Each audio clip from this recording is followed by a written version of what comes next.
Chapter 391. Charlotte took a deep breath. He knew that there was still a huge gap between him and Xiaoxi in terms of panel strength and real strength. He was able to not be at a disadvantage, mainly because of the agility X10 amplified by the red and blue rattlesnake. Well, no one said that the power attached to the equipment can't kill people. Charlotte didn't intend to give up his strengths. He released the blood rhinoceros. Charlotte originally hoped that the blood rhinoceros would become a flying prop, and it could indeed carry people to fly, but the energy of the 15th level extraordinary was not enough to support long-distance flight. However, as a weapon, the blood spirit rhino is also very useful. This thumb-sized projectile flies out as fast as lightning. Xiaoxi and Charlotte have fought hundreds of battles in the Dreamland. No one in this world is more familiar with Charlotte's fighting style than Xiaoxi. He knows how cunning Charlotte is, and how she can use any incredible means. He has always been cautious. Xiaoxi didn't know what the blood spirit rhino was. The night spear in his hand shook, trying to break the small projectile, but the blood spirit rhino turned a corner out of thin air under Charlotte's control. Xiaoxi knew that Charlotte knew about the blood flame, and thought it was a similar method, so he still pressed the knight's lance, ready to hit the blood spirit. In Xiaoxi's unbelievable eyes, this small bullet made a sharp sound and hit the knight's lance in his hand, breaking this extraordinary weapon that followed Xiaoxi to fight on the battlefield and killed countless enemies. Charlotte smiled slightly and said, "Xiaoxi, today is your death." Xiaoxi crossed his arms and activated the secret blood and flesh furnace of the Abulahan clan, but the extraordinary power of up to the 18th level still could not resist the penetration of the blood spirit. He was punched in the left arm by the blood spirit. The residual power of this holy level extraordinary weapon was still strong and went straight to Xiaoxi's throat. Fortunately, his martial arts, which had been tempered for thousands of times, came into play at the critical moment, turning his body half a point, so that the blood spirit only pierced the shoulder blade. After just one encounter, the battle was almost lost. Xiaoxi was also horrified. He couldn't understand why Charlotte had such a powerful weapon. Charlotte knew that she couldn't use the blood spirit for a long time. The energy consumed by this holy weapon was too huge. He had to fight quickly, and was about to make another attack to kill Xiaoxi. A flame rushed down from the sky and blocked the blood spirit. Charlotte looked up and shouted, "Vigo, why haven't you died yet?" The 19th level Flame Knight, Saint Vigo, he is the only saint level of Lady Nancila. He had been lurking on one side for a long time. He originally thought that Hugh's strength was enough to kill Charlotte, but he didn't expect the battle to be one-sided from the beginning. The projectiles fired by Charlotte were too powerful, so he had to rescue people. Charlotte greeted the other party, but he no longer had the intention to fight. He urged the blood spirit to fly all over the sky and constantly attack Vigo, but as a 19th level flame paladin, Vigo's protective flame fighting spirit was much stronger than Hugh's. Blood spirit rhino attacked dozens of times, but couldn't break through Vigo's protective fighting spirit. After escaping, Hughes immediately exerted all his strength and rushed to in. He and Charlotte were not friends who cherished each other, and the hatred between the two could not be resolved. Since he couldn't kill Charlotte himself, he would kill the woman he loved most. Hughes' idea was very good, but when he rushed to in, a middle-aged man with elegant manners and a noble temperament suddenly appeared and blocked Anne and Hughes. He smiled and said, "If I let you hurt the Grand Duke of Brittany, the head of the Mechlin family will kill me." "Sorry." Without seeing this elegant and graceful middle-aged man do anything, Hughes felt as if he had hit a solid wall, and was knocked away by a powerful force. He regained his balance in midair, and shouted in horror, "Holy steps!" Golden Goat Rolf also appeared on the top of the second-hand carriage, and said lightly, "Vigo of the South Seraph Restoration Army, you haven't made any progress in all these years." Vigo was shocked and shouted, "Rolf, how come you are here?" The old goat looked disgusted. "Why is he here? You want the old goat to tell people in detail how he went from being a big pirate in the Sea of Giant Whales, the owner of St. Michael Island, the owner of an ancient magic warship Queen Bee, the captain of a magic alchemy warship, the leader of the Golden Goat Pirates, to becoming a bastard butler? You might as well kill the Golden Goat Rolf. What a humiliation." Vigo really didn't know why the Golden Goat Rolf had joined Charlotte. The status of the South Seraph Restoration Army was very low.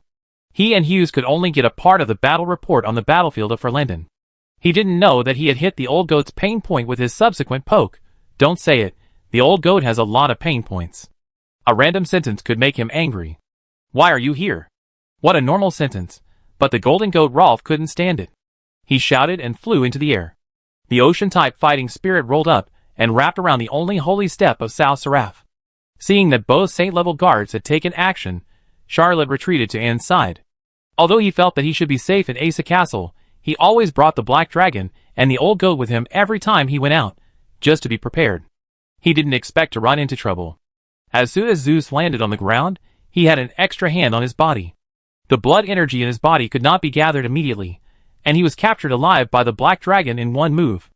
Vigo really held out for more than 10 moves, and each attack was full of flames, but the old goat was 3 levels higher than him, and the whole battle was almost a crushing victory. Just when Vigo had to recover his breath after a round of crazy attacks, the old goat pressed down with both hands, and Vigo was like being covered by 10,000 tons of seawater, and the whole person was knocked down from the sky. Charlotte casually took out a rattlesnake and said, "Shios, although I admire you, you have to die today." Charlotte still likes this opponent, but the two of them really can't reconcile. Shios stared at Charlotte and said lightly, "Give me a quick death." Charlotte was about to pull the trigger when she heard the flame paladin Vigo shouting, "Let Shios go, I am willing to surrender to you. A saint's loyalty in exchange for Shios' life, it's a good deal for you." "Shios, don't forget Jonathan, you shouldn't die here." Charlotte really didn't expect that the story would have such a twist. He asked, "What if I kill Shios?" Flame Paladin Vigo said, "I will die too. Without Shios, Lady Nancila has no hope anymore. There is no value in my life." Chapter 392. Shios lowered his head. He just felt humiliated.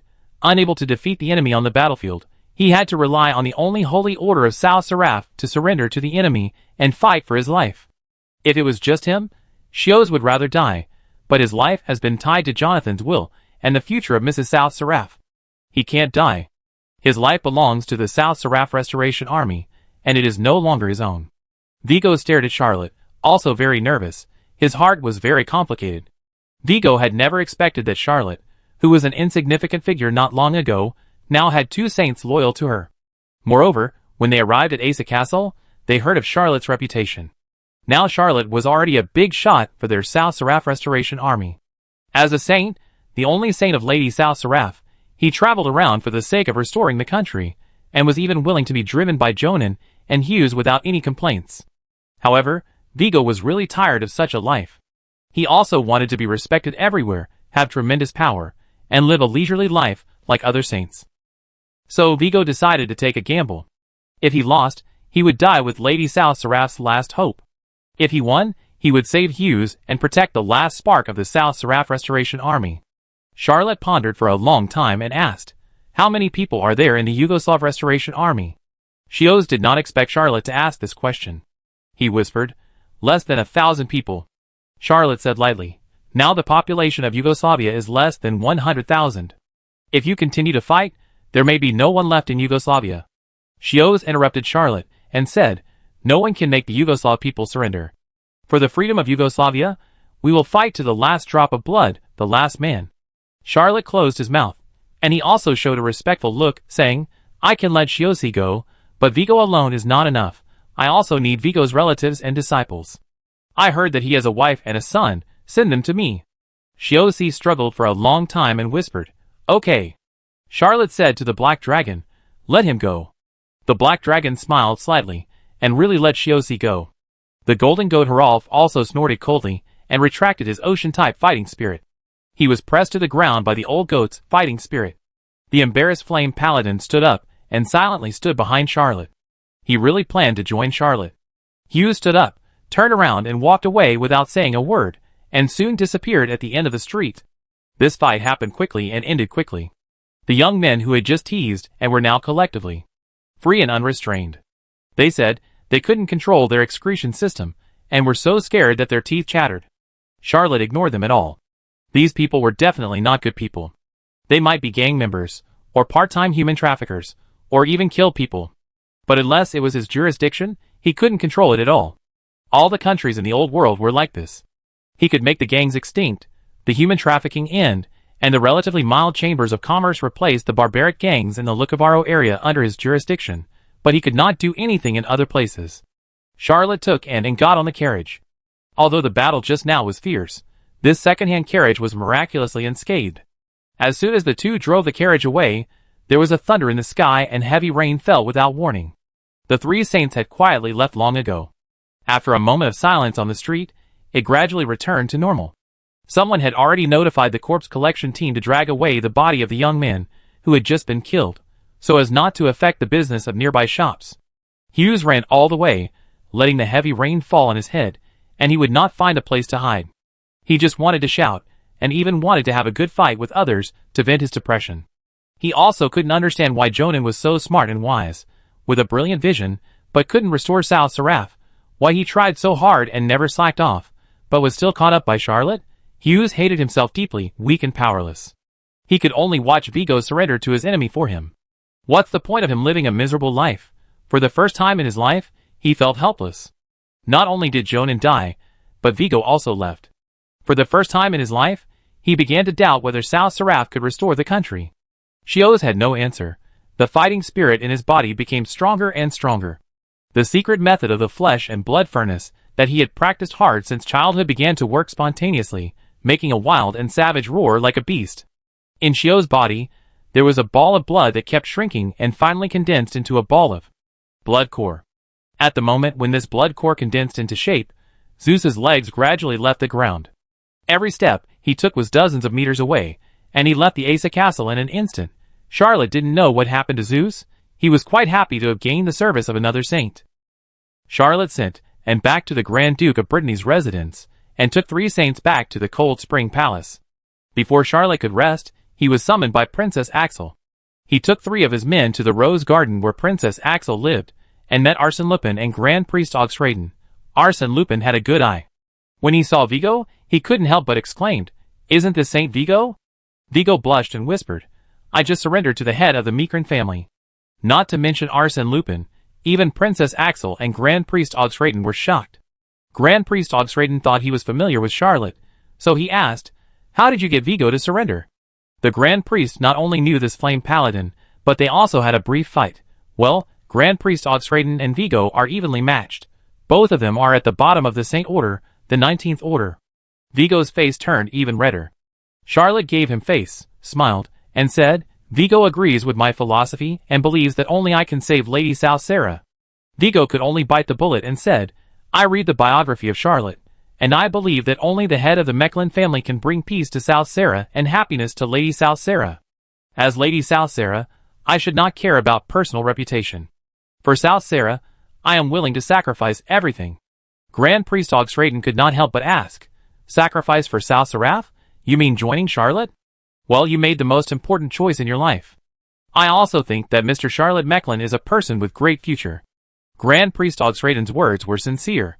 He really couldn't think of anyone who could compare with Charlotte in the past 50 years, except Zimmerman, and who had a better future than him. Chapter 393. Princess Axel has only one comment about these men: hypocrisy. She was known as the 3 heroes of the Empire back then. Not only was she a top saint, but she was also the best in intelligence and talent. How could she not see that Charlotte, Grand Priest Augustin, Vigo, and even the other 3 orc saints were all full of tricks? Especially Charlotte. In the eyes of many people, Charlotte is basically a normal person, but in the eyes of Princess Axel, Charlotte is a monster. Every idea of his is so bizarre that it is incomprehensible, and every action of his is incredible. He has no rules or chains in his heart. Even the gods who incarnate as mortals playing in the world do not have this mentality. The princess shook her head and said, "Please don't discuss Sal Seraph in front of me anymore. I can't bear to listen to it." Charlotte smiled and said, "I will definitely follow Princess Axel's teachings." Princess Axel said calmly, "I can't help but express my gratitude for your promise to Arsène Lupin to take care of my grandchildren. I heard that you are very interested in the God of Labyrinth. I happen to have an item in my hand that is said to be a human item left by the God of Labyrinth. I will send someone to deliver it to you when I return to Strasbourg." Charlotte hurriedly thanked Princess Axel. The Labyrinth evil god has always been a concern for him. The day when he goes to the Agra Sea to challenge Agmaras is not too far away. If he can master more of the Labyrinth evil god's power, it will be of great help to him to escape this doomed disaster. Princess Axel handed Charlotte a document and said, "But I didn't call you here for this matter. You and Anne's diplomatic mission has been completed. My father, His Majesty Julius Axel, ordered you to return home immediately. The Leinhardt dynasty will continue the diplomatic mission with me and the Grand Priest Augustin." Charlotte said a little embarrassedly, "So we can go back now?" Princess Axel said calmly, "Lord Mechlin, you are too noisy. My father is probably afraid that if you stay in the Lionheart dynasty, you will cause an irreversible diplomatic incident. Also congratulations, Lord Mechlin, you have been promoted again. Charlotte took the document, and saw that his position was promoted by 1 level, and he was already a 3rd level political advisor at the 22nd level, but his political identity had not changed at all. Charlotte was no longer surprised by the promotion. She put away the documents and said, I will escort and back to the country now. Princess Axel said meaningfully, you must stay in Moldova for a few more days. The Count of Brittany probably wants to meet the new Grand Duchess in Liguria. Charlotte heard the princess's hint, nodded slightly, and left. The next day, Princess Axel sent someone to invite, and back to Cold Spring Palace and handed over the documents of the Far's royal family, including the official letter of acknowledgement of, and as the Duke of Moldova, the official document of recalling Anne, and the document of promoting Anne to the 20th grade and 5th level of political participation. Before leaving, Charlotte and bought 60 carriages, clearing out the carriage market in Asaberg. The carriages in this world have never been fast-moving consumer goods, unlike cars on Earth that can sell hundreds of thousands of them a month. The demand has never been high. Charlotte and Anne's purchases soon became a hot topic in Asaberg. I don't know how many people are discussing the feat of these two writers. Of course, Charlotte would never say that she was transporting the Lionheart gold coins said by the nobles. The reason she publicly declared was that she had received a large amount of documents and materials funded by the nobles of the Lionheart dynasty. These documents and materials will become a solid foundation for the new novel, and he praised Asaberg, saying it was indeed a city of culture, a city of history, a city of nobility. He used all the words that could be used to praise it. This public speech had a significant effect. After Charlotte and Anne set off, nobles continued to send them materials at full speed, forcing the two to purchase a batch of carriages on the way. By the time the convoy left the border of the Lionheart dynasty and entered Moldova, the convoy had reached an astonishing 82 carriages. Charlotte was very obedient. Princess Axel hinted to him that he should stay in Liguria City. When he and Anne arrived in Liguria City, they really did not leave. Although the order from the royal family was return home immediately, it did not stipulate how fast to walk on the road, not to mention that Charlotte was really busy in Liguria City.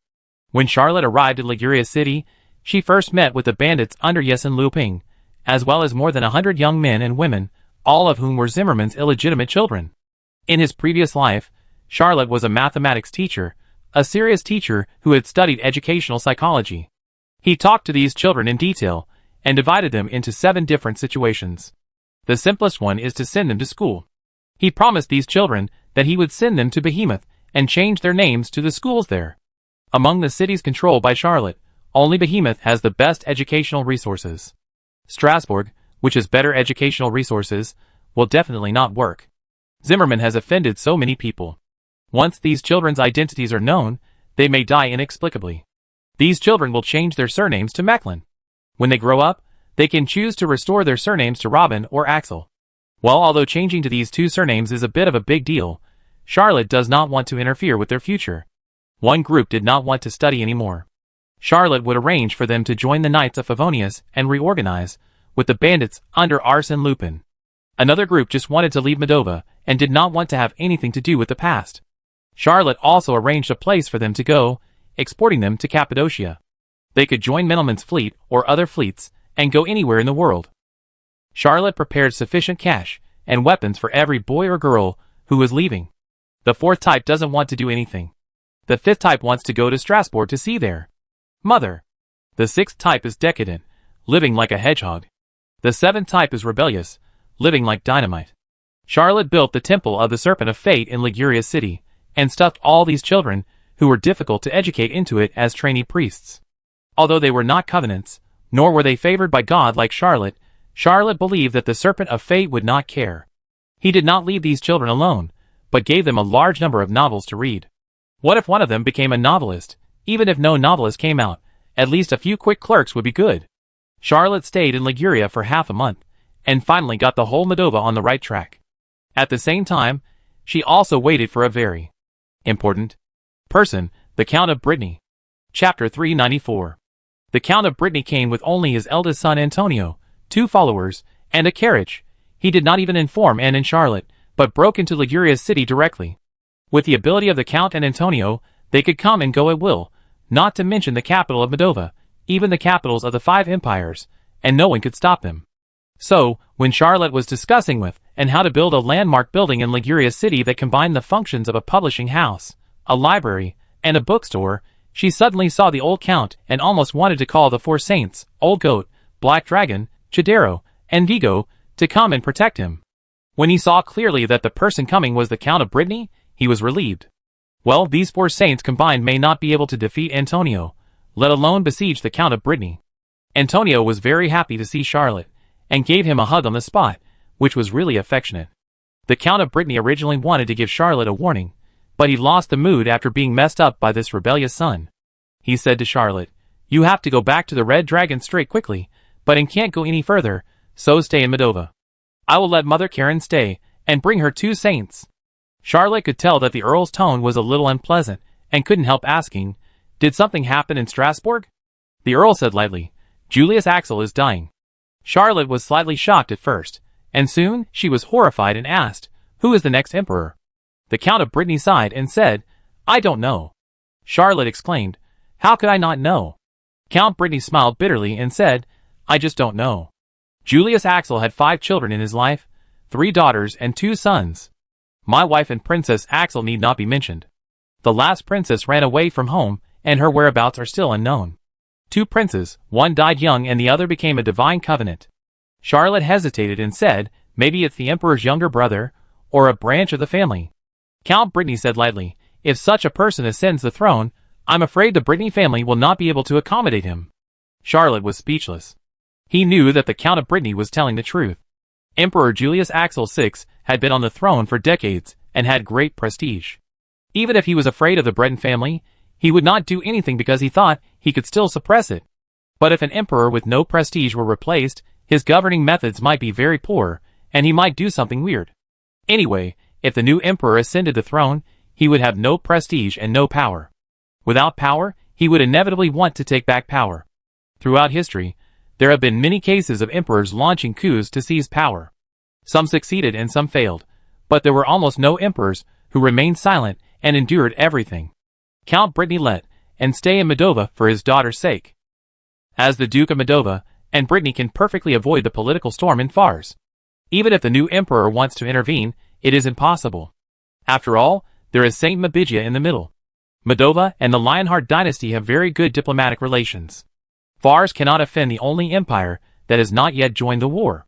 As for him asking Charlotte to return to the Red Dragon Strait quickly, it is obviously also making plans for the next step. The hundreds of thousands of elite orcs in the Red Dragon Strait are definitely a powerful political trump card. Charlotte answered without hesitation, "I will take people back to the Red Dragon Strait."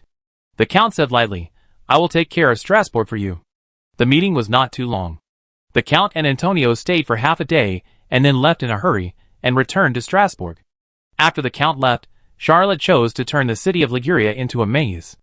After the city was turned into a maze, he could continuously transport various materials to Moldova, and use Moldova as a transit station to let his caravans enter the Lionheart dynasty. As an important transit point, Moldova's economy will soon pick up, and will not continue to be poor. The condition for the labyrinth of Liguria City is to collect taxes. Charlotte is very familiar with this matter. He did the same thing in the Black Phoenix dynasty, but the labyrinth of the Black Phoenix dynasty was soon destroyed by the extraordinary strongmen of the Black Phoenix dynasty. He set up several small taxes, and after completing the labyrinth, he returned the taxes to the residents of Liguria City and announced a policy of complete tax exemption.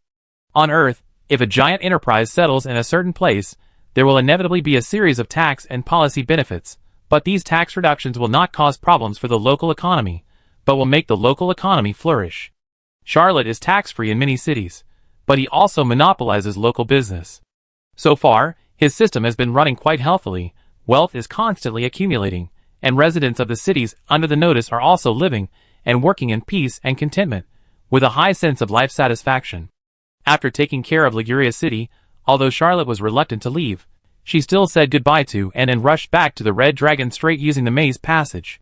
During the time Charlotte was away, Anastasia managed the cities in the Red Dragon Strait very well, recruited some human residents, and was rebuilding all the cities. Many fleets had received news and began to pass through the Red Dragon Strait and resume trade. However, there was no problem with the 11 cities in the Red Dragon Strait, but Strasbourg might have a big problem. Not long after Charlotte returned to Redcliffe City, She sensed the atmosphere of impending storm. The war reports from Strasbourg were getting shorter and shorter, but also more and more frequent. Strasbourg often issued contradictory orders to the 11 cities in the Red Dragon Sea. Even many of the order documents were not legal in themselves, because they were neither from the general office of the central government nor from the royal family. They came from a variety of sources, all trying to win over this force. Of course, Charlotte chose to keep his troops in place, and it was easy to find excuses. When faced with legal documents, he said that the orcs were rioting, and he could not withdraw troops. When faced with illegal documents, he simply did not even find an excuse, and did not respond at all. Charlotte even wanted to go back to Strasbourg several times to see what happened in this famous city in the old continent. He knew that Strasbourg must be very lively, but he couldn't see it in person, so he was still a little curious.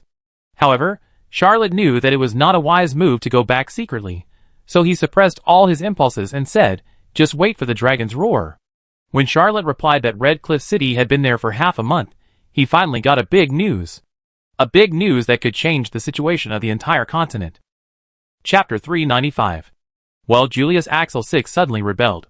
When Charlotte received this document, she was completely confused. She couldn't understand it. Didn't the Count of Brittany clearly say that the Emperor was dying?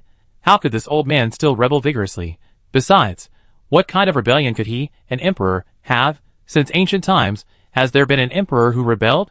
The message conveyed by this document was very crude. There was no process or corresponding details. It only mentioned that the matter also involved Prince Redmire Axel and Duke Mosred. Charlotte immediately wanted to go back to Strasbourg to see what the Emperor's rebellion was all about. But reason told him that Strasbourg was probably in a bloody storm at the moment, and he didn't know how many people would die, so he shouldn't go looking for trouble. What's more, the place with the most far Saint steps was never the felon in front, but Strasbourg.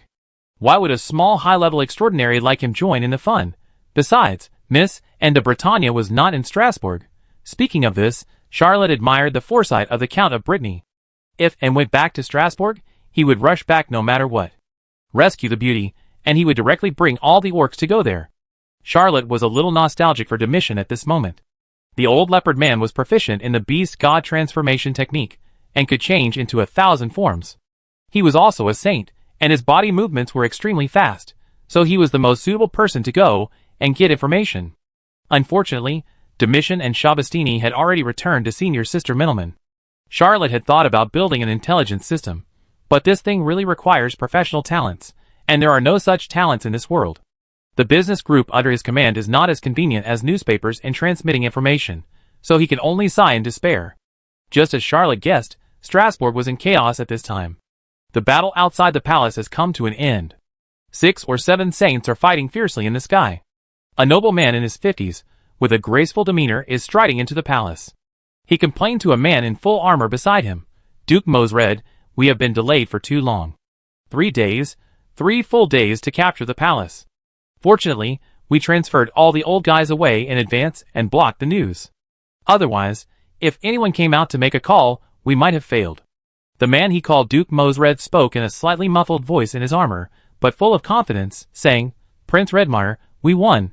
Don't worry about those details. As long as you kill Julius and declare him a traitor, and ascend the throne as Axel VII, the matter will be over." The two chatted while striding into the bedroom. There were royal knights lying on the ground everywhere along the way. Almost all of them died in the battle. Many royal knights had several weapons stuck in their bodies, and some royal knights had traces of magic-breaking armor-blasting bullets on their bodies. It was difficult to keep the body intact after being hit by such alchemical bullets, and the death would be more miserable. The old Emperor Julius Axel was still sitting on the throne, looking at his brother who broke into the bedroom. His eyes were full of sadness, and asked, "Can't you wait?" Prince Hongmir Axel smiled and said, "It's not that I can't wait, I'm very patient, but I'm still afraid that in the end, it won't be me. You also know that I'm only 4th in the succession ranking, and there are 3 nieces and your son ahead of me." The old emperor sighed and asked, "Will you kill them?" Hongmir Axel replied indifferently, "Why not, brother? You and I both understand the principle of cutting the grass at its roots." The old emperor angrily slapped the armrest of the throne and shouted, "They all call you uncle." Hongmir Axel smiled and said, "I will allow them to call me uncle in the future, but they probably won't." The prince drew out the rapier from his waist, and a strange light shone on the rapier, like a spirit snake. He thrust hard and pierced the old king's body. Julius Axel raised his hand slightly, and wanted to stop it, but he was too old and his strength had declined greatly. And a few years ago, the old emperor wanted to be promoted and took an extremely precious potion. Because of his physical decline, he not only failed to be promoted, but was backfired by the potion. Since then, his body has been in bad shape, and he can no longer mobilize the power in his body. He watched his body being pierced. Redmire Axel waved his hand vigorously, and cut his brother in half. He looked at the old emperor with an expression of disbelief on his face, and said to Duke Mosred beside him, "It's over. We succeeded. The next step is to kill those children and my dear sister-in-law. It's a pity. If she was a few years younger, I could let her continue to be the queen." Duke Mosred whispered, "You still need a little time, and you have to withstand the doubts of those people." Hongmir said confidently, "There are only more than 10 people who will question me: Brittany, Gallinod, Robin, Axel, D'Artagnan, Sume. Duchess Mezzo has already rebelled, so don't worry about it. They will all support me. I have sent out letters of appointment to Count Brittany and Count Sophia Gallinod. As long as they agree, their daughters will be my queens. I believe they will not be able to refuse this temptation.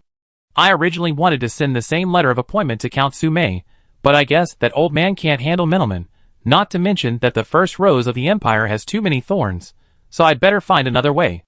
Duke Mosred couldn't help but remind him, "There is only one queen." Prince Hongmir Axel said nonchalantly, "This is competition, competition. This will make them work harder to please me." When the two talked about this matter, no one thought about Charlotte, and naturally they would not mention it. To these top nobles, Charlotte was just a lowly merchant's son, not worthy of any attention.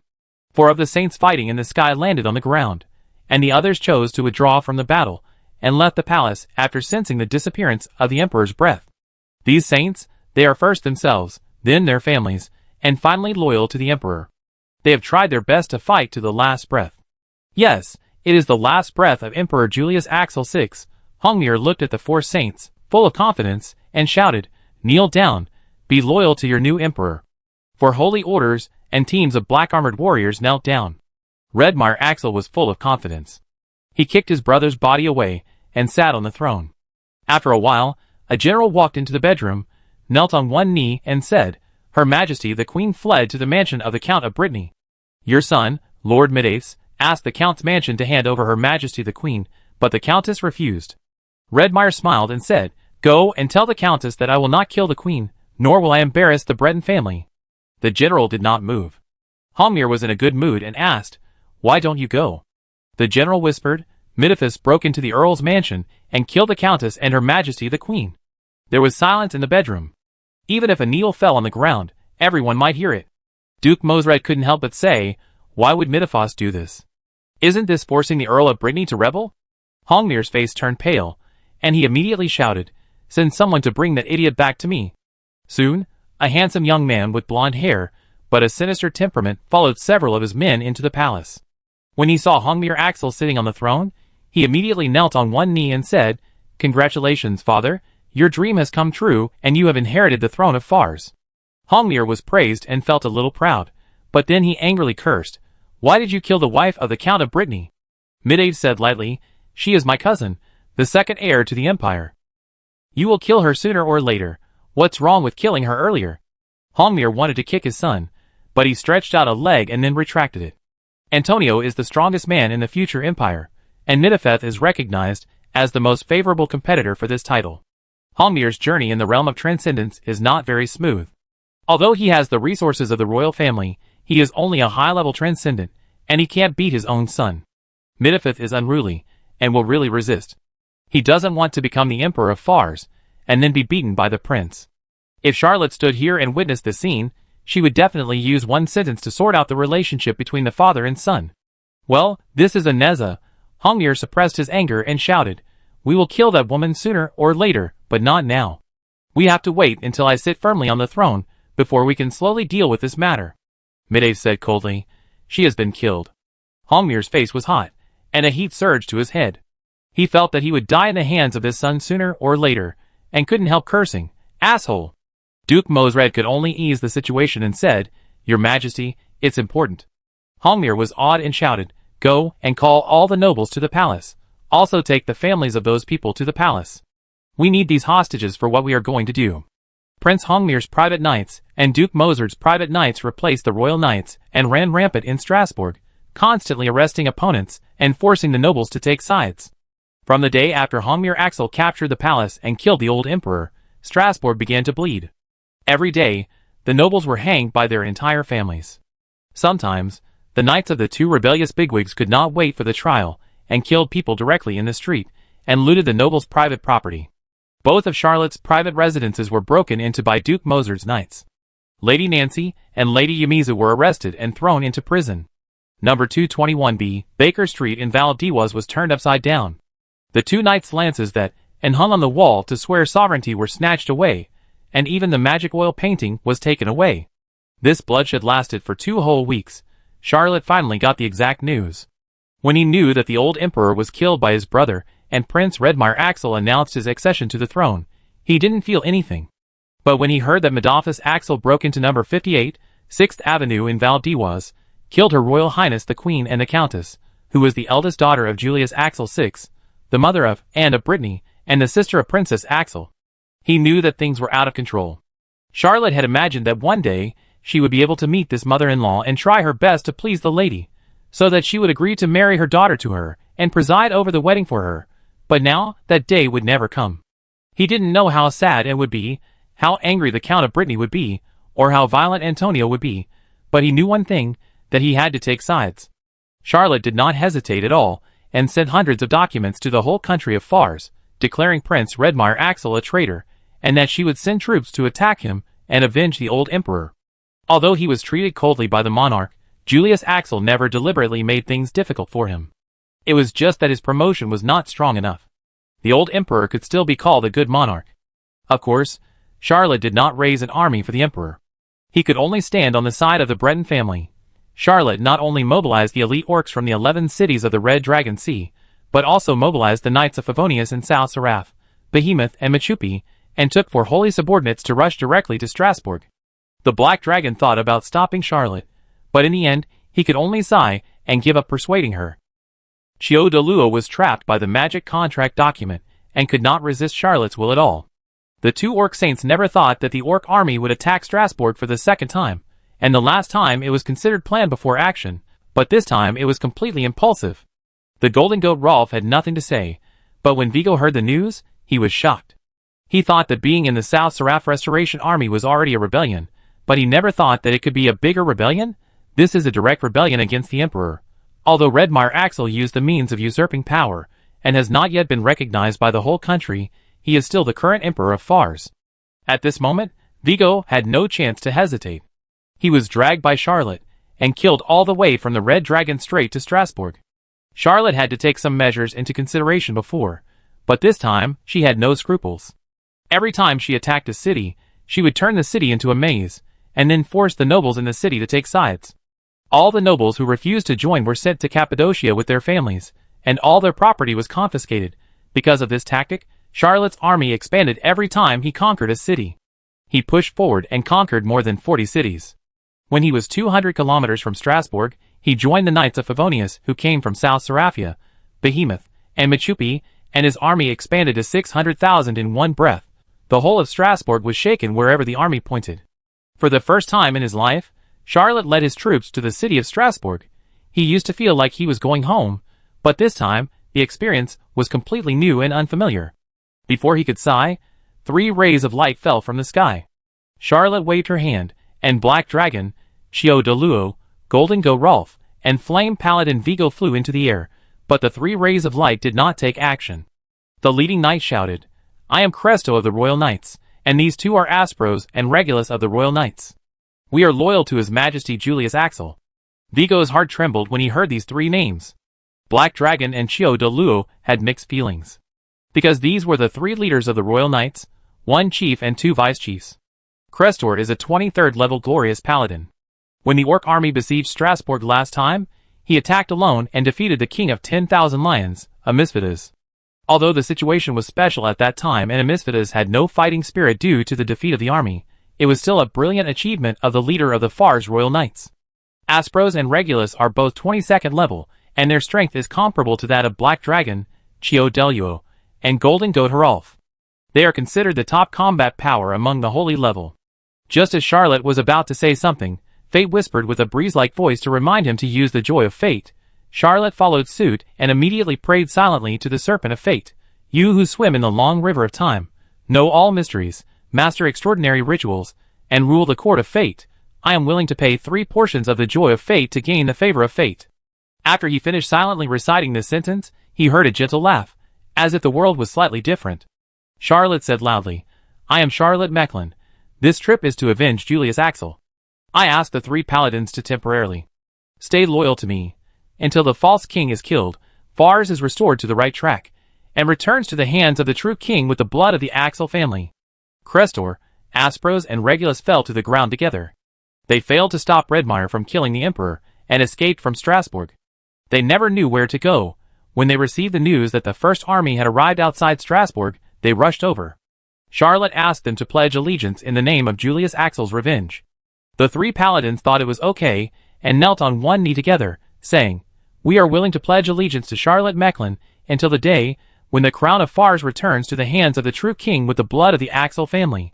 Both sides felt that there is no problem with the oath. The boy's laughter rang in Charlotte's ears again.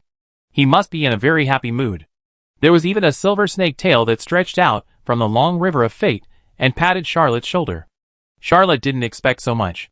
Suddenly, 3 powerful saints pledged their allegiance. Although it was only temporary, it still made him suddenly excited. The last time Charlotte fought such a rich battle was the last time. However, the saints who participated in the battle were not all his subordinates. There were Antonio from the Brittany family, Mother Karen, 5 saints, and 2 subordinates of senior sister Menelman. Now these 7 saints are all his subordinates, although 3 of them are temporary. Charlotte waved her hand for a while, and said, We will attack the city now. Cresto immediately said, We are willing to be the vanguard. Charlotte agreed immediately. He had 7 saints, and thought he was not afraid of any enemy. Moreover, he had too many soldiers along the way, and it was difficult to supply materials. He was determined not to fight a protracted war, and needed a quick victory. Charlotte was arranging his troops, and saw more than 10 rays of light appearing in the sky above Strasbourg, and he was shocked. Midephos, with his blonde hair, looked like a god in the light. He looked at Charlotte with contempt and shouted, Charlotte Mecklin, you are the son of a merchant, how dare you disobey the new emperor? After I kill you, I will exterminate the entire Mecklin family, leaving no one alive. Midephos' words made dozens of Mecklins, who were on their way to school, suddenly feel a chill on the back of their necks.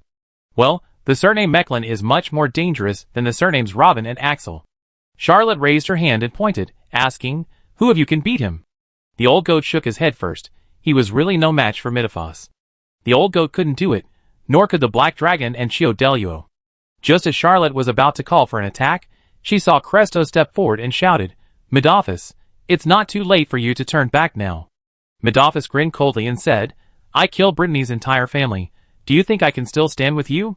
Cresto was speechless immediately, and the 2 top saints turned into light and collided fiercely.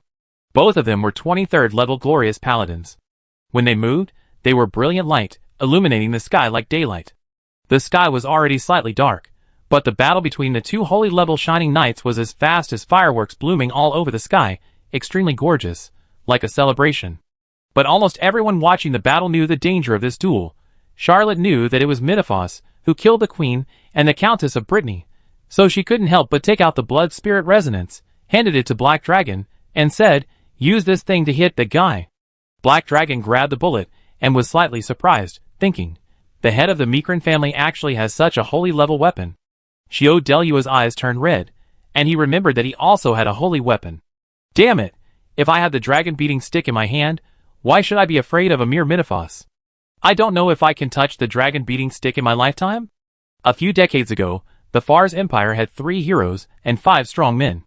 The 3 heroes were Count Brittany, Count Garanord and Princess Axo, and the 5 strong men were Grand Duke Robin, Duke Mosred, Grand Duchess Mezu, Cresto and Midephos. Among them, Midephos was the youngest, and Crestor was a few years older than Midephos. The 2 youngest people in the top 5 were now stronger than the other 3, enough to compete with Count Galanod and Princess Axo. The Black Dragon secretly used its bloodthirsty fighting spirit, and with a clear shout, the blood spirit flew out like lightning, with much greater power than in Charlotte's hands. Midephos, who was fighting fiercely with Crestor, suddenly became alert, and the ninth spear in his hand shook, knocking the blood spirit out. Black Dragon silently manipulated the blood spirit rhino, causing this saint-level extraordinary weapon to fly all over the sky, which really played a disruptive role. However, Medophis was not a stubborn person. He shouted and called the name of a saint-level, who stopped the blood spirit rhino. After all, the blood spirit rhino was not Black Dragon's weapon. He could not manipulate it as smoothly as Charlotte, the real owner. Moreover, this thing was different from all the weapons in this world. The old lizard man didn't know how to play with it, and was actually blocked by this saint level. Both sides continued to send in saints, and the battle became more and more intense. At first, Charlotte was a little worried. After all, the number of saints brought by Medophis was far more than his side, but soon, he was relieved. Except for the weak strength of the flame paladin Vigo, the saints on his side were generally stronger, and they had a slight advantage. More than 20 rays of light flowed in the sky. This battle was the largest saint-level battle Charlotte had ever seen in her life. The Battle of Felindon was just like this. Every saint level showed his strengths, because this battle might be more tragic than a war between two countries. If two countries are at war, they may accept surrender, but they definitely won't in a battle for the throne. Charlotte watched the battle of the holy steps in the sky for a while, and silently urged the army to attack Strasbourg. Strasbourg is indeed one of the largest cities in the old continent, with strong defenses. The private knights of Prince Redmire and Duke Mosred are also very strong.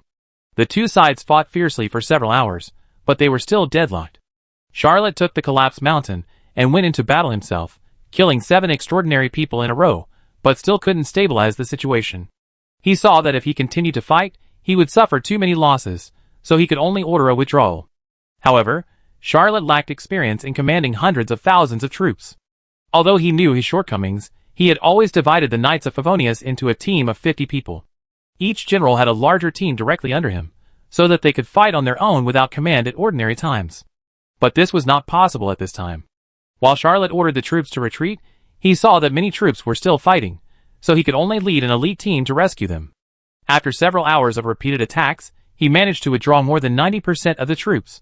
Charlotte had just led the army to retreat more than 10 kilometers and reorganize the army. He was so busy that his subordinates reported that the Count of Brittany had brought the knights. Charlotte was overjoyed, but when he took the Count of Brittany to the noisy camp, he was shocked. The old count looked haggard, his spirit was declining, and he looked absent-minded. He no longer had any indifference, and the demeanor of the strongest man in the empire. The Count of Brittany was heartbroken. Chapter 396. Antonio had a blank expression on his face, and his whole body was emitting a murderous intent.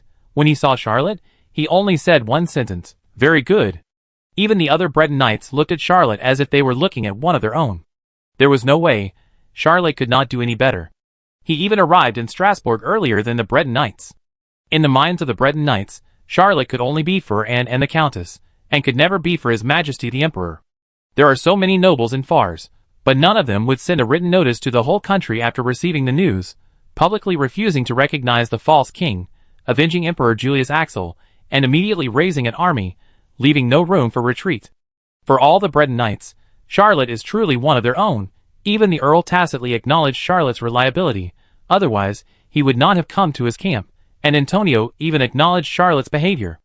A simple sentence is good, but it is not so simple when it comes from the mouth of the future strongest man in Fars. Even so, Charlotte could still feel the oppression of this knight group. The Count of Brittany did not bring all the knights with him. Only 9.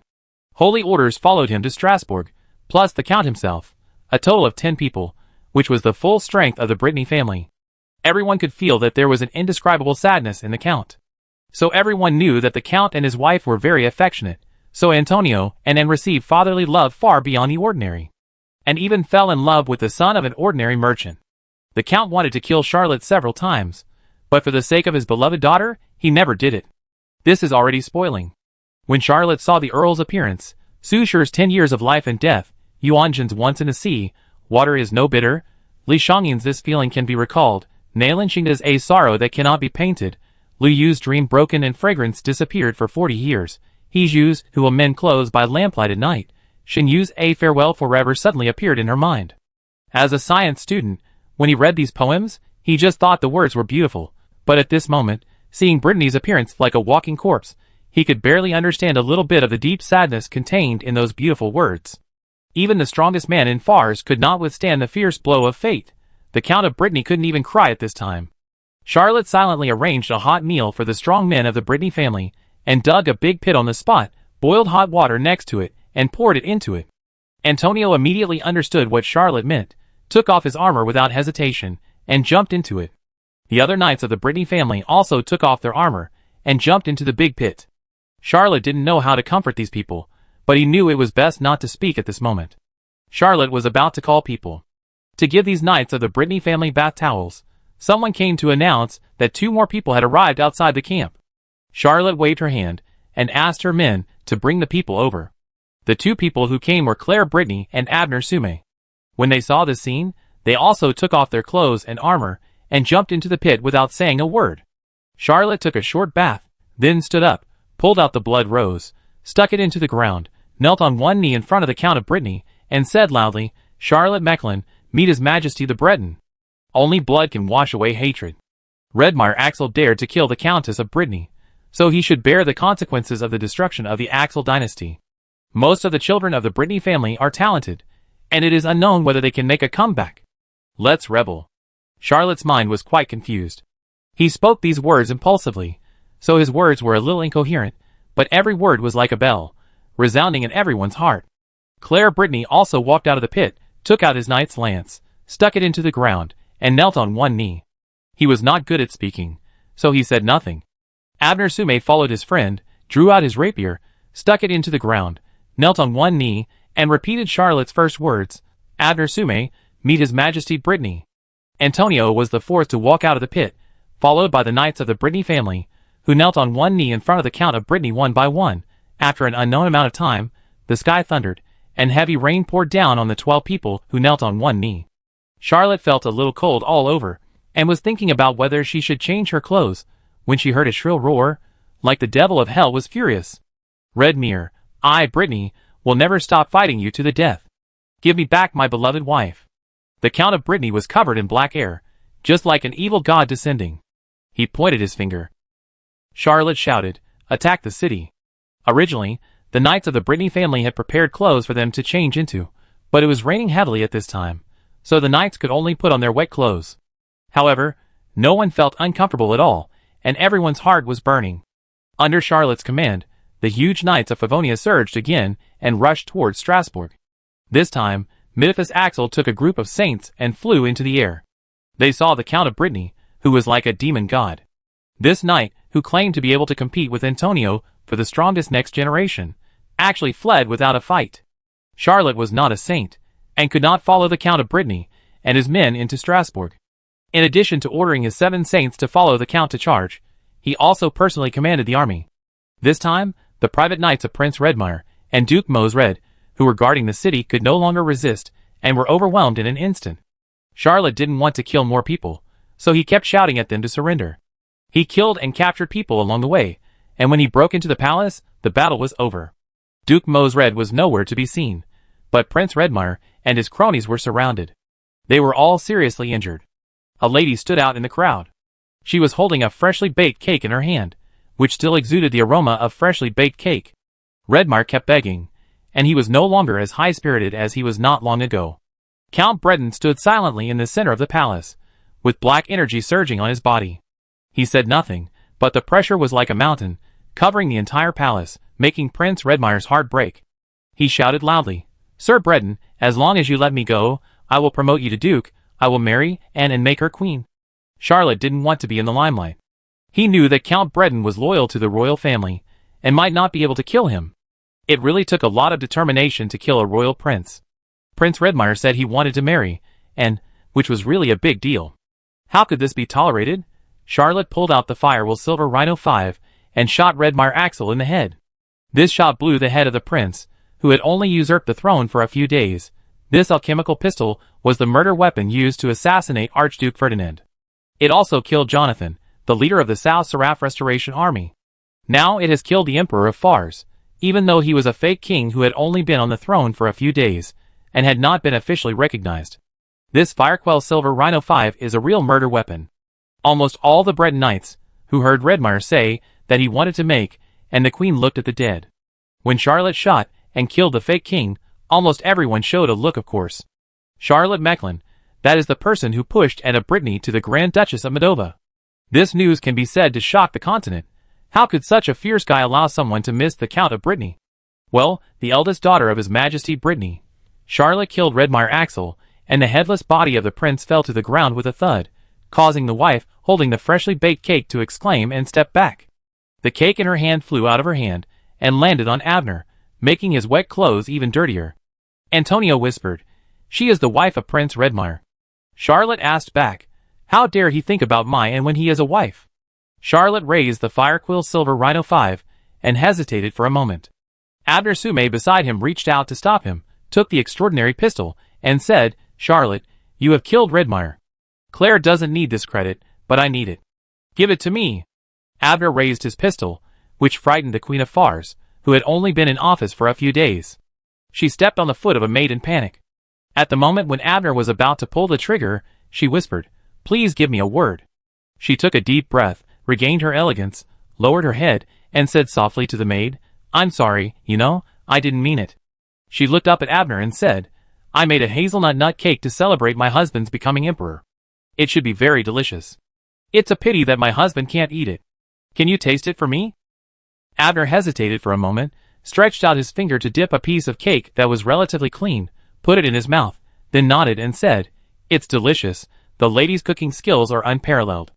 Then he raised the fire of the silver rhino and shot the gentle lady to death. Abner Sume returned the pistol to Charlotte with an expressionless face. This is politics. No one can be merciful. Count Brittany sighed deeply, and the visible fatigue appeared on his body again. He turned and left the palace, going to his wife's side, and quietly accompany her for a while. The knights of the Breton family were all experienced in many battles, and had rich experience in handling government affairs. Although the Earl left, they quickly occupied various government departments in Strasbourg. Compared with the hasty and disorganized Redmire, the talents of the Breton family seemed to be very comfortable.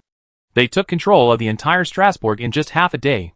Charlotte personally led the team to occupy the central government office. He had worked here for 2 years, and was familiar with everything here. After taking control of the central government office, Charlotte immediately led the Knights of Favonius and began to sweep all the gangs in Strasbourg. He had wanted to do this for a long time, but he had never been able to do it. It was to completely eliminate the gangs and human trafficking market in Strasbourg. All the gang members who dared to resist would be killed on the spot if they were lucky, and those who were unlucky would be captured alive and sent to Machupi to guard the maze. The obedient gang members would be reorganized into the Knights of Favonius. In fact, in such a chaotic scene, many people who were not gang members would take advantage of the situation and go to the streets to rob things. When these people ran into Charlotte, they were treated the same as gang members. Because of Charlotte's move, the second coup in Strasbourg was not chaotic at all. In fact, because Charlotte's caravan also took the opportunity to transport supplies, the market was actually filled with rare supplies. The power of the Count of Brittany controlled Strasbourg, and Charlotte's lost 2 knight lances and magic oil paintings also returned to their original places without a sound. Charlotte had been busy for several days. One night, when he returned to 221B Baker Street in Val d'Ivoire after get-off work, he had just ordered a cup of coffee and had not yet touched his lips when he heard someone knocking on the door. Charlotte opened the door and unexpectedly saw an acquaintance, Mrs. Mavis. Kitty Mavis, former chief patrolman of the Lucavaro District Patrol, Charlotte's previous partner. He smiled and said, "It turns out to be Mrs. Mavis. How come you have time to visit an old colleague? Come in." Mrs. Mavis waved her hand, and a man in a black robe quietly walked into the room. Charlotte was slightly surprised. Looking at this lady, Mrs. Mavis smiled bitterly. "I have no one to turn to, so I can only ask for help from Mr. Mecklin. You know this man too." The man in the black robe took off his cloak, smiled slightly, and said, "Sir Mecklin, we meet again." Charlotte carefully identified him for a while, showing a look of realization, and shouted, "Are you the priest? That was the time when we saw off Archduke Ferdinand's coffin." The young man smiled and said, "I also have another name, Morgan Axel." Charlotte thought of this name, and couldn't help but exclaimed, "You are His Royal Highness the Crown Prince." He now understood why His Royal Highness the Crown Prince gave him a verbal order to promote him when he escorted Archduke Ferdinand's body. Charlotte guessed that His Royal Highness the Crown Prince was at the scene, but she didn't expect that she had actually seen the Crown Prince, who was said to be the God's Covenant. Charlotte quickly adjusted her mood and asked, "What does His Royal Highness want to do? What do you need me to do?" Morgan Axel smiled and said, "I am my father's youngest child. My sisters are more than 20 years older than me. Growing up in the palace, I have seen too much unhappiness. Lord Mechlin, do you know what a winner in life is? Charlotte shook her head. There are many answers to this question, but it is obvious that His Royal Highness wants to say his own thing. He doesn't need to interrupt him. Maybe this is His Royal Highness's last words? This thing might be passed down through the ages. Morgan Axel said, just live your life according to your own wishes. I never wanted to be the crown prince, so I declared myself a divine covenanter, but my brother died. I always thought that my father could live for a long time. Unexpectedly, he died soon. A few days ago, I thought I was going to die too. Uncle Hongmir would never let me live, and my life was the biggest threat to him. Unexpectedly, he died before me. This world is a little crazy. Lord Mechlin. Charlotte was speechless. This damn world was indeed a little too crazy. Morgan Axel said, I want to go to the new world, leave here and live a new life. I hope Lord Mechlin can help me. Charlotte said, I heard that there is a war of evil gods over there. It is very dangerous. Morgan laughed and said, I will not be safe in the old world. Charlotte thought about it, and it was true.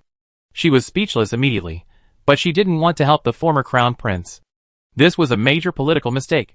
But he couldn't kill the prince of the emperor. Theoretically, he was the brother of the countess, the brother of Princess Axel, the uncle of Anne and Antonio, and a legitimate family. Charlotte sighed and said, sorry, I can't help you, but I can introduce you to someone who can help you, Antonio. The hot potato should be given to the person wearing thick gloves. Antonio is the most suitable guy. Even if he let Morgan go, there would be no sequelae. Even if he killed Morgan, no one would say anything. Morgan pondered for a long time and said, I believe in Lord Mechlin's judgment.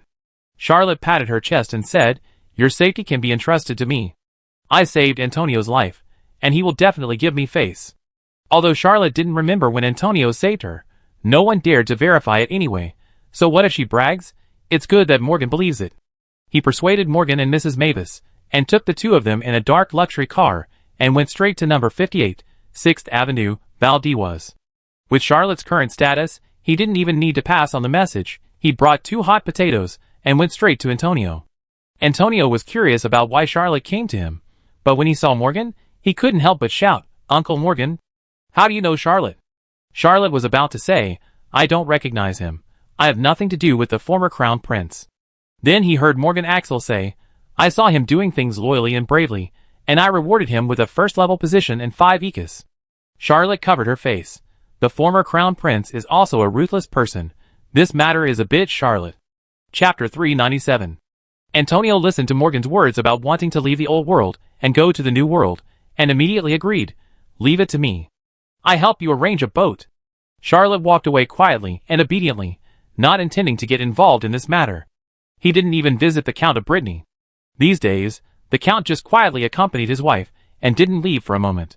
This was Charlotte's second visit to number 58, 6th Avenue, Valdez, and her first time entering this mansion, but she didn't feel reluctant to leave. After all, Morgan's matter was too taboo.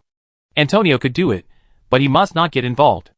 In the following days, Charlotte began to let the warriors of the Knights of Favonius withdraw in an orderly manner, and return to the cities of South Seraph, Behemoth, and the Red Dragon Sea. Strasbourg is now controlled by the Breton family, and in theory, it should also be taken over by the Breton Knights. The Earl came in a hurry before, and only brought 9 saints. All the people who could be used were from the Knights of Favonius, but recently, knights from the Breton family have arrived one after another. Charlotte's Knights of Favonius have too many orcs. These orcs have brought unpleasant memories to the people of Strasbourg. If they continue to stay, something unpleasant will definitely happen. He decided to withdraw his subordinates in advance to avoid any conflicts. When Charlotte withdrew the Knights of Favonius in batches, several major events occurred in the Fars Empire. First, Midifus retreated to Prince Redmire's territory and declared independence from Fars, establishing the Second Fars Kingdom. Almost at the same time, Mosred also announced his separation from Fars and his duchy, and formed an alliance with 7 noble territories to establish the Kingdom of Oslo, appointing himself as the first king. Secondly, Foreign Minister Count D'Artagnan and War Minister Count Garanord announced their recognition of the legitimacy of Count Brittany. The third thing is that a temporary ceasefire agreement was reached on the Ferlanden front. Charlotte could understand the first 2 things, but she couldn't understand the third thing. Why didn't Baron take advantage of the situation? There must be countless undercurrents and countless private transactions in this matter. Although Charlotte became a political rookie around the Count of Brittany in this coup, she is not qualified to intervene in these major events for the time being. These matters are still firmly in the hands of the old bureaucrats of the Fars Empire, and even the Count of Brittany cannot intervene for the time being. Charlotte had just evacuated the orcs, and had not yet evacuated the remaining knights. When the Count of Brittany finally showed up for the first time after the coup, he first visited Count d'Artagnan, then sent his son Antonio to the front line of Felindon, and then convened Strasbourg nobles to hold meetings one after another. Every day, countless messengers left Strasbourg and rushed to various places, and countless special envoys with missions came from all directions to bargain with the Count of Brittany. Even though the Breton family is powerful, it will take a long time to reunify Fars. As a loyal minister, Charlotte often followed the Earl of Brittany around during this period, but he didn't understand politics at all, so he had to choose to say nothing and be a tool. Charlotte didn't know that he was already an absolutely important figure in Fars's political arena, and many people were watching his every move.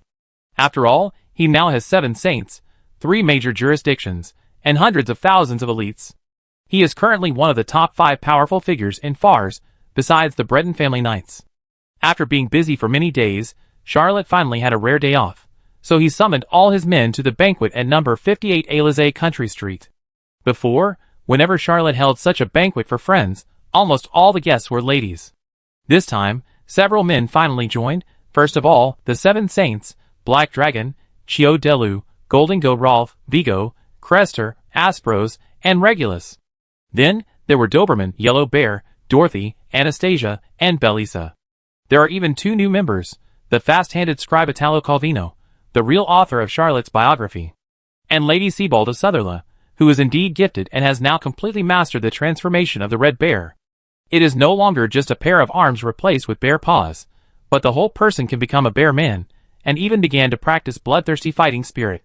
In addition, his 2 few friends, the president of the cat detective agency, Vinny Arzino, and his ex-fiancée Sylvie Martin. Charlotte now has a lot of talented people under her. Mrs. Nancy, who had just been released, brought several maids who were temporarily hired to serve the guests. Mrs. Wumizijiang was so busy that she was almost smoking, but she was obviously very happy. The 3 smart cats who had grown up were squirming in the crowd, but they were still more willing to get close to Charlotte and Winnie Arzino. The former was their master, and the latter was also proficient in cat spirit magic, so of course she would please these little things. Charlotte was among the crowd when he suddenly felt his sleeve being pulled. He saw that it was the Black Dragon, so he followed the Orc Saint, who had taken the initiative to surrender to him, and walked to a secluded corner. The Black Dragon whispered, "Master Mikrin, you should do something." Charlotte asked, "What is it?" The Black Dragon said decisively, "Announce that the South Seraph War Zone, the Principality of Behemoth, and the Red Dragon War Zone are willing to be loyal to His Majesty Brittany." Charlotte suddenly realized and said, "I am not very familiar with politics, but I forgot about this matter." He originally thought that he must be a die-hard supporter of the Earl, but after being reminded by the Black Dragon, Charlotte suddenly realized that open support is another matter. If he does not openly support, who knows if his attitude is ambiguous? Charlotte immediately went to find Cresto, Aspros, and Regulus. These 3 former leaders of the Royal Knights have been quite embarrassed recently. After they surrendered to Charlotte, they did not expect that when they declared their allegiance, there was a condition. Axel's bloodline will take over the throne again. The Count of Brittany certainly does not have Axel's blood, so after the Count ascends the throne, they still have to be loyal to Charlotte. Although they can leave, where can they go? Now the Axel family is no longer in power. Following Charlotte is actually their best choice. After all, this Charlotte Mechlin is recognized as the future son-in-law of the Count, and a real power. They can't say that Charlotte is playing tricks and deceiving them, because although the Count does not have Axel's blood, he married the eldest daughter of the old Emperor Julius Axel VI, and his son Antonio and daughter, and are all flowing with the real blood of the Axel family. The future throne must return to the hands of the Axel bloodline. Charlotte came to them because these 3 leaders are familiar with the process of loyalty. They can give him some advice. Chapter 398. Charlotte publicly announced that the South Seraph War Zone, the Principality of Behemoth, and the Red Dragon War Zone pledged allegiance to the Count of Brittany. This incident caused a great uproar, and the impact was greater than he expected. After Charlotte announced the allegiance of the 3 major regions, hundreds of nobles successively swore allegiance to the Count of Brittany. 10 days later, of the 28 directly administered counties, 2,136 noble territories, 16 autonomous territories, 250 overseas territories, and overseas vassal states of the Fars Empire, more than 15 directly administered counties swore allegiance to the Count of Brittany, and more than 322 noble territories and autonomous territories declared allegiance. The overseas territories and overseas vassal states were too far away and had not made any movement, but they had little influence on the rule of the empire. 30% of the territories recognized the throne of the Count of Brittany. Most importantly, Grand Duke Robin and Count Sume, who had been silent for a long time, put forward a condition to Count Brittany. The throne of Fars must be inherited by Axel's descendants, and if the Count promised to pass the throne to Antonio in the future, they could also swear allegiance. Count Brittany agreed to this condition, and the two nobles with great influence in the empire immediately swore. So far, Count Brittany has initially obtained the recognition of the strongest forces in the country, and announced to the public that he will ascend the throne in 3 months. Charlotte did not expect that being the first to publicly declare his allegiance would have such an effect. He had to admit that he did not understand politics. Fortunately, he stood on the right side this time. The day after Grand Duke Robin and Count Sume swore their allegiance, Count Brittany summoned Charlotte for the first time at number 58, 6th Avenue, Valdewas. And this time, not only Charlotte was summoned, but also several other holy knights, who were the first to declare their support for Count Brittany. Although the Count of Brittany was still haggard, his complexion had improved a lot. His voice was slightly tired, and he whispered, "Gentlemen, I will bury Antonio and Anne's mother in the family cemetery tomorrow." Antonio was also very sad, and whispered, "Father, please accept my condolences." The Count said lightly, "I have asked Anne to come back, and she will be in Strasbourg tonight." Charlotte almost stood up, but then she knew that she couldn't ruin the atmosphere like this, and whispered, "I'm going to pick up Anne." The Count said, "Antonio will go with you." After the Count of Brittany announced this, he was silent for a long time, and then slowly said, "You are the most loyal knights of my Brittany family, and I cannot fail to repay you. Charlotte Mechlin, you have always been by my and Anne's side in this incident, and have never wavered. I, MacLean Breton, will confer you the title of Count Mechlin in the name of Emperor Fars. As for the fiefdom, it must be South Seraph. Behemoth is too close to Strasbourg, it is not suitable for feudal nobles, it will be changed to Behemoth County, and become a direct governed region of the empire. You should also hand over the Red Dragon War Zone. I will compensate you." Charlotte hurriedly said, "Charlotte Mechlin swears allegiance to His Majesty until death." The Earl patted Charlotte on the shoulder, and then said to his son, "From today on, you are the Earl of Brittany." Antonio said with mixed emotions, "I will swear allegiance to His Majesty until death." The Earl also granted positions and fiefs to the remaining 10 knights, but the remaining 10 holy knights were only barons. After the fiefdom was completed, His Majesty Emperor MacLean Breton said, "Charlotte and Antonio stay with me for a while, the rest of you can go out.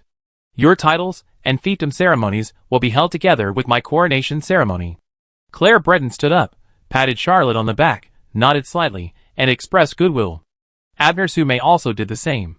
Although one of them was a descendant of the Brittany family, and the other was close to the Brittany family, they were not the starting team of His Majesty the Breton, who was about to ascend the throne. Instead, they were closest to Charlotte rather than Antonio. With just such a simple action, a small group was born among the 12 holy orders. When only Charlotte and Antonio were left, MacLean Brittany seemed to have lost all her strength, and said in a sad tone, "Is Nani really gone forever?" Charlotte did not dare to say a word.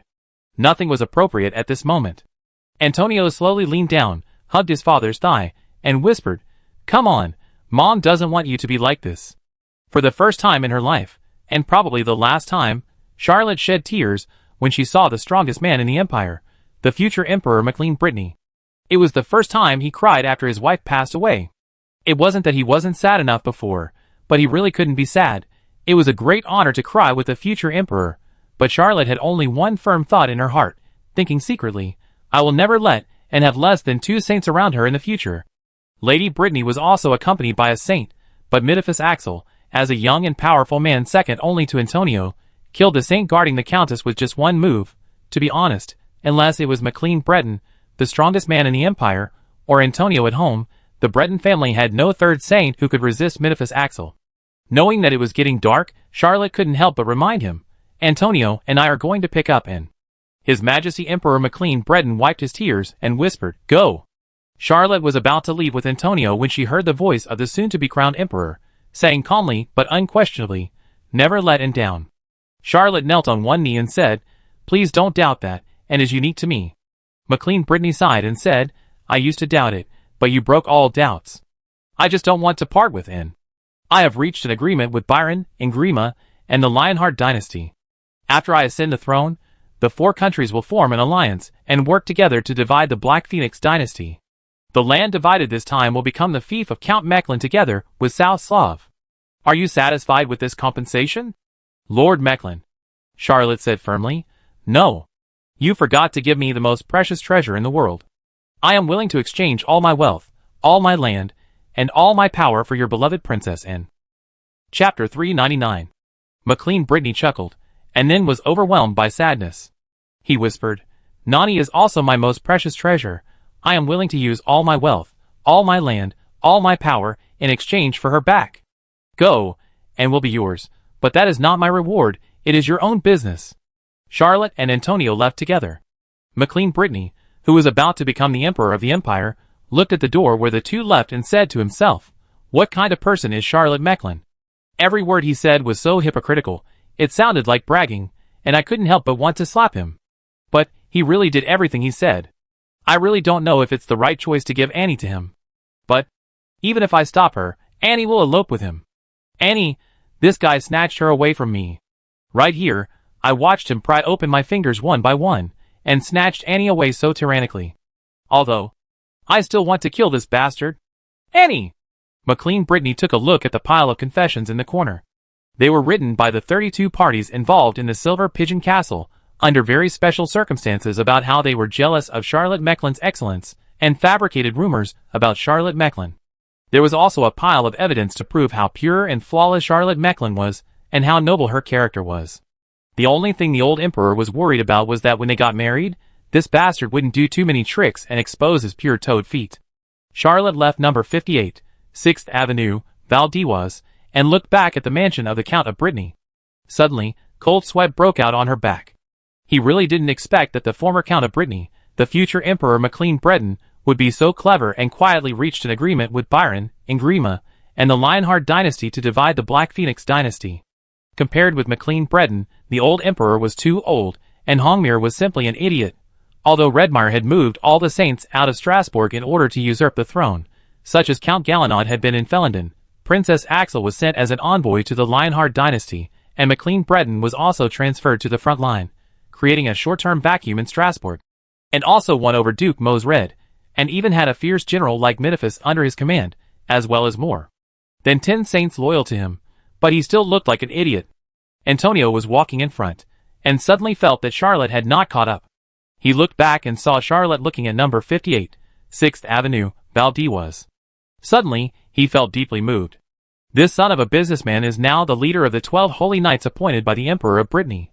Although McLean Brittany did not say it explicitly, when he conferred the reward, he mentioned Charlotte's name first, and then his son, which did show his attitude.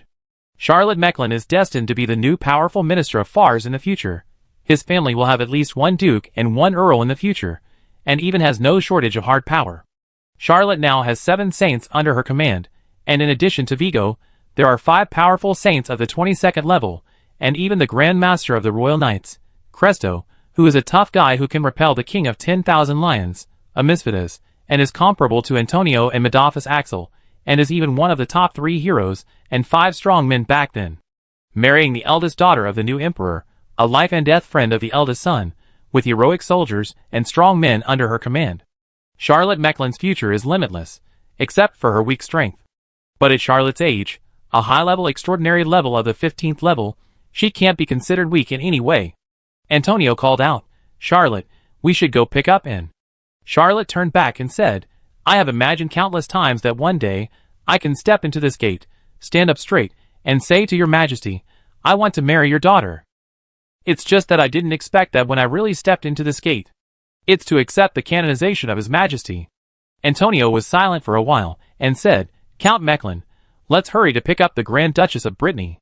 Time is a bit tight, so let's put your little feelings aside for now. For the first time, Charlotte saw her brother-in-law's weirdness. He raised his eyebrows, and followed Antonio's pace. When the two were dozens of kilometers away from Strasbourg, they saw Anne's motorcade. Anne saw her brother and Charlotte, burst into tears, fell into Charlotte's arms, and choked with sobs. Antonio actually reached out his hand, But seeing this scene, he could only say embarrassedly, "Let's go back to see His Majesty."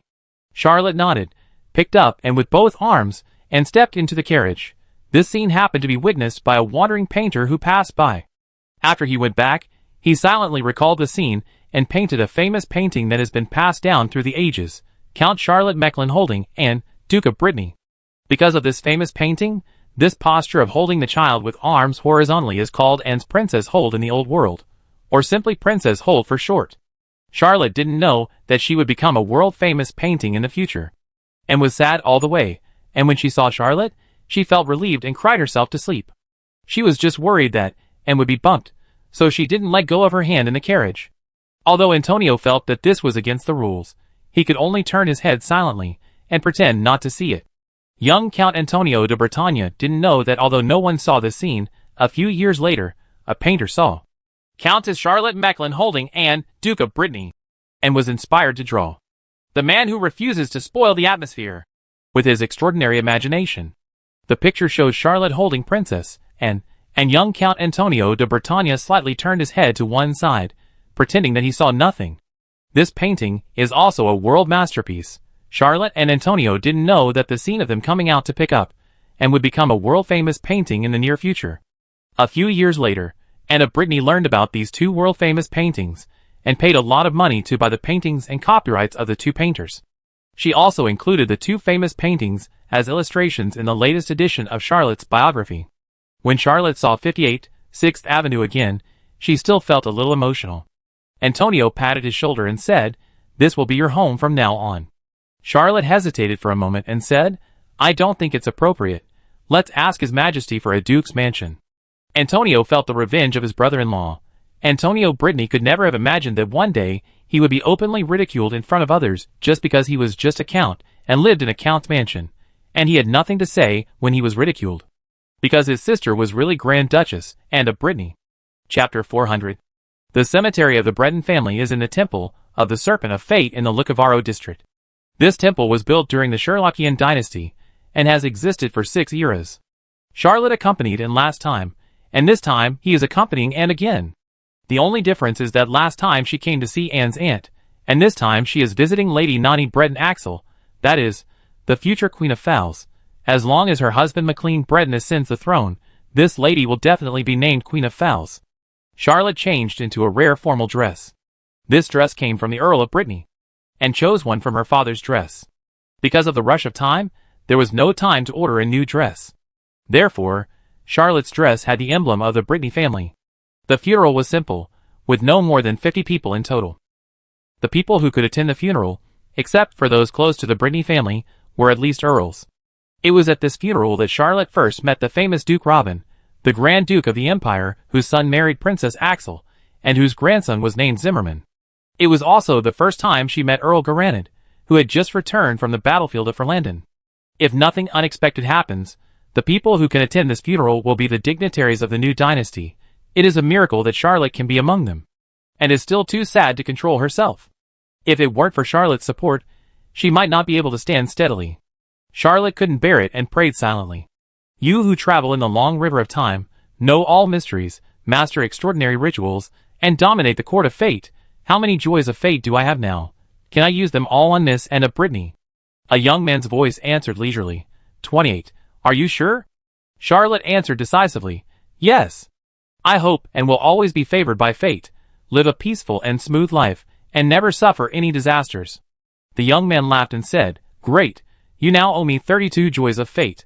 Charlotte was shocked and shouted, Did I make any great wishes just now? This time no one answered, but the whisper of fate in the hand kept making clear sounds like snickering, as if something happy happened to the snake of fate. Charlotte just wanted Annie to be happier, but she never expected that 28 portions of Destiny's joy were not enough, and she actually owed the Destiny snake 32 portions. Although Charlotte still didn't quite understand what Destiny's joy was, she gradually figured out that this thing was probably extremely precious. Charlotte muttered to herself, 60 portions of Destiny's joy. Is it enough for Su Nua to become a god? At least Su Nua should not be difficult to become a saint, right? Forget it, it's for Annie anyway, so it's not a waste to have more. It was 12 years later that Charlotte knew what wish he had made at this moment. What extraordinary thing did the snake of fate promise again? At that time, Charlotte regretted very much. Why didn't she owe herself 60 more joys of fate and make a wish for herself? This is fate, unpredictable. This is the snake of fate, who has been holding it back for 12 years just to see him make a fool of himself. The funeral was grand, but simple. After the funeral, McLean Brittany drove away everyone, including his 2 children, and he wanted to stay here to accompany his wife for a while longer. Charlotte said goodbye to the high priest of the temple, and took it away, returning directly to 221B Baker Street, Valdez. This place is very close to the central government office. Both Anne and Charlotte liked to have a small gathering here. Since this place was built, the two of them rarely met at 58 Champs-Élysées, because that would shorten the time the young couple spent together and waste some time on the road. Anne was still very sad. She cried for a while, and fell asleep in Charlotte's arms again. Charlotte sat on the couch, holding her beloved girl in her arms, looking at the people coming and going on Baker Street through the magic alchemy crystal glass window, with a peaceful and tranquil heart. He traveled through time, and his life was exciting, but the easy life like now would only last a few days.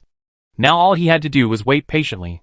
3 months later, Earl McLean of Brittany would ascend the throne and become Emperor of Fars, and everything would be stable. Although there would still be wars, there should be no crisis. At this moment, there is an army outside Strasbourg. The atmosphere of this army is strange, and its commander has been in a bad mood recently. Sophia Galinold's dining table is in a mess, and all the tableware is in a miserable state. When she learned that Charlotte sent a document to the whole country, declaring Redmire as a false king, and mobilized all the troops to attack Strasbourg, the Miss Rose, who was named after this city, brought all the troops, even abandoned the Queen Bee, and rushed to Strasbourg to help. However, she got the news a little late, and when she arrived in Strasbourg, everything was over. Even her father, Count Galinaud, announced his support for McLean Breton to become the new ruler of the empire. Sophia Galinaud was furious, clenched her silver teeth, and said, "You are the only one who can break plates, right? And de Breton. The snake of fate is too partial. How did I lose to her? I just arrived late. I, Sophia Galinaud, was just a step late. I didn't lose, I won't admit defeat." Sophia Galinaud kicked the dining table in front of her away, and shouted, "Go back. Let's go back to the sea, that's our battlefield." When Sophia Galinaud led her men to retreat, Domitian couldn't help asking in the sky, "Are we still going to Strasbourg?" Middleman said lightly, "Let's go back too.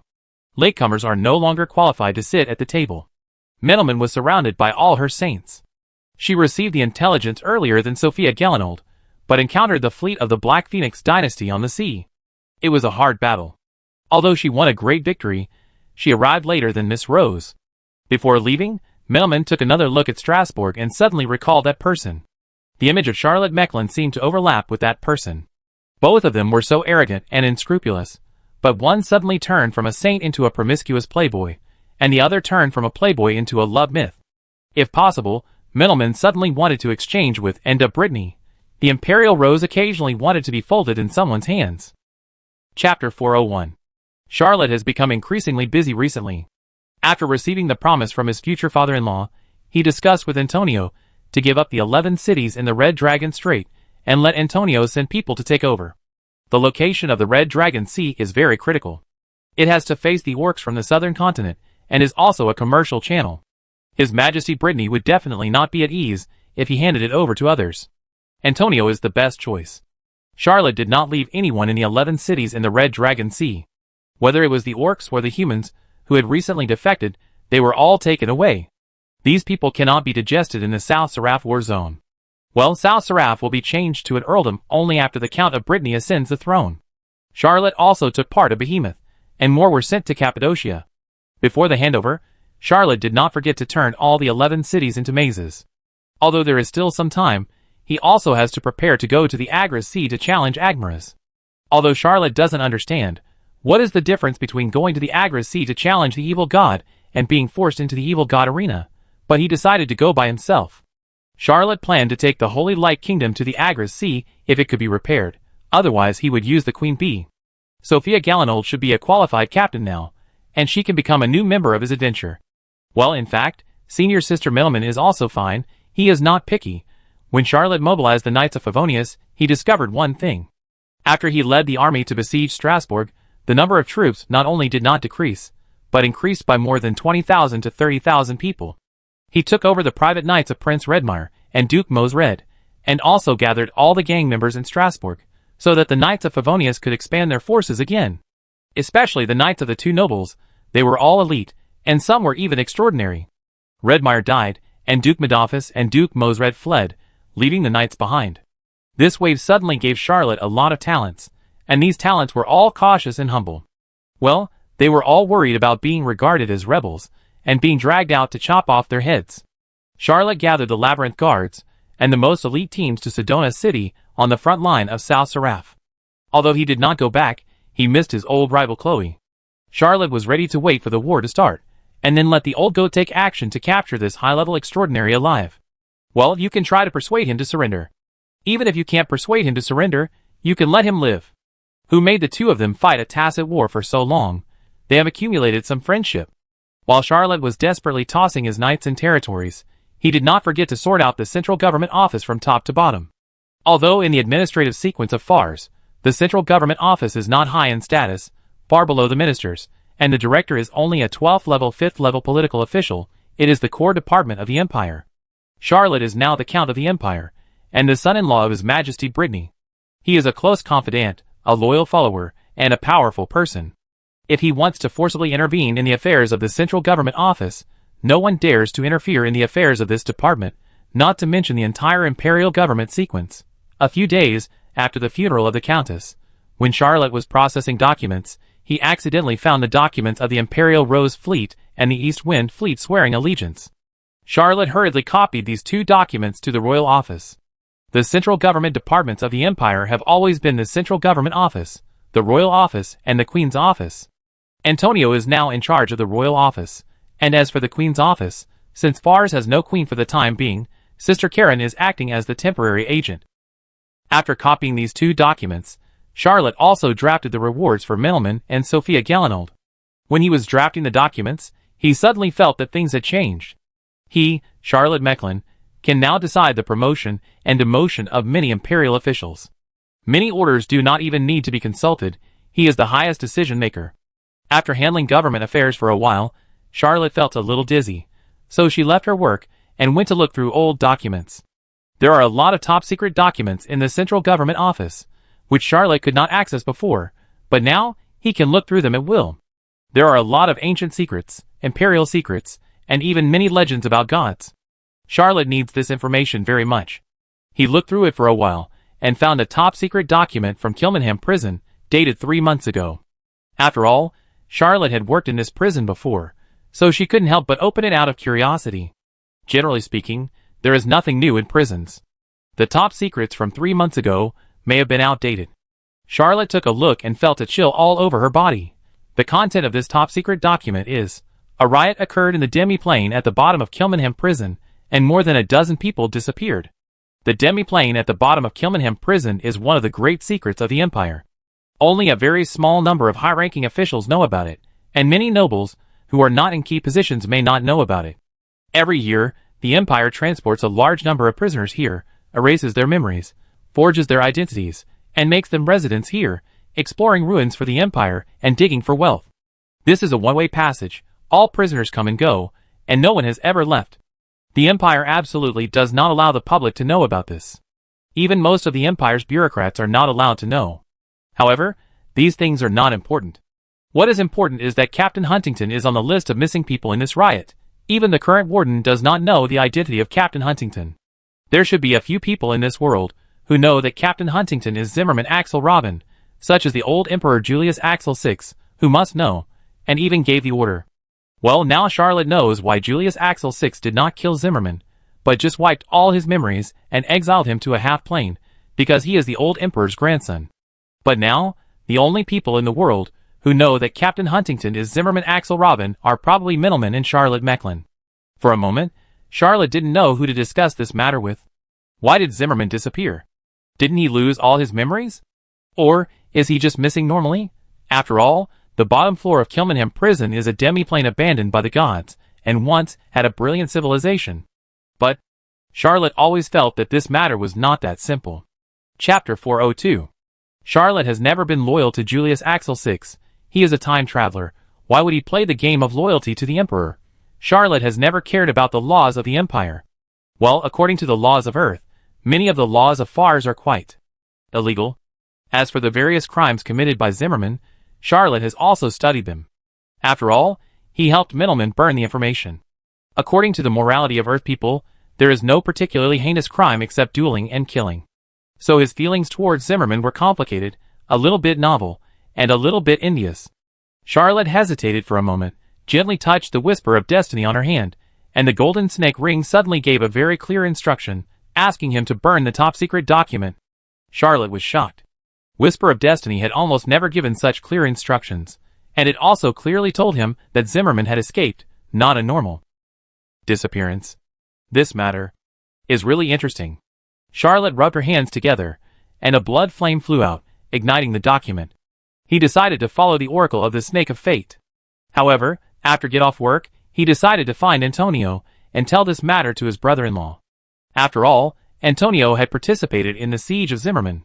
What if this imperial legend still had some memory, and suddenly sought revenge on Antonio? He also deliberately listened to the guidance of the whisper of fate. This time, the ring of the little golden snake returned to being caressed by the breeze, vague and unclear. However, Fate Whisper did not object, and he told Antonio about it. Knowing such a big secret, Charlotte was no longer interested in continuing to work. When he was about to get off work, he suddenly remembered something and drafted 2 documents by himself. One of them was to relieve him of his political status as the chief of the Lukavaro District Patrol Army and promote Dubin to the chief of the Lukavaro District Patrol Army. One was to give the group of adventurers, that is, Charlotte Mecklen's starting team, a 3-level promotion, perfectly fulfilling the original promise, and everyone would have a net worth of hundreds of ECU. Well, although the support time is a little longer, the total compensation paid is definitely more than what was promised at the beginning. After Charlotte signed, the 2 documents came into effect directly. He expedited the 2 documents and believed that someone would deliver them to the right person tomorrow. After finishing the 2 documents, Charlotte went to find Anne. And also works in the general office of the central government. Well, although there is no official title yet, it is already known to everyone that Miss Brittany will soon become Princess Anne, and no one in the entire general office of the central government dares to disobey her. When Charlotte came to find Anne, he didn't even need to push the door open. Someone opened the door for him, and a female clerk helped and sort out the documents and handed her a coat. Anne was used to it. She had always lived like this, but she deliberately lowered her living standards with Charlotte. Now Charlotte is also the Earl of Mechlin, so Anne didn't do anything deliberately. The 2 did not go back to 58th 6th Avenue, nor did they even take a carriage. Instead, they walked hand in hand to 221B Baker Street. However, Anne's status is different now, and she no longer needs a housekeeper for the apartment. This apartment has been bought by Anne, and the entire apartment provides services for Charlotte and Anne, and the servants have been replaced by people from the Brittany family. Charlotte stepped into the room and saw the magic portrait on the wall. She smiled and said, "Why did you change it?" And whispered, "My mother passed away, and I think I should be more solemn recently." The magic portrait on the wall shows Anne in a formal dress. Well, actually, it's Charlotte and Anne in formal dresses, snuggling together, and the atmosphere is warm. Charlotte shrugged her shoulders. She didn't care what was on the magic painting. She ordered a cup of coffee and sat in front of the window with Anne, looking at the people on the street. Charlotte suddenly said gently, "Although I am a little anxious, I can't wait. When should I ask His Majesty for a marriage? 1 month after His Majesty ascends the throne, or 2 months?" And blushed immediately. After a while, she whispered, 1 month. The first major event in the FARS Empire is the ascension of His Majesty Brittany. Nothing can steal the limelight of this event. Only by grasping the righteousness, His Majesty the Emperor of Brittany can declare the orthodoxy to the whole country of FARS, gain the loyalty of the onlookers, mobilize the power of the whole country of FARS, participate in the Four-Nation Alliance, and divide the Black Phoenix dynasty. As long as this war is won, the prestige of the Emperor of Brittany will surely surpass that of Julius Axel VI, and the stubborn elements in the country will surely not dare to have other ideas, and then it will be natural to attack those nobles who are ready to make a move and refuse to surrender.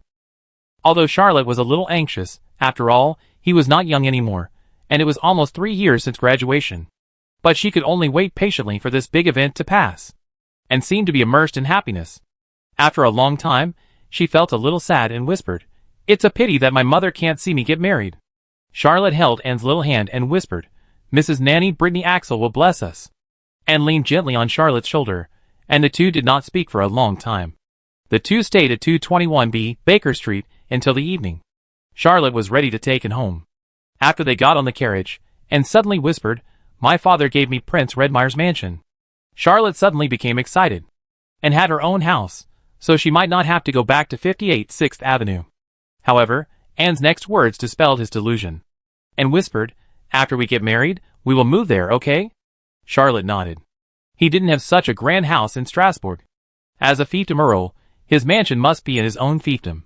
In other words, the mansion of Count Mechlin must be in South Saraf. As for the city of South Saraf, that is Charlotte's own preference. Count Garanord, who also holds the position of Minister of War, can have a mansion in Strasbourg. The same is true for Count Brittany. Of course, the most important thing is that other fiefdom nobles have been passed down for hundreds of years, while Count Mechlin is a complete upstart, which is also a small discrimination against the new nobles. Charlotte sent Anne to number 58, 6th Avenue. He watched Anne walk into the gate, and then drove the carriage away. Sitting in the dark luxury, Charlotte suddenly became alert. His insight sensed that someone was following him. Chapter 403. Charlotte pushed open the door of the carriage, hooked the upper edge of the carriage, and climbed onto the roof. Hawkeye's ability was activated, allowing him to quickly find his target in the crowd, a pale young man. When the young man saw that Charlotte had found him, he turned around and ran into a small alley. Charlotte said lightly, "Rolf, go, I want him alive." The old goat floated into the air from another nearby carriage, and in just a moment he picked up the pale young man. The pale young man looked horrified and shouted, "How could you have the help of the saint?" The diary in Charlotte's arms was slightly warm, and the whisper of fate in his hand also made a slight sound. He was extremely surprised and asked, "Why are you following me?" The pale young man gritted his teeth, clearly intending to say nothing. Charlotte didn't know any spells to search for memory, and he was too lazy to explore the other party's secrets, so he said to the old goat, "Kill him." As a powerful earl in the empire, Charlotte naturally had no concerns about those who threatened him, and would kill them if he could. The young man was horrified and shouted, "You dare to kill people in the street?" Charlotte was not interested in answering him. Why wouldn't Count Mechlin dare to do such a small thing as killing people in the street? He had killed the fake king in the palace. The old goat was about to break the young man's neck with a pinch. He finally became terrified and shouted, "Don't kill me, I am a candidate for the evil god just like you." Charlotte was slightly surprised. He waved his hand to stop the old goat and said, "Take him away. Summoning evil gods should never be heard by others." Charlotte took the man to number 1 Yen Hun Street. Although he was no longer the chief of the patrol army in Le Cavallo district, it was still no problem to interrogate a few people here, not to mention that the documents had not yet reached Dubin. Charlotte rarely came back to work. This time, he kept the old team of the patrol army, which finally made this office space a little popular. He found an ordinary interrogation room, threw the pale young man in it, and said lightly, "Speak." Although Charlotte had never interrogated a prisoner, she had questioned students whether they had done their homework. She used educational psychology in interrogation. Although the direction was wrong, the basic principle could be used. The pale young man was frightened by Charlotte's decisive killing and broke his defense. He told the whole story. His name is Mortensen Tim. He is a second-generation immigrant from the New World. His father is also from Fars. He sailed across the ocean to the New World. Recently, the evil gods in the New World were fighting, and his family spent a lot of money to buy a boat ticket and return to the Old World. As the old leopard had said, the New World was full of evil gods, and there were many people who believed in the labyrinth evil god. Mortensen Tim was a young man who had mastered the power of the fire evil god Anululu by chance, and obtained the status of an evil god candidate, and would participate in the evil god arena in 6 months. The more Charlotte asked, the more confused she became, and she pondered slightly. Mortensen Tim was very uneasy. He didn't know Charlotte, but he sensed another evil god candidate, so he decided to follow her for a while. The evil god candidates can kill each other, and plunder the evil god power from each other. He wanted to see if there was a chance to kill Charlotte, plunder the evil god power from the other party, and delay the time to enter the evil god arena. Charlotte couldn't help but ask, can the evil god candidates master different evil god powers? Mortensen Tim was slightly surprised and said, of course, the candidates of the 36 great evil gods can all enter the evil god arena. Charlotte was originally quite puzzled, but now it suddenly became clear. He had never understood what the difference was between going to the Agra's Sea to challenge Agmaras and being forced into the evil god arena. The appearance of Mortensen Tim made him realize that he had made a mistake. That is, he thought that all the candidates for the evil god were candidates for the labyrinth evil god Agmaras, but in fact, all the 36 great evil gods in the New World had candidates. In other words, being forced into the evil god arena was more dangerous, and the enemies he faced were more complicated.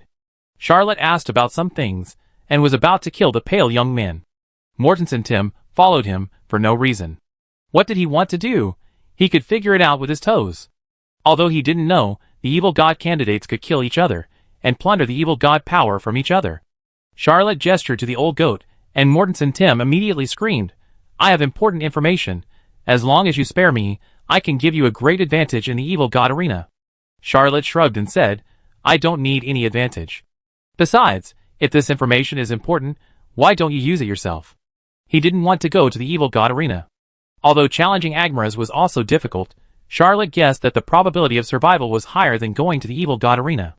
Mortensen Tim shouted, "I am just a first-level extraordinary person, and my family is just ordinary, but you have power and influence, so you can definitely do it. Evil gods need human souls, because souls are the fuel of evil gods. If you can kill hundreds of people and collect these souls, you can increase the power of evil gods." Charlotte was very surprised and asked, "Souls are the fuel of evil gods?" Mortensen Tim nodded repeatedly and said, "That's right."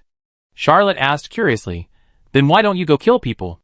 Mortensen Tim's face was a little pale, and he whispered in a low voice, "I can't do it. I do want to kill you, but I've walked down the same street with you, and I haven't decided whether I should do it. If you hadn't noticed, I would probably give up. I'm really not a bad person, but I'm entangled by the power of the evil god, and I'm almost driven crazy." Charlotte pondered for a moment. He really believed what Mortensen Tim said. This pale young man looked like he hadn't killed many people. Well, compared to him, he has killed too many people. Charlotte asked, "Do you know how to gather souls and increase the power of the evil god?" Mortensen Tim hesitated for a long time, nodded, and said, "I know. I have obtained the relevant secret method." He immediately recited a very simple little spell. Charlotte listened for a while, her face slightly surprised, because this little spell, in many places, overlapped with the Beast God Transformation spell. It's just that the Beast God Transformation spell looks normal. This little spell called Evil Eye is a real evil spell. It can deprive a person of his soul, and gain some memories, and even take away some skills. This spell is almost a bit cat mask. Chapter 404. All superpowers rely on extraordinary energy. Mortals cannot activate them. Only extraordinary people, and those who follow the corresponding path, can use them. For example, bloody glory is a general evil energy, so Charlotte will never be able to condense the certificate of the 8 Knights. Without changing into an orc, Charlotte cannot activate bloodthirsty fighting spirit. This small spell called Evil Eye has a wide range of adaptability, but it still relies on evil energy. That is, almost all evil god power and evil energy general extraordinary energy can be practiced, but other extraordinary energy cannot. It is at least 70% similar to the cat mask. It can condense an evil eye between the eyebrows, devour the soul of a living being, and obtain part of the other party's memory and some skills. Well, this spell cannot deprive others of their supernatural powers. However, it is not mainly used to do such a small thing, but to ignite the devoured soul and enhance the power of evil energy. Well, it is very similar to the blood clan relying on blood sucking and devouring vitality to increase strength. The only difference is that one devours the soul, and the other devours life. If he had just come here, Charlotte might be very excited, and would use it on the battlefield. After all, it would be a waste if he didn't devour the enemy's soul. But now, he is a high-level transcendent, and of course he knows that all shortcuts have a price. Just like the blood race devouring too many lives, causing the blood energy to be mixed, which will lead to degeneration. The biggest negative effect of this direct devouring of the soul is the devouring of memories, which will confuse the brain. As for whether there are other sequelae, Charlotte does not know yet. However, this seemingly quick method is not that quick. It can only turn a mediocre person into a relatively ordinary genius. For example, this Mortensen Tim must have used the Evil Eye, but he is still only a first-level extraordinary. Charlotte pondered for a moment, and thought to herself, the Evil Eye does not have the ability to change a person's appearance. It is slightly different from the Beast God Transformation and the Cat Mask. However, are evil gods so popular in the New World? An ordinary extraordinary person can obtain the power of the evil god, and even get a sinister spell like the Evil Eye. This guy doesn't seem to have devoured many souls, but I believe that there must be countless people in the New World who would kill innocent people just for the sake of cultivation. Charlotte had never been to the New World, but had heard about some things about it from a few acquaintances. The new world was still quite new to him, even though every acquaintance's description of it was a bit like hell on earth. Charlotte was pondering, and Mortensen Tim was terrified. The pale young man couldn't help but scream, "I really haven't hurt anyone." Charlotte reached out and patted his shoulder, saying, "Join the Knights of Favonius or die." Mortensen Tim took a deep breath and shouted, "I join." He was so scared. As a resident of the New World, he had never seen such a terrifying existence as Charlotte in the New World where evil gods, monsters, and demons were rampant. He still remembered that Charlotte said lightly, "Rolf, go." A holy order flew up and captured him alive. How terrifying was this? Even in the New World, there are no holy steps everywhere. Charlotte still has some background. Although Mortensen Tim is a candidate for the evil god, he may have had bad intentions when tracking him, but he did not do it after all. There is no murderous aura on his body. It is obvious that he has not killed many people. Charlotte, who has been on the battlefield, is very sensitive to this point. Besides, this person is still useful. For the time being, put him in the actual group. If there is any evil intention, it will be in time to kill him immediately. Mortensen Tim was sent out with lingering fear. He soon got a set of patrol uniforms, weapons, and official identity documents. He was completely confused. You know, it has been a while since their family came back to the old world, but they can only live off their savings, and can't find a job. Even if Mortensen Tim is a superhuman, he is a first-level fire superhuman, and he is more inclined to magic, so there are not many suitable jobs he can find. After all, the country is at war now, and all jobs are more inclined to go to the battlefield. Mortensen Tim's family returned to the old world just to live a stable life, not to be cannon fodder on the battlefield. In Mortensen Tim's eyes, Charlotte is definitely a super boss, but he didn't expect that this boss is so powerful that he can write identity documents on the spot. Is this a regular civil servant sequence in FARS? Mortensen Tim received the identity document and couldn't help asking, "What is the identity of that gentleman?" The member of the Knights of Favonius, who was handing over to him, replied with a smile, "Earl Charlotte Mechlin, the son-in-law of the new emperor." Mortensen Tim suddenly understood and nodded frequently. This is right. This is a big thick leg. Charlotte was alone in the office. After pondering for a while, she suddenly figured out something. This matter is very simple, but he had been refusing it before, so every time he thought of it, he would avoid it. In fact, the evil eye is not important, and it does not have to devour souls. As long as the evil energy can be improved, the time to face the evil god can be postponed. So, I am now a 15th level extraordinary, and I am full of blood energy. The time for Karnstein's arrival has been postponed again and again. Now the time for his arrival has been postponed from the initial 6 days to more than a year later. But the evil gods of the new world are different from the evil gods of the old world. Agmaraz and Karnstein are also different. What kind of evil god arena is there in the new world? I will turn all the evil god scrolls in my hand into a Grimmer's labyrinth, and then turn as many cities into labyrinths as possible. No, I have to improve the infinite mirror world first. Maybe when I improve my strength and go to the Sea of Aglers, there will be a little surprise.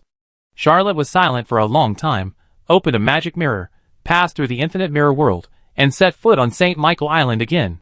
He did not stay anywhere on the island, nor did he meet anyone, and went directly to the 6th floor of the underground maze. Charlotte saw the majestic Holy Light Kingdom again. This first-generation legendary warship is like a floating palace, magnificent and luxurious. But compared to the last time Charlotte saw it, this legendary warship seemed a little different. Before Charlotte touched the divine creature, a thought echoed in her mind. The fangs of the sea serpent Basuji, the tears of the king of giant whales, the branches of the ancient Madra tree, the blood of the peak holy level, the person who collected all of this. I will serve you as my master, and am willing to carry you anywhere to explore all the treasures of the 7 seas. Chapter 405. Charlotte was shocked. The last time he came into contact with the Holy Light Kingdom, this divine creature made a total of 12 requests. However, after he touched him, 2 of the requests disappeared. There was no evil energy of the god of Labyrinth, and the breath of the blood ancestor. This time, there were only 4 left, and 6 requests were satisfied. The favor of one of the 9 gods disappeared, which was understandable. Mr. Charlotte Mechlin was the favored one of the Serpent of Destiny. I still owe this god 32 joys of destiny. Why would there be no jealousy from a loved one? Charlotte was puzzled. Where was the jealousy between him and but since she had satisfied the request of this divine creature, Charlotte didn't want to delve into it. The destiny of divine creatures. Well, Charlotte remembered the god of joy. He went from being an independent evil god to the pet of the Serpent of Destiny, which seemed to have achieved the goal of changing the destiny of divine creatures.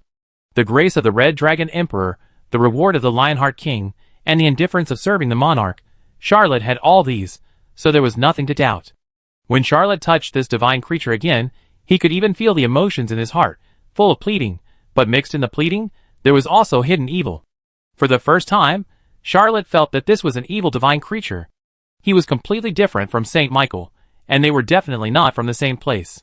Charlotte took out the diary, and turned to the side of the Saint Light Kingdom navigation log. At the back of this navigation log, there were more records about him, truthfully describing how he became the owner of the Holy Light Kingdom. It's just that the records are not perfect, because he hasn't been able to completely master this legendary warship. The blood of the peak holy level is easy to say. His Majesty Brittany is a good target. Or maybe he can't get it, but he can definitely get it. Anyway, it only takes a little bit. As for the other three things, Charlotte was confused. He didn't know where to find them. The fangs of the sea serpent Vasuji, the tears of the king of giant whales, and the branches of the ancient Maduro tree. Charlotte stepped onto this legendary warship again, and still wisely didn't approach the magic circle on the bow. This legendary warship has more than a dozen floors of cabins, and it is magnificent. Even the deck is divided into 6 floors, which can accommodate tens of thousands of people. Charlotte had a vague feeling that this legendary warship was alive. Not only the divine creature that was nailed to the bottom of the ship was alive, but the entire warship itself was alive. He could even feel that no matter where he went, he would feel like he was being spied on. Charlotte gently stroked the golden ring on his hand. He met the 8 requirements, except that it could not be started, but most places of this legendary warship were open to him. Charlotte had been on the ship for a while, and knew that the most important things for a ship were the captain's room and the cockpit. Following the hint of fate, he went straight to the captain's room, which was on the top floor of this legendary warship. It occupied a cabin of more than 500 square meters in front of it, and even had a viewing terrace on each side. When he stepped into the captain's room, the Saint Light Kingdom navigation log in his hand became slightly hot, and a line of words appeared on the last page. Master Charlotte Mechlin arrived at his loyal Saint Light Kingdom. In order to reward the Holy Light Kingdom for its decades of hard work, a goat was given to him. Charlotte immediately thought of Golden Goat Rolf, and thought to herself, does this warship still want to eat people? He glanced at the captain's room, and felt that there was a goat head missing. But the old goat is not a goat man, his nickname is the Golden Goat. Even if his head is chopped off, it will be a bloody human head, not a goat head. Charlotte silently said in her heart, change the request. The old goat is quite useful. After all, he is one of the 10 great pirates, who travels across the 7 seas. He will be useful when he goes to the Agula Sea in the future. Another line of text appeared in the Saint Light Kingdom logbook. Destiny's Joy is also okay. Charlotte herself still owed the Destiny Serpent 32 Destiny's Joys, so where could she get extra to reward? He silently said, this is not available either. Another line of text appeared in the Saint Light Kingdom logbook. 500 evil crew members. Charlotte thought silently, this is possible. He has tens of thousands of maze guards, and there will be no problem in transferring a group of them to serve as crew members. After a while, there was no movement in the Saint Light Kingdom logbook. Charlotte couldn't help but ask silently, who are you? A line of text appeared in the Saint Light Kingdom logbook. Respected Master Charlotte Mechlin, you can call me Amon. Charlotte's eyebrows jumped, as if something had pulled her heart. After a long while, she asked, what is your relationship with the woman at the bottom of the ship? After a while, Charlotte thought there would be no answer, but a line of words slowly appeared in the Holy Light Kingdom logbook. Omi Bella is my mother.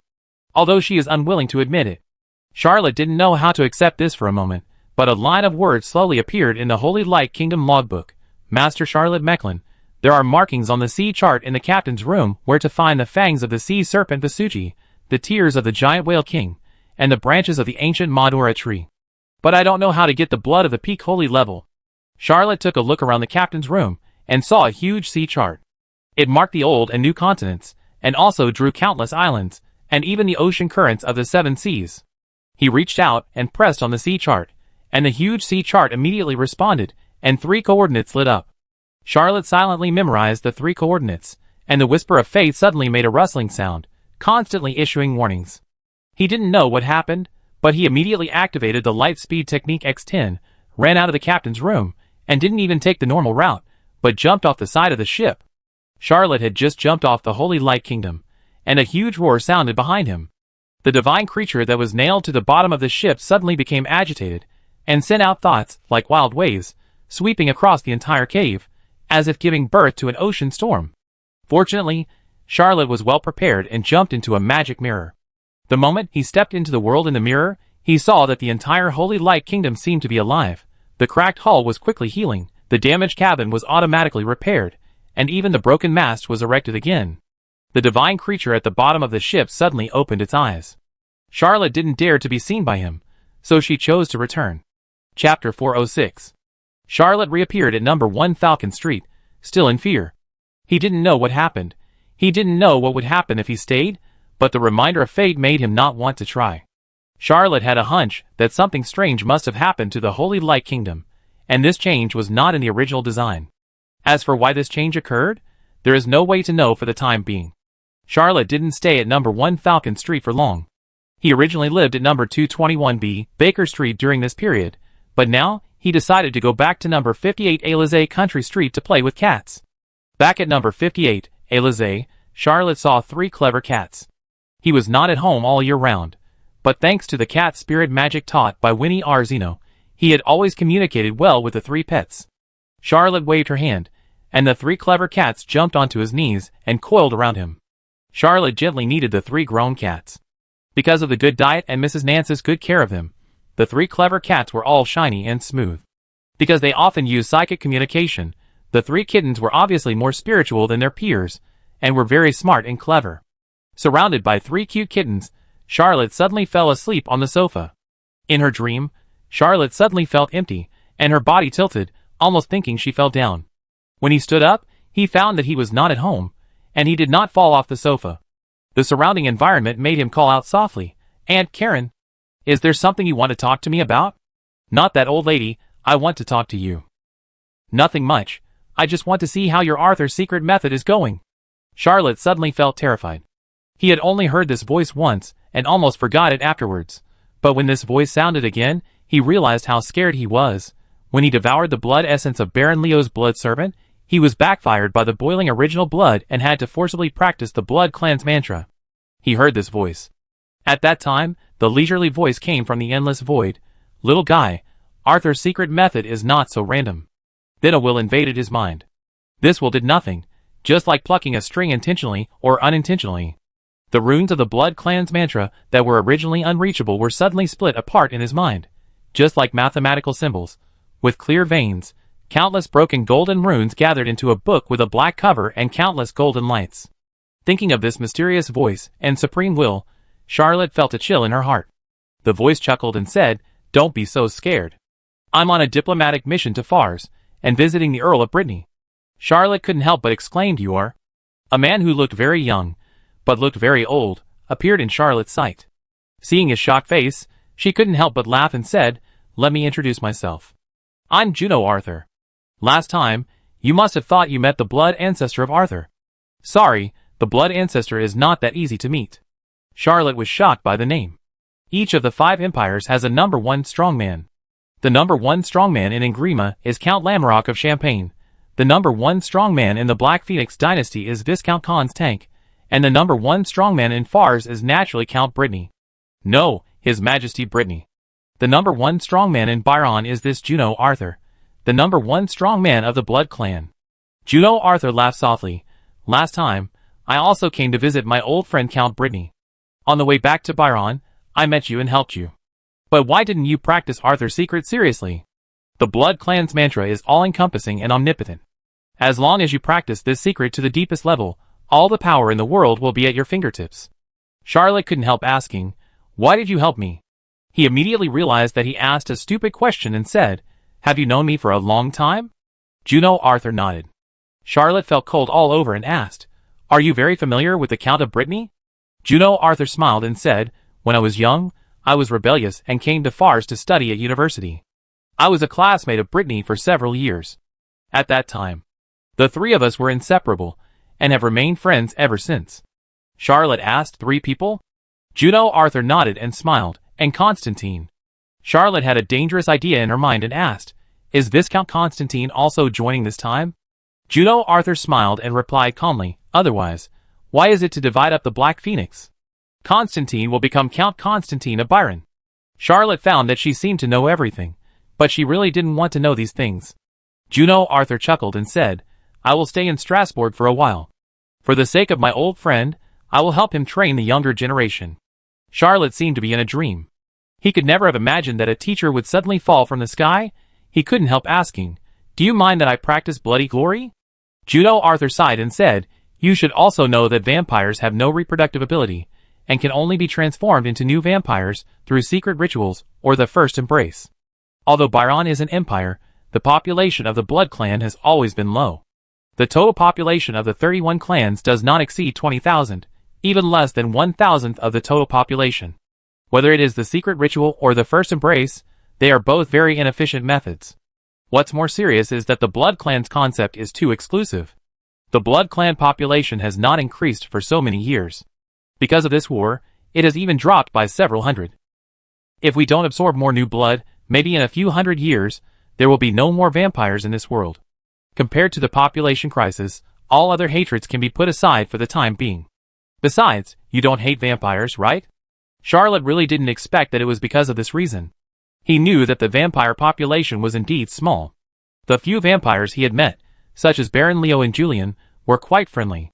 At that time, he thought he had met a good vampire. After hearing what Juno Arthur said, Charlotte realized that some vampires had begun to worry about the population collapse. No wonder they were willing to accept Duchess Mezu. This time, Viscount Constantine was recruited again. Chapter 407. Charlotte suddenly thought, is Byron too strong? Although Byron suffered heavy losses in the naval battle, it has been entangled with Fars and Felindon. However, after obtaining the northern fleet of Duchess Mezu, the navy's strength has recovered by 70% to 80%, and it has also obtained the Fontainebleau, and now Constantine himself has joined. Charlotte suddenly worried about her father-in-law. Although Juno Arthur claimed to be an old friend of Brittany, the other vampire clans in Byron were not old friends of the Breton family. Besides, old friends may not have never fallen out. But this matter was obviously not his turn to worry about. After all, he was only a high-level extraordinary person, and he could not worry about the affairs of the saint level, especially these peak saint levels. Juno Arthur snapped his fingers, and a book with a black cover and countless broken gold runes appeared. He said to Charlotte, you have been promoted to a high level. According to the theory, you should have condensed the blood core long ago. Charlotte blushed. He did think about condensing the blood core, and even gave up swallowing the enemy's life for this, in order to make the blood pure, but then he hesitated, because he still wanted to get married and have children. If he became a vampire, he would not be able to reproduce. Juno Arthur smiled and said, vampires transform through mystical rituals or the first embrace, even if they are still low level, have not yet condensed their blood cores, and cannot reproduce, but you still have a chance. It is human nature not to want to condense blood cores so early. I used to. I also like human girls. It's a pity that I was too obsessed with power at that time. I became a vampire in a hurry before reproducing offspring. I regretted it later, but it was too late. Charlotte asked in surprise, you are a human? Juno Arthur smiled and said, yes, most vampires were once human. Charlotte realized that she had asked a stupid question. There are no natural vampires in the world. Well, maybe, but they are very rare. At least Charlotte has never heard of it. Juno Arthur continued, since you haven't condensed the blood core yet, what about the original blood boiling? Charlotte whispered, Asilo's blood energy has already been boiled, Arthur's blood energy has also been boiled, and the rest have not yet. Juno Arthur smiled and said, since your blood is boiling, I will start teaching you the first secret method of Arthur, blood bath technique. This strongest person in the Blood Clan is definitely a good teacher. He explained the blood bath technique in a simple and easy to understand way, and personally demonstrated how to transform the flesh body into blood baths. This secret method is easy to learn and master. It is a common spell rarely seen in the Blood Clan. It has multiple functions. It can release blood bats to scout the battlefield, transform into countless blood bats to travel, escape, avoid assassination, and even use the blood bat technique to reorganize the body and repair the severely injured body. It is about 70% similar to the blood flame deformation technique, but more exquisite. Charlotte was a bit perfunctory at first, but soon became addicted to it. When he gradually understood the basics of the blood bat technique, he suddenly heard Juno Arthur whisper, let's stop here tonight. It's already dawn. Charlotte slightly opened his eyes, and it was indeed dawn. He opened his palms vaguely, and a book with a black cover and gold runes appeared. This was the manifestation of the Blood Clan's mantra. Charlotte opened the first page, and there was already a spell recorded in it, the Blood Bat Technique. Charlotte closed the vampire mantra book, letting it disappear in his hand, and called Mrs. Nancy, asking her to prepare a carriage and take him to the central government office. Along the way, Charlotte was catching up on sleep. A night of practice was really too exhausting. After work, he did not handle any government affairs, and continued to catch up on sleep. Only at noon did he go to have a meal with Anne, and saw that he was listless and asked about the clues, and Charlotte told the truth, and was very surprised and whispered, "It turns out that the guest from Byron at home is actually the strongest person in the vampire race." The old Earl of Brittany did not mention this matter to his daughter, because this matter was too important and needed to be kept strictly confidential. However, Juno Arthur went to teach Charlotte the vampire power words, which was something the old Earl could not have thought of, and saw that Charlotte was so tired and did not want to go to work, so she followed Charlotte back to 221B Baker Street and asked him to rest first. She would prepare afternoon tea for Charlotte to enjoy when she woke up. Charlotte did not think much about it, went back to her room, and fell asleep. It was not that she was really sleepy, after all, she was also a superhuman, but learning the vampire power words was too laborious. In the afternoon, after Charlotte had fallen asleep, she felt a little more energetic. She accompanied Anne to have afternoon tea, and the two went out for a walk together.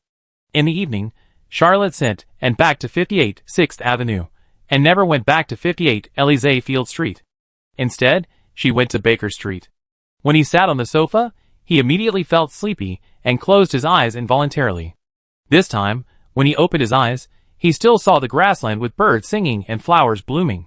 Juno Arthur, who was wearing a far-style hunting suit, smiled and said, "Your talent in the Blood Clan's true words is obviously better than other Blood Clan secrets. Today I will teach you Arthur's blood explosion technique." The strongest of the Blood Clan made a vague grab, and Charlotte felt the blood in her body flow backwards. With just a little chance, it would burst through her body and explode. He was awed and hurriedly urged the bloody glory, but how could he resist the peak holy level? After Juno Arthur demonstrated the blood explosion technique, he taught this secret method to Charlotte in detail. This Arthur's secret method is to manipulate the blood in the enemy's body and perform various means. If the enemy is accidentally hit by the blood explosion technique, the blood in his body will be burned. If he can't resist, he will explode and die. After Charlotte had mastered the blood explosion technique, Juno smiled and said, "Do you know how to really use the blood explosion technique?" Charlotte shook her head, and Juno made a gesture of pulling the trigger, saying, "It is to absorb the enemy's life and turn it into blood-sucking bullets. As long as there are enough enemies, the blood-sucking bullets condensed by the blood explosion technique will never be cut off. On the battlefield, you will always have a chance to turn the tables." Juno turned his body elegantly, raised his hands slightly, and fired 2 blood-sucking bullets. Although it was in a dream, Charlotte could still feel that the energy of the 2 blood-sucking bullets did not come from Juno Arthur, but from his body. This secret method was too vicious and cruel, but combined with Juno's elegant gun-fighting skills, it became the most elegant killing method. Charlotte spent this night in hard training. Chapter 408. If the Asilo clan is the master of the vampire swordsmanship, and the Vango clan is the master of the vampire assassins, then the Arthur clan is the classic mage. However, mages have a big weakness and are not good at close combat, so the Arthur clan developed the gun-fighting technique. The blood explosion technique is a powerful technique developed to match the gun-fighting technique. Arthur's gun skills are the best in the world. Yes, not the best in the vampire clan. Charlotte also learned some gun skills from Aubrey Teutonic Atwood, the president of the Wild Horse Detective Agency. He always felt that his shooting skills were enough. After all, when he fought, he mainly fought close to the enemy. But with Juno Arthur's guidance, Charlotte realized how wrong she was. The various incredible gun-fighting techniques of this strongest blood clan opened Charlotte's eyes. For the next 10 days, Charlotte's life entered a fixed rhythm. She got up early, went to work, had lunch with Anne at noon, skipped work in the afternoon, slept at 211B Baker Street, sent Anne home, and received training from Juno Arthur. Charlotte herself was already a high-level extraordinary person. She was skilled and relaxed in controlling her body. She also had auxiliary abilities such as agility and insight. She made rapid progress in blood explosion and gun fighting. That night, Charlotte entered the dreamland again, and saw a table in front of Juno, with 2 ordinary pistols on it. Charlotte was a little excited and asked, "Teacher Juno, are we going to practice today?" Juno smiled and said, "You have mastered the 62 positions of Arthur's gun fighting, and we are indeed going to start the next stage of training. Let's practice today. Pick a gun. They are all ordinary blood-sucking weapons, not as powerful as the red and blue rattlesnake in your hand, nor as powerful as the withered rose." Charlotte picked up a gun. Both pistols were of the same quality. Both were first-level extraordinary weapons, first-level blood-sucking pistols. Juno picked up another gun and smiled at Charlotte. Charlotte's knees softened. She had been shot. The black muzzle of the gun protruded from her ribs. This shot was not a firearm. Charlotte didn't even see the sign of a shot when she opened her insight. After a while, Charlotte recovered. Fortunately, this was in Juno's dreamland. He just felt pain in his knees, but he was not really injured. Juno smiled and said, "The 6 most critical elements of gun fighting are not being seen, seeing through the enemy's weaknesses. You wanted to activate the light agility just now. The blood energy in the knee is the weakest. Pull the trigger the fastest, hit the target accurately, and protect yourself and prepare for the second shot." Charlotte pondered. "You just made a very concealed move, which is the armpit hiding of gun fighting. I did habitually activate the light agility. You are too familiar with my shooting pattern. You deliberately suppress the speed of shooting, but it is still faster than me. As for accuracy, it goes without saying. That is the basic skill of a shooter. Your posture just now was very elegant, but you can jump back at any time, and you can fire a second shot at any time." Charlotte smiled bitterly and said, "I guess you have at least 6 options, all of which are the directions of my possible counterattack, and you have predicted them all." Juno nodded and said, "You are a teachable child." He moved his right hand, and Charlotte turned sideways to dodge, but the vampire's left hand miraculously produced a pistol and shot Charlotte in the knee. Charlotte couldn't help but curse her own stupidity. She didn't even notice that Juno had changed his pistol. The two sides fought more than 200 times that night. As the strongest of the Blood clan, Juno's spearmanship was the best in the old continent. He could even kill Charlotte with only his mid-level extraordinary strength. Arthur's spear fighting skills were used to perfection by him.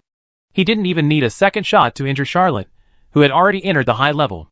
Charlotte always thought that as a high-level extraordinary, she could not be afraid of low-level extraordinary weapons, but when Juno grabbed it, she found that blood could circulate throughout the body, with uneven strength, and there were actually flaws everywhere.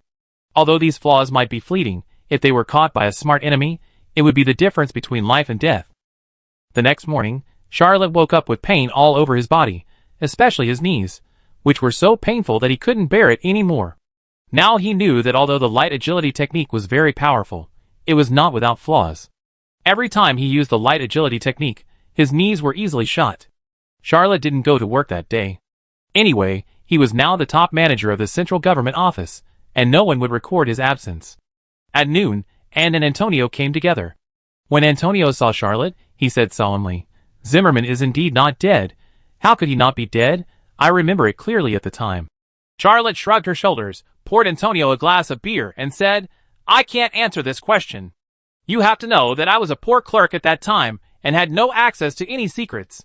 Charlotte had no time to find Antonio these days, but he was dating Anne every day, so of course she told Anne about this, and asked her to go home and tell her brother. So many days have passed, and Antonio suddenly came to the door. Obviously, he had done some investigation in the past few days. Antonio whispered, "This is a big deal. If Zimmerman is still alive, he will definitely take revenge, and the 6 people who besieged him will be in danger." Charlotte asked, "Did your Majesty participate in it?" Antonio shrugged and said, "Father didn't." Charlotte said, "But your Majesty will still be in danger."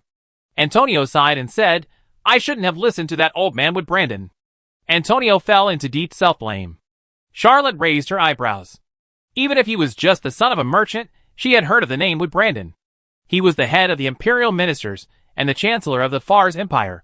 Wood Brandon was a man of both civil and military talents. Not only was he a top saint, but he was also proficient in literature, art, and military strategy. He had always been trusted by Julius Axel VI. However, he returned to his fiefdom for recuperation a few years ago and never came back. Fars had an imperial chancellor, but Strasbourg had never had one. When Charlotte was still a little clerk, she thought the old emperor wanted to collect all the people, but she didn't expect there would be such a thing. He asked, "Who else besieged Zimmerman?" Antonio thought for a moment and said, "Originally, this should have been the biggest secret, but now that Julius Axel is dead, there is no need to hide it. Except for me, The other 5 of the 6 people who besieged Zimmerman were from the royal family. If those people hadn't been seriously injured in the battle to siege Zimmerman, Hongmir would not have had a chance to successfully usurp the throne. Chapter 409. Antonio roughly recounted what happened that year, and Charlotte was stunned and secretly smacked her lips.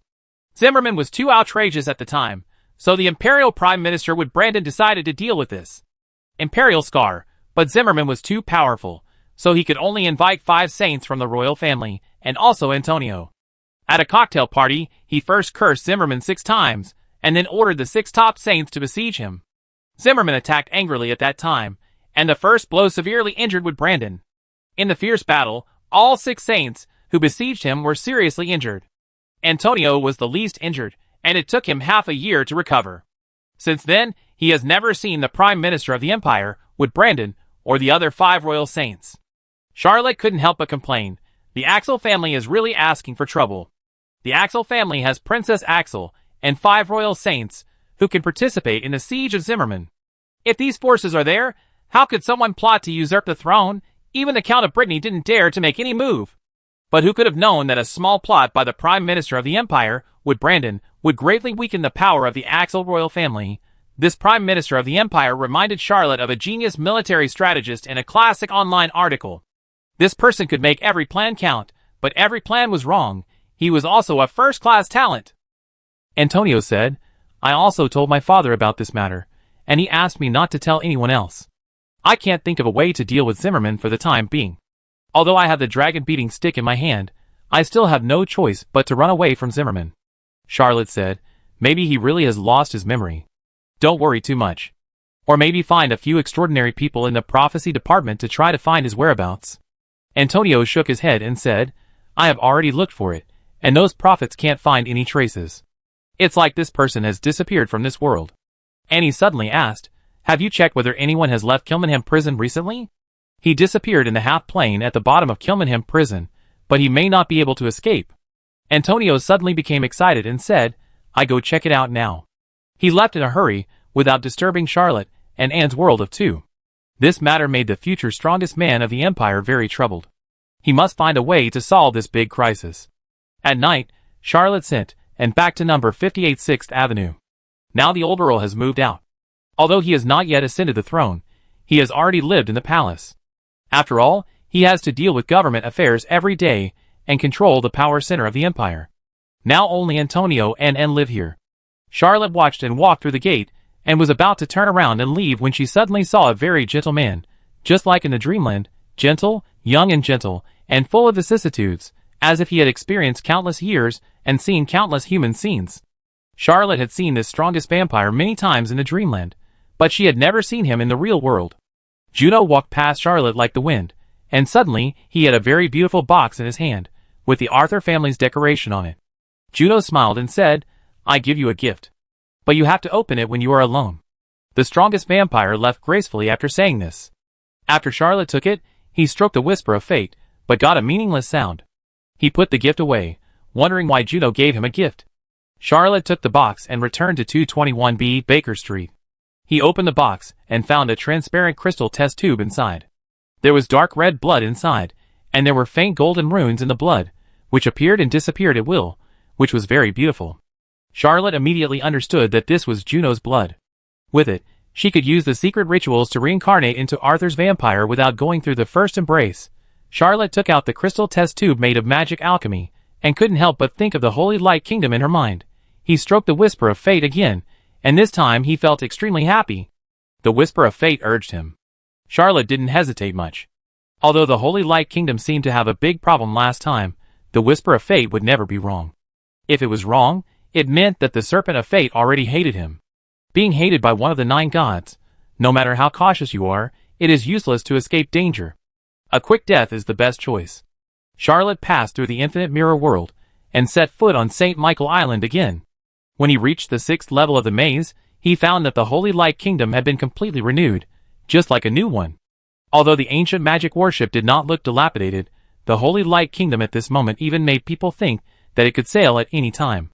Charlotte released a flaming hand, and sent Juno Arthur's blood to the head of the divine creature nailed to the bottom of the ship.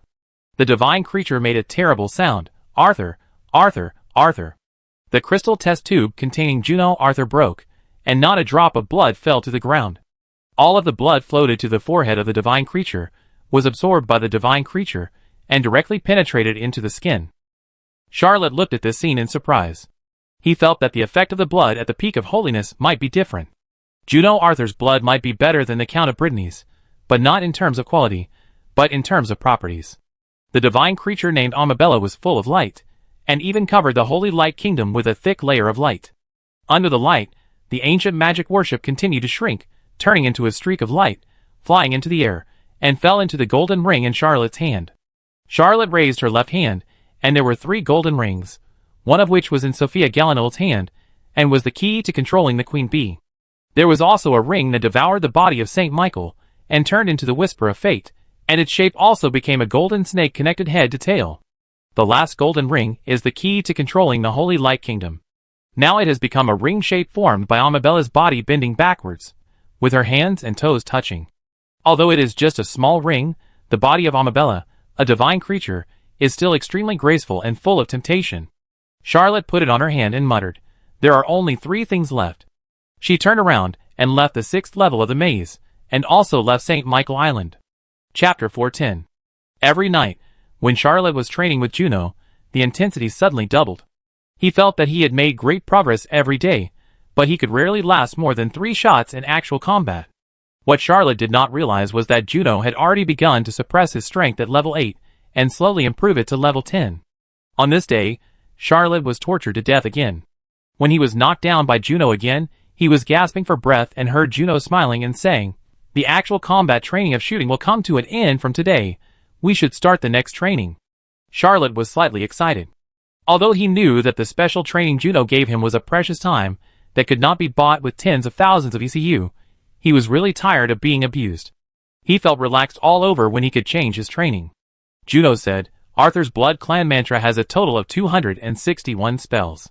You have already learned the entry-level Blood Bat spell and Blood Explosion spell. It's time to go a step further and learn how to create a Blood Butcher. Arthur is a mage, weak in close combat, so we developed gun fighting and the Blood Butcher. The Blood Butcher is our dog, our shield, our minions, and the greatest guarantee of our lives." But do you know what the Blood Butcher's greatest role is? Charlotte shook her head to indicate that she didn't know. Juno said lightly, "The Blood Butcher's greatest role is to set up the original blood boundary." Charlotte was immediately moved. The original blood boundary and the glorious magic circle have always been known in the world as the ultimate wall. Charlotte had seen the radiant magic circle, which even alchemical explosives could not break. He had also seen the original blood boundary, which was set up by the vampire extraordinaries around Jonan, which made his magic-breaking armor bombs return in vain. He had also thought about building such a magic circle for himself, but he really couldn't gather extraordinaries who could set up a magic circle, nor did he have the corresponding secret method. Charlotte had many orc extraordinaries, but the orcs practiced bloodthirsty fighting spirit, which could not push the original blood boundary, and the orcs did not inherit the defensive magic circle. Juno continued, "When you have cultivated enough blood butchers and can set up the original blood boundary, with your strength, you can fight even if you encounter a low-level saint." Juno began to explain how to condense the blood butcher's power seed, how to implant it into the body of a warrior, and how to control the blood butcher through this special power seed. When Charlotte suddenly had a strange idea, she thought to herself, "I can't activate the blood spirit because of insufficient blood energy. If I can really train a group of blood butchers and gather their power in myself, wouldn't it be possible to greatly increase the time I can use the blood spirit? If combined with the original blood boundary, it can indeed fight against the lower-level holy order. For example, Vigo, such as the great priest Augustridon, but it is estimated that it will not work against the holy order of Rolf's level." Juno's explanation was very detailed. Charlotte was halfway through learning when she suddenly realized that something was wrong and asked, "Teacher Juno, are you leaving?" Juno smiled and said, "The alliance has been formed. I should have gone back to Byron a long time ago. I wanted to train you for a while longer, but Byron has made some mistakes recently, and I have to go back to deal with it. I can't see my old friend ascend the throne. It's a bit regrettable." Charlotte fell silent and studied harder and harder. In addition to teaching the secret method of making the blood butcher, Juno also talked about many basic spells of Arthur. He laid a very solid foundation for Charlotte. Although Charlotte knew that this strongest Blood Clan member hoped that she would be reincarnated as a vampire one day and become a member of the Blood Clan, she could not have any hatred towards this blood clan member. Although Charlotte knew that if she could not resist the temptation, everything he had now would be gone, including everything in farce such as the Knights of Favonius, a group of good friends, and the current power and status. Well, power and status are the least important. Once you become a vampire, you will never be able to return to being a human. Juno finished the last sentence and smiled slightly. Come to see me in Byron when you are free. Since I became a vampire, I haven't had any human friends visit me for a long time. That old guy Brittany won't leave Fars even for a moment. That guy Constantine will soon cease to be human. Charlotte couldn't help but chuckle, but soon she couldn't laugh anymore. Juno made light of these two things, but in fact, they revealed an extremely cold reality. Count Brittany would never dare to step into Byron, as the blood clan of Byron would definitely attack him. As for Viscount Constantine becoming a vampire, it was a shocking event for the old world. Let alone his identity as the strongest man in the Black Phoenix dynasty. This incident represents the fall of a great empire. The Black Phoenix is about to be divided. Charlotte opened his eyes. He came out of Juno's dreamland. The sun was shining brightly in front of him. He came out a little later than usual. It was obvious that Juno had delayed the class. Charlotte sighed softly. He couldn't go to work today. He stayed at 221B Baker Street for the whole morning. At noon, the door was open from the outside. And pushed the door open with a key. Seeing Charlotte's blank face, she couldn't help but smile and asked, "Why didn't you go to work today?" Charlotte laughed and said, "Then you can deduct my salary. You are a senior official in the Military Law Enforcement Department of the General Office of the Central Government, and you are in charge of lateness, early departure, absenteeism and vacation." Annie pretended to take a document and said, "I will punish you now." "Oh, you don't seem to work in the general office. Tomorrow I have to ask my father to officially sign the document of your appointment as director." Although Charlotte became the highest authority in the general office of the central government because of her quick action, she actually has not yet received the appointment document from His Majesty the Emperor. There was no way. It wasn't that His Majesty of Brittany refused to sign, but that His Majesty himself had not yet ascended the throne.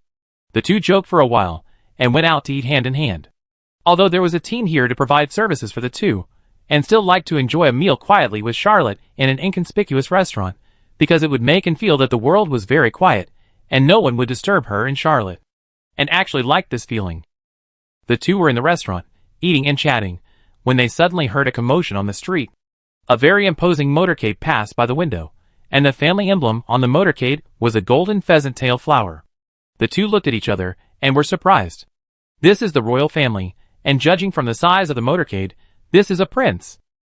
Chapter 411. The old emperor has no brothers or sisters, but Axel is a big family. Just like Charlotte has only one brother and one sister, but the Mechlin family is a big family with at least dozens of people.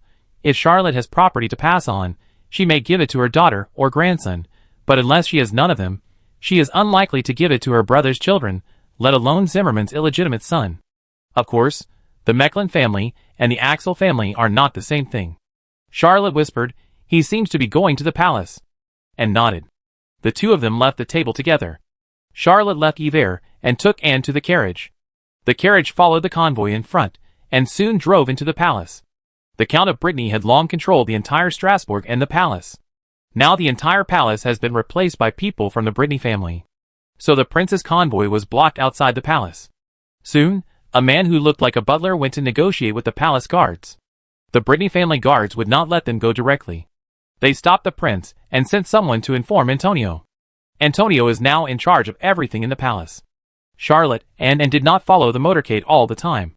They got off the carriage, bypassed the motorcade, and arrived in front of the palace. This time, the palace guards took a look at the two and let them in without even stopping them. The old butler who negotiated was furious and shouted, "Why can this young couple enter the palace at will? But our Prince of Every needs to wait." Charlotte smiled, and he also found it interesting.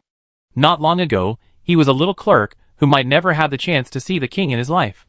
But now, he can enter and leave the palace at will, and he doesn't even need to be informed in advance. There is no way who made him hold Princess Anne in his hand. As for the prince, he will soon understand that the new dynasty is named Brittany, not Axel. Charlotte and soon saw Antonio rushing over. He nodded slightly at them and said, "Come with me to pick up Prince Avery." Charlotte and did not refuse this matter, and followed Antonio out of the palace. On the way, Antonio did not forget to explain, saying, I besieged Zimmerman with Prince A. but he was seriously injured and should have recovered from his injuries now. Charlotte asked curiously, you talked about him last time, but what does he want to do? Why did you come back to Strasbourg? Is he here to seize the throne? Antonio shrugged his shoulders and said, I will let him know that he is really old. Antonio, who had the dragon-beating stick in his hand, was afraid of Zimmerman and his father, but apart from these two, no one in the empire could threaten him.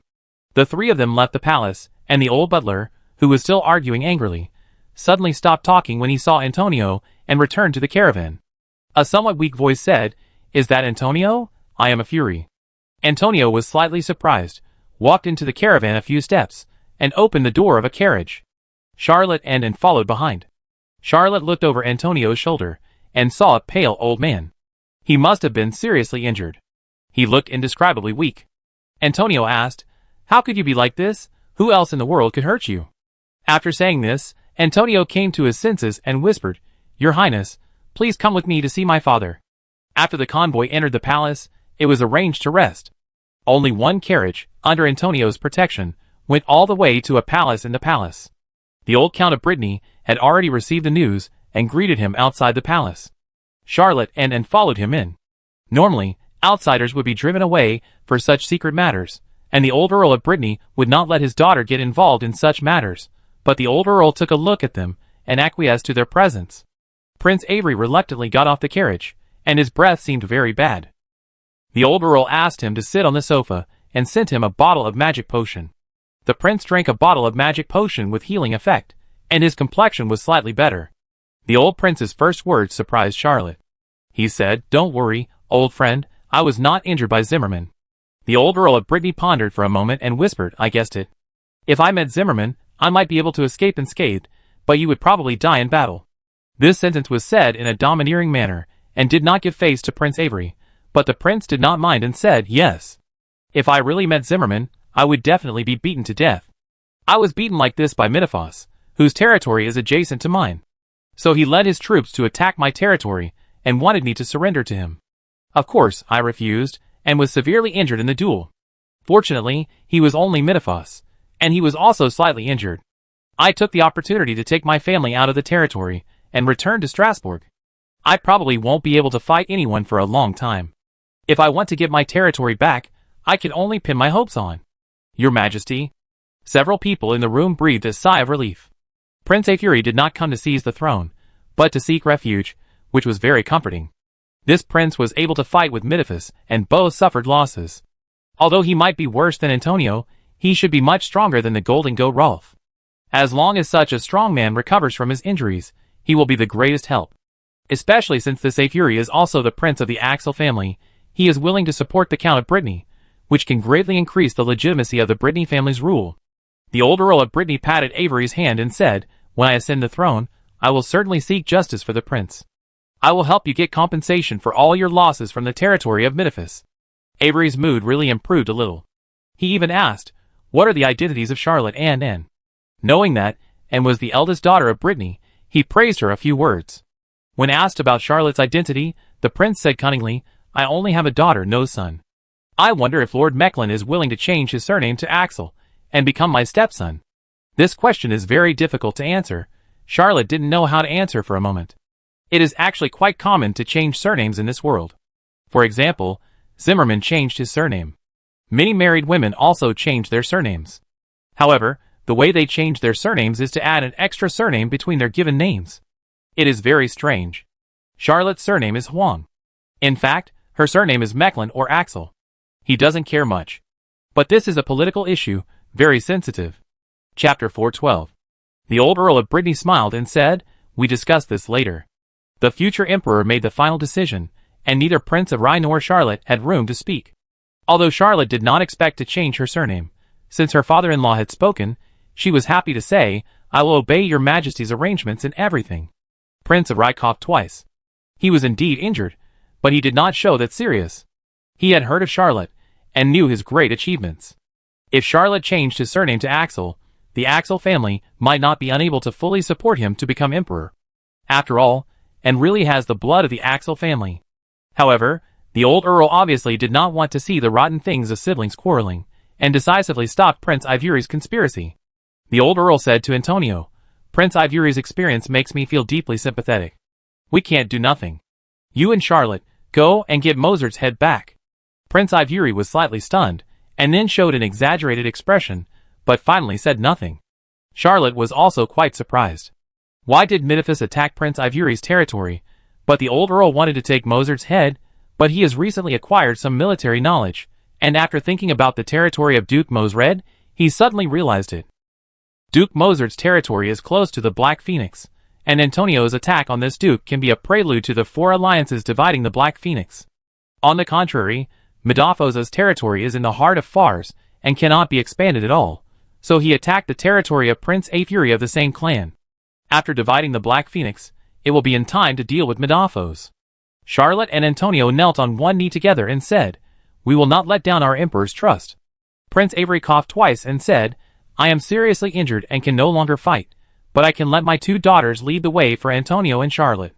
Prince Ivory has been married 4 times, and has 8 daughters in total. Some of the older daughters have already married, but the 2 youngest daughters have not yet found a marriage partner. The prince certainly did not want his daughter to seduce Charlotte. To the prince, the most valuable thing about Charlotte is that she can marry Anne.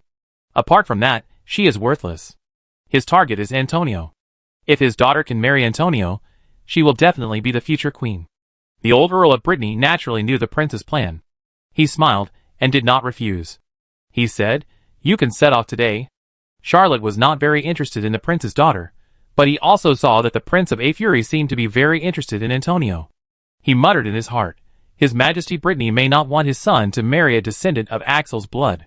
He followed Antonio out of the palace silently, but heard him whisper, I want to go too. And didn't say anything just now, because she was afraid that her father would stop her directly, but it would be much easier to ask Charlotte. She absolutely trusted her brother, but how could she trust Charlotte, even if Charlotte had always performed flawlessly, and would never allow any little goblin to approach? Charlotte didn't dare to hesitate and whispered, Is Aunt Karen going back too? And said, She has to take care of a lot of things. After her brother leaves, she will have to deal with all these things. She definitely can't go. Charlotte said decisively, Then I will bring everyone with me, and make sure to protect you. Antonio went to the knights first to select people. Charlotte also sent a signal. He has always had 2 saints protecting him secretly, but this time he wants to take Anne to suppress the rebellion. He thinks that 2 saints may not be enough, so he must summon the other 5 saints. At the same time, he needs troops to suppress the rebellion, so he also needs to transfer a knights of Favonius.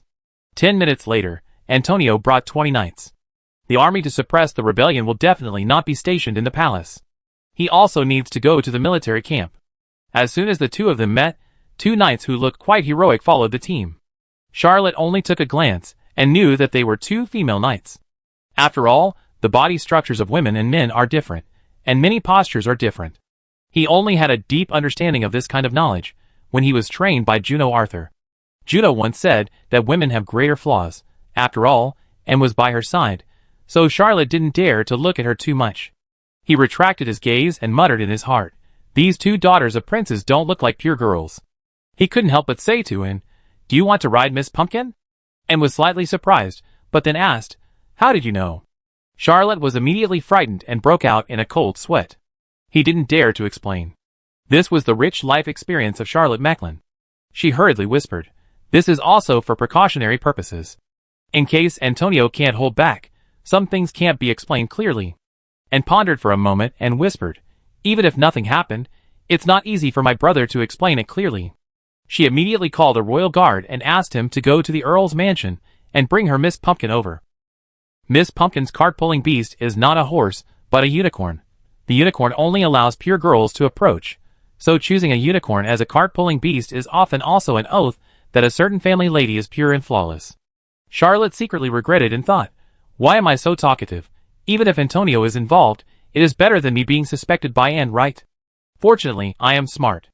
Antonio is a top saint, and has various supernatural powers. Of course, he heard Charlotte and Anne's whispers clearly. He was very grateful, and said to himself, Fortunately, Charlotte has rich experience, and can see such small details. Otherwise, I would have been tricked by Prince Ivory this time. Well, the old Earl, and the new Earl of Brittany knew Charlotte's past very well. They also knew in which aspects he had rich life experience. Avery's two daughters didn't talk much along the way. It was not known whether it was to maintain mystery or to play hard to get. However, when they saw Miss Pumpkin brought from the Earl's mansion, they almost subconsciously stayed away from the carriage. Antonio, Charlotte, and Anne looked at each other and smiled knowingly. Antonio and Charlotte Mecklin quickly joined forces. After leaving Strasbourg, the team became a mighty army of thousands of soldiers, full of murderous aura and showing the might of 100 battles. Chapter 413. Charlotte is a time traveler, and he firmly believes that a lion will do its best to catch a rabbit, and he will never allow Annie to be in danger, so he took out all his assets, including 7 saints, Black Dragon, Golden Goat Rolf, Chio Deluo, Vigo, former Royal Knights leader Cresto, and 2 former Vice leaders Aspros and Regulus. In addition, Charlotte's Knights of Favonius are all maze guards, with at least 100 extraordinary people. Such a luxurious camp shocked Antonio, the new Count of Brittany, who would become the crown prince in a few days. This army marched quickly after leaving Strasbourg, and walked 20 to 30 kilometers in a few hours. Antonio was a genuine holy knight, and the army he led was also the elite of the Brittany family, so he was accustomed to this kind of forced march. Although Charlotte was not a qualified military strategist, he had experienced so many battles, and was a high-level extraordinary person, so he had at least been tempered a little.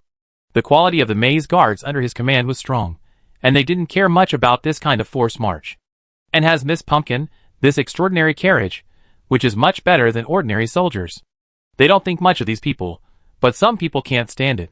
The 2 Miss Axel are not extraordinary, and they both ride horses to show their heroic spirit. Although A Fury is a top saint, and is willing to invest resources in his daughters, talent is too fair. It will never be favored because of who is a noble. The old Earl of Brittany is a top saint, and his son is also top, but in fact, and has long been promoted to a second-level dream environment walker. But after Miss Brittany found out that her dear Mr. Charlotte Mecklin was already a high-level extraordinary person, she never mentioned this good news.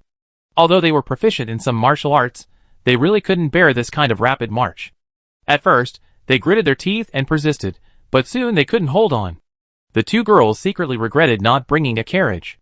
The elder sister Sarah couldn't help but said to her younger sister, "If we keep running like this, I'm afraid our legs will be blistered at night. I'm going to Antonio to ask for a carriage." Sister Renee couldn't hold on any longer and said, "I go with you." The 2 urged their horses, and caught up with Antonio.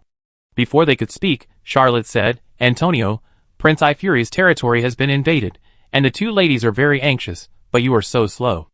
Are you being caught up and urged?" Antonio suddenly felt a little ashamed and said, "How about I lead your holy ranks to fight the first battle?" Charlotte nodded and said, "I can't give everyone to you, and still needs protection. You take Chidero, Vigo, Aspros, and Regulus away." Antonio nodded and shouted, "Chidero, Vigo, Aspros, and Regulus, follow me first." He took the lead and flew into the air. After receiving Charlotte's hint, the other 4 saints followed him. The 2 Miss Axel who caught up with them almost broke their silver teeth. They looked at Charlotte with eyes full of angry flames. Charlotte no longer cared. What did he, a typical son-in-law of the Brittany family, want to do by trying to please the young lady of the Axel family? Charlotte shrugged her shoulders, released the dark luxury, and got on the carriage herself. If there weren't so many people, he would have gotten on Miss Pumpkin a long time ago, and couldn't stand it anymore. So she ordered the knights of the Brittany family to give the 2 young ladies of Axel a military carriage. At night, Charlotte commanded the 2 armies to set up camp. The Brittany family really set up a marching tent, but the structure was completely different from that on Earth. Charlotte took Anne and made some simple barbecue to prepare a meal. There were more than a dozen servants busy around the 2 of them, all professionals, who came from the Earl's mansion with Miss Pumpkin. The 2 Miss Axel in the carriage had been hungry for a long time, and they couldn't help it at this time, so they got off the carriage and walked into the tent. Charlotte greeted them very warmly. "Ladies, are you hungry too? I'm just about to get it done, and I call you later." And smiled slightly. She knew Charlotte very well. Every time Charlotte forgot something, and was pointed out, she would pretend not to see the accusation, but would make up for it very quickly, and then pretend that she had not forgotten it before. Well, it's like some online writers, who forget a certain plot. When readers point it out, they will play dead, and then quickly bring back the forgotten plot in the later creation, and swear, this is a foreshadowing. Well, this is very Charlotte. The 2 young ladies of the Axel family, after all, are not very experienced in the world. They didn't expect that there is a person like Charlotte in this world. They couldn't get angry, and could only sit aside quietly. Charlotte waited for the barbecue to be done, and took out some small pancakes she brought, baked them, and rolled vegetables and barbecue. It tasted very sweet. This is a common way of eating in his hometown. Vegetables help to dissolve greasiness, and pancakes can make barbecue more textured. After he ate about 70% full, he found an excuse and left the tent. Even if and was there, Charlotte didn't want to be with the two Axel ladies. After Charlotte left, the two ladies felt a little less pressure. Although Charlotte herself didn't feel it, in fact, he already had a strong pressure on him, which was the momentum that came naturally from years of fighting and killing and commanding the army. Sarah put down her fork and said faintly, "And, do you know how many noble girls envy you?" And wiped her mouth with a napkin, smiled and said, "I have to thank my aunt for this. If it weren't for her, I wouldn't have had a misunderstanding with Mr. Mecklin and met him. I originally thought he was just an ordinary clerk and didn't think he would have such great potential." Speaking of this, and herself was also very emotional. When she met Charlotte, Charlotte was indeed an outstanding little clerk who had just been promoted to a first-level clerk. She could only be considered ordinary and excellent, and could not be considered to have a promising future, and didn't expect that Charlotte would suddenly become so outstanding. And every change seemed to be for herself.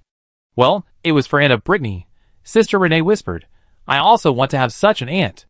In the biography of Charlotte, this story was described in detail. Of course, Charlotte and Lady Sophie in the story were pure and innocent, and only Mr. Young Mills was a complete villain. Sarah added faintly, "Yes, every noble girl wants to have such an aunt." Chapter 414. And Mecklin's novels are popular in the Old World, which has led to Charlotte's reputation being almost comparable to the 5 strongest men. As the strongest man in the next generation of Fars, Antonio's reputation in various countries may not be as good as Charlotte Mecklin. Especially among the group of noble girls, and even noble ladies, Charlotte Mecklin's reputation crushes all the strong men in the Old World, and even in a sense, it exceeds the emperors of various countries. If Charlotte had not known Anne for a long time, if he went to any country now, reported his name, and had his identity verified, he might have received unexpected treatment, such as being crawled into the bed by a girl in the middle of the night. Sarah and Renee, the two sisters, soon started chatting with Anne. Sarah still had a little fantasy about Antonio, but Renee preferred Charlotte Mecklin in the novel. The two girls were not stupid. Although Prince Avery had warned them in advance, they also tried to use small tricks such as riding horses to attract attention, but they knew that their hopes were slim. Especially Antonio's attitude. Although it was Charlotte who came up with the bad idea, Antonio was not stupid. How could he not see that Charlotte was instigating him? But he left decisively, which showed that he really didn't mean that. As for Charlotte, well, the Empire's first Rose Menelman, Ingrima's Grand Princess Guillaume, and the Strasbourg Rose, these famous beauties on the old road, were all killed by the smiling and charming princess, and in front of them without a word. What virtue and ability did the sister Sarah and Renee have? Can they compete with these beauties for a day's glory? And didn't use any tricks to conquer two not-so-powerful competitors. Charlotte left, not only to get out of trouble, but also to do something else. He promised Amon to give him 500 evil crew members. Charlotte used the light agility spell X10 and ran more than 10 kilometers in one breath before stopping. He used insight to observe that there was no one nearby, so he rubbed the Amibella ring on his hand and released the Holy Light Kingdom. This huge legendary warship appeared silently on the flat ground, pressing the nearby trees and long grass tightly to the ground. The divine creature Amibella remained motionless, but the light on her body was brighter than before. Charlotte waited patiently for a while, and then 500 orc maze guards appeared and silently boarded the legendary warship. Charlotte took out the Saint Light Kingdom's logbook, and a line of words soon appeared on it. "Dear Master Charlotte Mecklin, you really keep your promise." Charlotte suddenly had a subtle feeling that he and the Saint Light Kingdom had reached a mysterious contract, but he didn't know the nature, content, and terms of the contract. He raised his left hand and was about to take the Holy Light Kingdom into it, when Amibella suddenly whispered, "Charlotte Mecklin, Charlotte Mecklin." Frightened Charlotte, she was sweating all over. She took it by force, and the entire Holy Light Kingdom turned into a ball of light and flew into the golden ring. Charlotte whispered, "This legendary warship is so weird.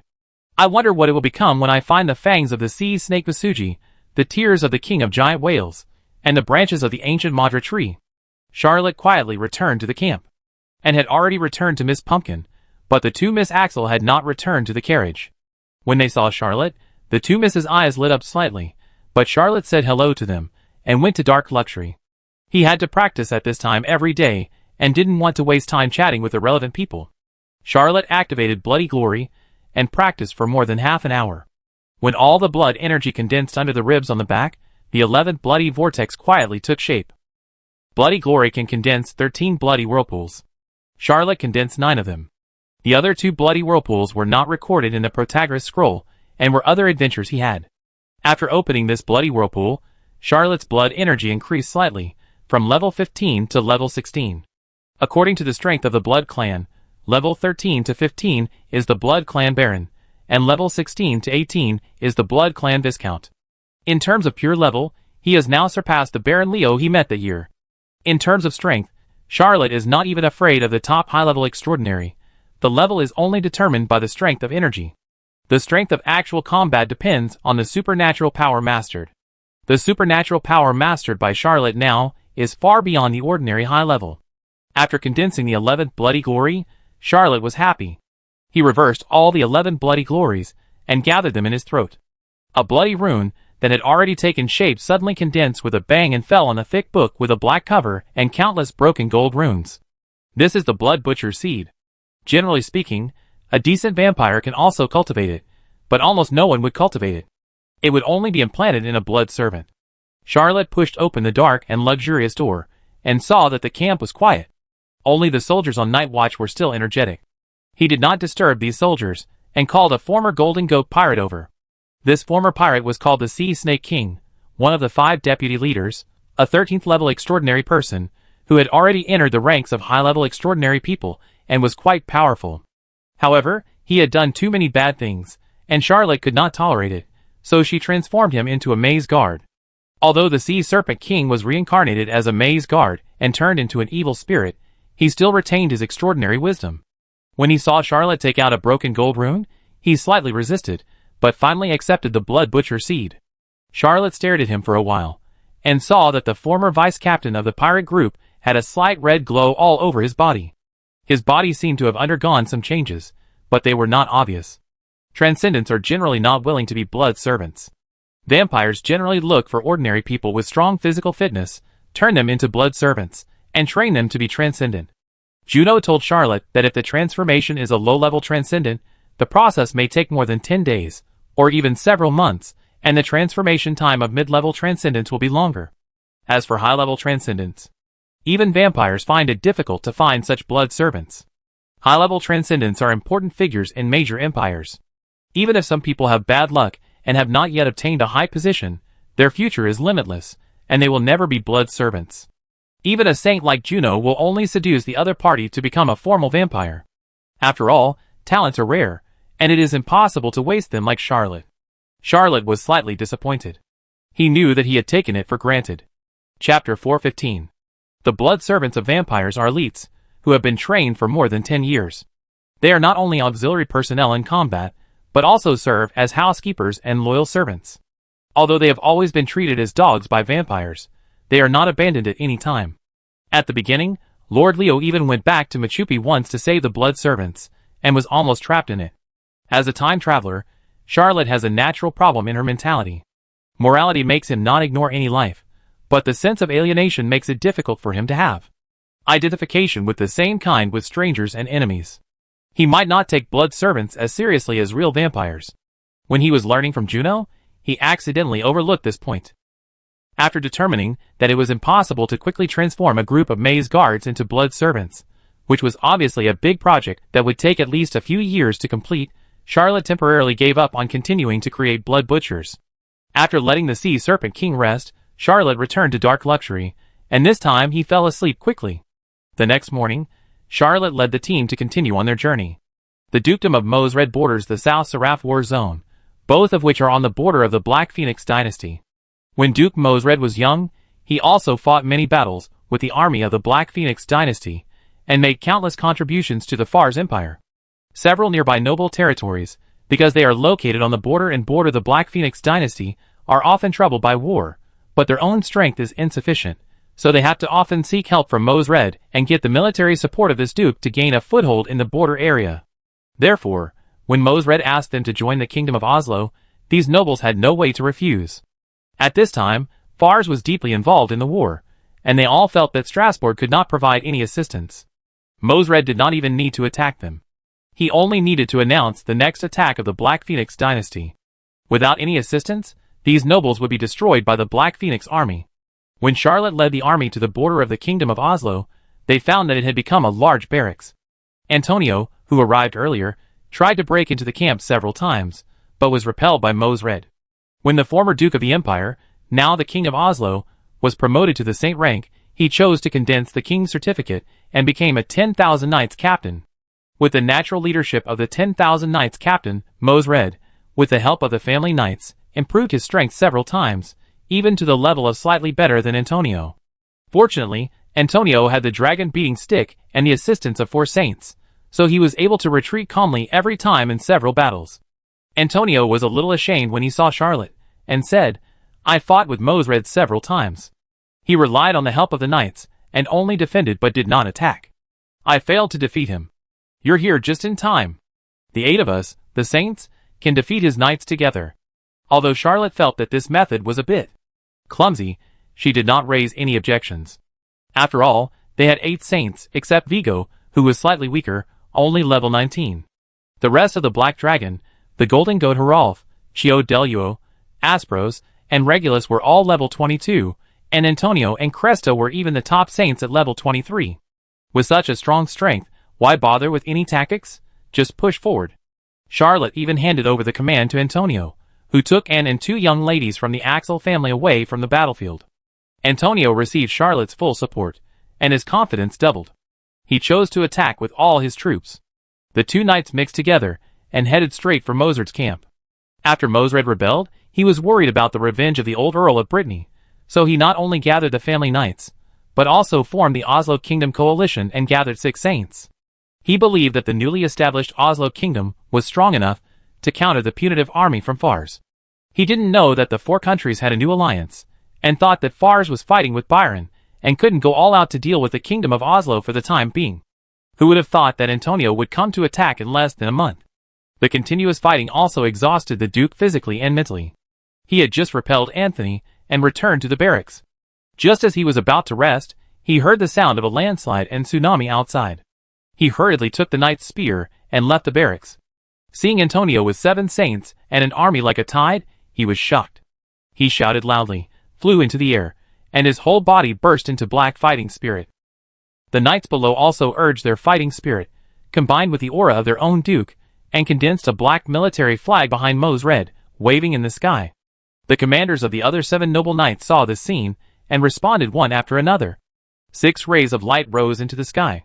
Among them, 2 holy ranks of the Kingdom of Oslo also connected with the aura of their own knights, evolving into a majestic flag. Antonio had chosen the Mosred family knights as his target several times before, and the other knights of the Kingdom of Oslo did not intervene. These nobles also wanted to wait and see. But this time Antonio brought 7 saints and thousands of elite knights.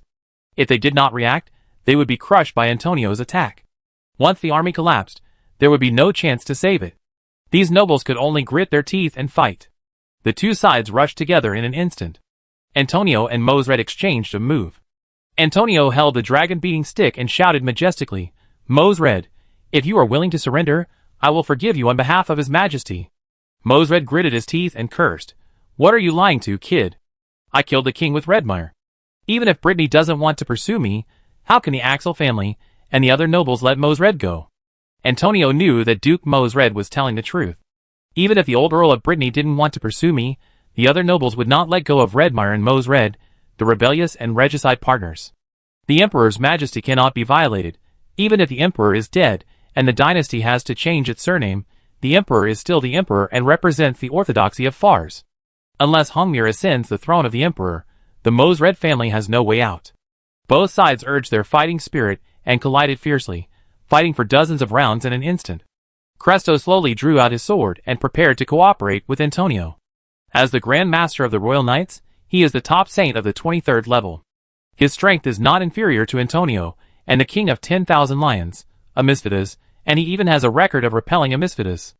This is a war, not a duel, so he doesn't mind fighting with Antonio. Chapter 416. Of course Mosred knows Cresto. Of the 3 great men of the old generation of the Fars Empire, he, Cresto, and Modafos are all among the top 5. Now, 20 or 30 years have passed, and the top 5 have made progress. Cresto and Modafos are younger, and have made faster progress. Both of them have entered the 23rd level. Grand Duke Robin, Duke Mose Red, and Grand Duchess Mezu are older, and have fallen behind. All of them are the 22nd level of the strongest saint. Cresto's nickname is the Holy Mountain of Light. He is a genuine shining knight. He is loyal to the old king, and as the Grand Master of the Royal Knights, he is also in a high position, even higher than the Minister of War, Count Galenod.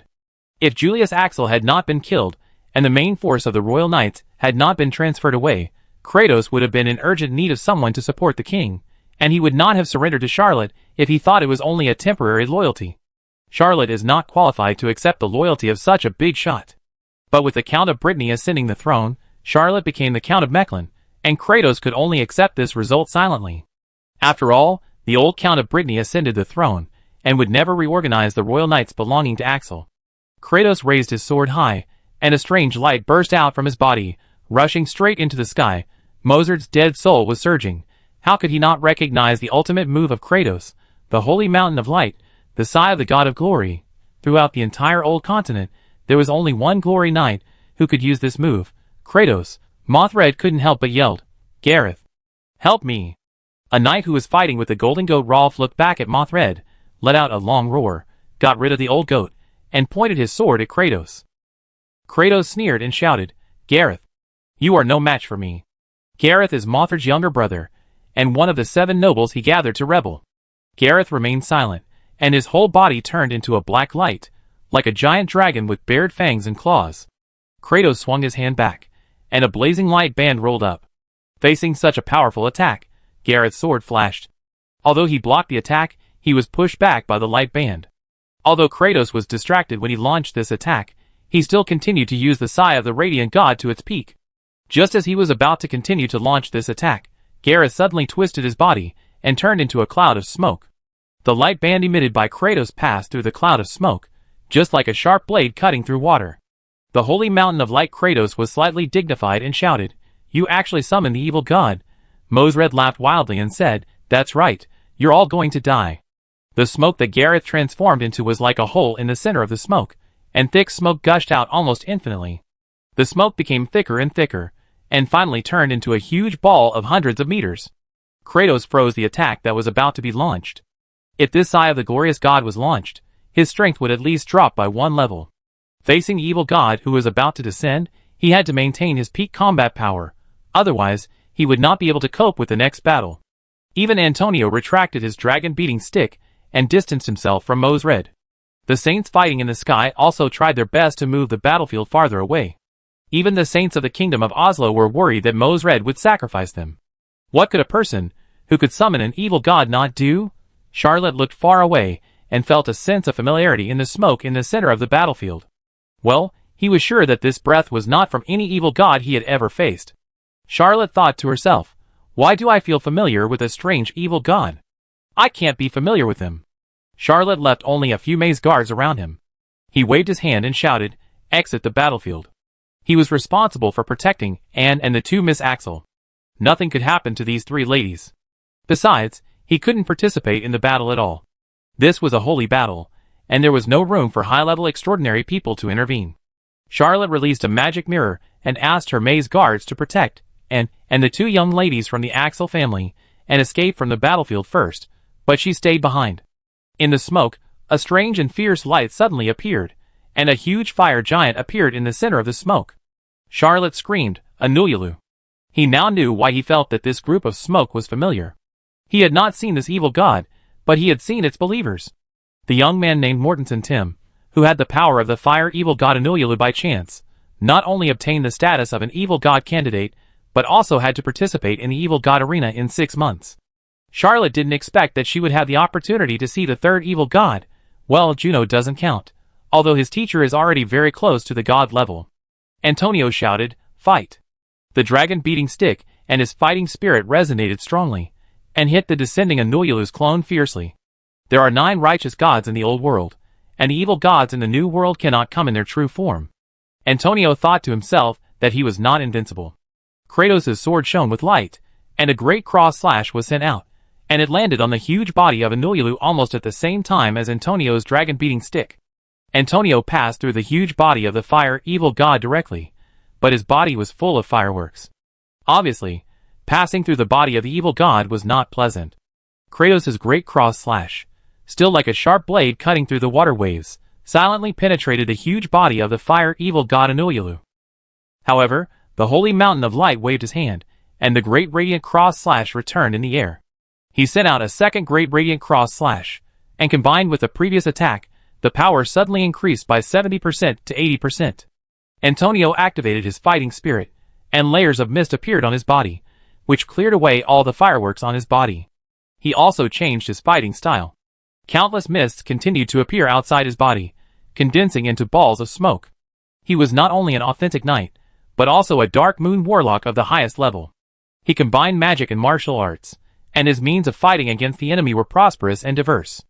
Antonio just doesn't like to use the whistle trick, but it doesn't mean he can't do it. Antonio and Kratos joined forces to fight the incarnation of the fire evil god Anululu summoned by Gareth. The rest of the holy ranks hurriedly withdrew from the camp of the Oslo Kingdom coalition.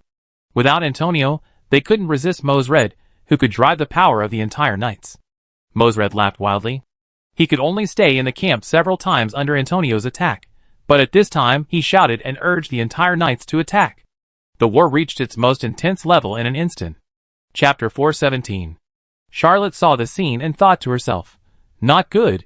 If the Knights of Mosred are attacked, the maze guards I brought will be finished.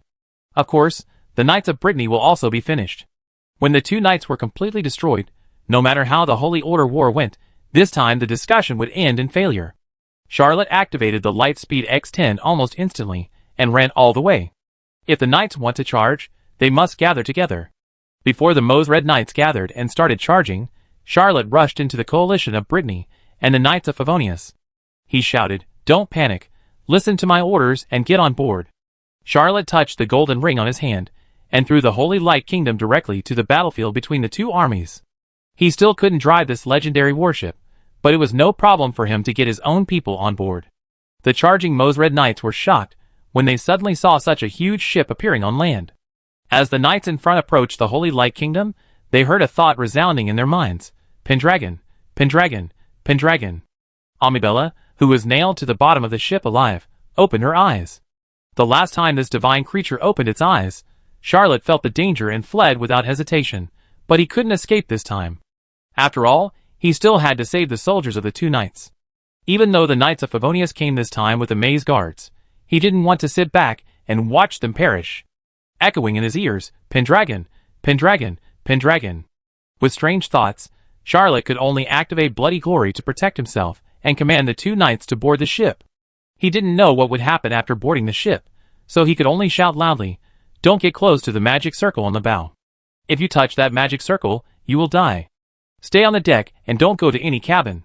Charlotte was able to control part of the great power of the Holy Light Kingdom. The Knights of the Brittany family and the Knights of Favonius boarded the ship, and there was no danger for the time being. However, if the Knights of the Mosred family approached the clear light shrouding the Holy Light Kingdom, they would turn into a blood mist and be swallowed by this legendary battleship. Mosred was going crazy. He could never imagine that someone would bring a legendary battleship to land. The Holy Light Kingdom was a legendary battleship in the first major version era. Now the legendary battleship has been upgraded to the third major version. Mosred had never paid attention to the old documents and could not recognize which legendary battleship this was for a while. He hurriedly stopped the knights from charging and reactivated the leader's power. With the help of the knights, he launched a shocking blow. This blow landed on the Holy Light Kingdom, shaking the clear light covering the warship. The thought became stronger and stronger, and kept roaring. Pendragon, Pendragon, Pendragon. This thought was infused into everyone's mind, and echoed endlessly. The saints who were fighting fiercely in the sky were also shocked when they saw the scene. Even Antonio, who was most familiar with Charlotte, couldn't help but shout, "Where did you get this legendary warship?" Charlotte exclaimed, "St. Michael Island." Although he knew the discovery place of the Holy Light Kingdom, Antonio still couldn't understand it. He shouted, "How can there be a legendary warship on St. Michael Island? Isn't there only one Queen Bee?" Charlotte shouted, "It's the Holy Light Kingdom. After the battle is over, you can go to the library of Sheffield University to check the information." Antonio dodged the attack of the flame evil god Anululu. Even though he was a top saint, he didn't want to take on the fireball that the flame evil god spewed out. He didn't have time to ask Charlotte any more questions. He activated the dragon beating stick and continued the fierce fight. Mosred launched 2 critical strikes in a row, but couldn't break the light that enveloped the holy light god kingdom. He immediately changed his target and attacked casually, sending out a stream of pure fighting spirit and rushing toward Charlotte. Charlotte activated the Light Agility Technique 2010 without hesitation and also rushed onto the Holy Light God Kingdom. Charlotte now understood why the Golden Goat Rolf, who had a legendary warship in his hands, was not afraid of even Zimmerman. Mosred gathered the power of the family knights to launch an attack, but it could not break the defense wall of the Holy Light Kingdom with one blow. Even though Charlotte responded quickly, the knights of the Brittany family and the knights of Favonius still suffered heavy losses. Under Mosred's crazy attack, there were casualties. Antonio and Kratos were tripped by the clone of the fire evil god Anululu summoned by Gareth, and the holy steps brought by Charlotte were all unable to resist Mosred, who commanded the knights. In the past, when Charlotte fought a war, he would try his best to avoid casualties, and fight a tacit war if he could. It was the first time he saw his soldiers die in large numbers. He felt sad and looked at Mosred in the sky and shouted, "Mosred, one day, I will kill every person with the last name Mosred. I will make your family disappear from this world. I swear to the 9 gods. If I can't do this, I will give up the name Mechlin." Although Mosred was a powerful saint, he still felt a slight chill on his back when he heard Charlotte's oath. If it was an ordinary high-level extraordinary, he would definitely sneer, but Charlotte Mechlin was different. This guy was a person who could make his beloved girl written into history. After Mosred knew about Charlotte's deeds, he even felt a little jealous. He couldn't understand anything he said. How could Charlotte do those incredible things? At this time, Charlotte swore to the 9 gods. Even though Mosred had experienced hundreds of battles, and was one of the top 5 of the old generation of Fars, he was still a little afraid and shouted, "In this case, I will kill you first." Charlotte stood on the deck of the Holy Light God and shouted, "Do you have this ability?"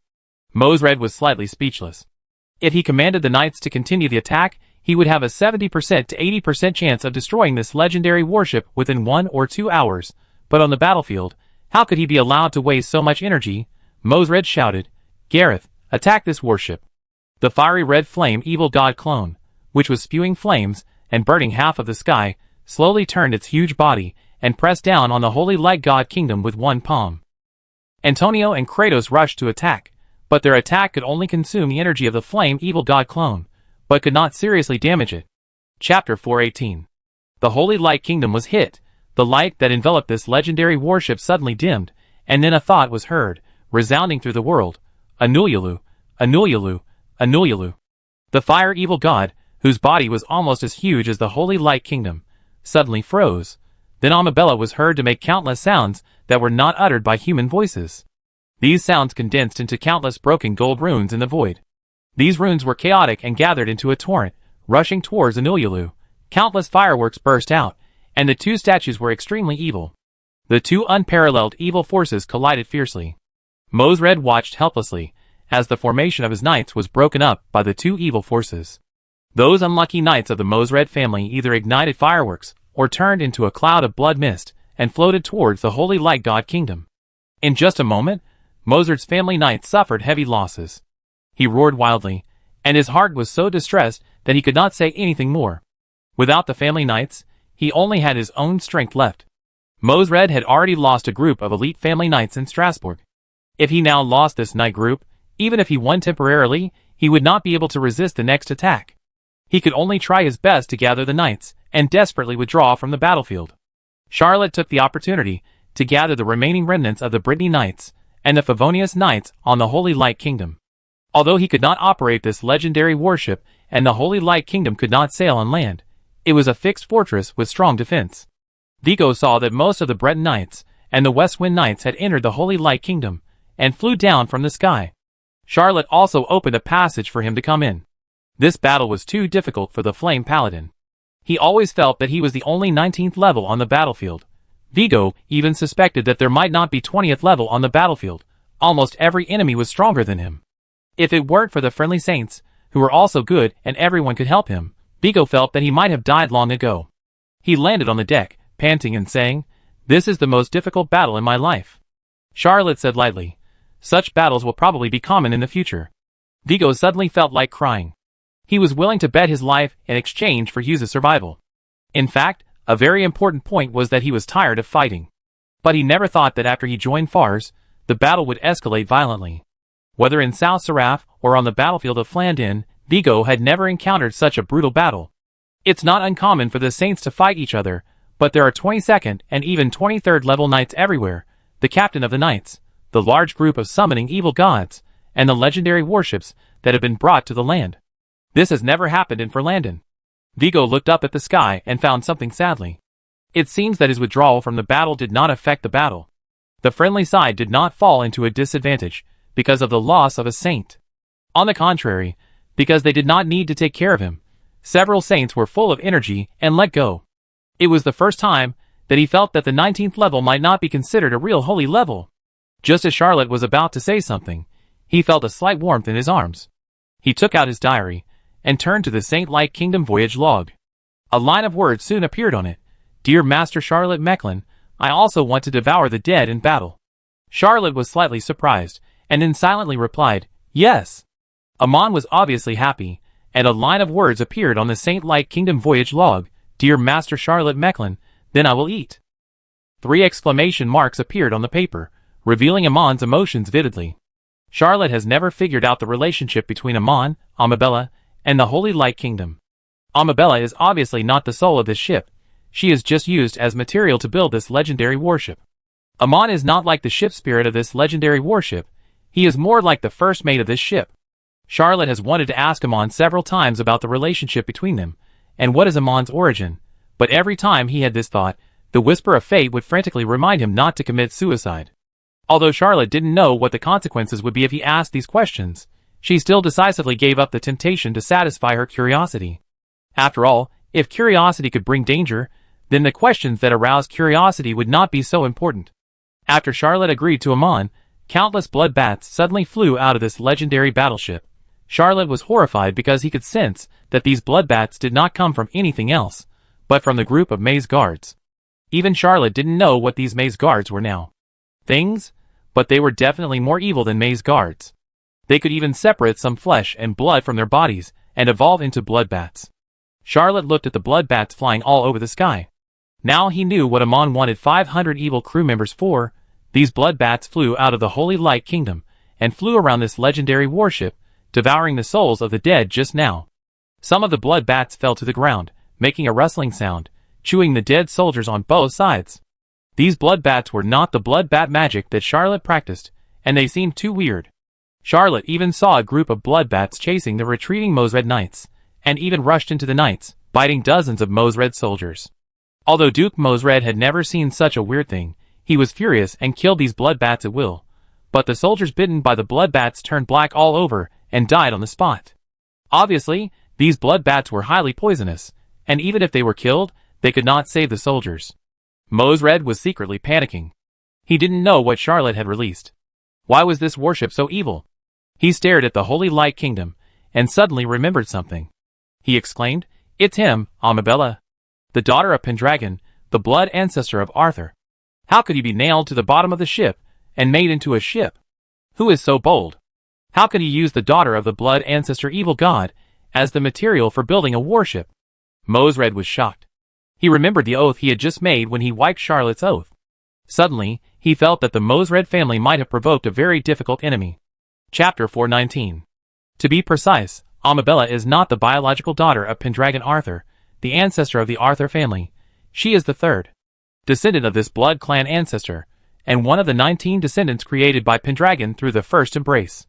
Mosred didn't understand who was so bold as to nail one of the 3 royal families of the blood clan, the ancestor of the Arthur family, and the daughter of the old evil god to the bottom of the ship alive, and create a legendary warship. Mosred, who dared to rebel and kill the Emperor with Redmire, never thought of doing such a brave. He glanced at Antonio, then stared at Charlotte standing on the deck, and suddenly had a feeling that Charlotte might really have a way to fulfill the oath she made and exterminate the Mosred family. Mosred snorted coldly, and killed this absurd and unruly idea. Compared with the illusory feeling, he believed more in the knight's spear in his hand. On the battlefield, the Holy Order was no longer the main force. The Holy Light God Kingdom, and the flame evil god each raised evil power. One agitated endless smoke mixed with flames, and the other always spewed out endless broken gold runes. As for the bloodbats, after eating all the edible things on the battlefield, they all quietly flew back to the Holy Light God Kingdom, and merged into the bodies of the maze guards. When Charlotte saw the bloodbats flying back, he did not hesitate to find the labyrinth guards scattered around the Holy Light Kingdom, and caught a few of them at random, urging Bloody Glory to explore their bodies. After Charlotte explored 70 or 80 labyrinth guards, his face became very ugly. He encountered obstacles in trying to transform the Sea Snake King into a blood servant. The 500 labyrinth guards he sent to the Holy Light Kingdom have now begun to transform into blood servants. Although this is because none of the labyrinth guards he sent to the Holy Light Kingdom were extraordinary, they were all ordinary orcs, and it would be very easy to transform. But it also shows the evil of this legendary battleship. Charlotte took a deep breath and thought to herself, it must have something to do with the Blood Clan, and it must be related to Arthur. Charlotte was on the Holy Light Kingdom, but she didn't hear Mozart shouting on the battlefield far away, otherwise she would definitely be surprised. After Charlotte investigated dozens of evil crew members, he had an idea and injected the Blood Butcher seed into several of them. He planned to spend a few days to implant the Blood Butcher seed into all the 500 evil crew members on the Holy Light Kingdom, and then see the effect. At this time, the 5 saints of the Oslo Kingdom also withdrew from the battle. They did not want to fight side by side with the evil god. The consequences of summoning the evil god are very serious. If rebellion is to be an enemy of the Emperor, then summoning the evil god is to be an enemy of the 9 righteous gods. Rebellion will only be resisted by the nobles, but summoning the evil god will be surrounded and suppressed by the priests of the 9 righteous gods. Almost everyone in the old continent knows that the power group with the most saints is never the royal family of any empire, but the priests of the 9 righteous gods. Most of these priests, who do not care about worldly affairs and practice hard, will be favored by the righteous gods and have a spiritual increase in their practice. At this time, the 5 saints had already regretted it slightly. Antonio and Kratos did not withdraw from the battle, but continued to use their fighting spirit to consume the evil power of Anuyulu, who was summoned. If the evil god wants to come, it cannot be without cost. As long as Charlotte and the others continue to fight, sooner or later the evil god's power will be counterattacked. While the black dragon emitted fighting spirit sword light, following Antonio and Kratos to consume the evil power of the incarnation of the fire evil god, he secretly thought, the evil god is also a god. It can be used as the core of a divine weapon. The blood spirit of the Mikran family master is only a saint-level item, but if it can swallow the incarnation of the fire evil god, it may not be impossible to leap to the next level. The old lizardman joined Charlotte, and believed that he could lead the orcs out of the wilderness. Moreover, Charlotte did a good job.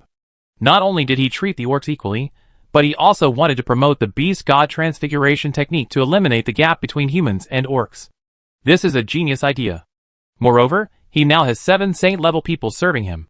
He is simply a sage king who has walked out of the long river of history.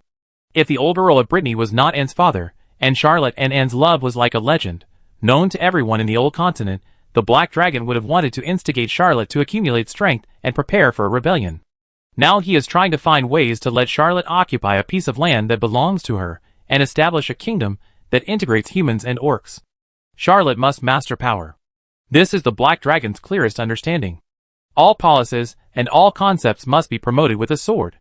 Without power, no matter how civilized or advanced the concept is, it will be defeated by the wilderness. The Black Dragon suddenly withdrew from the battle and shouted, "Master Mechalon, give me the blood rhinoceros." Charlotte threw the blood rhinoceros without hesitation. The Black Dragon grabbed the blood rhinoceros. Although he was not the owner of this holy level wonder, he was a powerful holy level after all.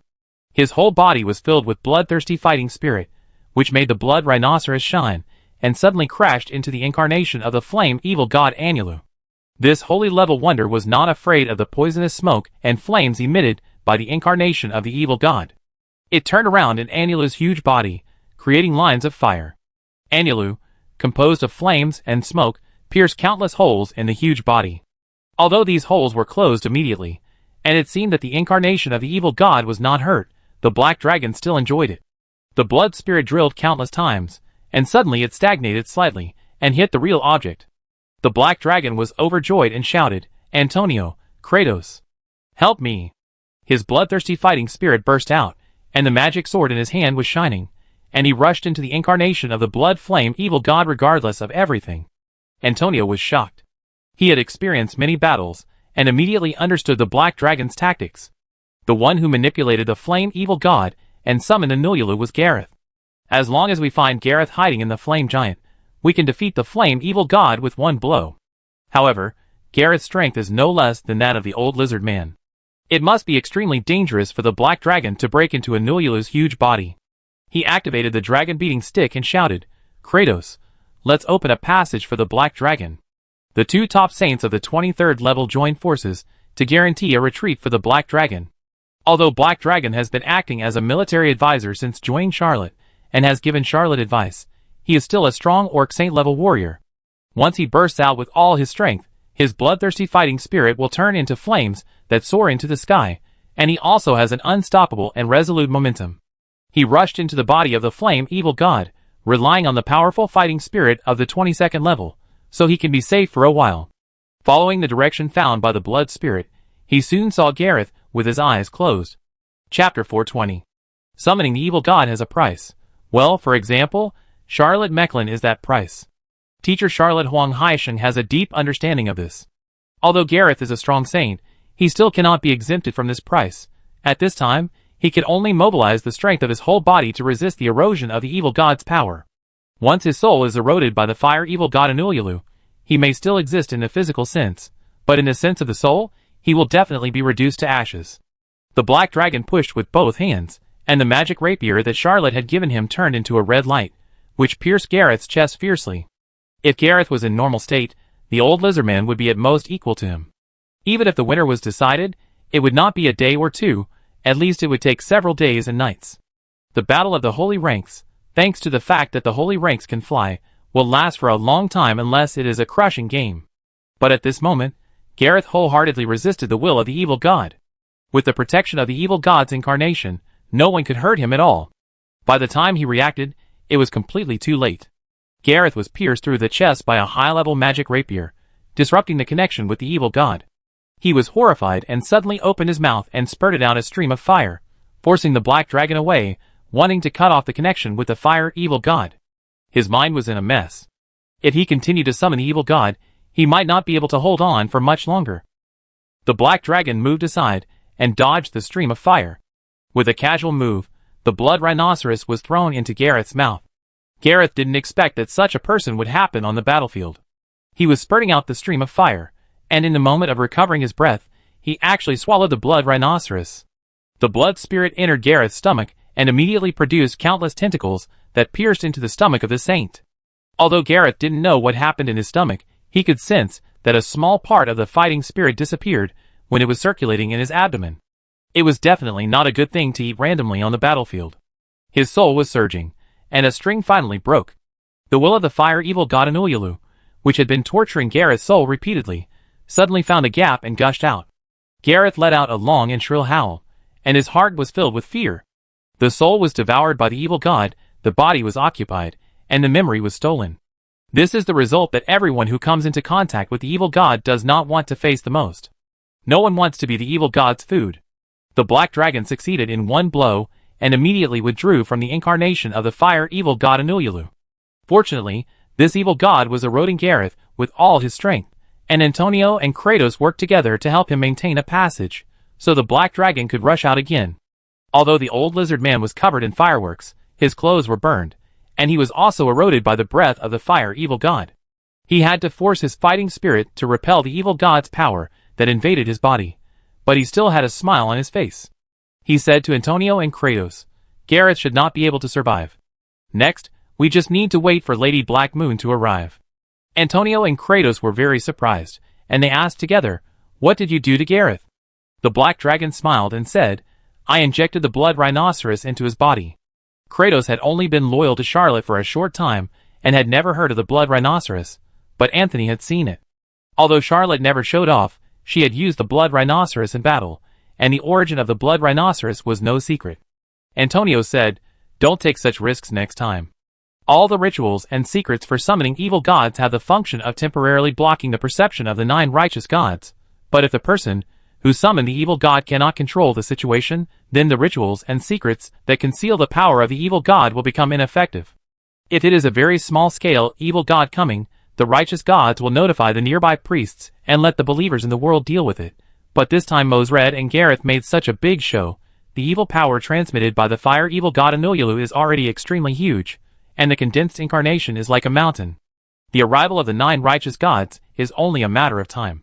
It is the Black Moon era now, and the only one who will come is Lady Black Moon. Lady Black Moon will definitely not be late. The huge body of the flame evil god suddenly froze, and then let out a joyful roar, obviously having dealt with Gareth. It was no longer willing to fight for mortals, and suddenly raised its huge paw and chopped the ground hard. The powerful impact hit the ground, and a terrible crack extended, causing the Holy Light God's kingdom to tilt slightly, and the Qinghui that was entangled with him also swayed. The flame evil god retreated from the Holy Light Kingdom, turned around, and ran away. Charlotte struggled to jump out of the Holy Light Kingdom, tried to raise his hand, and the entire legendary warship turned into a ray of light, and turned into a golden ring. He shouted to the sky, "Take me to catch up." Vigo, who was collected by him along with the Holy Light Kingdom, couldn't help shouting, "I can take you flying." However, his voice could not reach this legendary warship at all. At this time, the soldiers of the Breton Knights, and the West Wind Knights in the Holy Light Kingdom did not feel any changes. They were still on a huge ship, and this huge ship was still covered with a layer of light. Originally, they could not enter and exit at will, and now they still could not enter and exit at will, but the perspective changed.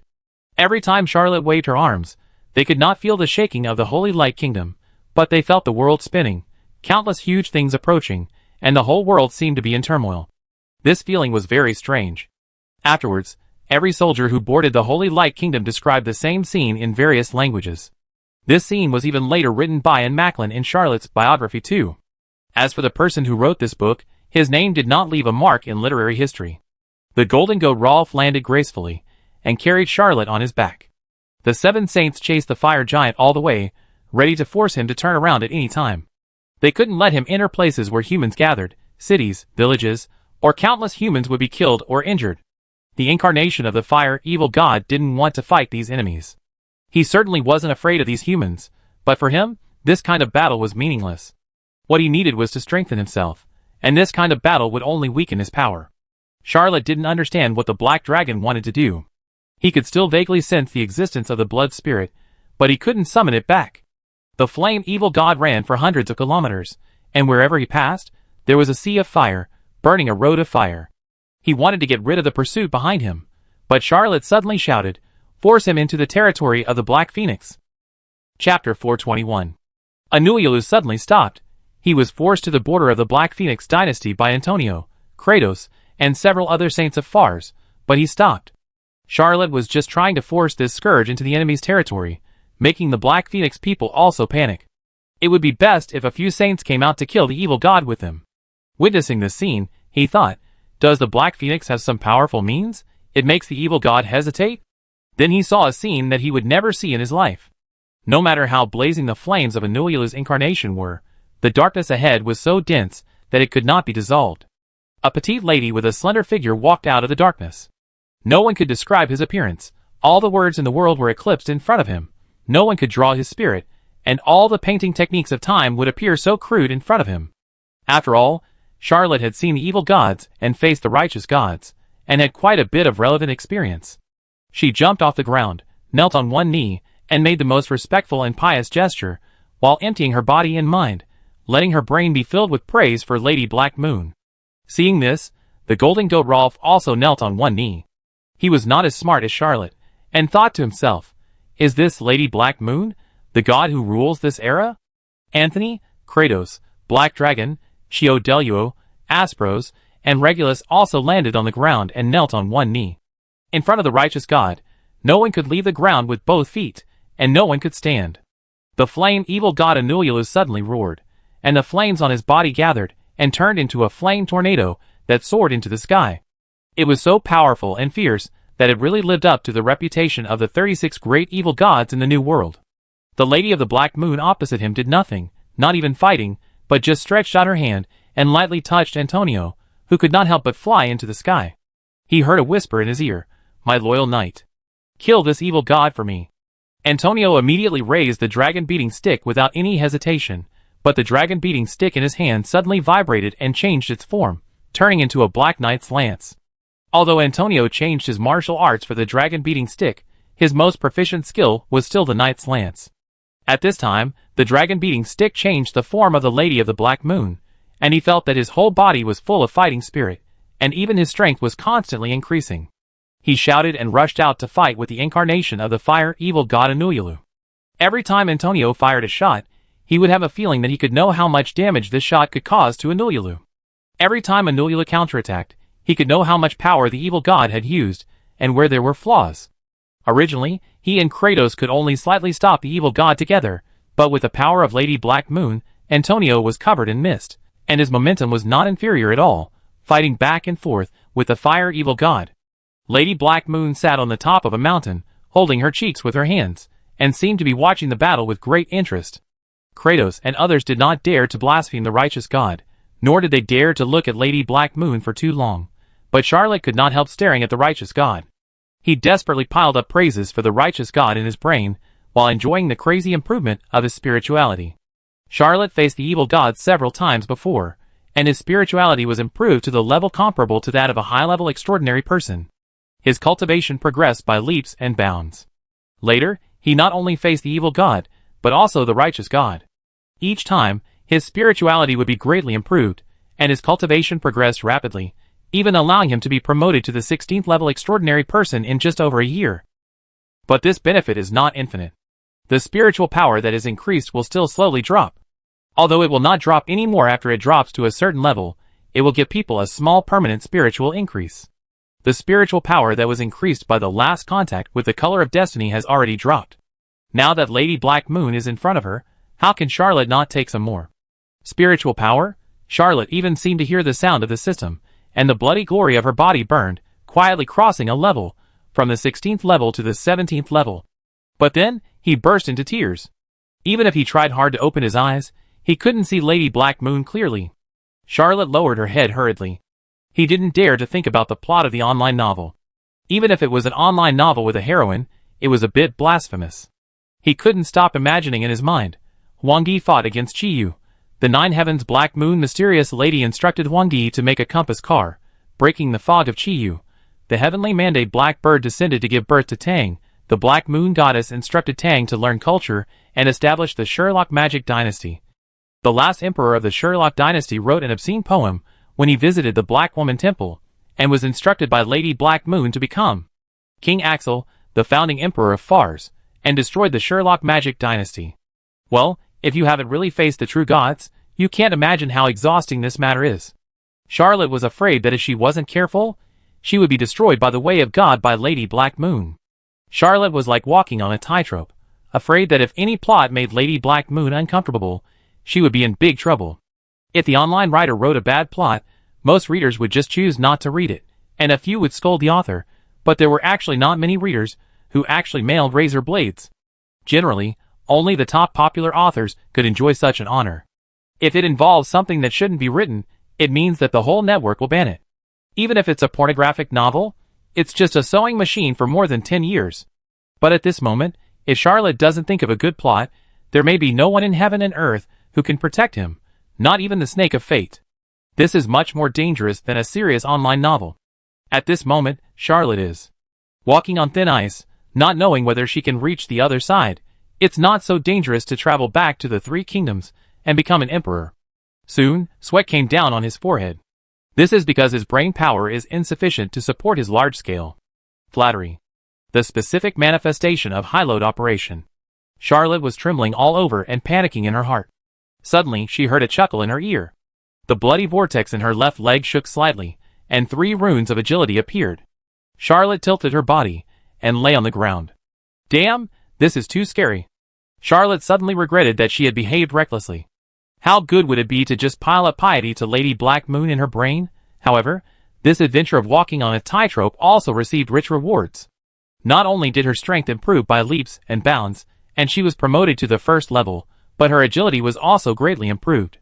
With the red and blue rattlesnakes, she could stack the agility to more than x12. Below the saint level, no one can catch up with this speed. Well, this is very Charlotte. Chapter 422. Antonio used all his strength to suddenly break through a barrier, and like his father, the old Earl of Brittany, he stepped into the 24th level, the pinnacle of the holy level. The Black Knight's spear in his hand also showed the mark of a black moon. When he activated the Holy Knight's spear, a black moon appeared behind him, which was a sign of the blessing of the Black Moon Lady. Antonio could even feel that his strength was still increasing, and had reached the limit that humans could reach. In contrast, the power of the flame evil god Anuyulu is constantly declining. Although humans cannot perceive it, almost everyone can guess that Lady Black Moon has cut off the channel for the flame evil god to transmit power from the distant New World to the Old World. Although this goddess is motionless, this is just an incarnation of her. Lady Black Moon's true body may have taught the flame evil god a lesson he will never forget. Without the support of the original power from the New World, this incarnation is fire without source and water without source. Antonio traveled across the sky, and the damage caused to the incarnation of the fire evil god Anuyulu by each blow was getting slower and slower. Kratos was secretly envious at this time, thinking, if it is the glorious era, the Lord of Glorious will come, and I will definitely be able to step onto the 24th level for a short time like Antonio.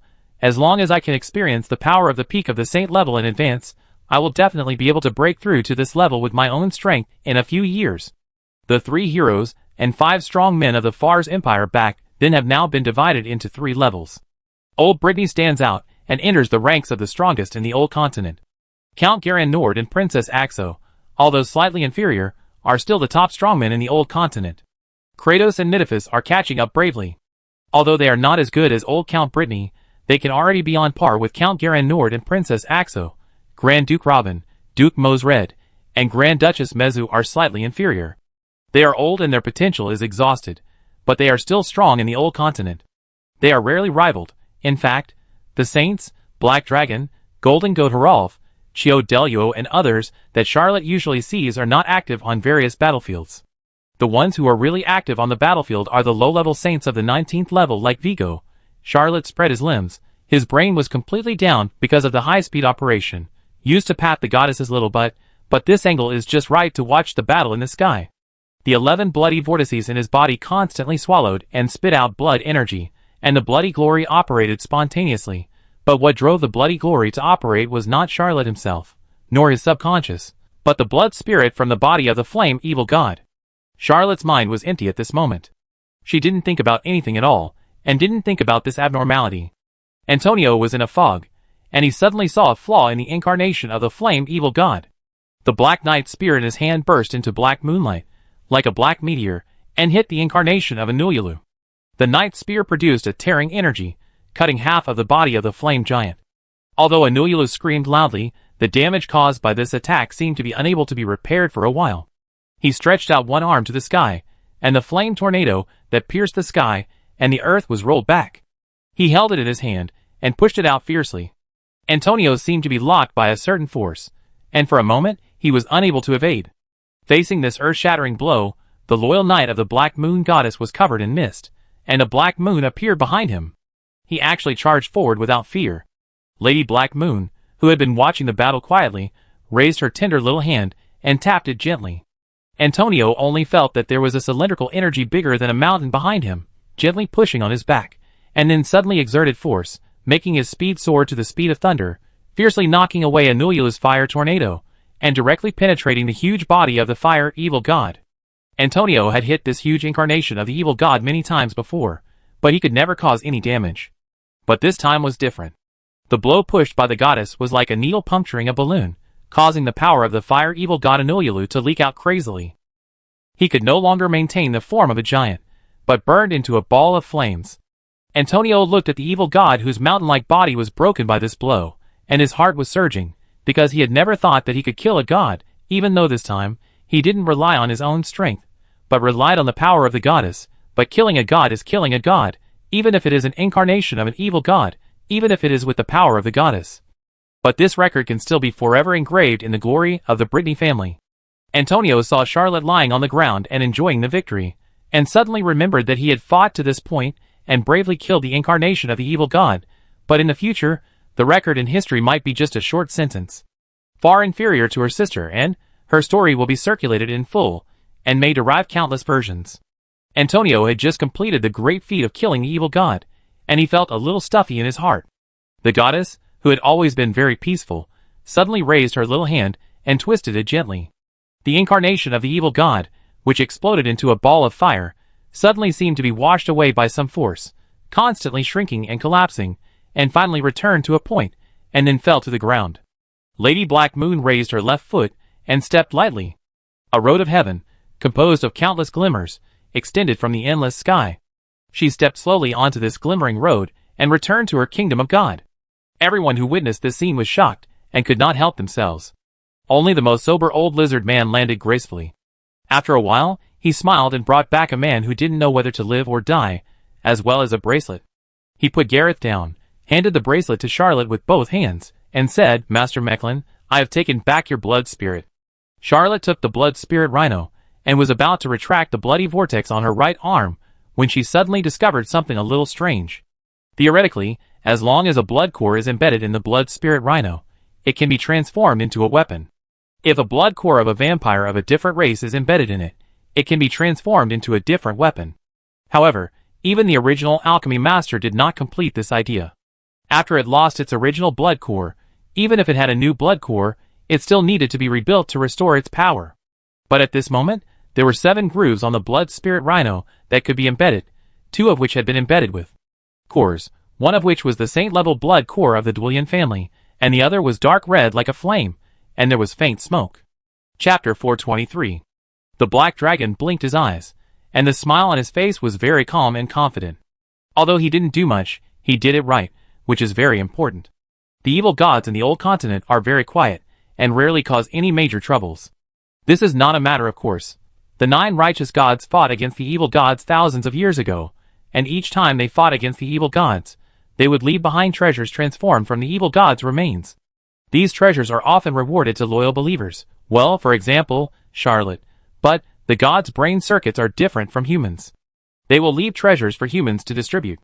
Since ancient times, there have been many stories derived from treasures, many of which are moving and touching, and many of which are nakedly dark human nature.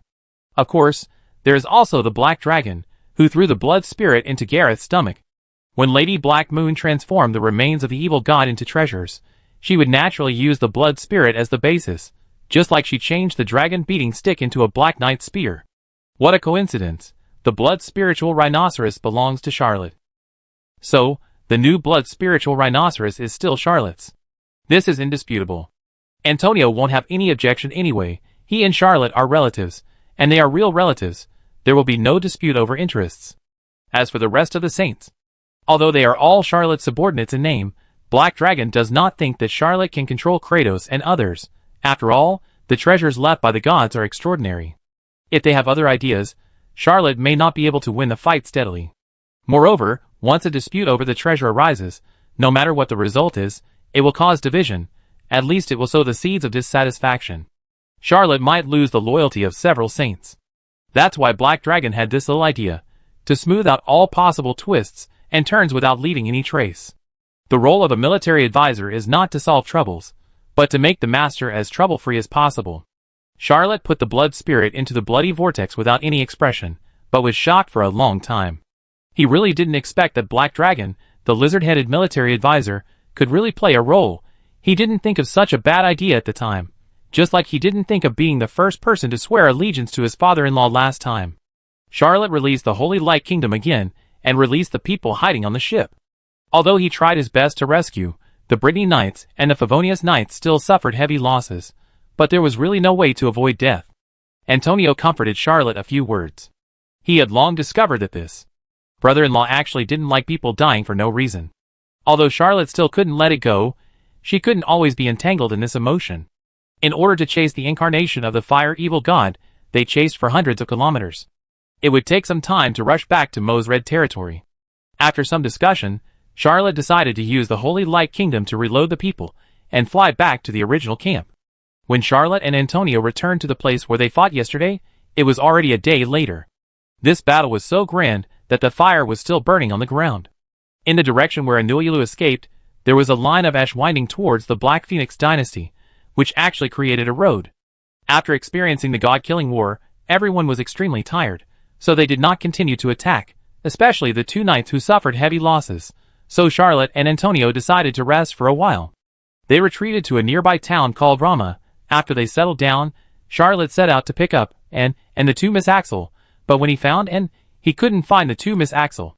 The two ladies were quite obedient along the way, and Charlotte didn't expect that such a big thing would happen in the blink of an eye. He and Antonio brought the people out, and they must bring them back safely, otherwise they will not be able to explain to Prince of Fury. Charlotte first sent Annie to Rama, then took Black Dragon and Vigo, and hurried back to the place where the two Miss Axel disappeared.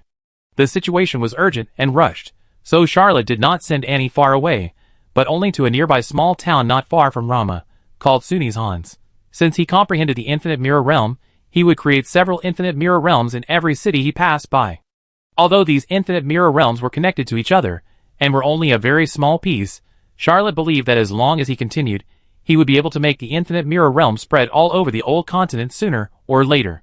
Charlotte did not bring the golden goats Rolf and Chio Delu, because although these two subordinates are powerful, they are not smart, and the Grand Master and two Vice Masters of the Royal Knights are obviously not suitable to be dispatched, and they need to be given the necessary respect. Only the smart Black Dragon and Vigo, who is becoming more and more prestigious, are suitable to go with him to find someone. Charlotte asked Anne, and she never left the carriage after arriving in the small town of Sunny Mountain.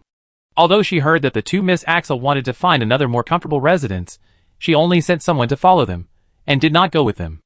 After the two Miss Axel left, they never came back. Charlotte left, and with the elite guards of the maze. Although there were only a dozen of them, all of them were extraordinary.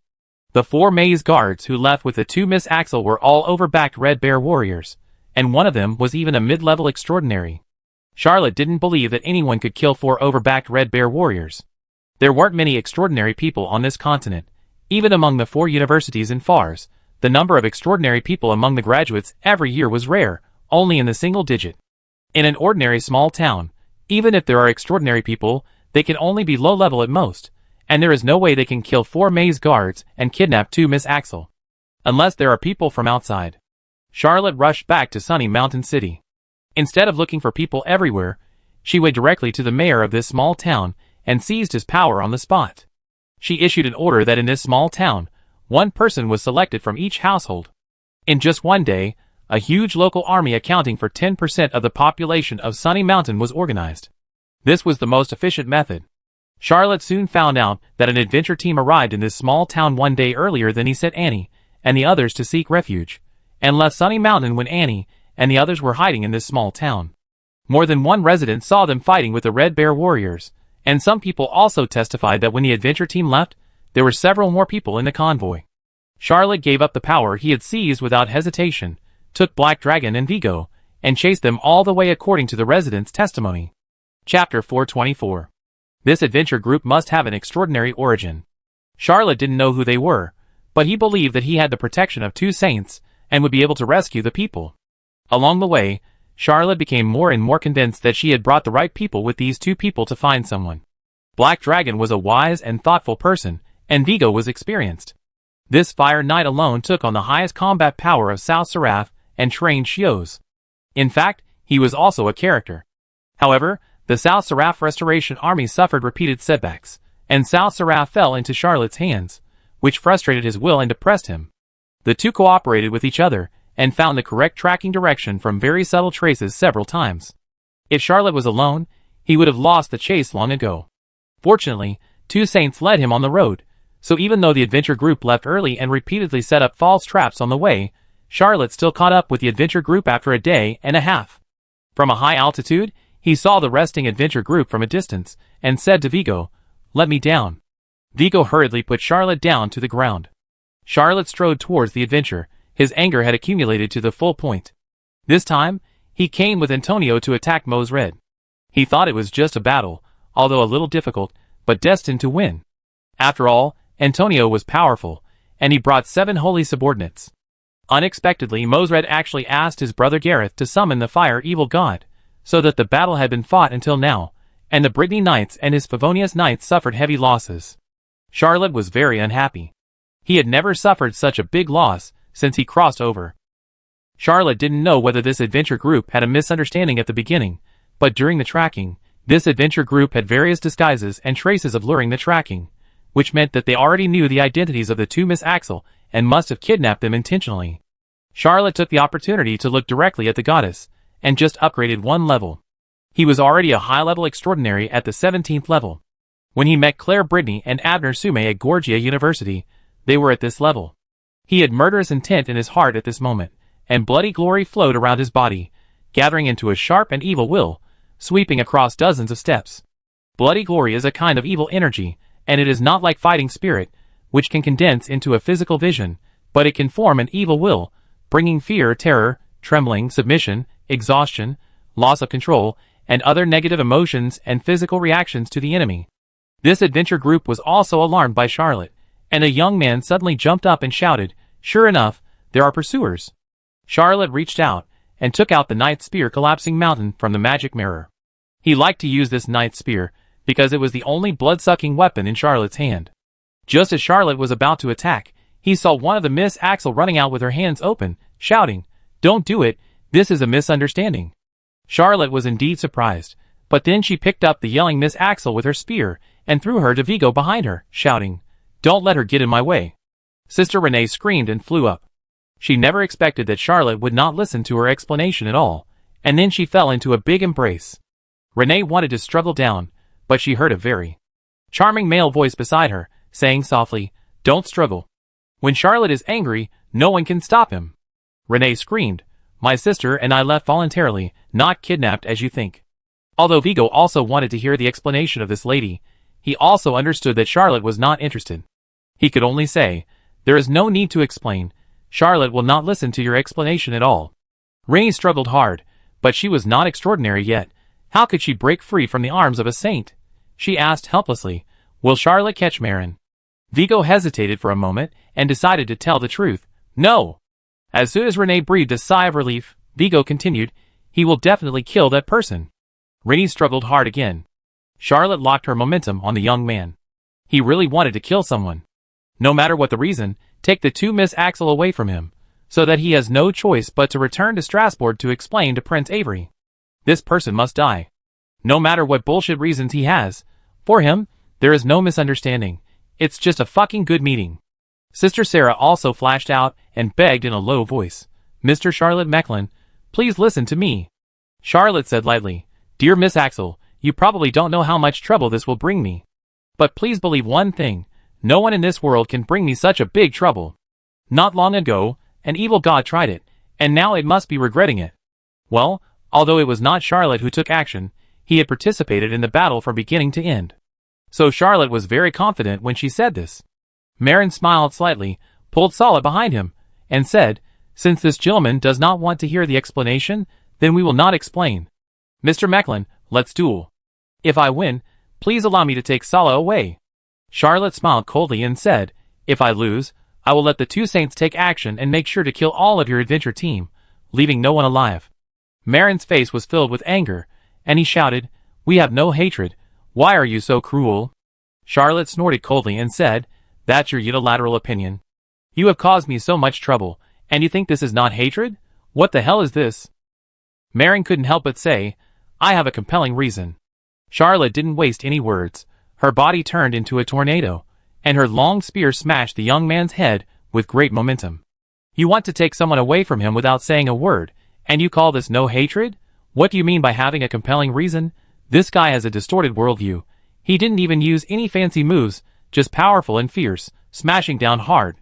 Marin whistled, drew out the rapier at his waist, and swayed lightly, but then he discovered something horrifying. The speed he was proud of couldn't shake Charlotte off. Charlotte's shot was not fancy or exquisite, but the speed was too fast.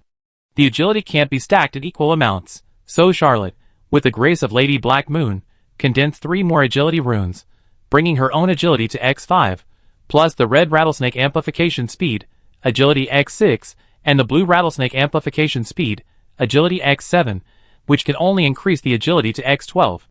This was already a speed that could not be reached by anyone below the saint level. Marin's face was pale, and he swung his sword desperately, but it missed. The collapsed mountain fell down fiercely, smashing the young man's head into a pulp, and even smashed half of his body into pieces. Marin's lower body fell to the ground, and he was killed by Charlotte with one blow. Charlotte strode towards Sarah Axel and said, "Make way, it's someone else's turn next." Sarah's face was pale, tears welled up on her pretty face, and she shouted, "Why did you kill him?" "I'm leaving voluntarily." Charlotte replied calmly, "Sorry, even voluntarily is not allowed. You can leave with anyone at any time, but you can never leave with anyone in front of me. I can't fucking explain to Prince Avery. Why should I take the blame for you? When you do such stupid things, don't you think that it will embarrass me? When you embarrass me, don't you think that I, Charlotte Mecklin, am a high-level extraordinary, the leader of the Knights of Favonius, and have 7 saints under my command? I am not someone who should be offended at all." Sarah was shocked by Charlotte's yelling and took a few steps back. She knew that this was a bit wrong, but as a girl from the Axel family, she never thought that it was wrong to cause trouble to others. In this world, shouldn't everyone tolerate her, indulge her, and do anything for her? Even if this incident would cause Charlotte to be blamed, it would not be a big deal, but Sarah finally knew at this moment that Charlotte Mecklin should not be offended. Charlotte had no mercy on this adventure group. They could be with Marin and take people away from him, so they should bear the consequences. When the adventure group saw Charlotte kill Marin, they panicked. Some people begged, some wanted to escape, and some fought hard. But everyone's fate was the same. Charlotte killed this adventure group in just a dozen seconds. This adventure group only had Marin, a high-level extraordinary, and the rest of the members had 2 extraordinaries. The rest were ordinary people, who could be regarded as experienced warriors at most, but experience was nothing in front of the extraordinary. After killing all the adventuring group, Charlotte said calmly, "Take the 2 ladies back." Rennie couldn't help but curse. "You are the protagonist of the love story. My sister and Marin are truly in love. Why can't you help them? Aren't you the same with N? Marin is just an ordinary person like you. He can't marry my sister because of his status. He can only resort to this last resort." Charlotte felt relieved after killing people. He also understood why he was so angry, because Marin could take away the 2 Axel ladies, and there was a certain possibility that he would hurt N.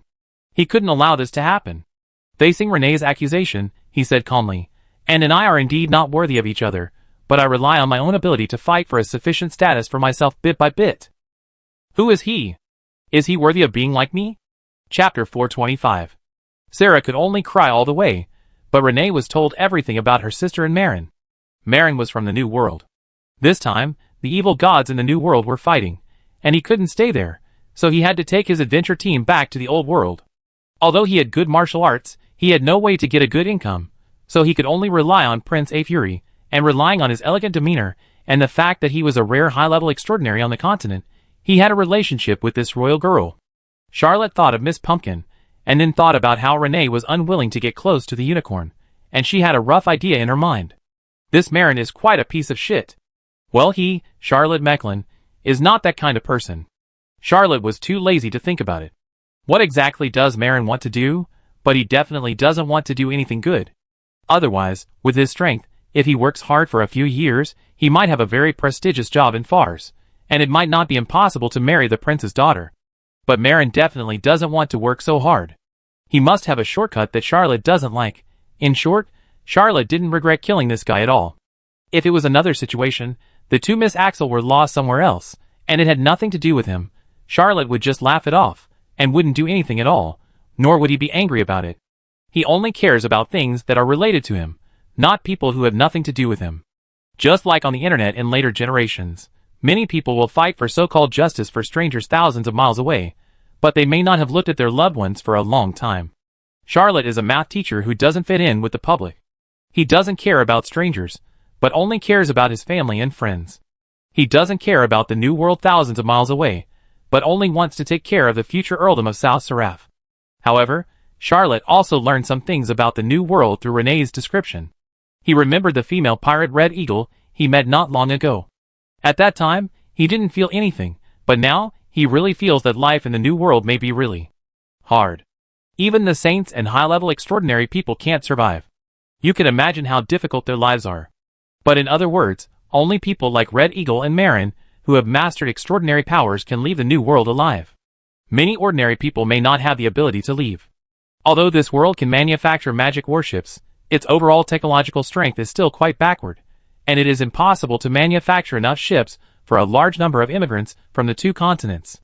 From the New World to the Old World, I am afraid that all the ships in the world can only transport hundreds of thousands of people a year, Not to mention, how can anyone organize all the ships? The current transportation between the two continents is just a drop in the bucket for those who want to escape. However, Charlotte also knows that he can't do anything about it. Even a saint like Red Eagle can only leave the New World, sadly. What virtue and ability does he have? Can he save so many people? He is not a god? Charlotte had wanted to go to the New World a long time ago to find a way to solve the maze evil god that could come at any time. But now, he finally understands what the great priest Oxraden said at the time. Reproduce more offspring. There is probably no way to solve the problem of evil gods in the New World. The people there can only rely on more births to fight against the terrible mortality rate. If there is a way to deal with evil gods, how could they not use it? Charlotte took the two Miss Axel back to the small town of Rama. He explained a few words to Antonio, and asked Antonio to explain to the two ladies. He really didn't want to touch this hot potato. Antonio went for a while, and came back to borrow people from Charlotte. He hoped to let Regulus send the two Miss Axel back to Strasbourg.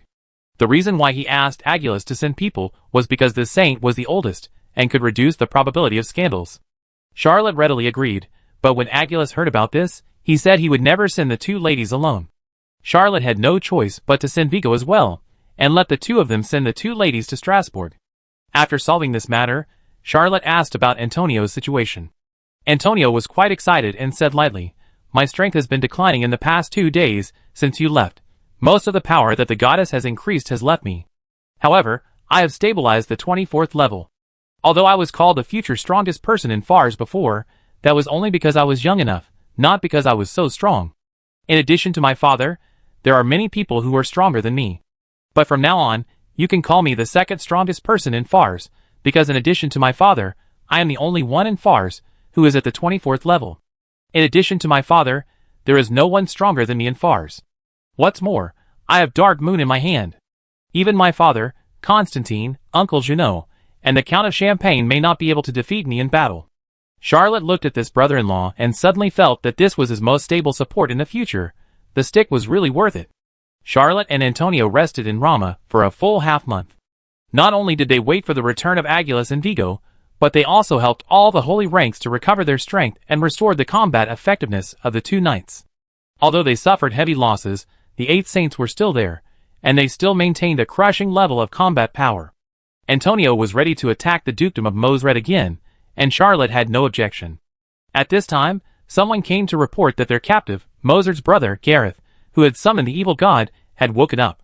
When the black dragon went to grab the blood-spirit rhinoceros, he also grabbed the saint back. He had been in a coma, and his soul was impacted by the fire evil god and fell into a state of collapse. No one knew whether he could recover. Charlotte only regretted that she no longer had the magic contract documents, otherwise she would have made Gareth a butler. At this time, hearing that Gareth had woken up, even Antonio was very surprised, and went to meet this old holy rank of the empire with Charlotte. Although Gareth's fame and status were far inferior to his brother, his strength was comparable to Mosred. Otherwise, he would not have been able to withstand and summon the evil god, and he was not dead yet. You know, the real Charlotte Mechlin could summon the evil god, and he died directly. Now it was teacher Charlotte Mechlin Huang Haisheng. When Charlotte saw Gareth, the saint's eyes were as innocent as a child, and he was full of childlike curiosity when he looked around. Charlotte's heart moved slightly, and she thought to herself, could he have lost his memory? She called out tentatively, "Son, you finally woke up." Chapter 426. Antonio looked at Charlotte with the eyes of an evil god. He racked his brains, but couldn't think of such a saucy idea. Gareth was also a strong man of the old generation. He was not much younger than Mosred. In fact, he was 2 or 3 years older than Cresto, and 5 or 6 years older than Mitifus. Well, maybe older than Charlotte's biological father. It's a pity that Antonio is not a time traveler, otherwise he would definitely think, this guy is not a son of man. Words like that. Gareth looked confused and asked, "You are my father? Then who am I?" Charlotte said righteously, "Gareth Mechlin. You are Gareth Mechlin, the only son of Charlotte Mechlin. Originally you were the only heir to the earldom of Mechlin, but because you were obsessed with martial arts, you gave up the inheritance rights. But I always welcome you, my son." If Antonio hadn't been around, Charlotte would have arranged a mother for Gareth. Well, and is not suitable, but the senior is really good. If that doesn't work, Princess May and Miss Sophia Gallinat can do it. Anyway, they won't meet each other, and this broken lie will be exposed if it's not said. But with Antonio around, Charlotte dare not say anything nonsense, so she can only leave such a big flaw. When Gareth heard his name, he really felt familiar. When he looked at Antonio and Charlotte, although he felt that Antonio was more familiar, Antonio was too young. When he looked at Charlotte, what emerged in his mind was a silver snake tail flapping wildly. The little snake seemed to be extremely happy about something. Well, a ridiculous, but completely reasonable thought naturally came to Gareth's mind. My father is so young. He hesitated for a moment and called out, "Dad!" Charlotte felt very relieved, touched Gareth's forehead and said kindly, "Son, you were seriously injured in the battle with the evil god Inoyulu. I don't know how worried I am about you. We should all thank the Snake of Fate for waking up. I take you to the temple of the Snake of Fate later. You have to prepare the best sacrifice." Gareth nodded slowly.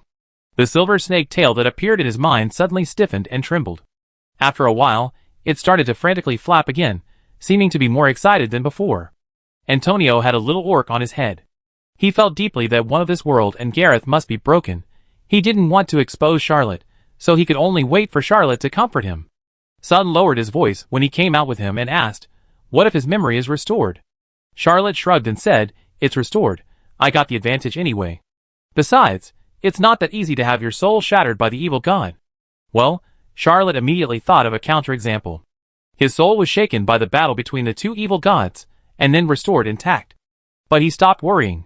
"I got the upper hand anyway, so who cares?" Antonio asked a second question, "What if someone tells him his true identity?" Charlotte laughed and said, "Don't worry about that. I will write a novel tailor-made for him, so that everyone in this world will think that he is my son. How can a few haters change the original work? There are no fan fictions in this world." Antonio didn't know.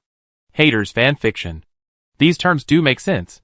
When a person's experience is written into a novel, and the novel sells extremely well, even unrelated people will take it seriously, not to mention someone deliberately brainwashing. He was full of sympathy for Gareth, and said, "I hope you don't write Gareth's childhood so badly. The rest of his life is destined to be a tragedy. Let him have a happy childhood. Even though it's all fake." Charlotte readily agreed. With just a few simple words, the two confirmed Gareth's happy childhood.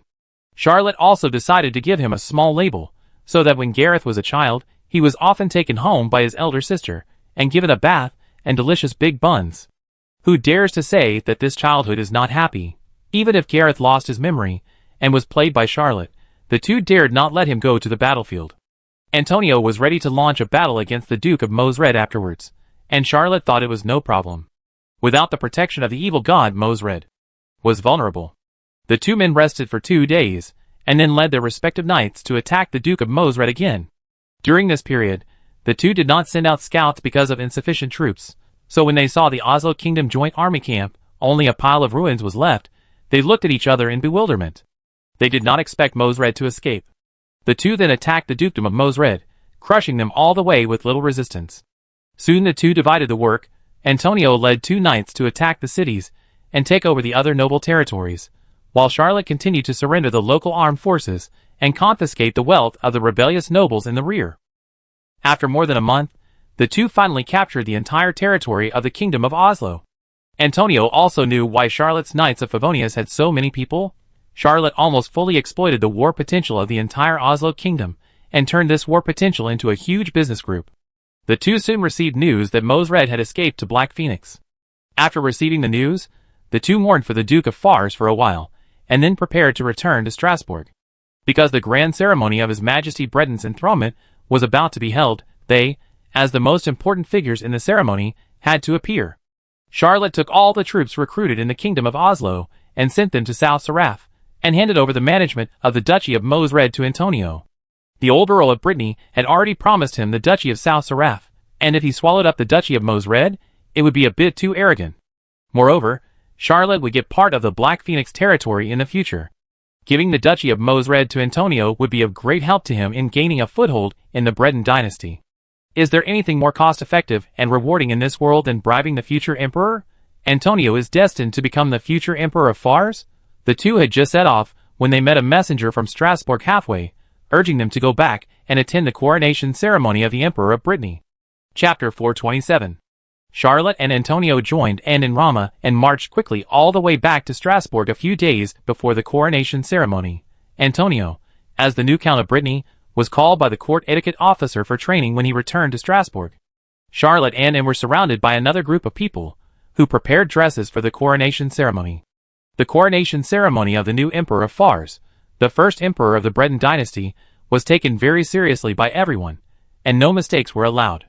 Charlotte did not even go back to her two residences, but moved directly to the palace, which was only a few hundred steps away from where Anne lived. The two could see each other every day, which was already the ultimate honor. Charlotte was an ordinary math teacher in her previous life, and in this life, she was just an ordinary person from a merchant family. When he divided the family, his brother was very generous, but he only got a few hundred gold ECU, which was barely enough to buy a house in Strasbourg. Compared with the old aristocratic Brittany family, and the Brittany family that was about to become a royal family, it was still a very humble origin. Charlotte didn't even have a formal dress. Her usual clothes were all of a very civilian style. The last time she attended the funeral of Lady Nanny Breton Axel, and borrowed the dress from her father's wardrobe. There was even the Breton family crest on the dress. So for the emperor's coronation ceremony, he had to have several custom-made dresses. And they couldn't be ordinary dresses, because he was the Count of Mechlin, a new noble in the empire, and the style was particularly complicated. In addition to the dress, Charlotte also needed to customize a new family crest. The Mechlin family was originally just an ordinary merchant, not aristocracy at all. Charlotte remembered that the Mechlin family did not have a family crest, and even if there was one, it could not be used. It had to be customized. Customizing a family crest is a big project. With such a short time, it is impossible to design it from scratch. Only with the tacit consent of His Majesty Brittany, the crest of Prince Redmire Axel was used directly as a blueprint, and the logo of the Brittany family was added, which represented that the Mechlin family would have royal blood for 2 generations. Well, and will bring the bloodline of Axel and the Breton family. Yes, the family emblem of the Mechlin family is also a golden pheasant. There is a small silver snake around the golden pheasant. This is one of the family emblems of the Breton family. The Breton family has believed in the snake of fate for generations, and even the family cemetery is in the temple of the snake of fate. In addition to the dress, Charlotte has to be tossed by various cumbersome court etiquette. Although he is very annoyed, as a math teacher, he can calculate it accurately. At this time, being honest is the best solution. One day before the ceremony, he finally met His Majesty Brittany. The old earl was still in a bad mood. He called his son, daughter, and Charlotte over and just had an ordinary dinner. This was the last ordinary family dinner before he ascended the throne.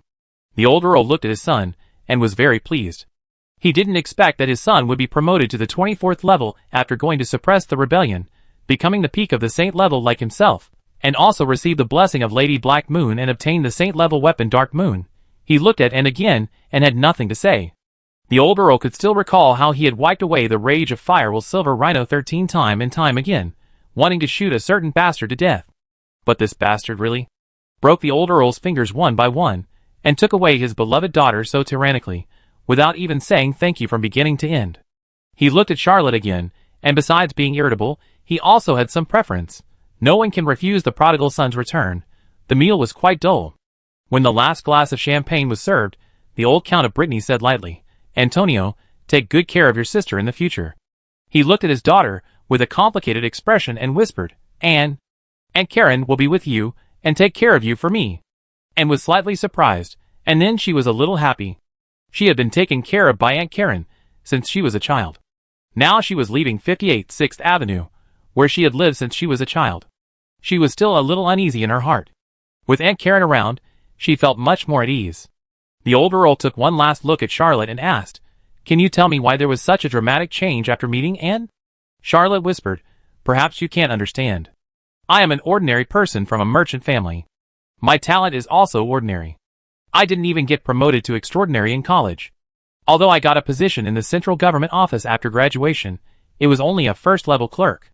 According to the Empire's promotion system, if everything goes well in my life, I will be promoted to a second or third-level clerk when I am about 50 years old. There is no way I can go higher. After all, my background really can't support me to go further. And I was involved in a murder case at that time. As everyone knows, my boss, Ms. Mendelman, hates a certain type of men the most. I was very worried about losing my job at that time. When it appeared, there was moonlight and starlight in the sky. She was the third light in the world. She illuminated all the haze in my heart. I thought at that time that we were just casual acquaintances, and would miss each other in the end. I swear to the snake of fate that if I can meet Miss N again, I will take down the brightest star in the sky for her." Antonio's eyes sparkled, and he whispered, "What beautiful words." The old earl sneered, and the murderous intent that had not been stirred for a long time almost came out again. He was 70% to 80% sure that Charlotte Mecklin, the bastard, was lying, but he had no evidence. If Charlotte knew that the old earl thought so, she would definitely say to her future father-in-law, "Don't have any thoughts that are not conducive to unity in the future." He was regretting that it didn't snow the night he met N. He secretly sighed. If it had snowed that day, Mr. Yu Guangzhong would have been very useful. Compared with your original sentence, my changes are still a bit weird. And stretched out her little hand and quietly held Charlotte's, but silently said in her heart, "Thank you, Aunt Sophie. She is really the best aunt in the world. If it weren't for her, I don't know what kind of treasure I would have missed. If it weren't for her, my life would be different. If it weren't for her, I would never see such a gorgeous scenery in the world. In the future, I will take Mr. Mecklin to pay homage to her every year." Well, this time it was very in. Chapter 428. This meal was Charlotte's first time dining at the Breton family. Well, it's not 58 6th Avenue, but it's more prestigious than 58 6th Avenue. Although the old earl was not very happy during the meal, the new Earl of Brittany was very happy. Charlotte was actually quite happy too. Although the dinner was a little restrained and the taste was not very good, if he was still on Earth, he would definitely take a selfie and post it on various social media. "Today, I had dinner with the old emperor, the crown prince, and princess, and in the palace. The style is full. What else do you need to have style? Can the taste be reflected in the photo? But the style can be reflected." After dinner, the old earl did not keep them. After all, he was going to ascend the throne the next day, and he also needed to conserve his energy. Charlotte said goodbye to Antonio happily, and returned to her place with N. They said good night to each other, and went back. Charlotte practiced hard for a while, but felt that his high spirituality was a little unstable. He did not choose to practice the more delicate blood rune, but chose to construct a new flaming hand. Charlotte cultivated 7 flaming hands at the beginning, and then never tried to condense new flaming hands. This ability is quite useful. He relied on this technique to turn defeat into victory in several duels. Charlotte just wanted to stabilize himself. Recently, because of his contact with the evil god and his direct gaze at Lady Black Moon, one of the 9 righteous gods, his spirituality increased too crazy. The higher the spirituality, the faster and faster the practice of extraordinary secrets. People with high spirituality are more likely to become extraordinary and advance, but if the spirituality is unstable, problems are likely to occur during practice. At this time, practicing a simpler spell can help balance and stabilize the spirituality. Charlotte spent several hours and thought that there would not be much results. After all, the burning hand is a secret method that consumes energy and time for each additional condensation. However, she did not expect that the structure was unusually smooth, and she easily condensed the 8th burning hand. After this burning hand was formed, Charlotte tried to distract herself and manipulate 8 burning hands at the same time. There were indeed more options in the battle and more combinations of weapons. At this time, it was not long before the coronation ceremony, so Charlotte did not dare to sleep. She just closed her eyes and dozed for a while to recuperate. More than an hour later, a court etiquette officer called out from outside the door, "Count Mecklin, you should be ready." Charlotte smiled slightly and walked out of the bedroom. A dozen court etiquette officers helped Charlotte put on her dress and put on a ceremonial rapier for her. This rapier has almost no practical value because it has no blade, and it is only the length of a palm when pulled out. The key point is that the scabbard is inlaid with countless gems, which is magnificent. Under the guidance of the etiquette officer, Charlotte was brought to the right place. At this time, there were already countless nobles, the new royal knights, and ordinary civilians inside and outside the palace, forming a huge crowd. Suddenly, a ray of light rushed into the sky in the distance. Charlotte carefully distinguished it, and it should be from the Élysée Pastoral Street, the Gate of Glory. Then, another ray of divine light rushed into the sky. Charlotte judged the direction, and it should be the lighthouse, the miracle left by the old man with the lantern.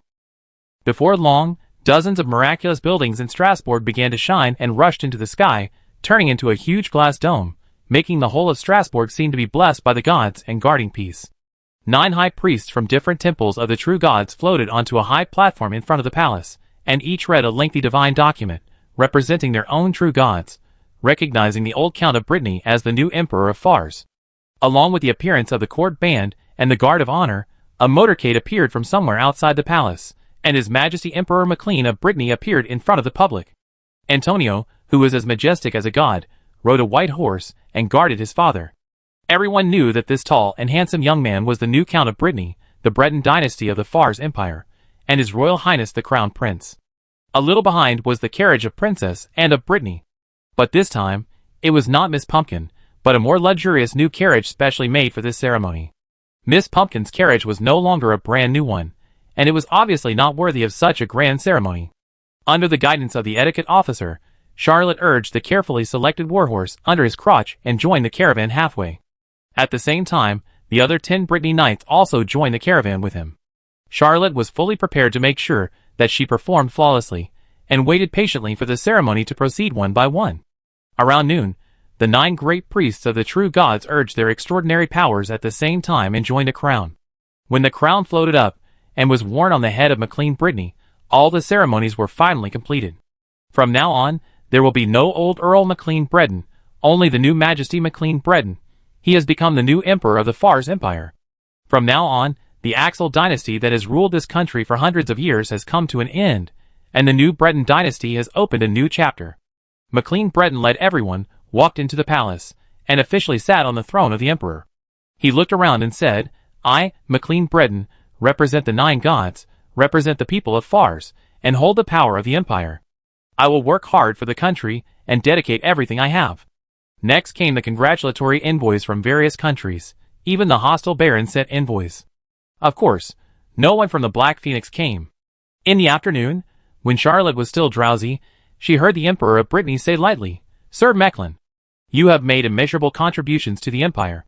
Not only have you been invincible on the battlefield, but you have also won powerful allies for the Empire in diplomacy, and helped the Empire gain the friendship of Ingramar and the Lionheart dynasty. I hereby confer upon you the title of Earl Charlotte Mechlin, with the fief of Sutherlaff. From today on, the free territory of Sutherlaff will be changed to the Earldom of Mechlin." Charlotte thanked the new emperor for the award according to court etiquette. At this moment, he did not need to turn his head to look. He could feel the countless gazes gathered on him. These gazes were envious, jealous, friendly, evil, and countless complex human emotions. Charlotte Mechlin's journey from a merchant's son to an imperial earl is a legend. Chapter 429. The second person named by the emperor was, of course, Antonio. He was officially canonized as the Count of Brittany, and took control of the territory of the Brittany family. As the 12 knights, who had pledged their loyalty, were canonized one by one, Prince Aetheri appeared with a smile, and he said loudly, "When the Fars Empire was in danger, His Majesty the Breton even felt tired. There were 12 knights, who always followed the emperor closely, and helped him accomplish his great achievements. They took off their armor and battle robes at the Lion's Fountain, bathed in the hot spring, washed away everything of the past, swore allegiance to His Majesty Emperor MacLean Breton, and opened a new dynasty. On behalf of the royal family, I hereby announce that the Lion's Fountain will be a symbol of the prosperity of the empire. A palace will be built on the original site. This palace will be a royal palace, and only the royal family and the descendants of the 12 knights of the Lion's Fountain are allowed to enter and worship." Charlotte was slightly stunned. He could never have imagined that the dirt pit at the beginning could actually get the title of the Lion's Fountain. The Fountain of Lions has a special meaning in any country in the old world. The lion represents the most loyal generals around the emperor. Their bravery and loyalty can be recorded in history and passed down forever. Well, the Robin family also had the prominent status of the Grand Duke of the Fountain of Lions. However, His Majesty the Emperor of Brittany did not build a great empire by fighting in the south and the north, but by a coup, so the highest position of these 12 knights is only the Earl. Not as stylish as the 7 founding dukes of the Fountain of Lions of King Axel. Charlotte was not very interested in the following titles, until the Emperor called in, and then he suddenly became excited, and was named Her Royal Highness, which was not unexpected, but what Charlotte did not expect was that Anne's fiefdom was actually the former dukedom of Mosred, and even included the 7 noble territories that rebelled against Mosred. In terms of the area of fiefdom alone, Her Royal Highness Princess Anne of Brittany is the first in the empire. If the territory of the Principality of Moldova is added, and can be called the most powerful woman in the old continent, without a doubt. Even more than the Grand Duchess Mezu, who defected to Baron. The dukedom of Mosred borders the territory of South Seraph. In other words, the fiefs of Charlotte and Anne are closely connected. After the two got married, the territories naturally formed a complete area. It was not until the evening that the coronation ceremony ended, and the all-night revelry palace banquet began. Charlotte, Antonio, and then were all the focus of the banquet. Even Charlotte had to deal with it for a long time. He just wanted to find a place to be quiet for a while, when he saw Prince Avery coming over. The prince raised his glass slightly and said, "Thank you for what you have done for my 2 daughters. We will be solid allies in the future." Charlotte nodded slightly, and Prince Avery didn't say much. He just smiled, and went to deal with other nobles. Charlotte didn't expect that the matter of the 2 Miss Axel would have a follow-up, and she also won the favor of Prince Avery. As for the matter of allies, well, anyway, this matter can't be publicized. Charlotte smiled and said a few words to an unknown nobleman, and finally found an opportunity to sneak out of the banquet hall of the palace. He looked up at the sky. The miraculous building of the 9 gods was still releasing divine light, making Strasbourg in the night still look like daytime, with a different kind of beauty. Charlotte suddenly felt unreal. Although he had come to this point step by step, most of it was coincidence, some was luck, and hard work accounted for only a very small part. Even his personal strength was not all the result of hard work. If he had not faced the evil god and had not come into contact with the righteous god, and had not received several spiritual upgrades, he would never have been able to cultivate to the 17th level. Charlotte said to herself in her heart, "Life and fate are really wonderful. We are caught in the whirlpool of the times. Some people bravely fight the waves and become the tide riders, while others capsize and fall from the heights. I don't know what I will become in a few years or even decades. However, I still hope that the war will be over as soon as possible. After all, in the old continent without war, the nobles are very safe. On Earth, although everyone talks about class solidification, in fact, class mobility is still very strong. There are very few real century-old companies. Large companies with tens of billions or hundreds of billions of dollars can go bankrupt or change hands at any time. Even the top officials of the country change frequently.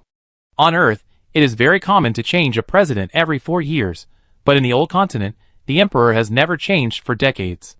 If you encounter a high-level extraordinary emperor, it is not uncommon to live for more than 100 years. The nobles can easily inherit for hundreds of years, and their wealth and power will hardly fall. If it weren't for this war, if it weren't for the failure of the rebellion, top nobles like Prince Redmire and Duke Mosred could have inherited for thousands of years with the Fars Empire. But the war was different. Too many nobles died in Fars: Archduke Ferdinand, Archduke Joseph, Baron File of Silver Pigeon Castle. It's simply too many to count. The same is true for other countries. The number of nobles who died in Baron and Black Phoenix is no less than that in Fars. Only in Grima is an island country, and currently only the navy has been dispatched, so the number of nobles killed is less. As long as the war is over, Charlotte can live a comfortable and safe life. Well, he still has to deal with the evil god. Charlotte suddenly saw a ray of light passing through the sky. It must be a saint. However, Strasbourg is now covered by the light released by dozens of miracle buildings of the righteous gods. Even the saint can't land. He couldn't help but whispered, "Rolf, go out and see who came to Strasbourg. There is no need, don't fight. Also, don't fly directly from the palace, it's too conspicuous. Leave the palace, walk farther away, and then fly up." The old goat was qualified to enter the palace as a butler, but he was not qualified to attend the palace's night banquet. He left the palace silently, feeling that I am finally free. The golden goat Haralf really watched Charlotte, step by step, from an ordinary extraordinary to where she is now. Although Charlotte herself is not yet a saint, she is only one step away. But is it important whether he is a saint? This guy already has 7 saint-level subordinates. This makes the old goat very upset. He had thought about how to defeat Charlotte, and how to unlock the magic contract document, but according to his current attitude, even if he had the chance to unlock the magic contract document, he would secretly pretend that he didn't have it. He was afraid that he would be beaten to death by several saint levels in the name of punishing traitors. Chapter 430. Charlotte arranged for the golden goat Haralf to do some work, and she finally found a place to relax. If it was any other banquet, Charlotte would definitely leave early, but this night banquet was different, and it was still there, so he definitely couldn't leave. After a short break, Charlotte was about to return to the banquet when she saw a black robe. Charlotte was shocked. He hadn't seen this black robe for a long time. Shouldn't the owner of this black robe be in Grima? How come she is here? Princess May-Guillaume walked toward Charlotte without any disguise and asked, "Are you surprised to see me?" Charlotte nodded desperately. It would be strange if she was not surprised. Princess May said calmly, "I am here as a diplomatic envoy to congratulate His Majesty Brittany on his accession to the throne." Charlotte then remembered that in addition to the Black Phoenix, envoys from the 31 countries of the old continent came to congratulate him. He even chatted with the envoys from various countries. After all, he was one of the important characters in this night banquet. But he never expected that Ingrima would actually send Princess May here. Charlotte's mind was in a knot. He had no idea how to deal with this situation. Princess May didn't seem to have figured out how to deal with this matter. After a long while, she whispered, "Have you not been working hard on your manuscripts recently?" Charlotte nodded desperately. He really hadn't been working hard on his manuscripts recently. Even and was slacking off. There was no way. And had just been on a diplomatic mission to the Lionheart dynasty, and accompanied him to conquer the Duke of Mosred. Miss Brittany. No, Her Royal Highness Princess Brittany was also very busy. Princess May seemed to have a lot to say, but in the end it turned into one sentence. It's wrong for you not to work hard to finish the manuscript. There are still many readers who are eagerly waiting. If you write less than 10,000 words a day, it's a crime. Only when you write more than 30,000 words a day can you be considered diligent. If Farza's quick writing is not efficient enough, I can send you a team from Inglima. Charlotte was about to say no, but she saw Princess May's eyes, and there was a slight pain in her eyes. Suddenly, he couldn't say anything to refuse. Princess May and Charlotte passed by each other. She suddenly turned her head slightly and whispered in Charlotte's ear, "Originally, I didn't want your queen bee, but Sophia Galinaud used it to become famous in the 7 seas, which made me very unhappy. After the war, I will take back the queen bee and let it park next to 699 South Riverside Street in 7 Terraces. I want everyone in the world to know that it is May Guillaume's ship." After saying this, Princess May left, leaving Charlotte wiping her sweat. He was still a little afraid of the eldest princess of Ingrima. Not to mention the noble status of her highness, just the strength of the princess at the strong stage of the saint rank was enough to make him feel that he would be abused at any time every time he was alone with her. Well, wrong, Pa. It couldn't be domestic violence. It took Charlotte a long time to catch her breath. Just as she was about to cheer up and return to the banquet, she saw Anne walking over with a smile. When Charlotte saw Anne, she felt relieved and asked, "Dear Princess, Anne, why did you leave the center of the banquet?" Anne covered her mouth and whispered, "I came to catch a fugitive who is guilty of a heinous crime. His name is Charlotte Mecklin. Have you seen him?" Charlotte smiled and said, "No, but when I looked in the mirror just now, I saw a face full of admiration for Her Royal Highness. Do you want me to take you to see the mirror?"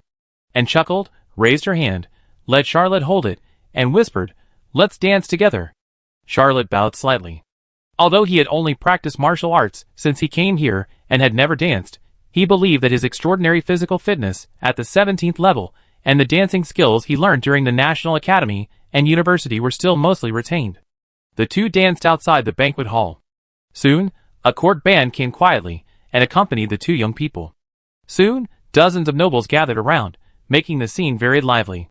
Some people, even if they left the center of the banquet, would be actively diverted and gathered around again. To this day, no one dares to ignore Charlotte Mecklin, and no one dares to ignore Anne of Brittany.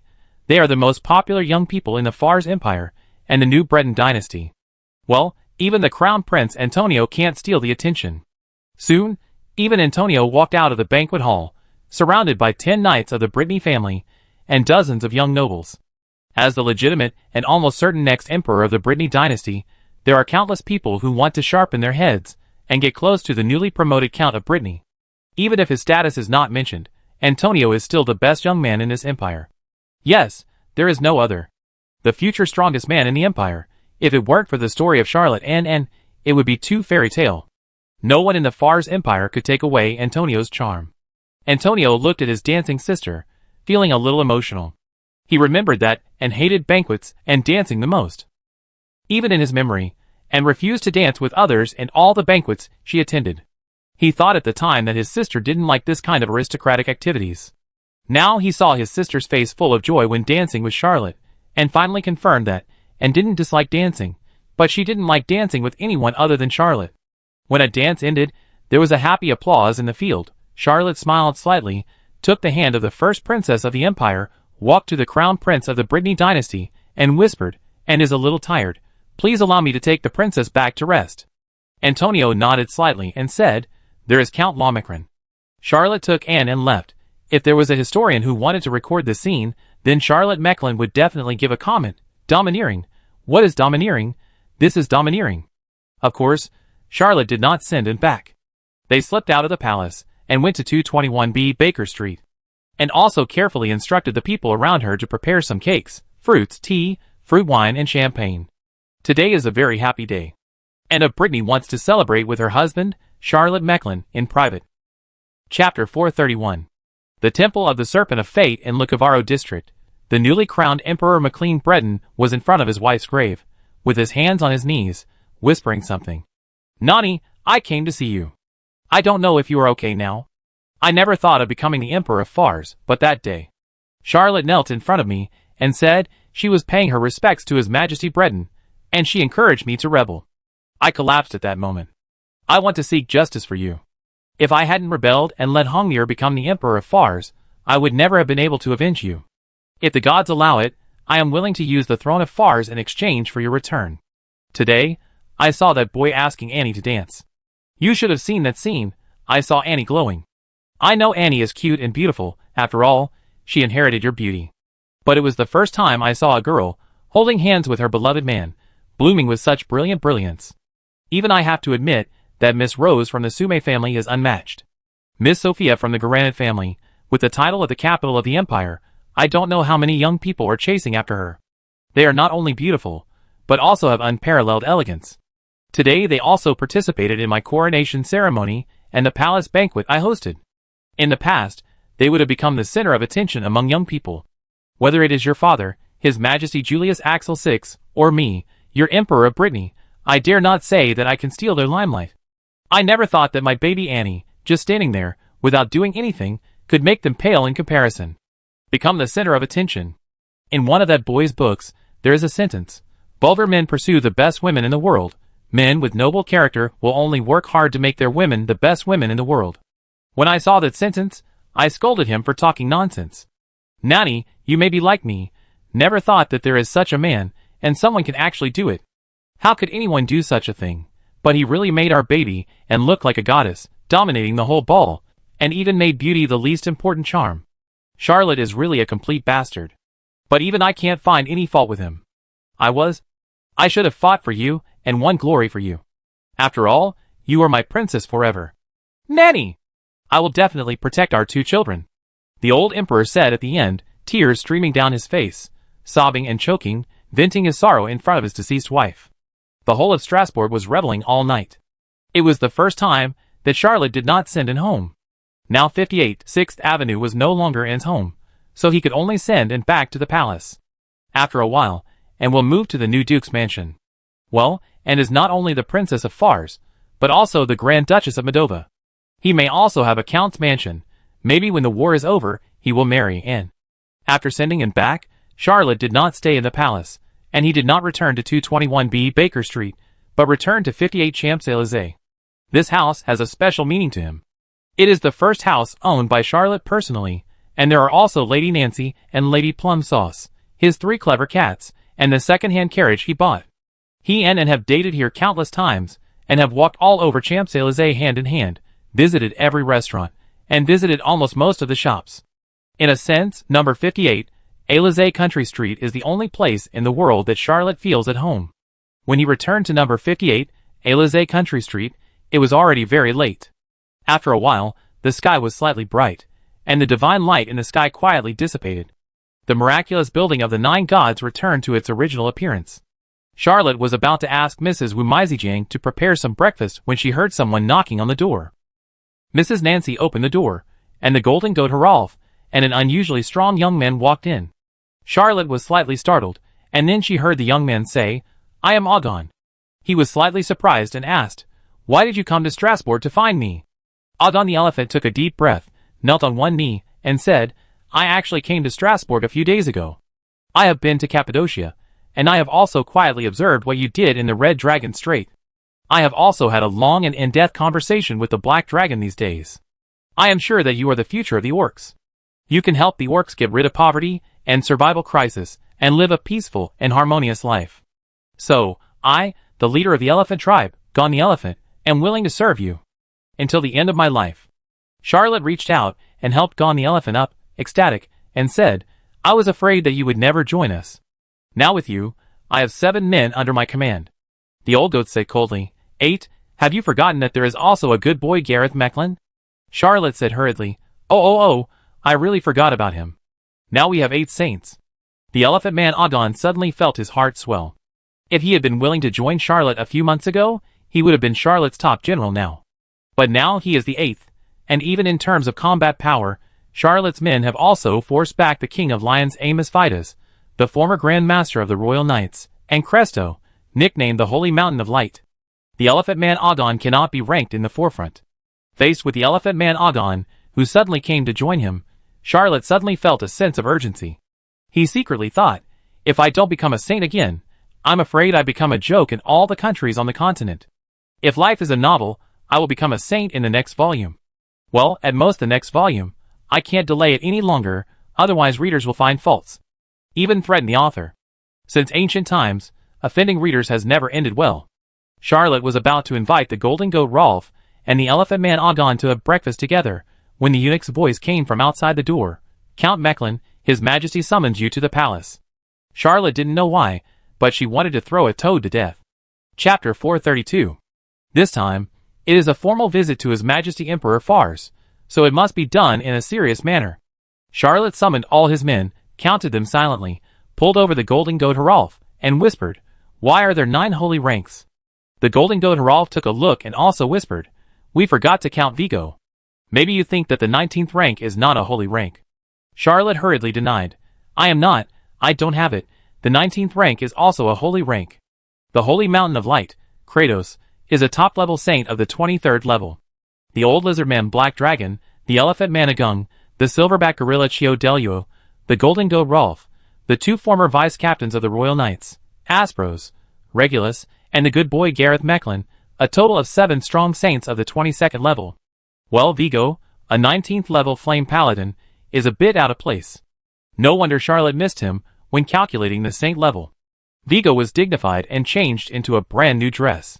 He didn't expect that he would become the confidant of the new noble of the Empire, Count Mecklin, after he surrendered to Charlotte, which was originally a helpless move. Moreover, this lord is the son-in-law of His Majesty the Emperor of Brittany, and has a close relationship with His Royal Highness the Crown Prince. Most importantly, Charlotte's fiefdom is South Seraph, and he can still protect the people of South Seraph. Vigo has never been in such a good mood. Charlotte looked at the saint-level subordinate with a guilty conscience, and decided to treat him better in the future. In addition to the 9 saint-level subordinates, Charlotte's early team also appeared, and even Dorothy mixed in. She was supposed to be the daughter of Su Mei's family, which was an old and powerful family in the Empire. Anastasia, Dubin, Wang Xiong, Belisa, and the fast-handed clerk Italo Calvino, etc., except Cruz, who was far away in Cappadocia and could not come back. The rest of the Knights of Favonius have gathered in Strasbourg. Dubin's face was full of excitement at this time. He thought that he had no future in the patrol army, but he didn't expect that he would have a chance to soar to the sky with the right boss. Dubin is now the commander-in-chief of the patrol army in the Lucavaro district. His position has soared from the 47th grade 3rd level sergeant to the 35th grade 3rd level sergeant major, jumping 12 levels in one breath. The speed of promotion is unprecedented. Even Charlotte didn't have such a black box. However, in addition to Dupin's merits, his boss Charlotte is indeed powerful, and the 35th rank of the 3rd level sergeant is still not high, so the lower level positions are relatively easy to handle. Like Anne, she graduated from college and was ranked 24th, and she could not cross the class, but even the old Earl could not do anything about it. It was thanks to the Emperor of the Lionheart dynasty, who gave her a foreign position, that he could take the royal decree and let his daughter become a senior official in the law enforcement department of the central government office. Charlotte led the backbone of the Knights of Favonius to the palace to pay homage to His Majesty the Emperor. After receiving the award, he was given a new political identity, director of the central government office. It turned out that although he had intervened in the affairs of the central government office after the rebellion, the old Earl of Brittany had not yet ascended the throne, so it was not legitimate. This time, His Majesty Brittany gave him a new identity. At the same time, and also became the Minister of Military Law Enforcement. Well, the central government office can change its surname to Mecklin in the future. After accepting the award, Charlotte left the palace.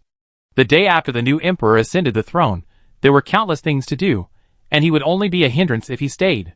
Charlotte led all his subordinates back to number 1 Falcon Street. He first signed a few appointments, such as Belisa replacing Dorothy, as the chief patrol officer of the Lukavaro District Patrol Army and partnering with Dubin, and appointing Anastasia as the director of the Lukavaro District Government Affairs Bureau, and Dorothy as the Machupi General Affairs Officer. These identities are just in name only. In fact, they will all go to Yugoslavia with Charlotte and serve as local officials, and will not stay in Strasbourg to work. The patrol troops in various places were just empty shells, and it will remain the same in the future. Charlotte no longer has so many political identities now, and many of them have been automatically exempted. His current political identities are Director of the Central Government Office, Head of the Knights of Favonius, Special and fully powered War Commissioner of the Fars Empire to the Ingramar Empire, Cultural Commissioner of the Fars Empire to the Lionheart Dynasty, fully powered Diplomatic Consul to St. Michael City and Cappadocia City, 5th Class Imperial Noble, Count Charlotte Mechlin. Basically, one room can hold it. After Charlotte signed a bunch of documents, she asked people to go to nearby restaurants to buy all the food and wine they could buy and held a grand banquet. Although the scale of this banquet could not be compared with the night banquet in the palace, and it was far less impressive than the noble's ball, everyone was still very happy because everyone here was the host, not the guest. They were all members of the Knights of Favonius, and everyone benefited from this team.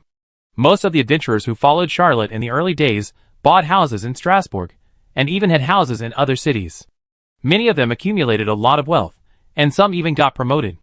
Now they can have a very good life with just the weekly salary.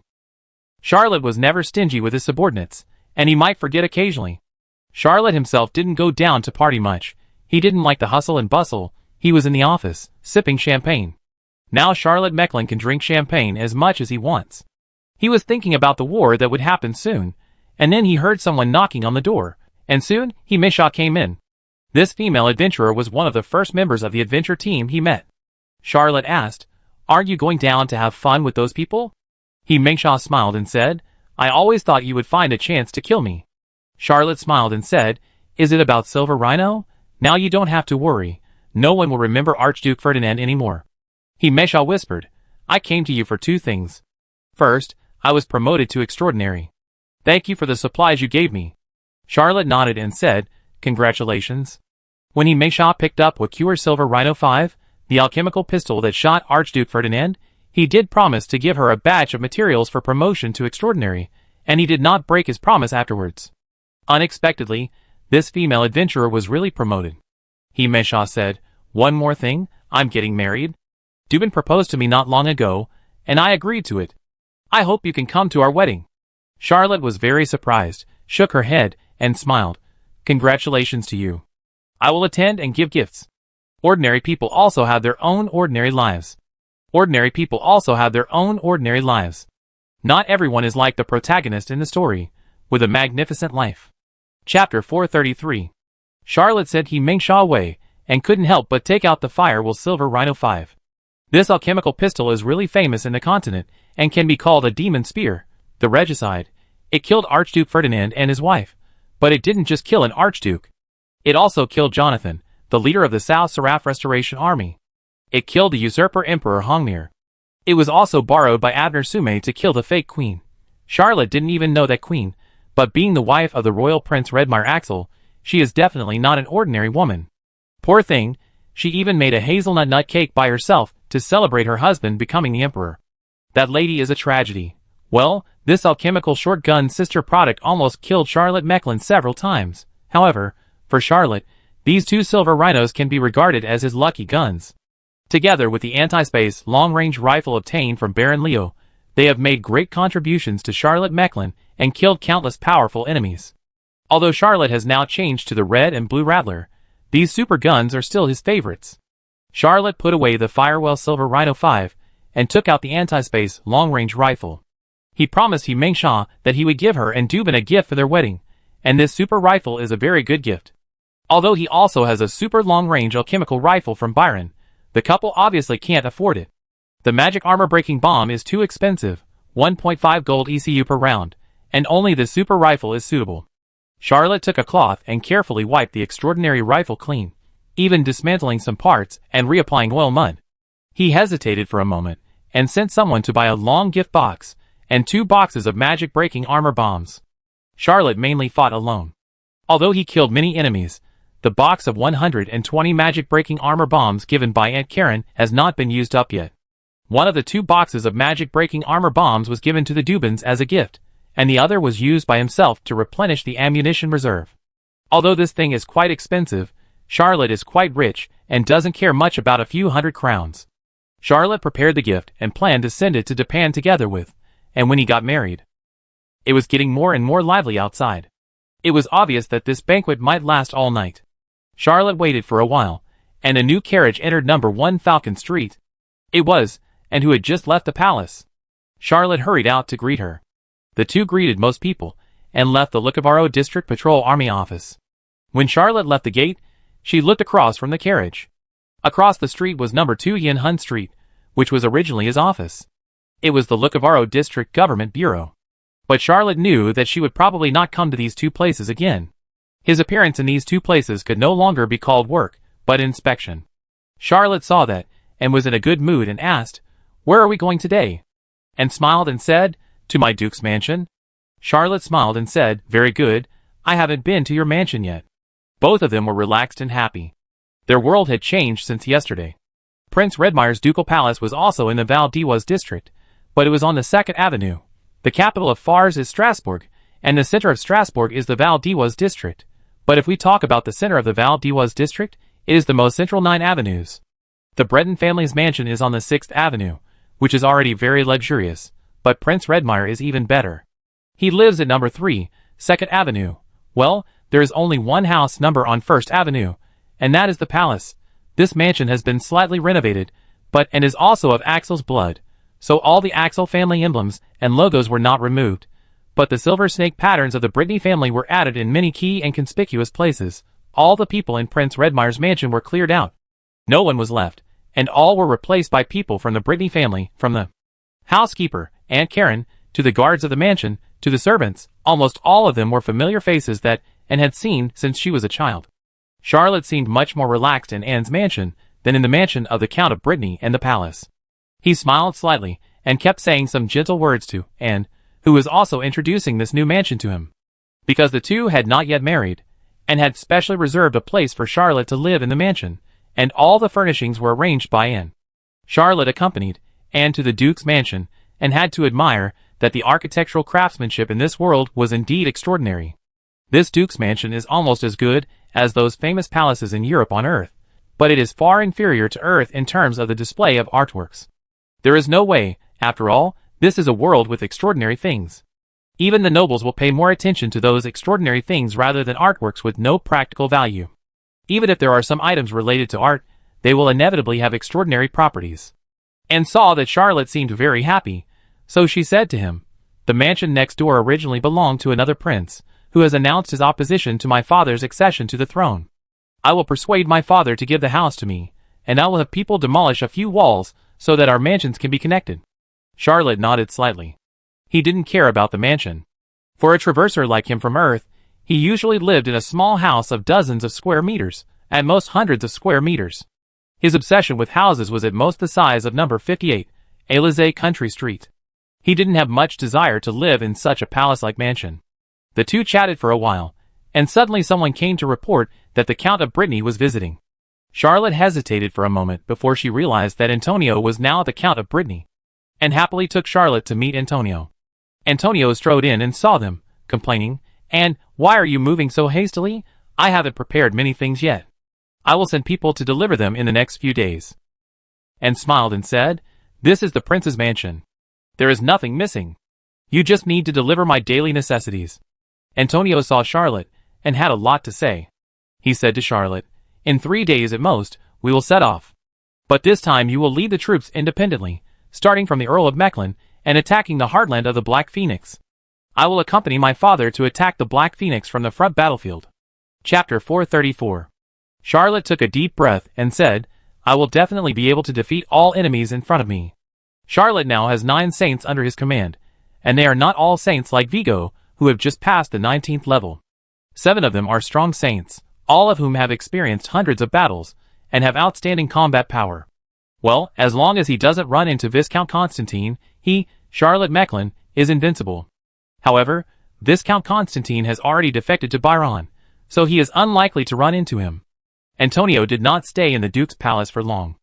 After he left, A continuous stream of motorcades came to deliver Anne's various supplies.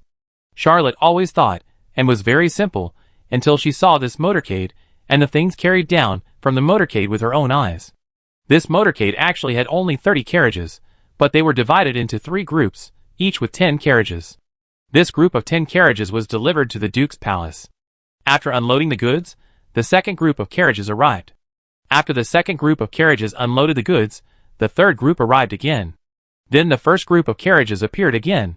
Charlotte finally understood what luxury meant. What was aristocracy? Miss Anne de Breton was just plain in front of him. Well, now she is Her Royal Highness Princess Anne de Breton. Charlotte did not expect that Dupin and Hermans acted so quickly. Not long after she left, they announced that they would get married the next day and invited all their colleagues to attend. When Charlotte received the wedding invitation early the next morning, he was quite stunned. He had never seen such an urgent wedding. The wedding was held on the same day as the wedding invitations were sent out. He brought Anne to the wedding as agreed, and the gifts he prepared made both the newlyweds very happy. With Charlotte and Anne attending, the 9 holy knights under his command would naturally attend. Even Antonio learned the news and brought a few holy knights over. Because of Charlotte's relationship, Claire Brittany and Abner Sume not only came in person, but also prepared gifts. Charlotte also did not forget to send someone to invite Detective Winnie Arzino and her ex-fiancée Sylvie Martin. Frederica was not in Strasbourg. She was busy relocating the leopard tribe, and even Charlotte could not see her normally. With the Crown Prince Antonio, Grand Duchess of Moldova, Princess Anne, and the newly crowned Count of Mechlin attending the wedding, the entire Strasbourg aristocratic circle was moved. Fortunately, Dupin knew that his house was not big enough to accommodate so many guests, so he borrowed number 1 Falcon Street to hold the wedding, but later, even number 2 Falcon Street across the street was filled with people coming to celebrate. Charlotte originally wanted to be the witness for Dupin, but since Antonio was here, was there anyone better than His Royal Highness the Crown Prince to preside over the wedding? That is because of His Majesty Brittany. That was a grand ceremony that could only be held for Charlotte and Anne's wedding. Dupin only needed His Royal Highness the Crown Prince. Originally, Dupin just wanted to hold an ordinary wedding, but this wedding not only had the Crown Prince and the Imperial Princess, but also allowed His Royal Highness the Crown Prince to personally preside over the wedding, which was simply perfect. Dupin smiled from ear to ear throughout the wedding, and the gifts he received filled the warehouse of the Patrol Army office. Charlotte, Anne, and Antonio did not stay for long, and they left soon. But after they left, the wedding became more lively. Mengsha held Dupin's hand, feeling very emotional. She was originally an ordinary adventurer, with no prospects, no future. Even if she could save some money, she didn't know how to start a family in the future. After all, adventurers have unstable incomes and are quite dangerous. But suddenly, because of a chance encounter, she was abducted by a man who looked unreliable to adventure and explore Machu Picchu, and several companions died. At that time, Mengsha really thought that she had met a liar, and she was deeply suspicious of Charlotte. Even though Charlotte later got everyone to the patrol army and had a proper identity as an imperial civil servant, she was always very wary of this mysterious man. What happened later was beyond Mengsha's imagination. She watched Charlotte soar to the sky. In a short period of time, she became a high-level extraordinary person, a new dignitary in the empire, with more and more sophisticated means and more powerful forces, and even had saints as his subordinates. But all this has nothing to do with this female adventurer. She has made a decision to stay in Strasbourg to work after marriage, and not go out to take risks. Mengsha is also very satisfied with her husband Dubin. Dubin is now a second-level extraordinary person, with a high position, and the chief of the patrol army of a large region, which is enough for her to take care of her husband and children and live a stable life. She herself is also extraordinary. For ordinary people, Dubin and Mengsha are already a very happy family, and even have a little feeling of being on the rise. After attending the wedding of his 2 subordinates, Charlotte reorganized his Knights of Favonius in the next few days. He transferred the veterans who were unwilling to return to the battlefield to the patrol army and the Government Affairs Bureau, and prepared to take all the others back to the South Seraph territory. Well, there will be no South Seraph in the future. This land will be renamed the Earldom of Mechlin, the official name from the Fars Empire. Charlotte's future will be rooted in his own earldom. He will work hard to make everyone in the Earldom of Mechlin live a prosperous life, and most civilians live a stable life, and try to ensure fairness and peace in this territory. Just as Antonio had revealed in advance, on the 5th day of his accession to the throne, the Emperor of Brittany issued a notice that shocked the continent. It announced an alliance with Ingramar, Byron, and the Lionheart dynasty to fight against the treacherous Black Phoenix dynasty, and he listed dozens of major crimes of the Black Phoenix dynasty, establishing legal justice for this alliance and crusade. Charlotte also received the official document. He once again said goodbye to and took his subordinates, left Strasbourg, and after a period of marching, returned to the earldom of Mechlin. The original South Sarah women, because of the war and the constant instigation of people like Charlotte, have mostly moved to Behemoth, Cappadocia and other regions. Although these South Sarah women lost their land and some wealth, they have gained peace and escaped from the war. Now the dukedom of Mechlin is full of orcs. Charlotte brought hundreds of thousands of orcs from the Red Dragon area and arranged a place for them to live. Charlotte believes that as time goes by, the South Sarah women who originally left will choose to return. At that time, he will properly settle them, and let the residents of different origins completely integrate together. As long as it is fair, and no one is allowed to enjoy privileges, there will be no residents who cannot be integrated. Of course, Charlotte has no time to manage his earldom now. He now needs to follow the royal knights of the Emperor of Fars to attack the Black Phoenix dynasty. Charlotte returned to his territory and immediately launched a surprise attack. Chloe, who had been in a stalemate with him for a long time and fought countless tacit wars, became a prisoner in less than half a day. When he was caught by Charlotte and interrogated on the spot, he asked indignantly, "Charlotte, is it fun for you to do this? You find a few saints to attack, even if you beat me? Who in the world will be convinced?" Charlotte couldn't help laughing and said, "You should also know about the Four-Nation Alliance?" Chloe looked gloomy and said, "I know. The Emperor of Brittany is really a powerful person. He just took care of the Four-Nation Alliance when he ascended the throne. Black Phoenix did nothing wrong. Why did it end like this?" Chloe was very sad. Although he never hoped, he felt that the Black Phoenix dynasty might disappear from the long river of history of the old continent. Charlotte comforted him, saying, "Weakness is the original sin. If Fars were also weak, perhaps the four empires would have formed an alliance to attack Fars. Then we might have switched places, and you would have been the one to scold me arrogantly. I hope you can surrender, and not make unnecessary sacrifices. Each of your subordinates is a living being. Don't die for this kind of war." Chloe whispered, "Your fallacies are not worth refuting at all. Every Black Phoenix man is born to die for the Empire." Charlotte had a lot of things to say, but could only sigh and say, "I won't make things difficult for you." He imprisoned Chloe, recruited most of Chloe's subordinates, and sent the remaining people who were unwilling to surrender to Cappadocia. After defeating Chloe in one battle, Charlotte did not stop. He stayed in his earldom for only a few days, before leading the Knights of Favonius into the territory of the Black Phoenix dynasty. Relying on the 9 saints under his command, Charlotte's troops moved as fast as a swoop and attacked like fire. In just over a month, he captured 28 Black Phoenix cities. Most of these cities were not guarded by saints, and the few that were guarded by saints could not withstand Charlotte's lack of martial ethics, so he ordered his 9 saints to fight together and start a group fight. You know, even in the Felenden battlefield, although the two empires deployed dozens of saints, it was rare for more than 10 saints to appear in a battle. The 9 saints joined forces, and were truly invincible. In the fight, 4 saints were taken prisoner. At this time, the coalition forces of the 4 empires had not yet reached the front line. The reason why Charlotte was so brave was because His Majesty the Emperor of Brittany had promised that the Black Phoenix land that was divided this time would be incorporated into his earldom. Now every time he fought, he was grabbing land for himself, so how could he not be excited? The royal family and nobles of the Black Phoenix dynasty were arguing over whether to go to war or seek peace, and some even fought over it. Chapter 435. In front of Charlotte is a map. He is holding a military meeting at this time, and the backbones of the Knights of Favonius are all present. Although this map is a map of the entire old continent, other places are blank, and only the territory of the Black Phoenix is densely marked. Charlotte is now a little worried how to fight next. He had invaded the territory of the Black Phoenix dynasty last time, and had also inquired about the distribution of the noble territories, autonomous territories, and directly governed regions of the Black Phoenix in advance, so after the war, he specifically picked the weak persimmons and captured 28 cities, and the land occupied was more than twice that of the earldom of Mechlin. But next, no matter which place they attack, nobles from other places will come to rescue them. Every battle may be a tough one. This is not Charlotte's fighting style.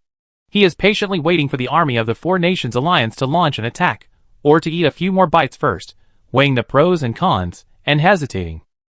The area of the Black Phoenix dynasty is more than 4 times that of Fars, but most of the territory is worthless desert. The court territory has only 12 directly administered counties close to the sea. The area of these 12 directly administered counties is only 1/20th of the territory of the Black Phoenix dynasty, but it accounts for more than 70% of the population and has the most developed economy. In addition to the directly governed counties, the Black Phoenix dynasty also has 1,106 noble territories and 58 autonomous territories, but no overseas territories or overseas vassal states. The Black Phoenix dynasty was established earlier than Fars and Ingrima. When other countries were scrambling for overseas territories and overseas vassal states, it had not yet completed its rise. By the time the Black Phoenix dynasty was unified into a great empire, the age of exploration had already ended. The Black Dragon coughed lightly and said, "We have occupied 1.5 directly governed counties and 12 noble territories of the Black Phoenix dynasty. I think it is not appropriate to launch another attack, but to firmly defend the territory we have conquered." The words of the old lizard man were agreed by most people. Although Charlotte had tried his best to recruit troops after entering the Black Phoenix dynasty, and successively incorporated tens of thousands of local troops of the Black Phoenix dynasty, he still did not have enough manpower, and was stretched to the limit after occupying such a large territory. Many areas could not even send garrisons, and could only allow the local areas to continue to autonomous. Charlotte shook his head. The Emperor of Brittany had promised that the divided Black Phoenix dynasty land would belong to him, and would be incorporated into the Earldom of Mechlin. If he stopped at this moment, he would feel like he was committing a sin. Charlotte couldn't give up the fertile land. Even if it was infertile land, it couldn't be given to Ingrima, Byron and the Lionheart dynasty for nothing. He was undecided about the direction of the next attack, but he was clearly opposed to stopping the attack. Charlotte shook her head and said, "I must occupy more land. Especially the 12 directly governed counties of the Black Phoenix dynasty are all fertile land." Charlotte clenched her fists, and almost wanted to hit me all on the public screen. He asked again, "Are the 4 Black Phoenix saints not going to surrender yet?" The eldest son Gareth Mechlin said, "Father, they are not going to surrender yet. I think we should kill one to serve as a warning to others." Charlotte also thought that if one was killed, there might be 3 left, and they would not be so persistent, but she still rejected this inhumane suggestion and said, "Stay for now." Gareth was really old. Even if he was not 60, he was almost a few years old. When he called father, almost every saint covered his mouth tightly, for fear of making any noise that should not be made. They really couldn't help it. Charlotte saw that the meeting couldn't go on any longer, so she could only sigh and say, "Let's leave it at that for today." The military meeting was over, and everyone left in 2s and 3s, but Gareth stayed. He waited until only Charlotte and himself were left in the room, and whispered, "Father, I have a plan." Charlotte herself sometimes couldn't help laughing when she heard her eldest son Gareth calling her father, but she really had to hold it back, because he was a loving father. "How could you laugh at your only son?" Charlotte endured and suppressed her strong smile, then said, "Speak." He didn't dare to say more words, for fear of breaking the spell. Gareth pointed to the map and said, "The most valuable land of the Black Phoenix dynasty is the 12 directly governed counties, but the power of the Black Phoenix dynasty is also concentrated here. Although we are strong, it is impossible to swallow them all. But Ceases is an exception." Charlotte glanced at the map of the Black Phoenix dynasty, and her expression also moved slightly. Ceases is an autonomous region, guarding the Black Dragon Strait. The Black Dragon Strait connects the Sea of Giant Whales and the Raging Sea. After crossing the Black Dragon Strait, you will reach the northern territory of the Black Phoenix dynasty. In fact, the Meza family of Fars is not a native noble family of Fars. The Meza family comes from the northern territory, so the family's fleet is called the Northern Territory Fleet. It is said that the Meza family has been in charge of a big secret for generations. This secret is closely related to the Raging Sea. Therefore, Grand Duchess Meza took great risks to explore the Raging Sea, which also weakened the strength of the Northern Territory Fleet. If the Meza family's northern fleet had not explored the Raging Sea, it would have maintained its peak combat power. Only the Royal Navy of Ingrima in the Old Continent could compete with the Navy of Fars, and the navies of Baron and the Black Phoenix dynasty were simply vulnerable. But the changes in the world have never been diverted by human thoughts. In order to explore the Raging Sea, Grand Duchess Meza lost the strength of the family fleet. In the naval battle with Baron and the Black Phoenix dynasty, her strength was further weakened. She had to steal the Fontainebleau and surrender to Baron. Although she retained her strength, her reputation was damaged. This surrender is enough to make the Meza family unable to recover for decades. The North is the most mysterious land in the old continent. Although you only need to cross the Black Dragon Strait to set foot in the North, and the Black Phoenix dynasty has also developed dozens of free territories in the North, and hundreds of nobles have opened up territories in the North. The North is still mysterious and unpredictable to humans. Gareth let Charlotte occupy Thessa, which is equivalent to controlling the connection between the North and the old continent, which just meets Charlotte Mecklen's request to swallow more land. Although, controlling Thessa doesn't mean that we can control the North, but we can digest it slowly. Charlotte carefully looked at the map several times, and was very moved by Gareth's proposal. She decided to hold a military meeting the next day to discuss how to capture Thessa. Charlotte patted Gareth on the shoulder and encouraged him.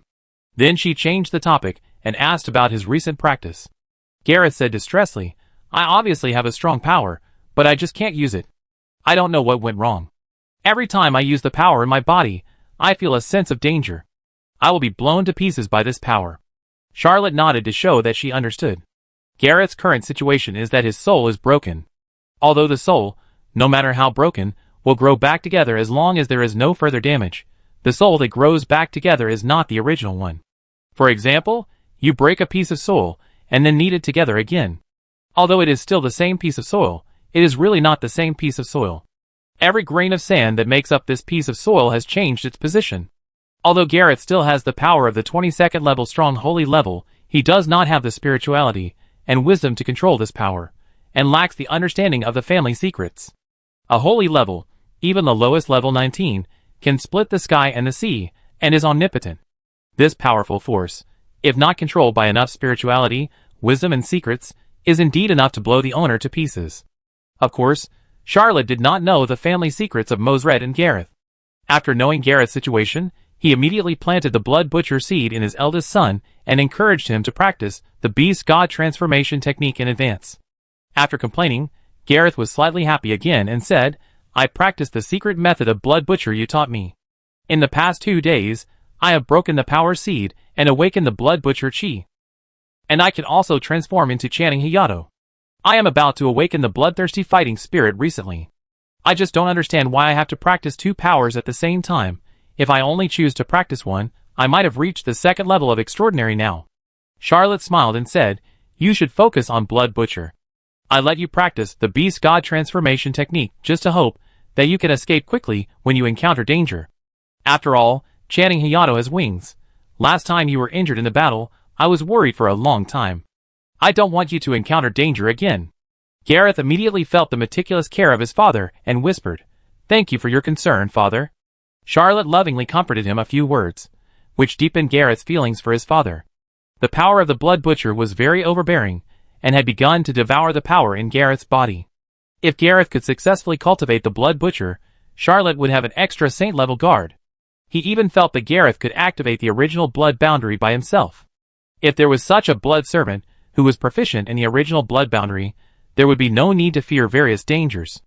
After all, the original blood boundary could even withstand the demon-breaking armor bomb, and the power of the original blood boundary activated by the saint level would be dozens of times stronger.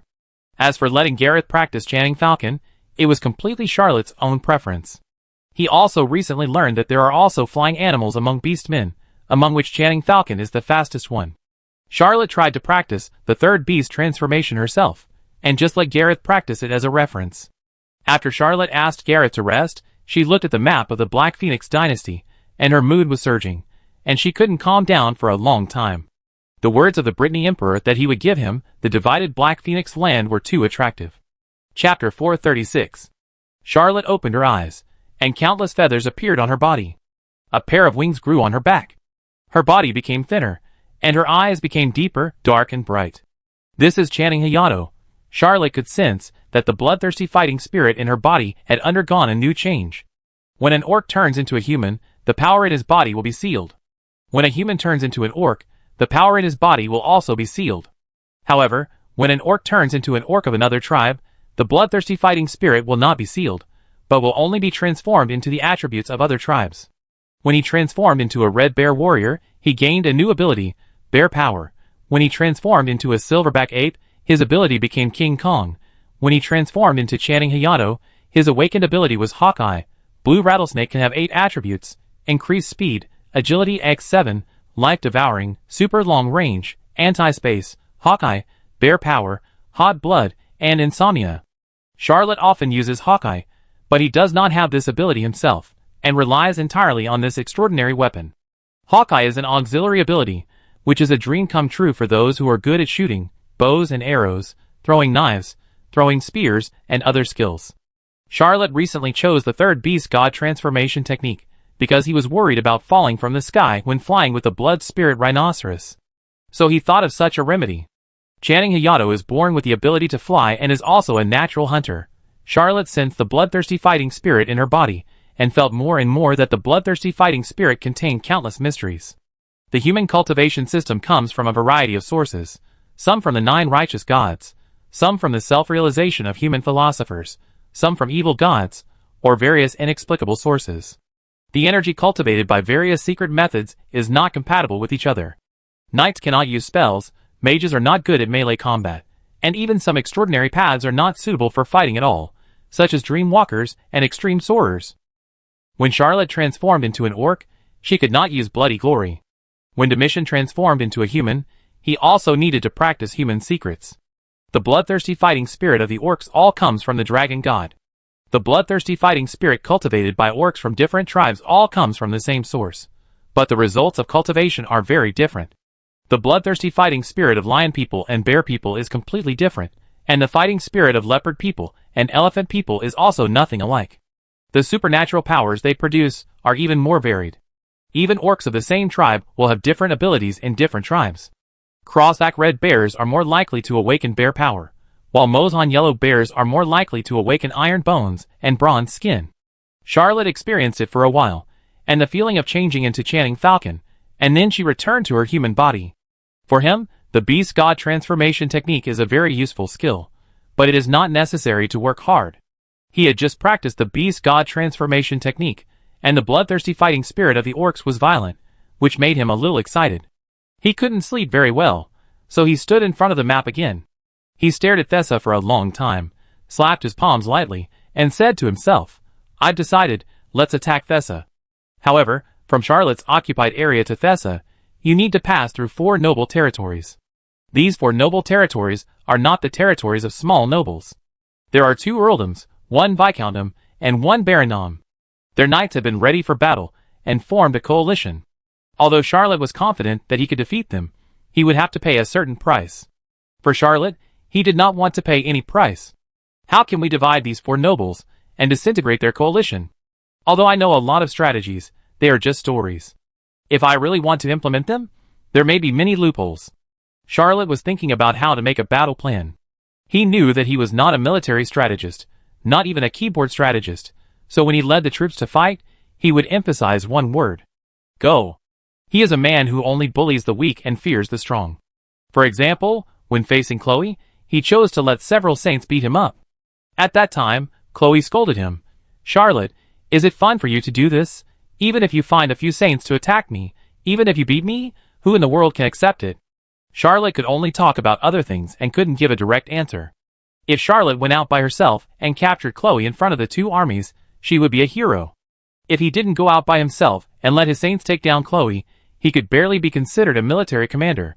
He asked a few saints to besiege a mere ordinary transcendent. Is this something a human would do? Chloe was really not convinced. He questioned Charlotte more than once afterwards. "What do you mean by having several saints besiege me?" This little thing also highlights Charlotte's fighting style. He really cherishes his subordinates, and would rather pay a little more price to reduce the losses as much as possible. This is also one of the reasons why he can always increase his troops, and the more soldiers he fights, he is unwilling to use human lives to accumulate victory, but prefers to use numbers to accumulate victory. Charlotte also knew that this tactic had great flaws, such as too much logistical pressure, which could easily delay the opportunity to fight, but he just hoped that fewer people would die. Suddenly someone reported, "Count Mechlin, someone who claims to be your old acquaintance is visiting." Charlotte thought to herself, "I don't have many old acquaintances in Black Phoenix." He hurriedly asked someone to wake up the old goat, wanting to meet this guest from Black Phoenix. What surprised Charlotte was that the other party was actually an old acquaintance, and the person who came to visit was Andreas, the youngest saint of Black Phoenix, the son of Viscount Constantine, the strongest of Black Phoenix. Andreas no longer had the high spirits he had when they first met, and his face was tired. When he saw Charlotte, He just greeted her lightly, and he had no intention of fighting. Charlotte hurriedly asked someone to serve Andreas hot flower tea and a bowl of hot noodles. There was no food like noodles in Fars, and Charlotte occasionally missed her hometown, so she made a small invention. Noodles have almost no technical content, but the old continent has not invented this way of eating. Charlotte was afraid that Andreas would not be able to use chopsticks, so she also thoughtfully provided a fork to avoid him making a fool of himself. Andreas was not polite either. He ate a few mouthfuls of noodles. Although he was in a bad mood, he also showed a little appreciation and said, "Do you know about my father and the Count of Brittany?" Charlotte smiled slightly and said, "It is His Majesty Brittany. I never thought that one day I would fight side by side with you." Andreas snorted coldly, rolled up the noodles with a fork, and ate them in big mouthfuls, but suddenly big tears rolled down his handsome face and fell into the bowl of noodles, adding a bitter flavor. Charlotte could understand Andreas's mood, but he had nothing to say and did not dare to persuade him. This is what a certain Western politician said: "There is no friendship between countries, only interests." Countries that believe in friendship and promises have perished or are perishing. Chapter 437. Andreas ate a bowl of noodles and wiped his mouth, then said, "My father wants to go to Byron, but I don't want to go. I don't want to be a vampire either."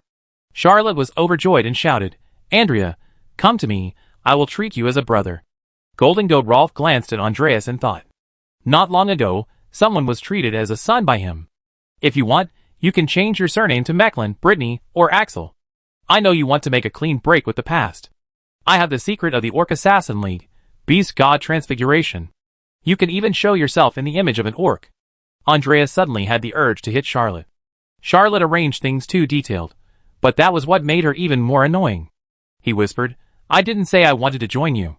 Charlotte said quickly, "How can you say such a thing? I say it for you.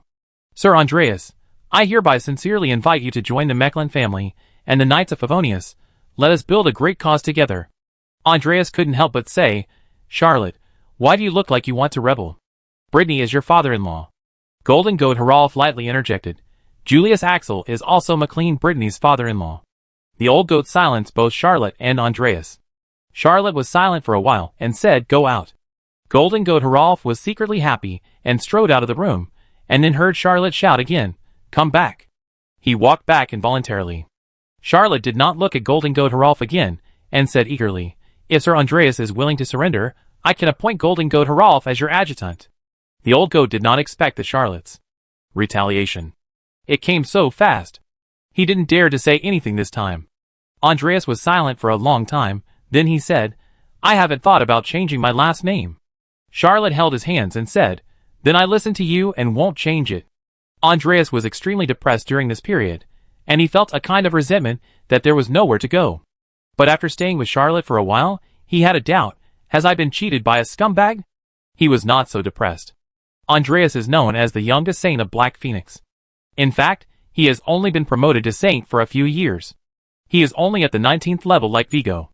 However, he is much younger than Vigo, and has much more potential than Vigo. In addition, his father is Constantine. He may become a top strongman on the continent like Antonio in the future. Charlotte, this is also a pre-investment. Anyway, even if Andreas is unable to recover from this, he is still a standard saint. It is not a big loss to be respectful to the wise. Andreas was silent for a long time and whispered, "I will not participate in the battle with Black Phoenix."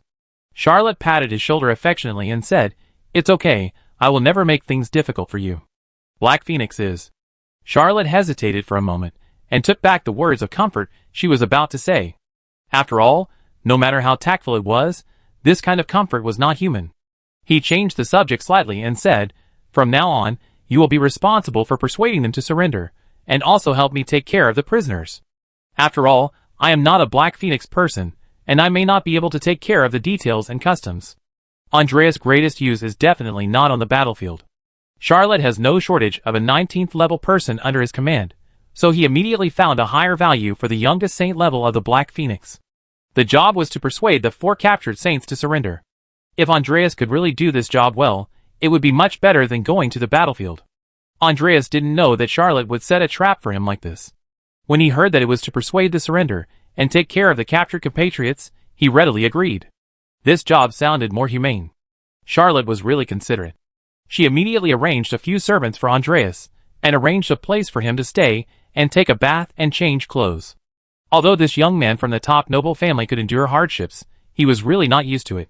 Well, the key is to make him change into Fars's uniform as soon as possible. After Andreas left, the sky was slightly bright, and Charlotte sent someone to gather his men again and started a military meeting. The topic of this military meeting was very clear: how to take down Thessaly. Because of Andreas, Charlotte's thinking was much broader. He proposed to send a letter of persuasion to the 4 nobles who blocked the road first, and this suggestion was unanimously approved. Charlotte personally took up the pen and began. Constantine and Andreas, father and son, are already in a certain camp. The Black Phoenix will definitely be defeated. Why don't you find a way to survive early? After the letter was written, Charlotte sent people to deliver it to the 4 Black Phoenix nobles. The territories of the 4 nobles were quite far apart, and the messengers could not travel back and forth in a short time.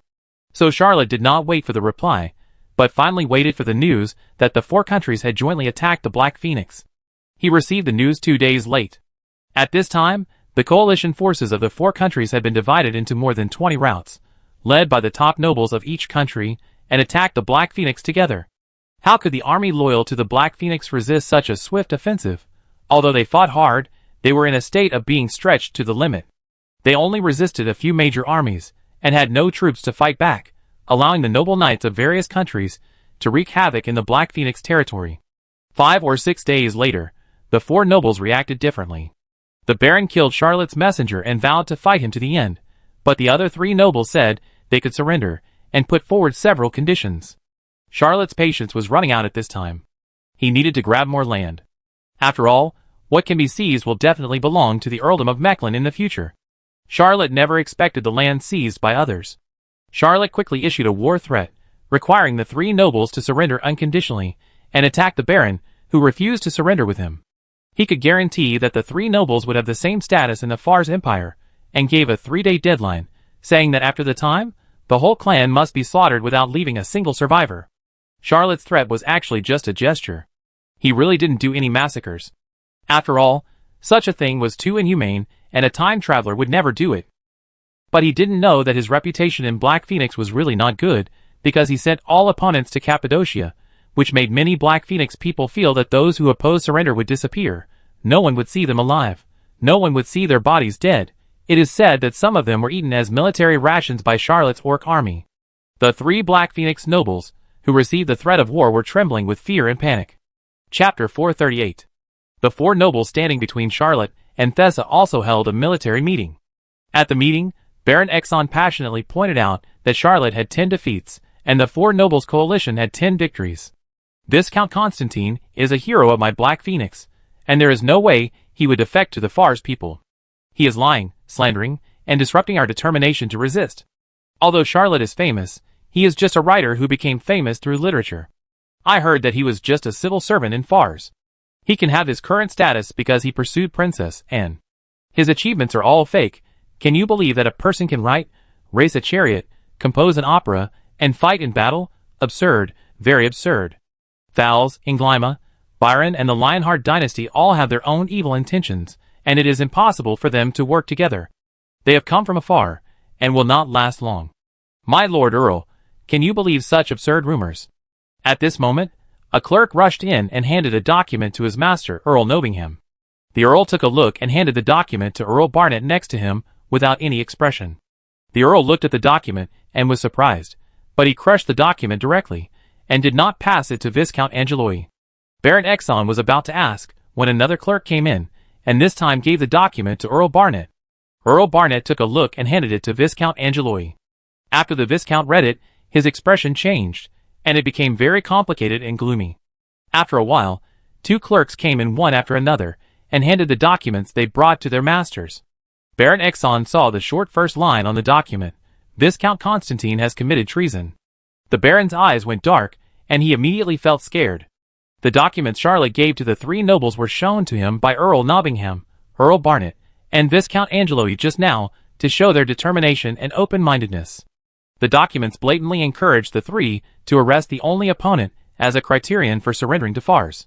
He looked at the 3 nobles, panicked, and suddenly shouted, "Swear allegiance to Earl Mechlin."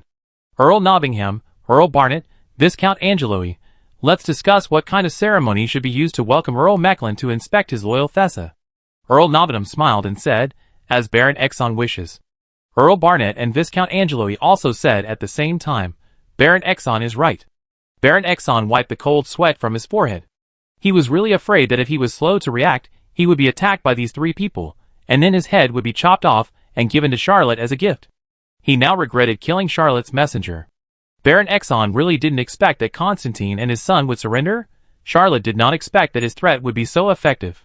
This time, not only the three nobles, but even the Baron who killed his messenger, expressed their willingness to surrender, and even took the initiative to express their willingness to be a retainer of the Mechlin family. The major countries in the Old World are different from modern countries on Earth. Each country is composed of a part of the Emperor's direct counties and noble territories. Noble territories are the private property of the nobles in name or in reality. They only need to pay taxes to the royal family and assume some obligations, but the royal family cannot deprive them of their land in any name. You know, Fars wanted to turn South Slav and Behemoth into directly governed regions, but after Ferdinand's death, he still recognized Archduke Joseph. Earl Novingham, Earl Barnett, Viscount Angeloi, Baron Exon surrendered, and became vassals of the Emperor of Brittany with their own territories. They just changed the Emperor they were loyal to, and their noble status could not be deprived. But if Baron Exon pledged allegiance to Charlotte, that would be another meaning. That means the Baron is not loyal to the Emperor of Brittany, but to the Count of Mechlin. There is a similar old saying in Europe, the vassal of the vassal is not my vassal. Charlotte thought about it, and readily agreed to the surrender of the four nobles and the loyalty of Baron Exon. He immediately mobilized all his troops and entered the territories of the four nobles. When Earl Novingham, Earl Barnett, Viscount Angeloi, and Baron Exon saw Andreas, they no longer had any doubts about the Viscount Constantine and his son's surrender to Charlotte. How could there be a situation in the world where the father is there, but the son is not, or the son is there, but the father is not? They all belonged to the nobles in the remote areas of the Black Phoenix dynasty, and they were not so well informed about the news they received, so they were really fooled by Charlotte. It was the first time for Charlotte to accept the surrender of the nobles, and to accept the four nobles' oath of allegiance to His Majesty the Emperor of Brittany, and to himself. He felt very fresh. He immediately announced on behalf of His Majesty the Emperor that the titles, wealth, and territories of the four nobles were inviolable, and took their private knights under his control. This matter was actually against the rules, but the four nobles dared not say a word, because they not only met Andreas, but also met 9 saints. They even met the former Grand Master of the Royal Knights of the Fars Empire. Krios's reputation was at its peak in Fars, and even in the Black Phoenix dynasty, everyone knew him. After all, he was the top one. Except for Viscount Constantine, no one in the Black Phoenix dynasty dared to say that they could win the Holy Mountain of Light.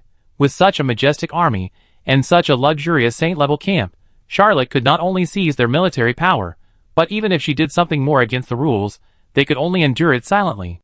After taking down the four nobles, who blocked the way, the only thing left for Charlotte was Thessa.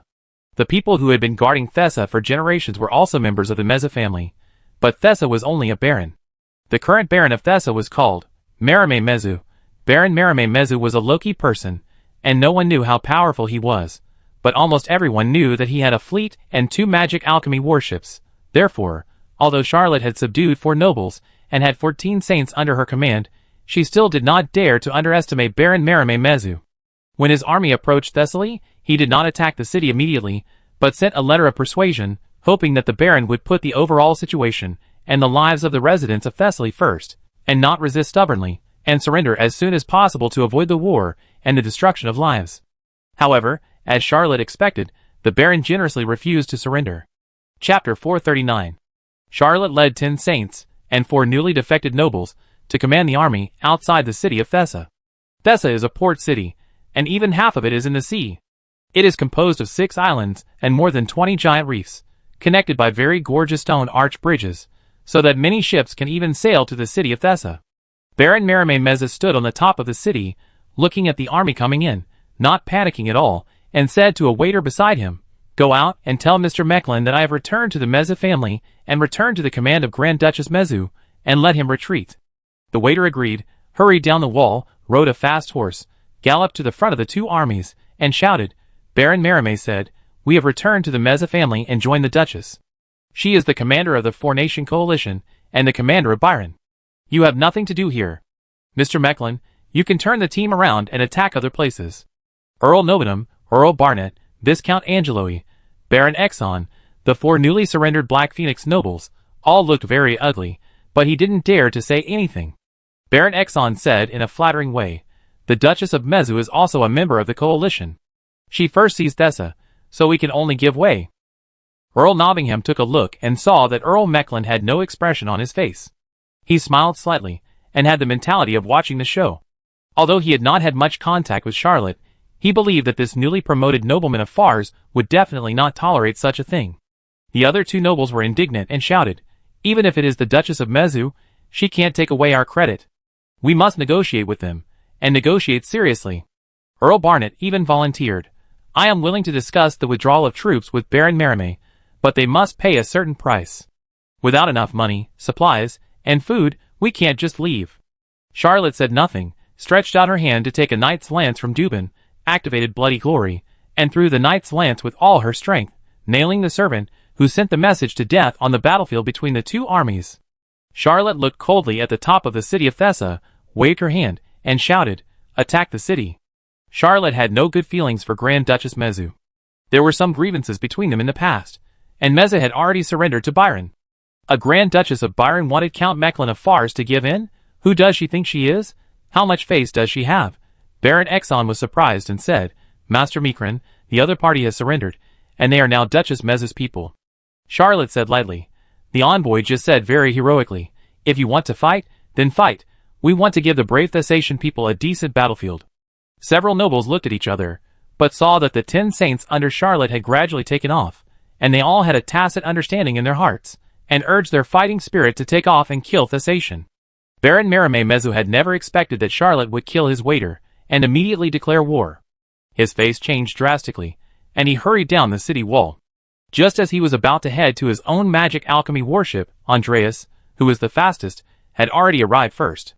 He said he didn't want to fight the Black Phoenix, but just now, when Andreas heard Baron Merime Mezu say that he had surrendered to Duchess Mezu, he was so angry that he had secretly classified Baron Merime from a Black Phoenix man to a Byron man. When Charlotte shot the messenger through the waiter and ordered the war, Andreas was the first to rush into the sky. To him, Merime Mezu was a traitor to the Black Phoenix, and was not among those who refused to fight. Merime certainly knew Andreas. He just shouted, "For the sake of the Viscount, let me go." Andreas burst into anger and shouted, "You are all a bunch of traitors." He stabbed down with his sword, accompanied by the clear sound of countless birds. How could poor Baron Merime Mezu be his opponent? This Baron was just a mid-level, high-level extraordinary person.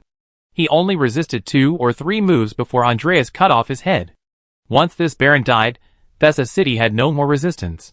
Although 2 saints were in the air, they wisely chose to surrender when they saw more than 10 saints besieging from all directions.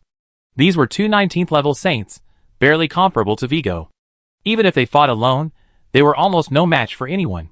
Even if they joined forces, they could not beat the Golden Goat Rolf and others, not to mention Kratos. Besides, Charlotte's tactics were not based on martial ethics at all. How could she want to fight alone? Kratos, Black Dragon and others were already used to it. Only the newly joined elephants Adon and Andreas had not yet integrated into the style of this team, but it didn't affect anything. The Knights of Thessa, without their leader, surrendered in large numbers. Charlotte took only more than an hour to occupy the city. In fact, there was a little episode. Someone wanted to steal a magic alchemy warship and escape, but the crew on the ship saw the holy ranks everywhere and refused the officer's order. A saint level with a magic alchemy warship can even resist several people of the same level, but the person who wants to steal the ship is not even a saint level, and Charlotte has too many saint levels under his command. Even if they drive the magic alchemy warship away, the saint levels under his command can catch up and break the magic circle of this magic alchemy warship. The knights and fleet of Caesars have long heard of Charlotte's reputation. As long as they don't resist, he is pretty good to those who surrender, but if they resist, they will be thrown to feed the orcs, and no one wants to be food for the orcs. When Charlotte knew about this, the soldiers of the fleet had tied up the officer and brought him to seek credit. Charlotte took a look at the young officer and asked, "Are you willing to surrender?" The officer couldn't help but cursed, "I will never surrender to the Fars people." Charlotte put her hand on her neck and made a gesture of cutting open, and someone immediately cut his throat with a knife. This young officer with a strong spirit of resistance died immediately. No one cared about his name at all, and no one even took this unsuccessful rebellion as a big deal. Just as Charlotte was about to accept her new team, Andreas descended from the sky and said, "There is a fleet sailing towards Thessaly. Judging from the flag, it is Mezzo's northern fleet." Charlotte said calmly, "It turns out that Baron Merimée did not lie. It's a pity that he died. However, don't mention this to anyone. It will affect the friendly atmosphere of the Four Nations Alliance." Chapter 440. Andreas was silent for a moment and said, "How about, you try to destroy Mezzo's northern fleet?" Charlotte looked at Andreas with praise and said, "What a good idea."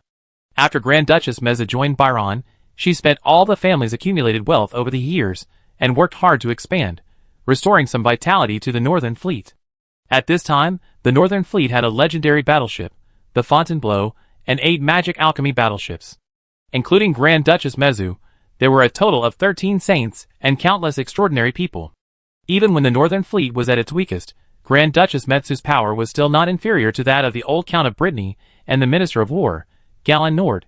It can be said that if Grand Duchess Mezzo had not defected and joined Byron, Redmire would not have usurped the throne, and Count of Brittany would not have rebelled.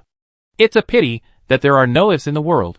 From the siege of Zimmermann by the royal saints, which led to the withdrawal of the imperial prime minister and several royal saints from politics, to the war with Byron and Black Phoenix, which led to the defection of Grand Duchess Mezzo, the decline of the empire seemed sudden, but in fact there were traces to follow, and it was gradual.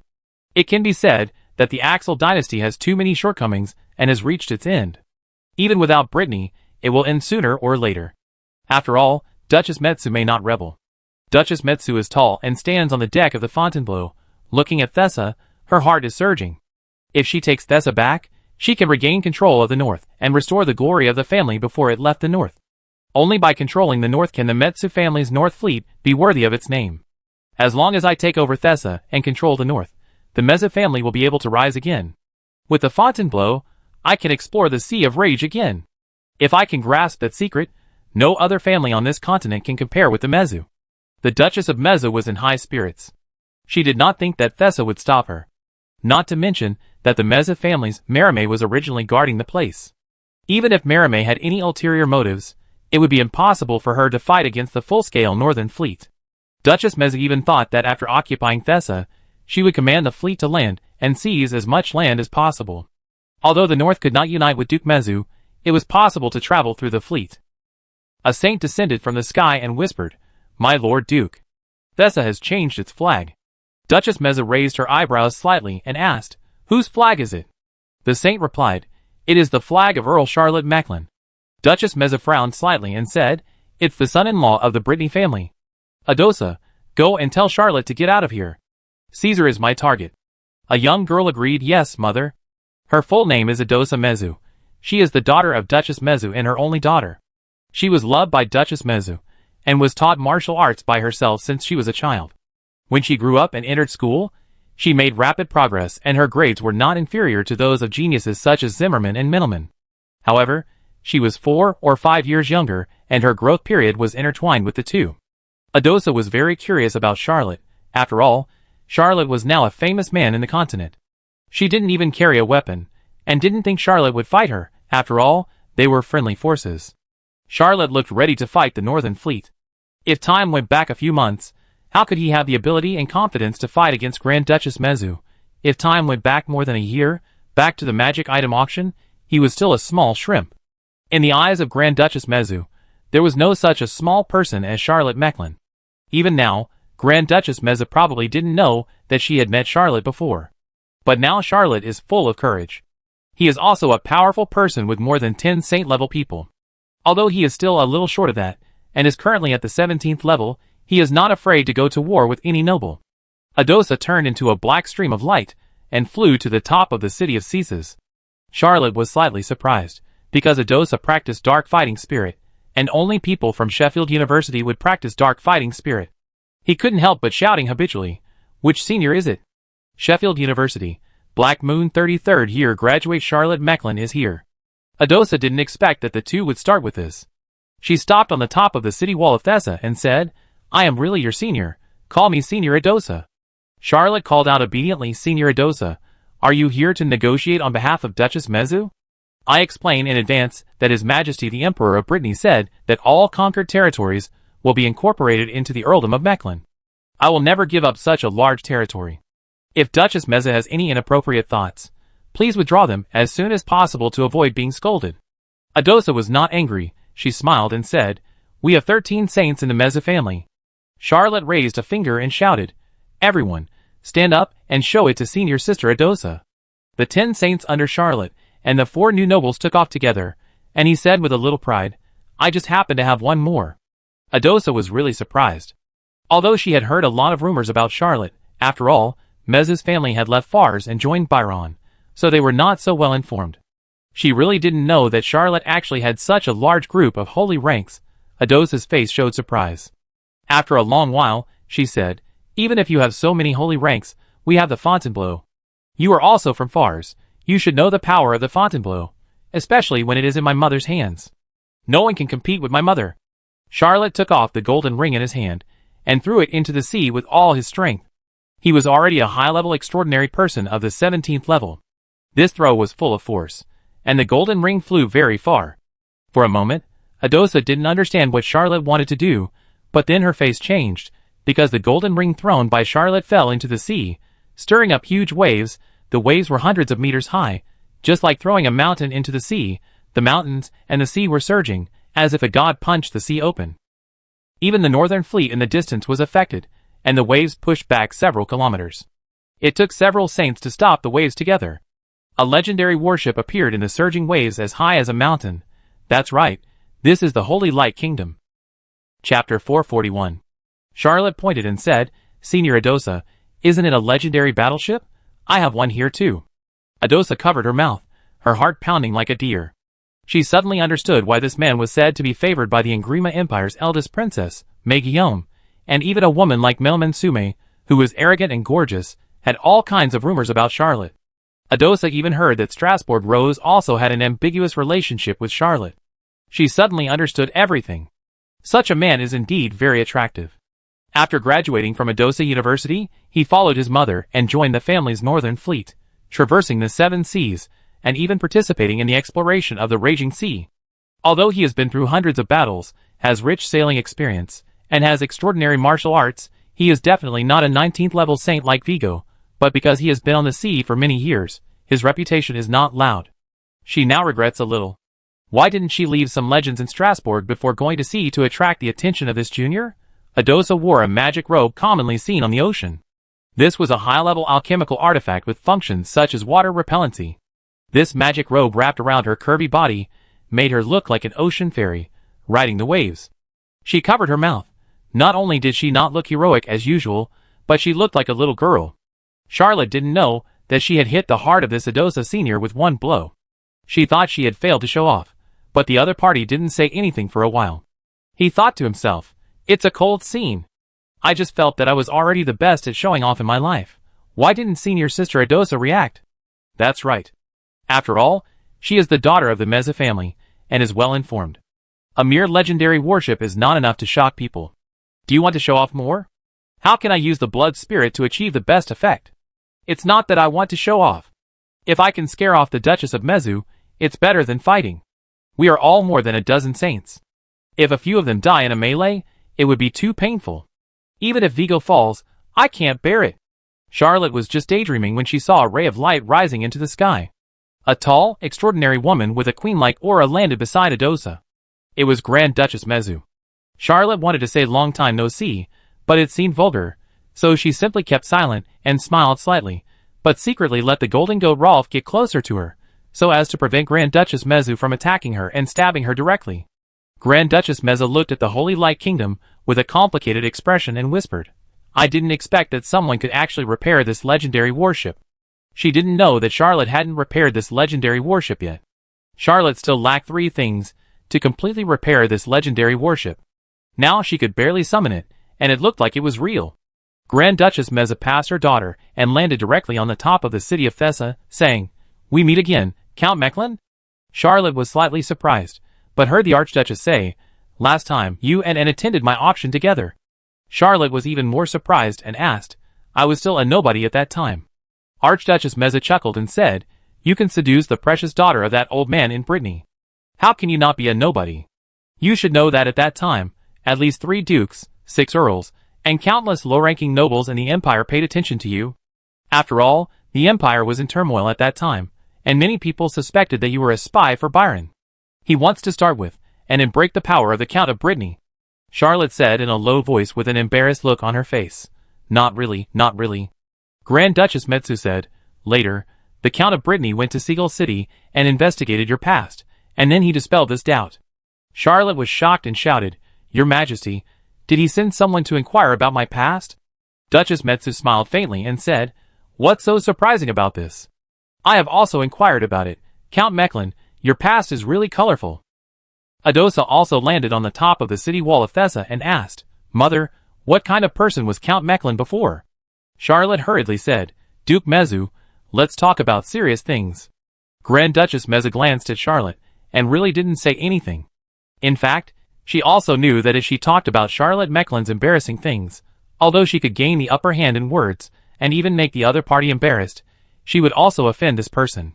Even though she controlled the Northern Fleet, and even owned a legendary warship, Grand Duchess Mezu was still a little afraid of this latecomer of the Fars Empire. Others have not yet felt it deeply, but she, Melman, and Sophia Galinold have all joined forces in the sea battle. These 2 young naval commanders have a close relationship with Charlotte. Middleman's first magic alchemy warship was given by Charlotte, and Sophia Galinold's Queen Bee was borrowed by Charlotte. If Charlotte is also on the sea, she can even pull out a huge fleet that is no less than the Northern Fleet. However, the Northern Fleet is the Mezu family, with hundreds of years of wealth accumulation, countless years of strength in the sea. How many years has Charlotte been in the industry? If it's Fars, who is she afraid of? Even the Emperor of Brittany has to pat her back, and Galinaud has to pat her back even further. After all, these 2 have no ability to interfere with the Navy. Even if they are powerful, Duchess Metsu is not afraid of him. She didn't mention Charlotte's past again, and said, Then let's talk about something serious. I want cesses. Charlotte's face was burning. He didn't expect that his father-in-law had already explored his background, and he didn't expect that even Duchess Metsu had explored his background. What if Charlotte Metsu's past was really going to be exposed? What should I do? Charlotte was even confused, but when Duchess Mezu asked for Thessa, he still refused. Impossible, absolutely impossible. I have already captured Thessa, it is mine, the new land of my earldom of Mechlin. No one can take it away from me. Duchess Mezu said calmly. Now the Black Phoenix army is all concentrated on the front line, and the capital Black Phoenix City is empty. Give me Thessa, and I will let my 10 saints help you attack the Black Phoenix City. Thessa and the North have special meanings to my Mezu family, but for you, Count Mechlin, how can these wild places compare to Black Phoenix City? How about it? Make a decision. Charlotte waved her hand, and immediately a subordinate took the map of the entire Black Phoenix territory. Charlotte looked at the map, and saw that she started from South Seraph. Well, now it is Count Mechlin's territory. Bypassing the core area of Black Phoenix, the direction of the raid showed a strange arc and hit the other side of the Black Phoenix border. The more than 30 cities he conquered were like pearls on a rope, in a straight line, instead of being connected. Duchess Mezu's words made him set his sights on the Black Phoenix City. As one of the 5 great empires, the capital of the Black Phoenix dynasty is a famous city in the old world that is not inferior to Strasbourg. Like in Grima's capital, Breton, both are coastal cities, but the climate is milder than Breton. It is not only an excellent port, but also the most beautiful tourist city. It has navigable routes with dozens of countries in the New and Old Worlds, and its business is prosperous.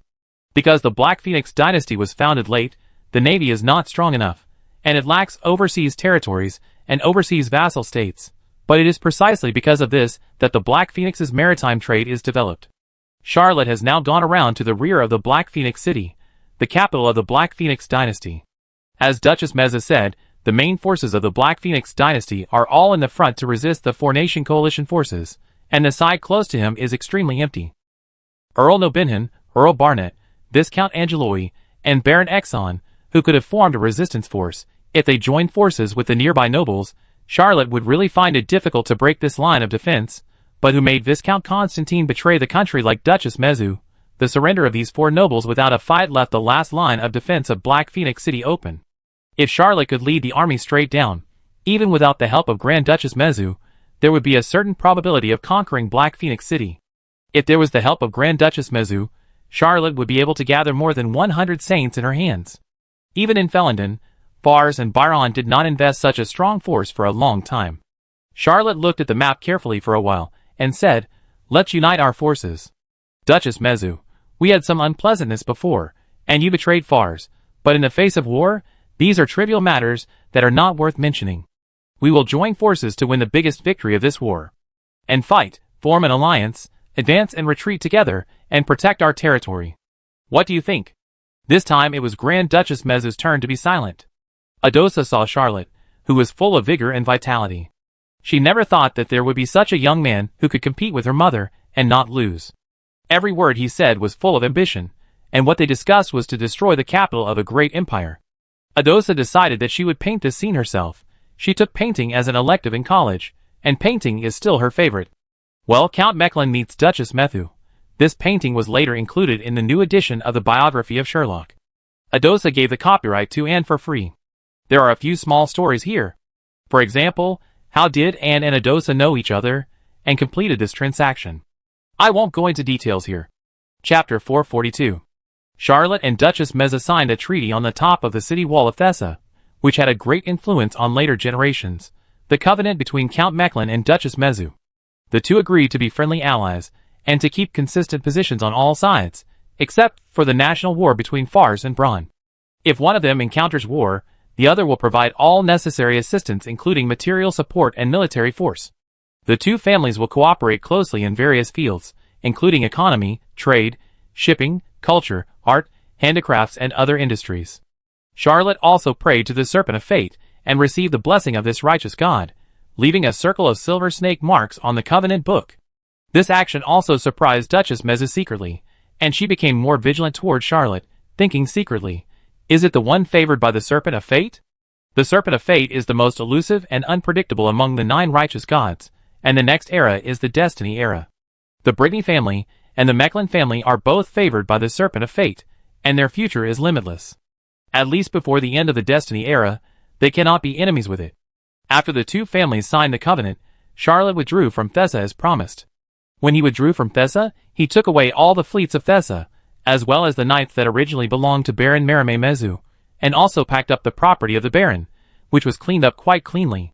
He also divided the knights of Favonius into 2, one of which was led by him to continue attacking Black Phoenix City from land, and the other was divided into a part of the troops, led by the Golden Goat Rolf, along the coastline, intending to attack Black Phoenix City by sea. Duchess Mezu also abided by the agreement, and lent out 10 saints. The person leading the 10 saints was naturally Duchess Mezu's daughter, Adosa Mezu. She was also Charlotte's new senior sister. Well, he also felt that he seemed to have too many senior sisters. Both parties had a tacit understanding, and did not mention Baron Merime Sume, as if this baron had never existed in this world. After leaving Thessa City, Andreas brought 6 saints over and said to Charlotte, "They have some ideas. Do you want to chat with them?" Of these 6 saints, 4 were captured during the previous sieges, and the other 2 were subordinates of Baron Merime Mezu, and were also the captains of the 2 magic alchemy warships. They were originally quite reserved and had some other ideas, but when Charlotte and Grand Duchess Mezu signed the covenant, they were also fortunate to watch and were arranged to sit in the front seats. After all, they were saints, and even if they were captives, their status was different. When these 6 saints saw that Charlotte and Mezu had more than 20 saints, they were deeply shocked. They all realized one thing: if they did not surrender, they might not have any chance in the future. Charlotte smiled and said, "6 gentlemen, I am about to attack Black Phoenix City. You are all Black Phoenix people, so you must be very familiar with this city. No, don't get me wrong, I won't ask you to join the war. You are all Black Phoenix people. I will never let you participate in the war to attack Black Phoenix City. That would be too cruel. I hope you can find ways to contact your relatives and friends and let them leave quickly to avoid being affected by the war." Charlotte proposed a very humane. The method made the 6 saints feel relieved and acceptable. They had not even had time to surrender, but they were already assigned to do things, but no one felt anything wrong. These 6 saints are all level 19. Well, the stronger saints were all transferred to the front line, fighting with the 4-nation coalition. So Charlotte was not very enthusiastic. After all, they were different from Andreas. Many people did not even reach the saint level through practice, but took magic potions, or forcibly promoted through some rituals. All the nobles were like this. Charlotte quickly gave the newly formulated battle plan to the 6 saints, and asked them to indicate the attack direction of the Knights of Favonius in the letters to their relatives and friends, and to ensure that ordinary people were not involved in the war. These saints did not think too much about it. After all, this world did not have the cunning military wisdom of the earth. They could not understand this mixed military strategy of fishing in troubled waters, hiding the truth, and luring the tiger away from the mountain, and really thought it was a good thing. Charlotte's military plan was quickly delivered to Black Phoenix City through the letters of these saints, and spread throughout the city. The royal family and nobles of Black Phoenix were confused for a while in the face of this sudden attack, but at the critical moment of life and death, they were finally efficient, and quickly mobilized the remaining troops in the city to ambush Charlotte's Knights of Favonius. Charlotte did not carry out his so-called military plan at all, so he did not encounter any obstacles and marched all the way to the foot of Black Phoenix City.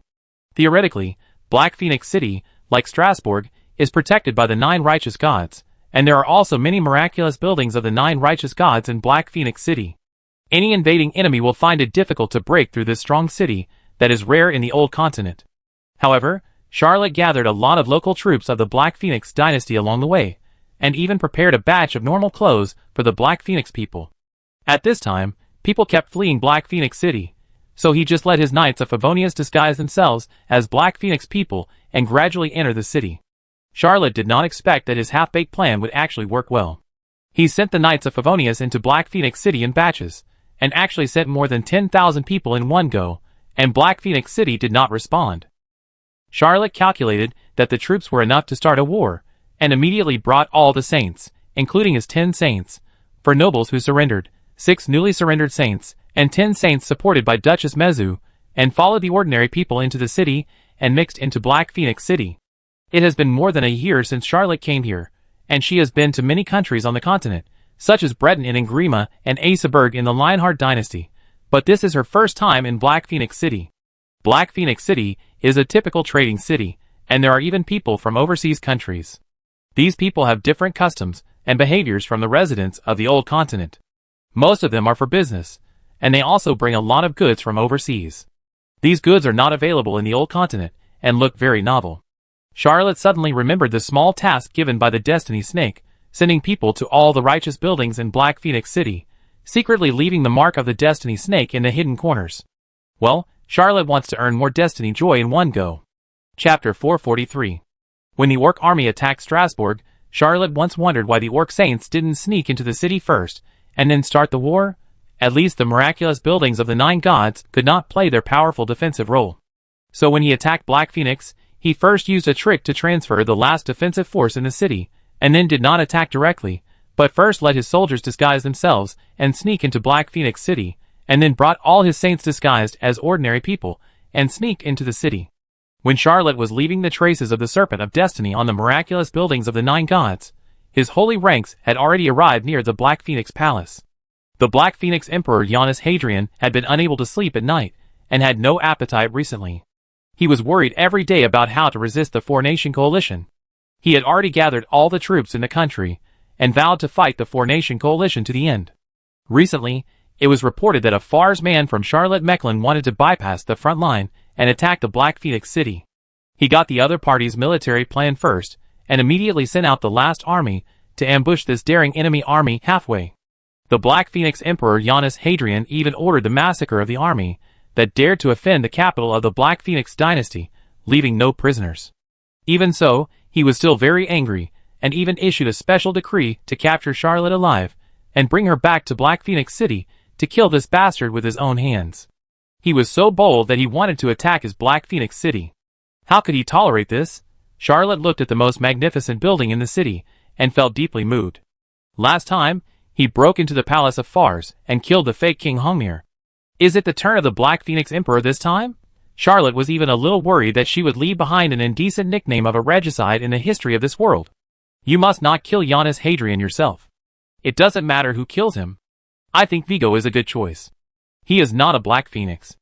Killing Emperor Giannis Hadrian will not leave a historical stain. Old Goat is not bad either. He is a great candidate.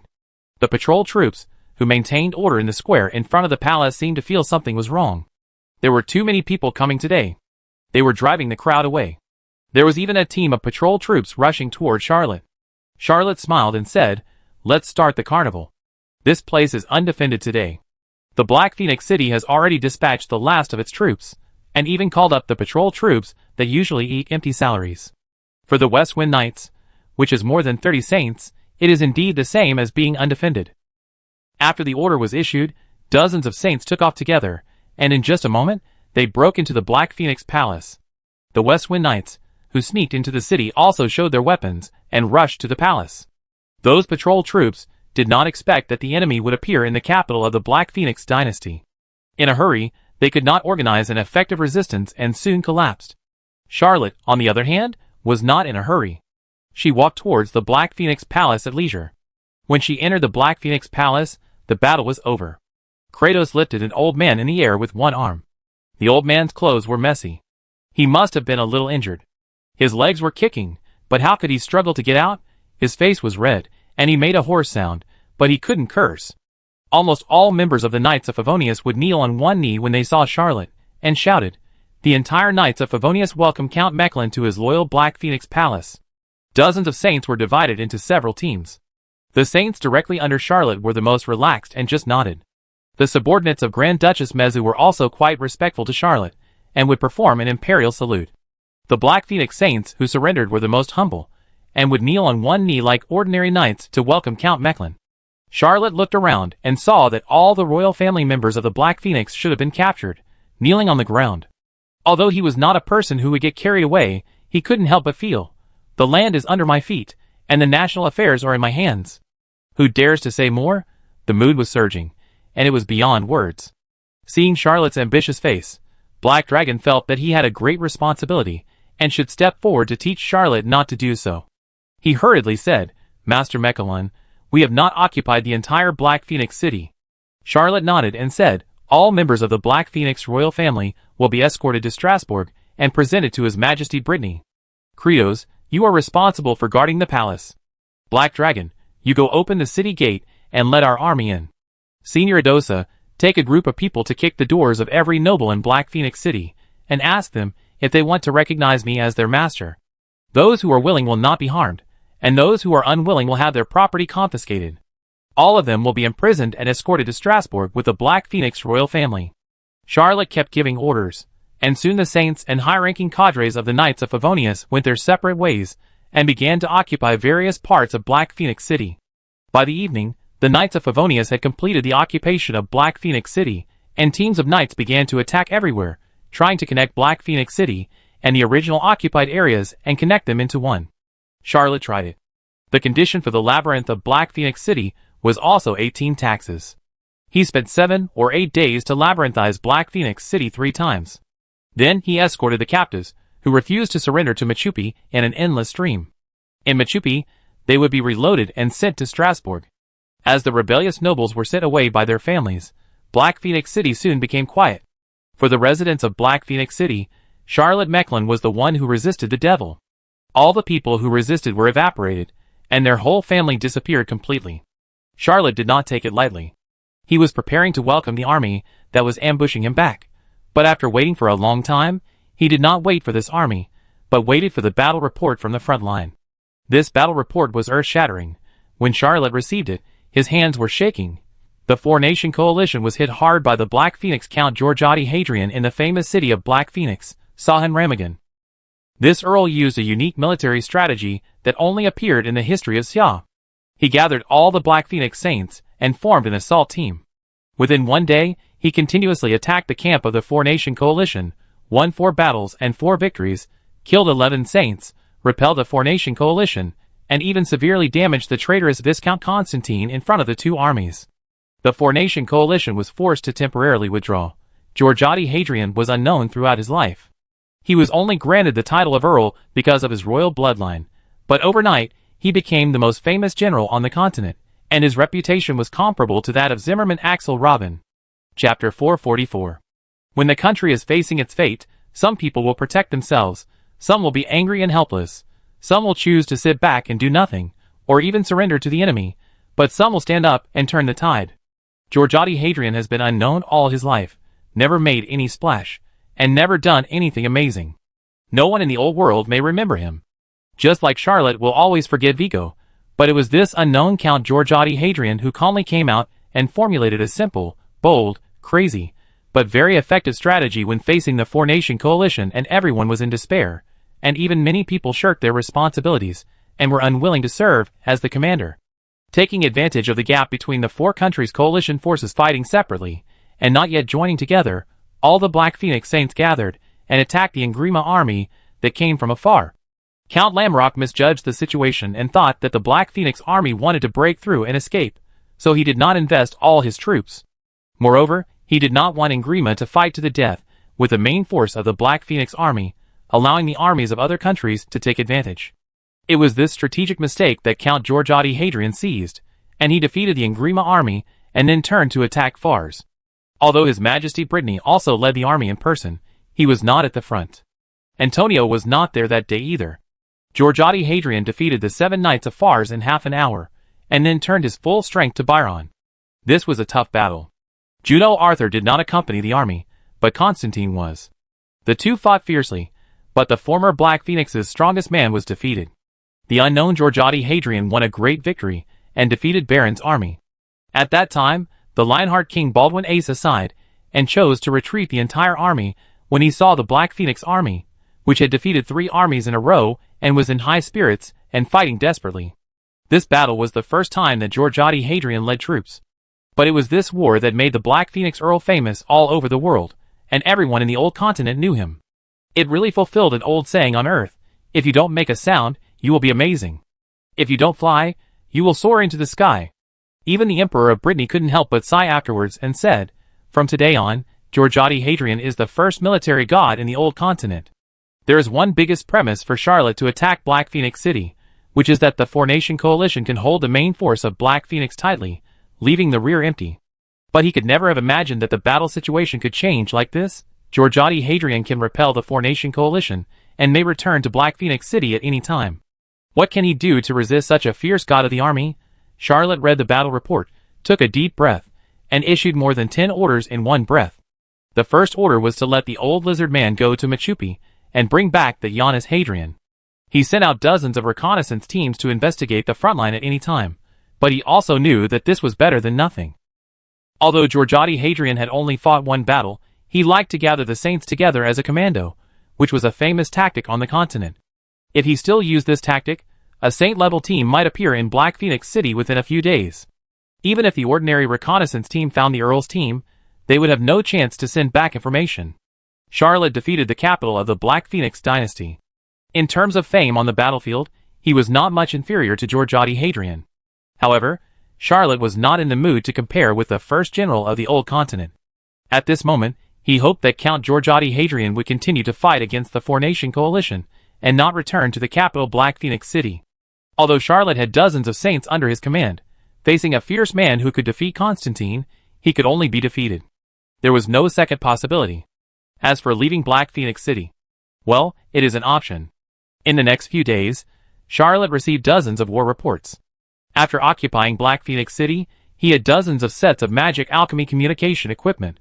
Originally, the Knights of Favonius did not have such magic equipment, but now they can communicate long distances. He soon broke his luck. After Count Georgiadi Hadrian defeated the coalition forces of the four countries, he played a beautiful trick of escaping without waiting for the armies of the four countries to regroup. He abandoned the front line of Sahan Ramagan, and the army went back to the capital Black Phoenix City with all its strength. The day after Charlotte received the battle report, he activated the defense of the miracle building of Black Phoenix City. He had only activated it for 2 hours when he saw dozens of streams of light passing through Black Phoenix City. Charlotte hurriedly climbed to the highest point of the palace. Even though there were more than 30 saints around him, he couldn't help but shudder when he saw the eyes of a middle-aged man with a plain face and no special features through the defense light shield constructed by the miracle building. Charlotte waved his hand, and someone slowly lifted up Emperor Giannis Hadrian, who had been brought back urgently. He shouted, "Your Majesty Emperor Giannis Hadrian, please let Count Georgiadi Hadrian surrender quickly. You are his emperor, and he should not fight for your life." Emperor Giannis Hadrian looked embarrassed and shouted wildly, "Georgiadi, give up the fight and surrender to Count Mechlin." Emperor Giannis Hadrian's words made all the saints who came back to rescue him look angry. They could never imagine that they had fought hard in the front and risked their lives to defeat the four-nation army. Almost everyone was injured, and even a few died in the assault, but it was just to save an emperor who persuaded them to surrender? Tears suddenly streamed down Count Georgiadi Hadrian's face. He waved his hand and whispered, "I am willing to surrender. Please, Count Mechlin, open the shield and let me see His Majesty the Emperor again." Charlotte took a deep breath. He didn't dare to take risks, but he had a plan for this situation. He shouted, "Lower the shield and prepare to throw the spear." Each of the dozens of holy ranks had a knight's spear in their hands, aiming at Emperor Giannis Hadrian. As the shield slowly lowered, Emperor Giannis Hadrian, who was on the flagpole, was revealed. The emperor saw Count Georgiadi Hadrian slowly lowering his height, and appeared in front of him, and whispered, "Use all your fighting spirit to protect me and escape." Count Georgiadi Hadrian whispered, "If dozens of saints throw their knights' lances at full force, even I might die." Emperor Giannis Hadrian roared, "Then let them die. Isn't it right to die protecting the emperor?" Count Georgiadi Hadrian thought for a long time before answering, "Yes, Your Majesty." Chapter 445. Charlotte stared at this peerless military god, who had just risen to the battlefield for only a few days, and her heart was very nervous. But he was very sure that even if Georgiadi Hadrian was 10 times stronger, he could only guarantee that he could survive with the joint efforts of dozens of saints, and he could definitely not guarantee the survival of Emperor Giannis Hadrian. If the Earl wanted to snatch Giannis Hadrian away, he would order the emperor to be killed, so that the other party would bear the title of a regicide and lose the righteousness in the war. However, Charlotte was still very nervous. He was actually quite afraid of such a strong man. After all, Charlotte was just an ordinary time traveler. He was only a civilian in this life, not a brave and fearless warrior. He knew it was right to do so, but he could not avoid the uneasiness in his heart. Just as Georgiadi Hadrian was about to fall a little bit, Charlotte shouted, "Sorry, Count, please rise a little higher, and don't get closer to His Majesty the Emperor. Otherwise I will let them take action." Georgiadi Hadrian took a look at the more than 30 saints, who were waiting in full battle array, including the Black Phoenix man he was familiar with. He took a deep breath and slowly rose into the air, away from Emperor Giannis Hadrian. When he retreated back to the dozens of saints he brought with him, he reached out and grabbed a knight's spear. Then, in full view of the crowd, he roared and threw it with all his strength. Charlotte was stunned and didn't know how to give orders for a while. The saints on his side reacted quickly enough. Some of them also threw knight's spears to block Georgiadi Hadrian's shot, but some people thought that if they took action, wouldn't there be no way to stop Georgiadi's side from saving people? In such a slight chaos, in front of countless people in Black Phoenix City, the knight's spear of Count Georgiadi Hadrian, as agile as a dragon and as vicious as a snake, knocked away 7 or 8 blocking spears and pierced through Emperor Giannis Hadrian. The remaining force of the spear hit the defense shield of Black Phoenix City fiercely and penetrated it. Emperor Giannis Hadrian lowered his head with difficulty, looking at the huge hole in his chest that could see through the ground below. He trembled and wanted to say something, but his vitality could no longer continue. His head tilted, and he died directly. Charlotte looked at the knight's lance stuck on the top of the city wall, and took a deep breath. He finally knew that the Earl was really determined to kill.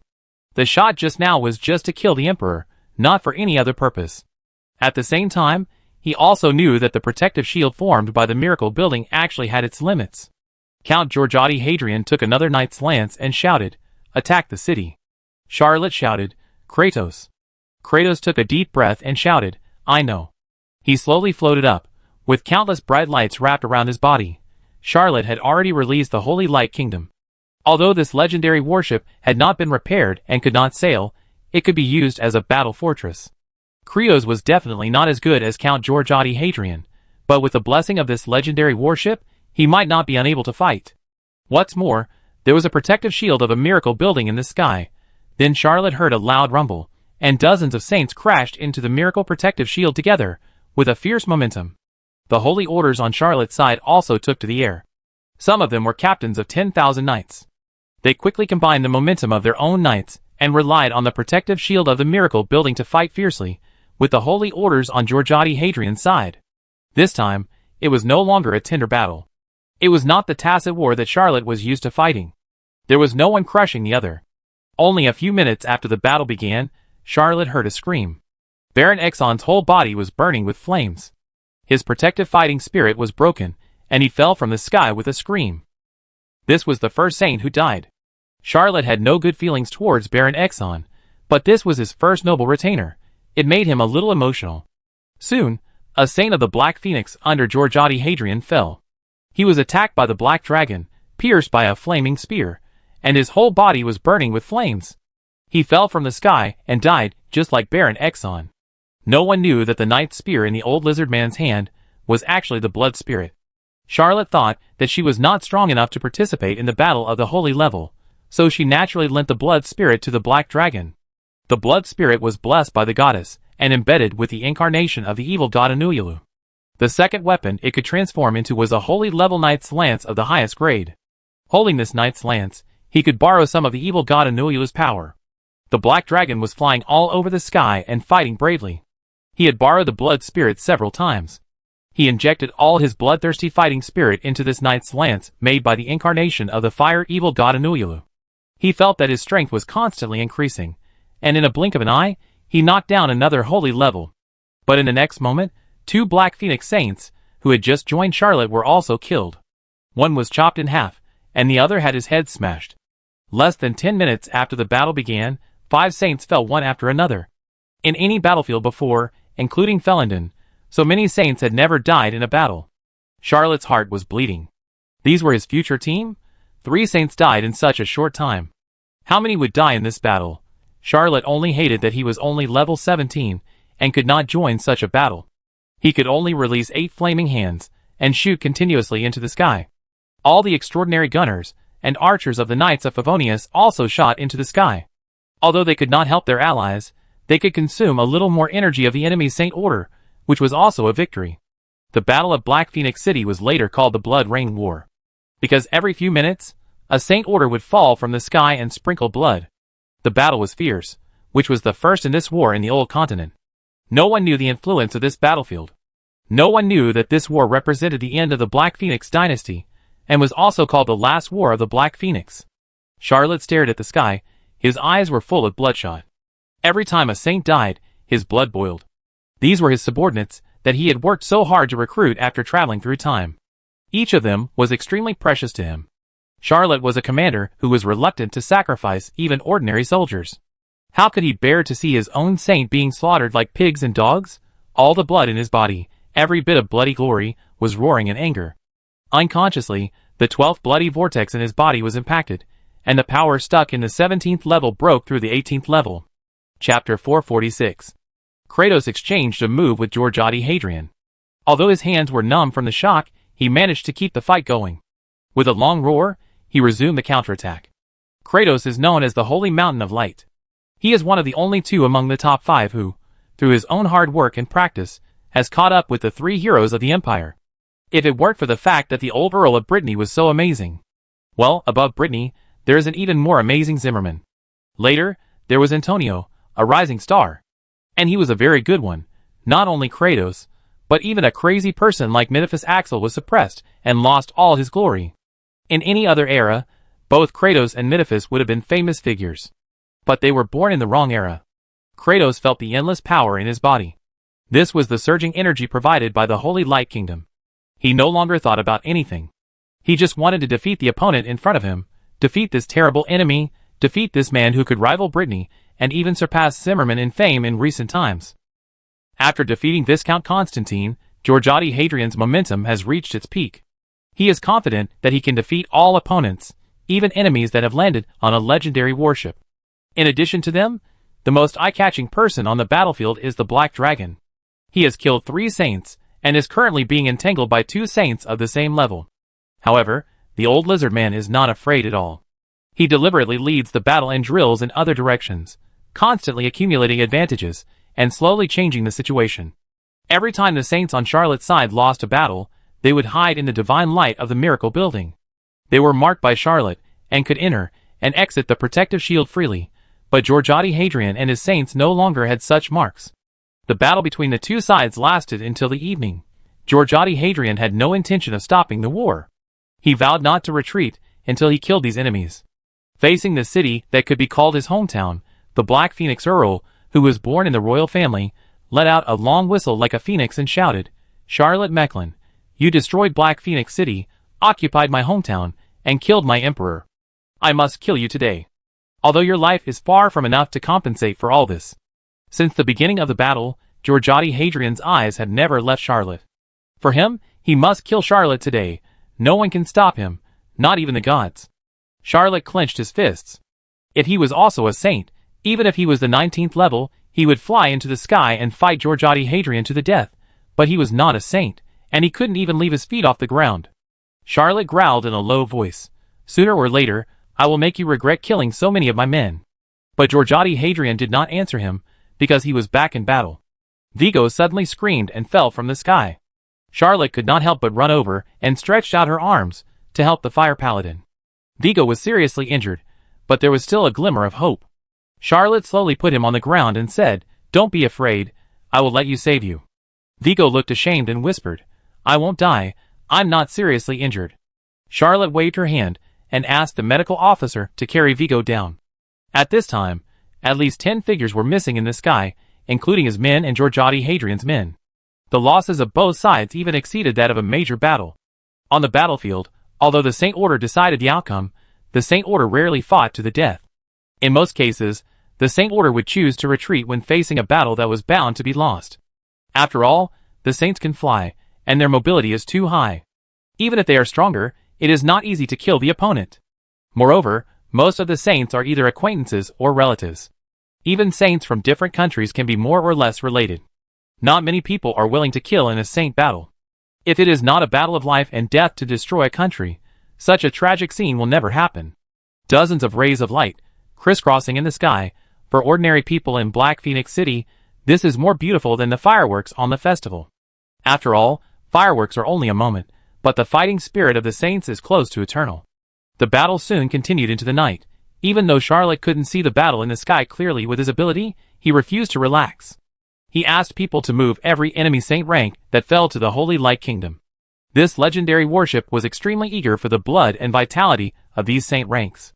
Every corpse that was moved to this legendary warship would disappear without a trace. At the bottom of this legendary warship, the divine creature Amabella suddenly opened his eyes, and his eyes became brighter and brighter, giving birth to endless excitement and clear light. He whispered, "Pendragon, Pendragon, Pendragon." After a while, he whispered softly, "Charlotte Mechlin, Charlotte Mechlin, Charlotte Mechlin." After a while, he whispered again, "Amon, Amon, Amon." When Amabella said Pendragon and Charlotte Mechlin, no one responded, but when he said Amon, a young man made of clear light said softly, "Mother, you called me? Pendragon is my father, Charlotte Mechlin is my husband, and Amon is my son. I remember everything. Amon, go help your father." The boy made of the light smiled gently, "Yes, mother. But my strength is not enough." Amabella whispered, "I will lend it to you, I will lend it to you." The light that made up the boy suddenly became stronger. Charlotte's arm suddenly felt hot. He took out the diary, and suddenly remembered that he actually had a little trick up his sleeve. He exchanged 2 volumes of the Labyrinth of Agmaras from Domitian, and more than 10 volumes of ancient paintings that depicted the true appearance of this overseas labyrinth evil god. Although countless cities have been turned into labyrinths, the Agrimara's labyrinth has not been used up, and the more than 10 volumes of ancient paintings have not been used. Charlotte whispered to herself, "So it's a reminder for me to use them?" Charlotte took out a scroll of ancient paintings and tore it apart gently. Domitian once said that this thing was useless, but Charlotte knew that it was different in her hands. Sure enough, the torn ancient paintings gave birth to countless labyrinth corridors, and even the breath of the evil god leaked out. Charlotte didn't care about these anymore. He wanted to fight. As long as he could increase his strength, what did he care about in the future? He didn't notice that on the last page of the Saint Light Kingdom logbook, there was a line of handwriting, "Father, I can help you." Chapter 447. The maze formed by this ancient painting had just covered the sky above Black Phoenix City, when it was shattered by a shot from Georgiotti Hadrian. He said lightly, "It's just a trick to summon the evil god. What's the use of it?" Charlotte looked at the Labyrinth of Agmaras. This ancient painting added 23 pages of mazes to him, which made him ecstatic. He put all the mazes on these pages into his eyes. The silver mirror, which originally had only 4 sides, quietly condensed into the 5th side under the impact of more than 10 pages of the Labyrinth of Agmaras. Charlotte immediately sensed that she had gained another supernatural power, Mirror Shadow. Mirror Shadow can reflect any enemy, even herself, and transform into a false person, which can temporarily possess the power that rivals the original object, but of course the limit cannot be higher than Charlotte herself. Charlotte did not hesitate, and continued to throw Agrimala's labyrinth, but this time, until there was no more page left, only the cover page, she still did not condense the 5th bloody rune of the infinite mirror world. Charlotte looked at the sky and tore up another ancient painting. Georgiotti Hadrian didn't even bother to take another look this time. He fired a random shot and destroyed the labyrinth that just appeared in the air. At the end of the labyrinth, the evil god howled in anger. He had never been humiliated like this before. Charlotte did not hesitate at all. She tore up more than 10 scrolls of ancient paintings that she had exchanged from Domitian one by one. The labyrinth and the shadow of the evil god Agmaras appeared in the sky again and again, but the result was the same every time. It was destroyed by Georgiotti Hadrian's shot. Every time, Charlotte could sense the anger of Agmaras. This evil god might be going crazy. He never thought that someone would summon him repeatedly, and then destroy the maze formed by his breath again and again. He also wanted to forcefully transmit evil power, but every time, no matter how much evil power he transmitted, it would be crushed by others. When the last summoning disappeared, this maze evil god was confused. He kept howling, and he couldn't understand the thoughts of these mortals at all. What on earth do they want to do? Playing with me? Playing with the evil god? How is this possible? Agriamelas racked his brains, but couldn't figure out what happened in the distant old continent. Georgiotti Hadrian broke through the maze more than 10 times in a row. For a peak saint like him, the aura of the evil god is nothing to be afraid of. Charlotte no longer has the ancient painting in her hand, and can no longer summon the evil god's maze. Georgiotti Hadrian once again joined the battle. After being blocked by the evil god's maze for more than 10 times in a row, his fighting spirit was even higher. Even with the help of the holy light god's kingdom, Kratos was still defeated, and could not resist. This Earl, who had never been famous on the continent, performed even better than the so-called strongest of the 5 empires. Charlotte kept putting Agmaras' labyrinth into the infinite mirror world. After reaching X5 in the infinite mirror world, he found that this power was like an infinite abyss. He didn't know how many pages of Agmaras' labyrinth he put in, and the 5 silver bloody runes were no longer moving. It was not until he had read more than 100 pages of the labyrinth of Agmaras that his eyes suddenly felt painful. He faintly heard the sound of a mirror breaking, and the 6th mirror composed of silver runes appeared in his eyes. Infinite Mirror World X6, Charlotte obtained the 6th superpower, Mirror Demon. Mirror Demon can transform any living being into a mirror demon and become an assistant. It is often called the steward of the infinite mirror world. It is very similar to the magic contract document, but there is only one quota for life. Only when the current mirror demon dies, and the quota is vacated, can the next mirror demon be transformed. Charlotte put all the Agmaras labyrinth derived from the ancient painting into the infinite mirror world, but the 7th bloody rune did not appear, and the 7th mirror composed of silver runes did not appear in his eyes. Charlotte put away the diary and looked up at the sky. He wanted to join the battle, but his last effort still failed to break the limit of the saint rank. Charlotte felt that he was just a little short of breaking through the saint rank. He roared softly and wanted to vent his anger in his heart, but his inner reason told him that he had to stay calm and not have any impulses. At this moment, a light darker than the dark night came down from the sky, and a black knight's lance pointed at Georgiotti Hadrian. Charlotte's heart suddenly cleared up, and she shouted, "Antonio!" Although Antonio, who rushed to join the battle, was repelled by Georgiotti Hadrian's shot, he behaved calmly, and even raised the Dark Knight to greet Charlotte before joining the battle. There is only one level difference between the 23rd level and the 24th level, but the gap is as big as heaven and earth. Kratos was defeated despite having the holy light god, but Antonio turned the situation around as soon as he made a move. When the two joined forces, the situation was reversed. If they fought alone, neither Kratos, who was assisted by the holy light god, nor Antonio, who had the Dark Knight in his hand, could defeat Georgiotti Hadrian. But when the two joined forces, even this newly rising first military god of the continent still felt helpless. The talent he had recently shown was the demeanor of a first-class general. After knowing that Antonio had appeared, it was impossible for him to kill Charlotte. Georgiotti Hadrian roared, shook Antonio away with a shot, and slowly retreated.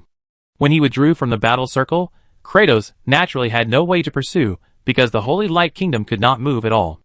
Antonio was the only one left, and he wisely did not pursue, but guarded near the Black Phoenix city. After Antonio came to help, both sides wanted to retreat, and each had a tacit understanding to help their own saints withdraw from the battle. After all the saints withdrew from the battle, Georgiotti Hadrian led the last elites of the Black Phoenix, and retreated to the sea. Before leaving, Georgiotti Hadrian raised his knight's lance from a distance, and pointed it at Charlotte. With his other hand, he fiercely slashed her neck, making a throat-cutting gesture. Charlotte was slightly surprised. This gesture did not exist in the old world. This gesture was one of the etiquettes he often used in novels. In daily life, he would occasionally use it. After all, this gesture was simple and domineering. Charlotte really didn't expect that there would be a day when someone would show him this fierce etiquette. Charlotte responded with a middle finger. Georgiade Hadrian casually slid his thumb down and left with his men. Antonio landed beside Charlotte and whispered, "These gestures are all original from your novels. This guy is a fan of your novels." Charlotte suddenly had an idea and thought, could it be that this guy learned the tactics to defeat the Four Nations Alliance from my novels? He immediately threw this absurd idea out of his mind. After all, the original authors of those novels probably had no command skills, and were all military idiots. How could anyone learn military knowledge from a book? Charlotte said, "You came just in time. If you were a little later, my Saint Order might have been lost." Charlotte looked at the 7 Saint Order bodies on the ground and felt extremely distressed. 2 of the 4 nobles who had surrendered to him died, leaving only 2 earls. 4 of the 6 Saint Orders who surrendered died, and 1 was a subordinate of Duchess Methu. The number of Saint Orders killed on Georgiade Hadrian's side was the same as Charlotte's, but the dead Saint Orders were all fed by him. After the Holy Light God was given the title of the country, there were no more bodies. Well, among the 10 saints under his command, except Vigo, who was too weak and was seriously injured, no one died, and even Andreas was still active. Even from the battle, the strength of the youngest saint of the Black Phoenix has also been promoted, and he has entered the 20th level of transcendence. Antonio looked at the more than 20 saints around Charlotte, and couldn't help but said, "How did you get so many saints?" Charlotte replied lightly, "This is called the righteous will have many helpers. Our actions are just. We are doing this for the future of all people, not for power and selfishness. Therefore, more and more people will bear the pain of this ideal." Antonio had only one thought, "I am so stupid. I knew he would brag. Why did I ask this question? It's just asking for trouble." No matter what, Antonio came at the right time. If it weren't for Antonio, Georgiade Hadrian would definitely fight to the death with Charlotte. The result is predictable. Charlotte's men would definitely die. Of course, this Count Georgiade Hadrian will also pay a certain price. However, in the mind of Count Georgiade Hadrian, his country was destroyed, his hometown was gone, and the emperor was dead. It didn't matter whether he died or not. He didn't want to live anymore. Charlotte felt the same way. Antonio quickly changed the subject and said, "Father asked me to protect you. During this period, you can't take any more risks. We have already mastered the Black Phoenix City. This is the biggest trump card, and the biggest benefit of dividing the Black Phoenix." Charlotte said with a vigilant look, "At the beginning, His Majesty the Emperor of Brittany said that all the land I conquered belonged to me, and no one could snatch it from me." Antonio couldn't help laughing and said, "Father will certainly not regret it, but the other 3 countries may not agree to this. So we have to guard against friendly forces." Charlotte nodded and said to the holy steps beside him, "Anyone from the Byron, Ingramar, and Lionheart dynasty who wants to enter the Black Phoenix City, kill them all, don't listen to a word they say." Antonio couldn't help saying, "It's not that serious, so paranoid." Chapter 448. Charlotte thought for a moment and said, "Yes, I have some friends in Byron, Ingrima, and the Lionheart dynasty." Antonio glanced at Adosa and said, "Adosa, how did Charlotte trick you into joining the pirate ship?" Although Antonio is the future strongest man in the empire, he is not very old. When he was in school, he was only 2 years older than Adosa. He actually met Adosa Meza several times on campus, and the two knew each other. Although Duchess Mezu has thrown herself into Baron's arms, it is now the honeymoon period of the Four-Nation Alliance, and Antonio's attitude is quite friendly. Adosa smiled and said, "Mother made a deal with him. He gave up Sessa, and we helped him attack the Black Phoenix City. However, at that time, we did not expect that the dying Black Phoenix could still produce such a powerful character as Georgiade Hadrian, and even killed Uncle Sunsa. I think we have reason to ask for compensation." Charlotte said without hesitation, "Mr. Sunsa's death is indeed very regrettable. Please ask Senior Sister Adosa to go back and tell Grand Duchess Mezu that I am willing to compensate the Northern Fleet with a magic alchemy warship. Life is priceless. Mr. Sunsa died for me. If he has a wife, children and relatives, you can send the Black Phoenix to me, and I will be responsible for arranging their future lives." Adosa was immediately shocked by Charlotte's generosity. She probably didn't know that Charlotte was not compensating the Northern Fleet, but reassuring all his subordinates. Especially those who surrendered to the Black Phoenix. He contributed the most in the war, because they all knew one thing: Charlotte still had a way out. He was a Farsian, but they really had no way out. They were backed by the Black Phoenix, but they had betrayed the Black Phoenix, and the Black Phoenix dynasty was gone. This is why 6 of the 7 saints who died in the battle were Black Phoenix, who surrendered. Charlotte did not waste the performance just now, and said to everyone, "I will always remember those who died for me today, and the Mechlin family will never treat their subjects unfairly. Baron Exon's son will inherit his title, and his family has been under the protection of the Mechlin family for generations. The descendants of Viscount Angeloi are also like this. Except for the subordinate of Duchess Mezu, the other 7 dead saints have become his subjects in Charlotte's mouth. In fact, only Baron Exon has expressed his submission. But these saints died in battle, and their families must be in constant fear, after all, without the most powerful guardian." At this time, a great noble said that he was willing to guarantee their status and take care of their family forever, and almost no one would refuse to be loyal. The remaining 4 Black Phoenix saints heard Charlotte's impassioned speech, looked at each other, knelt on one knee together, and said loudly, "We are willing to swear allegiance to the Mechlin family until death." They may have had their own thoughts before, but Charlotte was able to take over the Black Phoenix city, repel Georgiade Hadrian, and with the support of Prince Antonio of Fars, he would definitely become the ruler of this city. Charlotte can occupy the Black Phoenix city, and no one can stop him from swallowing up the nearby direct administered counties. Charlotte Mechlin will surely become the top noble in the old world, on par with those old families with hundreds of years of foundation. For example, Brittany, Mezu, and even Guillaume and Axel. Not to mention, Charlotte Mechlin now has not only countless armies under his command, but also 10 loyal saints. This strength can rank among the top families in Fars, and even in the old world. Charlotte did not make any gestures, and gladly accepted the new loyalist. Antonio did not stop Charlotte at all, but smiled the whole time with an expression that said, "I support my brother-in-law." Antonio's attitude basically represents the attitude of the Breton family, and also represents the attitude of the new Breton dynasty and the Fars Empire. This made the nobles who swore allegiance feel much more at ease. They did not think about being loyal to Antonio, but the nobles were very particular about their background. The Breton family had no shortage of loyalists, and even if they defected to them, they would not replace the old vassal of the Breton family, but the Mechlin family was an exception. Now, there is only Charlotte in this family. They came to join Charlotte, and they became the starting team of Charlotte, the oldest.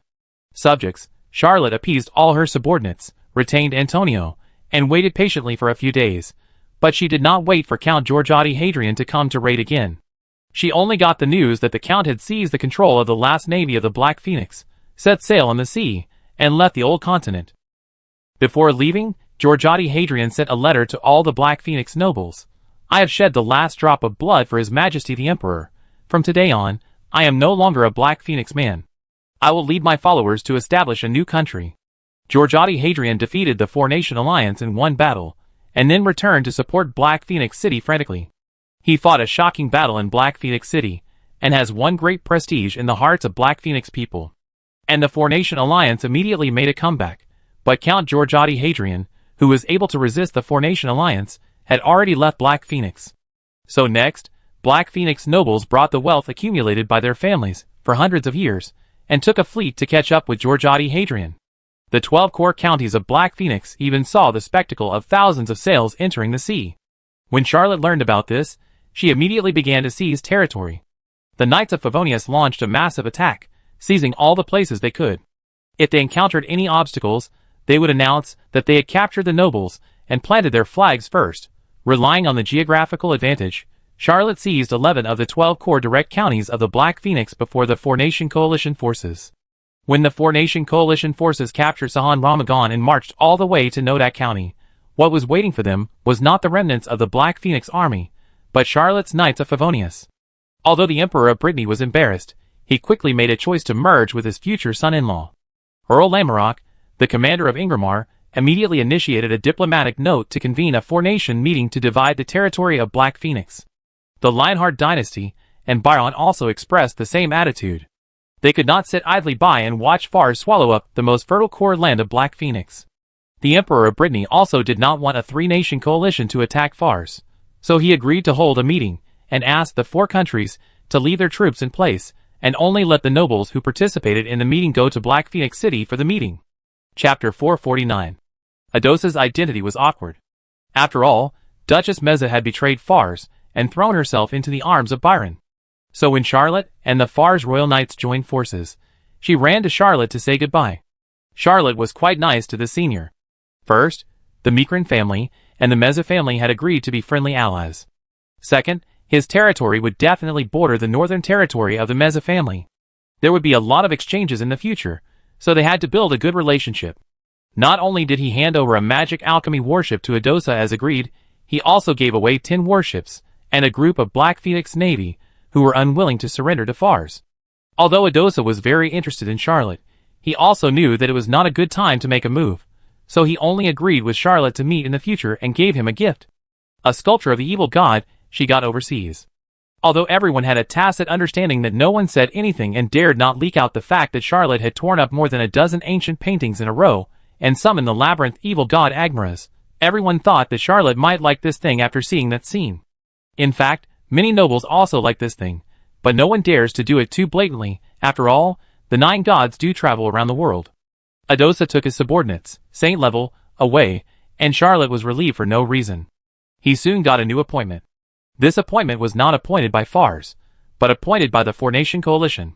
He became the general coordinator of the Four-Nation Alliance to divide the Black Phoenix Conference. He was fully responsible for receiving the high-ranking officials of various countries who attended the meeting.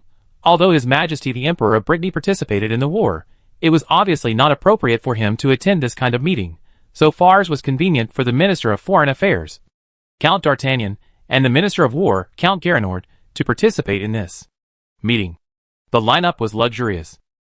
The person who participated in the meeting of Engrima was Count Lamorak, the Count of Victory Champagne, who was very dissatisfied with the result of the war, especially that the fruits of victory in the war were stolen by Fars, and he insisted on a fair division of the 12 core direct counties of Black Phoenix.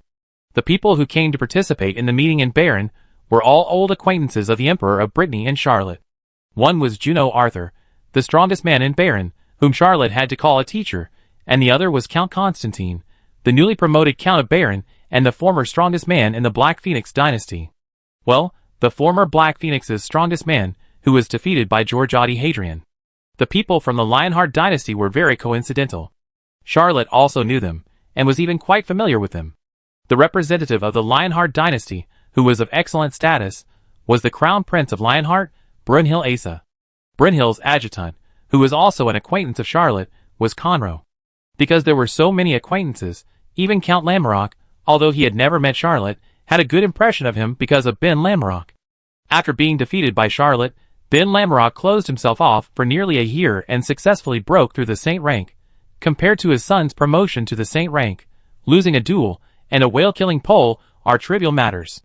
Count Lamorak has always regretted that his son was too young to compete with Antonio. Now that his son has finally stepped onto the starting line, he still hopes that Ben Lamorak will be able to compete with Antonio in 10 years and give him a sense of pride. Because of personal friendship, Charlotte encountered almost no trouble when arranging the Four-Nation negotiation delegation. Although he did not understand aristocratic etiquette, the Emperor of Brittany still sent his son out as his deputy. Antonio was a legitimate old-fashioned aristocrat, and was proficient in all kinds of etiquette, which was enough to fill in the gaps for Charlotte. When the 4 countries' delegations arrived at Black Phoenix City and settled down there, Charlotte felt as if he had shed a layer of skin.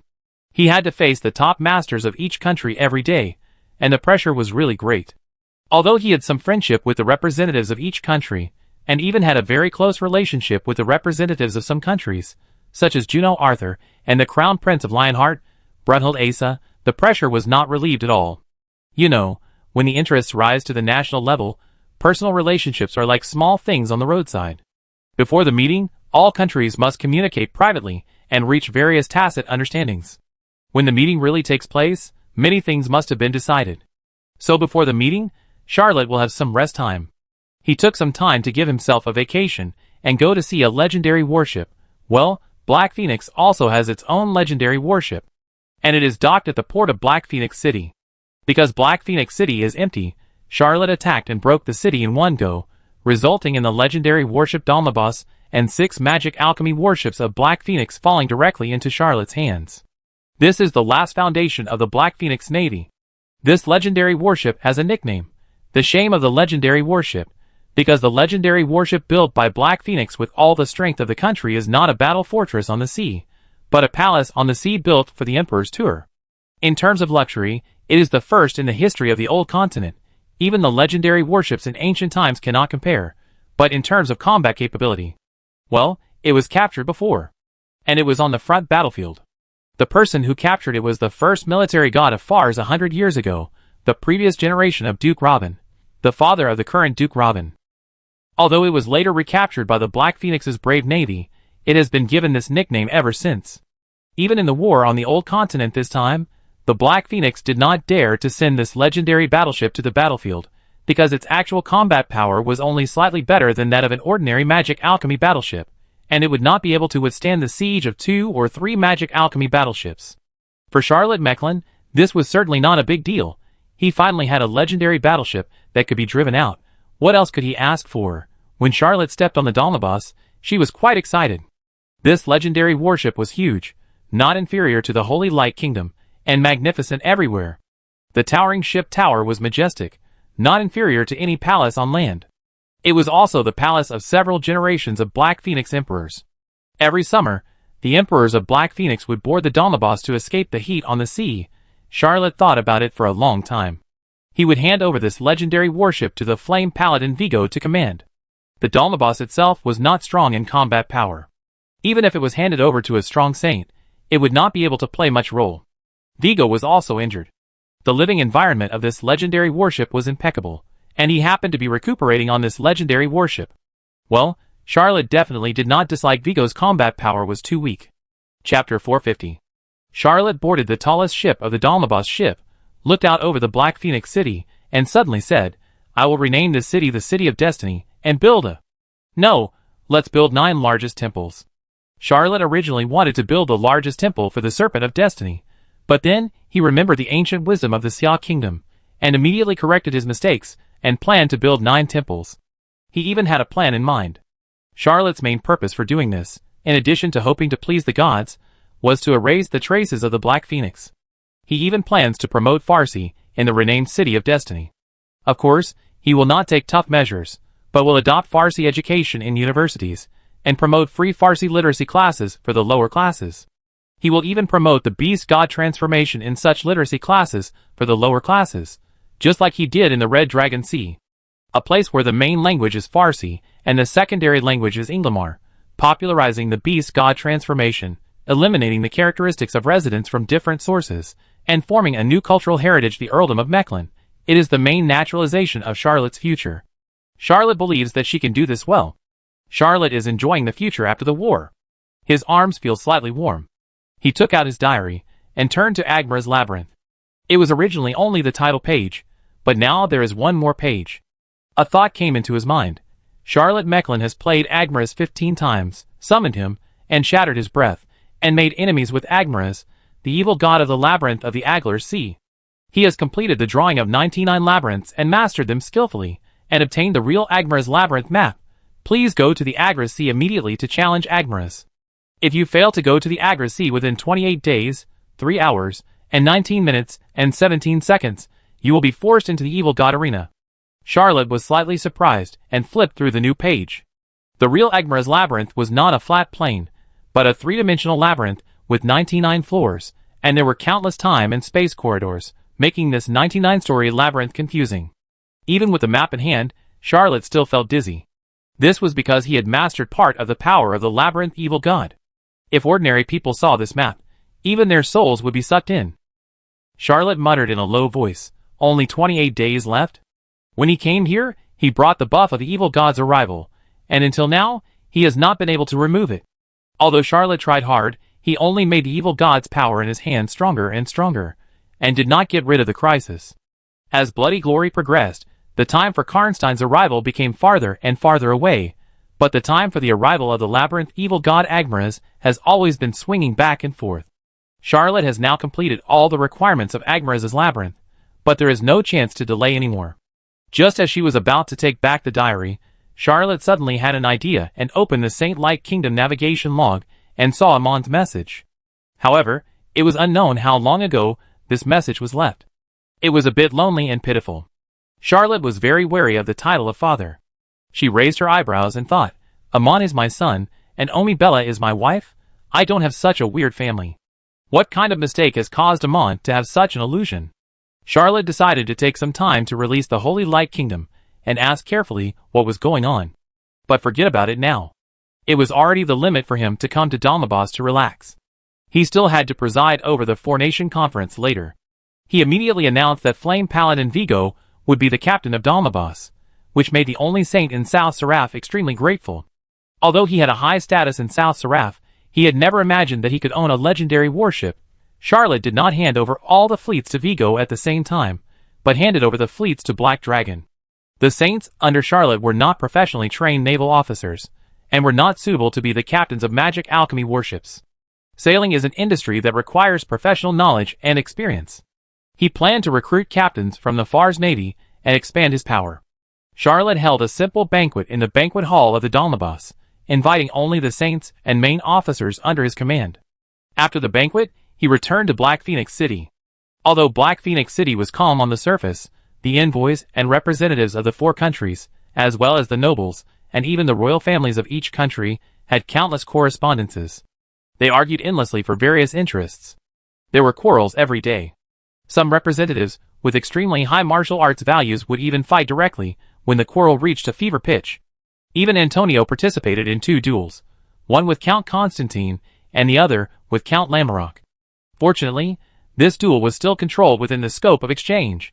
The 2 sides fought fiercely for half a day and ended peacefully. Charlotte basically watched from the sidelines, not daring to make any personal attacks. He could see that these duels were a test of each other's strength. Although Antonio was also at the 24th level, and had a Saint-level Dark Knight spear in his hand, he was still recognized as the weakest among the peak Saint level. There were also high and low Saint levels, and there were also high and low 24th levels. If the 2 earls probing revealed Antonio's background, they would find that he was indeed not strong enough to compete with an old peak, and they would certainly push their luck at the negotiation table. However, Antonio has been through many battles, especially not long ago, he had a fierce battle with Georgiade Hadrian. Although he joined forces with Kratos, he has accumulated rich experience, which made the 2 senior peak saints look at him with new eyes. At the Four-Nation Conference, Fars actually had a considerable advantage. The main reason is that the Four-Nation coalition was defeated by Georgiade Hadrian, but Charlotte attacked the Black Phoenix City and captured 11 of the 12 core direct counties of the Black Phoenix dynasty in one fell swoop, and also head-on. Repelled? Georgiade Hadrian. This made Charlotte's reputation very strange. Everyone knew that he was not yet a saint, but the nobles of various countries tacitly accepted that he was a famous general in the old world, and a top-ranked character. In addition, Antonio's rise and breakthrough of the 24th level also gave Fars an additional heavy chip. Although Byron persuaded Count Constantine to surrender, he was an outsider after all, and Byron was not at ease. Moreover, he had just been defeated by Georgiade Hadrian recently. This duel was a huge blow to the reputation of the former Black Phoenix's strongest man. Count Lamorak proposed to divide the 12 direct jurisdictions fairly, which was not justified at all. The other 2 empires also had their own plans, and their support for Count Lamorak was very ambiguous. Count D'Artagnan, who had not contributed anything when the Emperor of Brittany ascended the throne, showed his mature diplomatic skills in this meeting, and made great achievements by uniting all parties. Just when the negotiations were deadlocked, Count Lamorak realized his shortcomings and finally stopped insisting. He sent a letter and invited the foreign minister of Ingrima, and another Count Sume rushed to Black Phoenix City, leaving the main force of the meeting to professionals.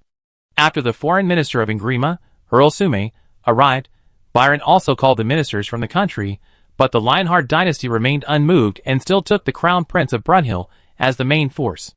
The 2 foreign ministers arrived at Black Phoenix City, which made the negotiations go faster.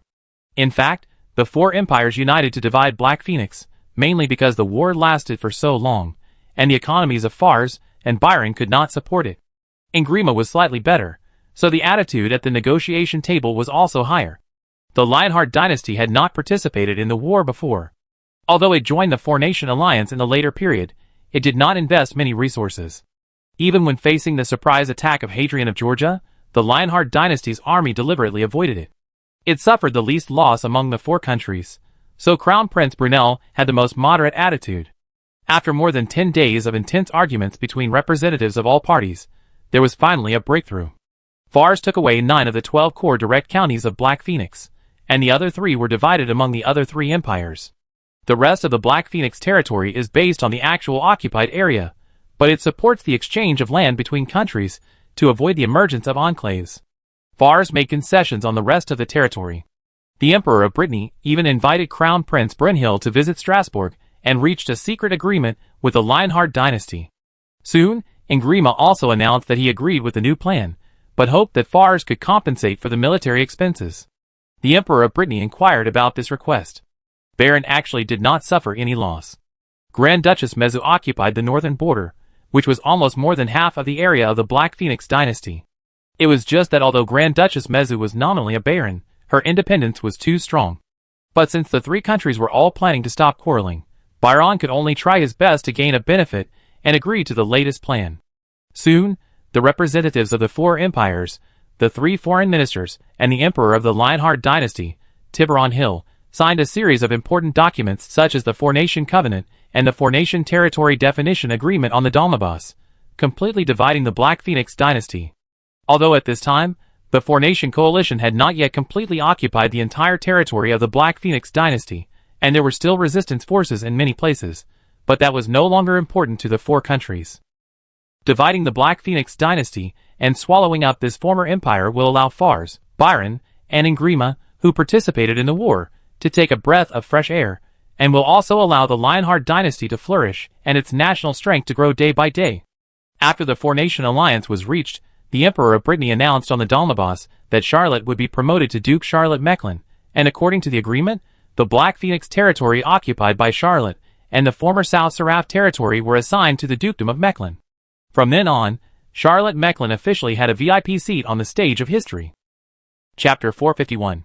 The series of agreements signed by the 4 empires in Black Phoenix City only completed the general framework. Next, there are countless trivial matters to discuss, but this is no longer a very important task. First, the Emperor of Brittany announced the withdrawal of troops and rewarded the Black Phoenix land that he had swallowed to the meritorious officials, leaving only the foreign minister Count D'Artagnan to do the final finishing work. The Crown Prince of the Lionheart dynasty, Brunhild, invited Charlotte to visit Asa Castle in the future, leaving Conroe to go with the Emperor of Brittany to Strasbourg for a state visit. Ingramar is an island country. Although it wanted to obtain the land of the Old World, the location of the land it obtained this time was not ideal, so it exchanged with the other 3 empires, only retaining a few cities near the sea, and the rest of the land was exchanged for supplies, warships, overseas territories, etc. It also left the foreign minister Earl Sumay in Black Phoenix City. Byron is the empire that benefited the war second only to Fars. Duchess Mezu occupied Thessa, which was equivalent to controlling the north. Byron also obtained several other large pieces of land, which were bordering Byron and were very convenient to rule. However, the person left by Roan to finish the job turned out to be Juno Arthur, Charlotte's teacher. Charlotte was very happy to hear the news, and she gave the Dalmabas to Juno Arthur directly, so that her teacher could enjoy the highest standard of reception. The 4 countries had already signed the main treaty, and Charlotte didn't care about these diplomats. Anyway, diplomats were relatively polite, and would not fight because of quarrels, and the remaining interests were not enough to cause a big dispute. He focused his energy on unifying the Duchy of Mechlin and preparing to go to sea. Charlotte divided his duchy into 13 regions, and the original 9 counties directly under the Black Phoenix were changed into regions.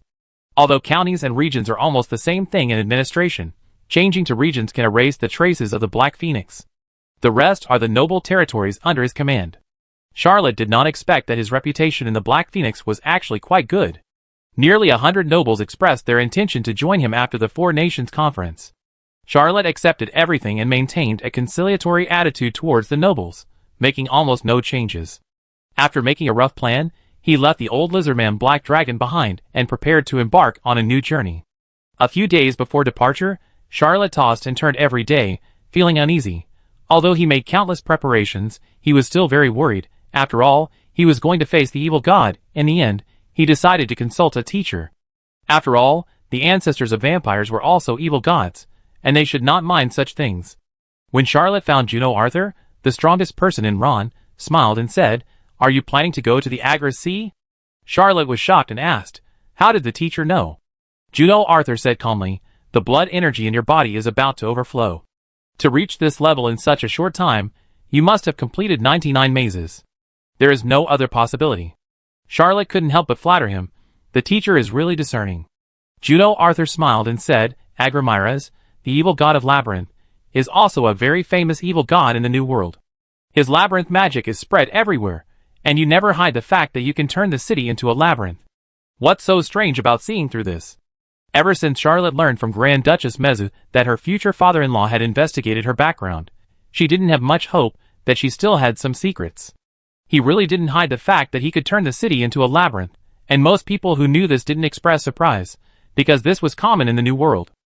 Charlotte suppressed her anxiety and asked, Teacher, do you have any suggestions for me? Juno Arthur smiled and said, I haven't killed the evil god myself yet. I accompany you to the Agra Sea.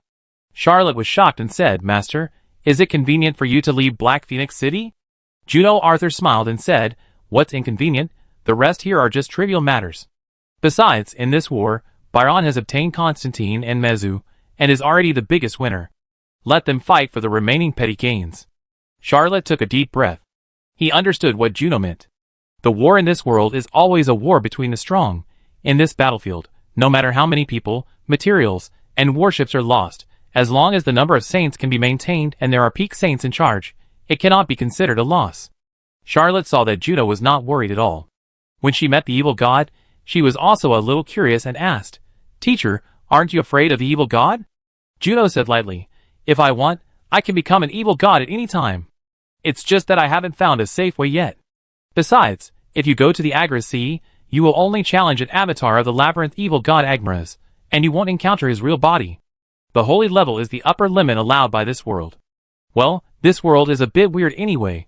There is a very vague but cold line between the holy level and the god level. To this day, no one understands why the 9 righteous gods still retain their reason and even emotions after crossing over, just like ordinary people. But a large number of evil gods have become chaotic, corrupted, and degenerate.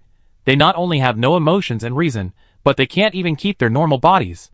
The 3 emperors and 6 kings of the Blood Clan are already outliers among the evil gods, but they still have many strange things. It was the first time that Charlotte discussed the issue of evil gods with someone, and it was an experienced old-fashioned saint-level peak. Every word of Juno was earth-shattering, giving him countless imaginations. However, with Juno Arthur accompanying him, Charlotte immediately had great confidence in going to the Sea of Eagles. Juno smiled and said, Take your best men with you. You need them. Prepare more food, water, weapons, medicine, and even supplies. I've heard that someone went on an expedition to the Sea of Agras, and it took 5 or 6 years. Maybe even longer, but those people haven't come back yet. No one knows if they will show up again after being missing for decades or hundreds of years. Charlotte talked to Juno for a long time, and finally felt a little confident. He kept Black Dragon and Regulus. Black Dragon was very smart, and Regulus was old enough. Both of them were stable.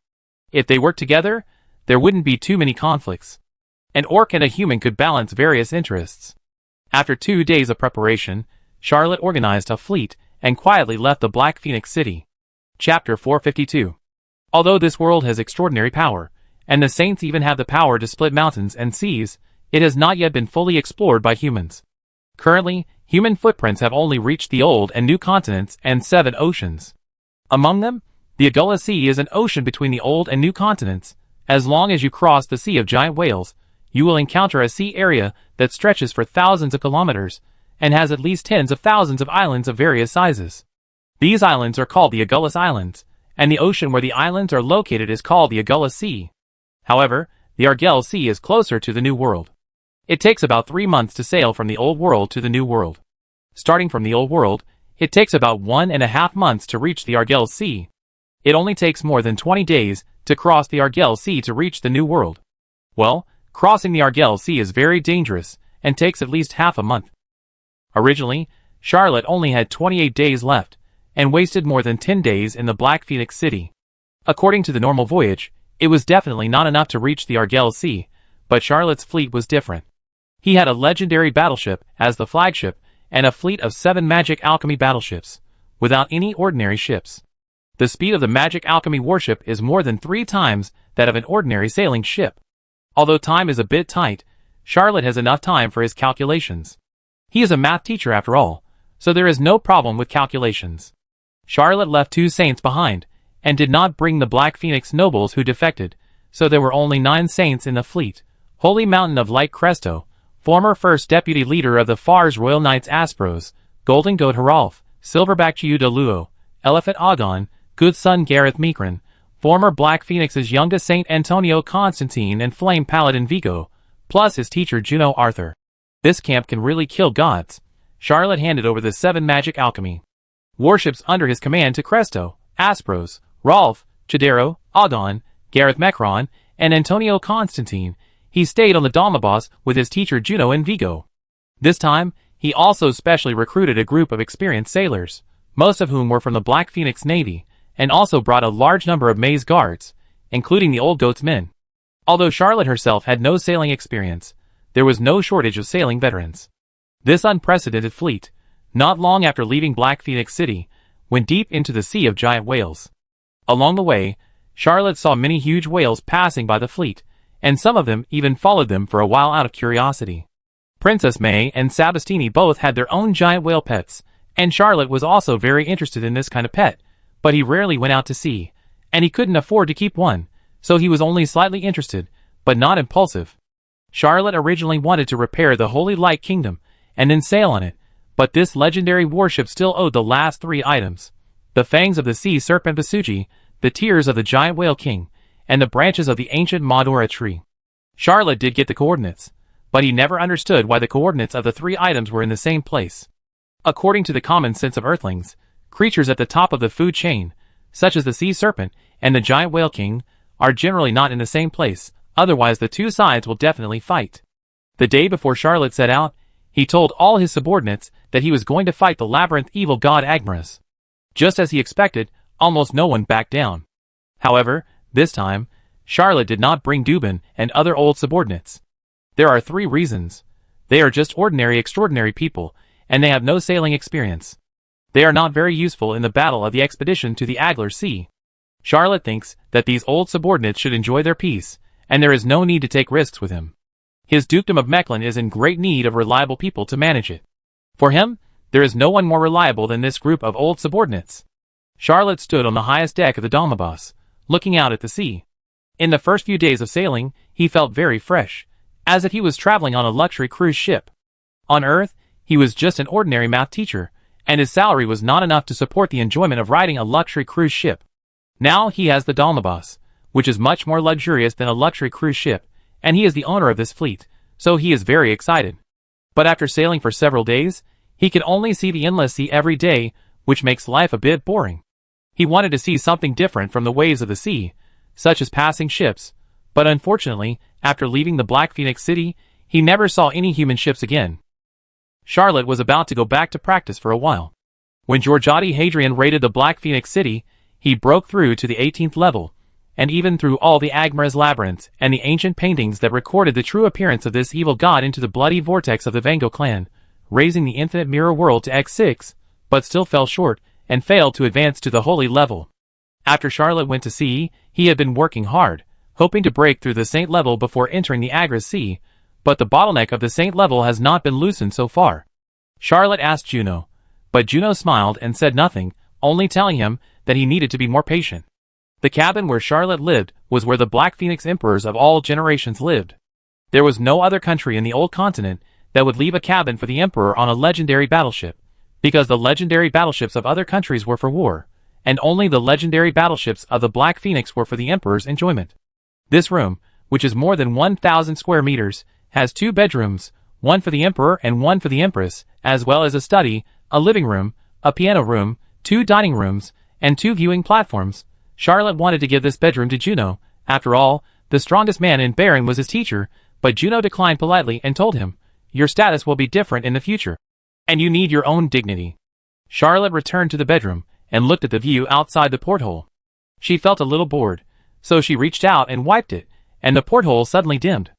A few days after he went to sea, he turned all the portholes and mirrors on the Dalmabas into the world in the mirror. The Dalmabas also added a function: all the portholes can be adjusted to bright or dark, which makes living more comfortable.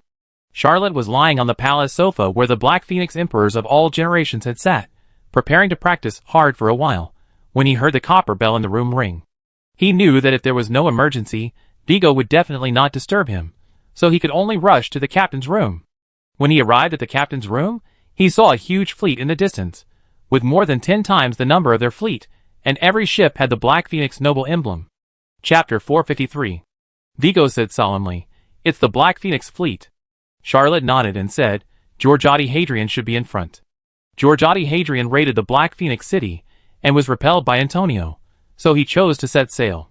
Countless Black Phoenix nobles chose to follow, and even created a spectacle of thousands of sails entering the sea.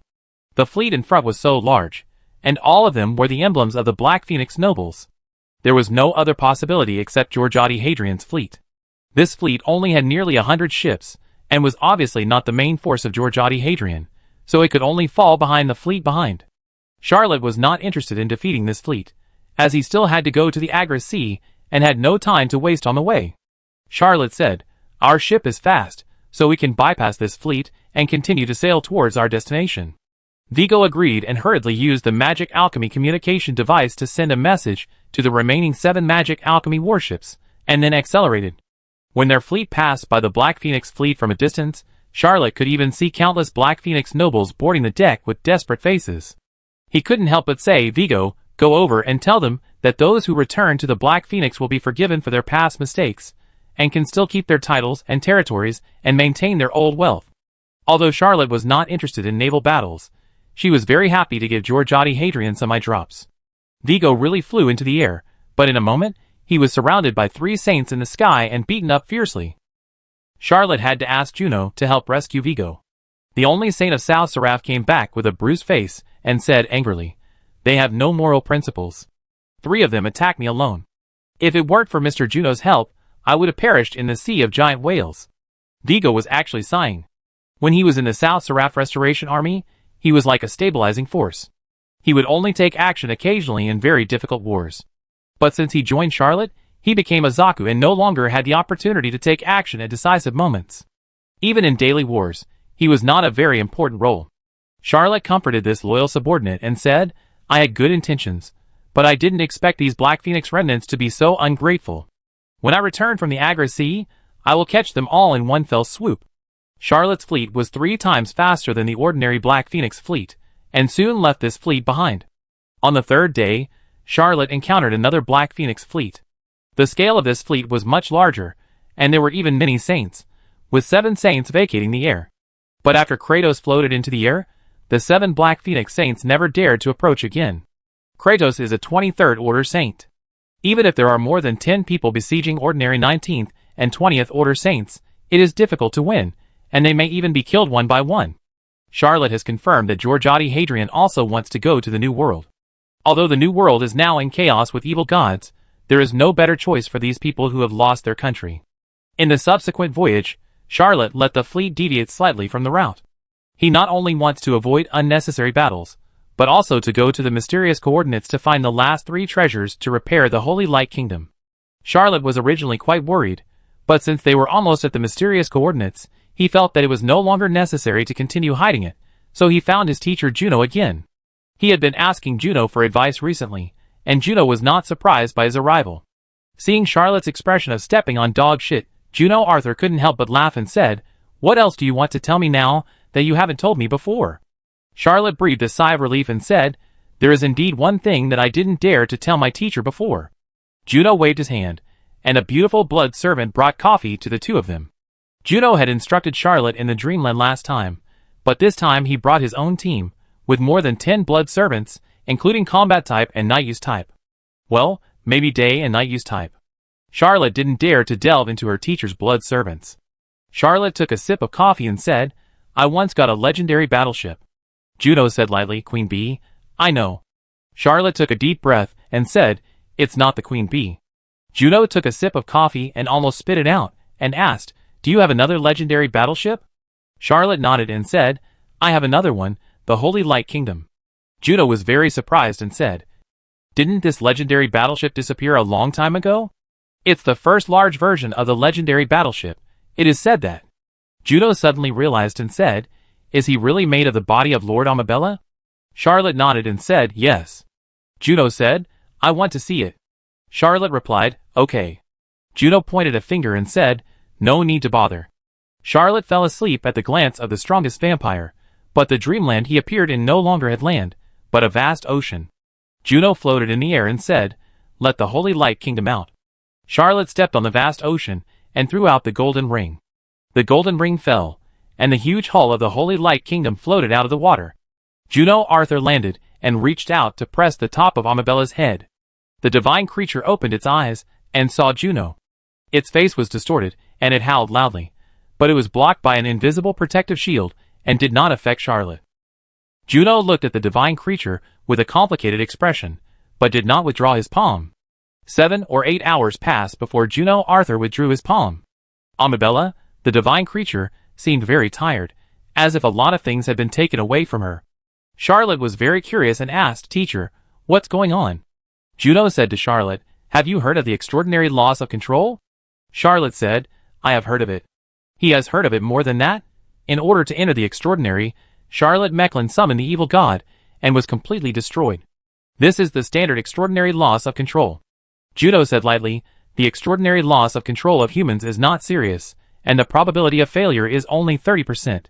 Many human practice scrolls have ways to avoid it, and at most they are stuck at a bottleneck and cannot break through. There are many extraordinary loss of control in the blood race. However, this is not as good as entering the god level from the saint level. So far, there are only 9 completely successful examples. That is the 9 righteous gods. Chapter 454.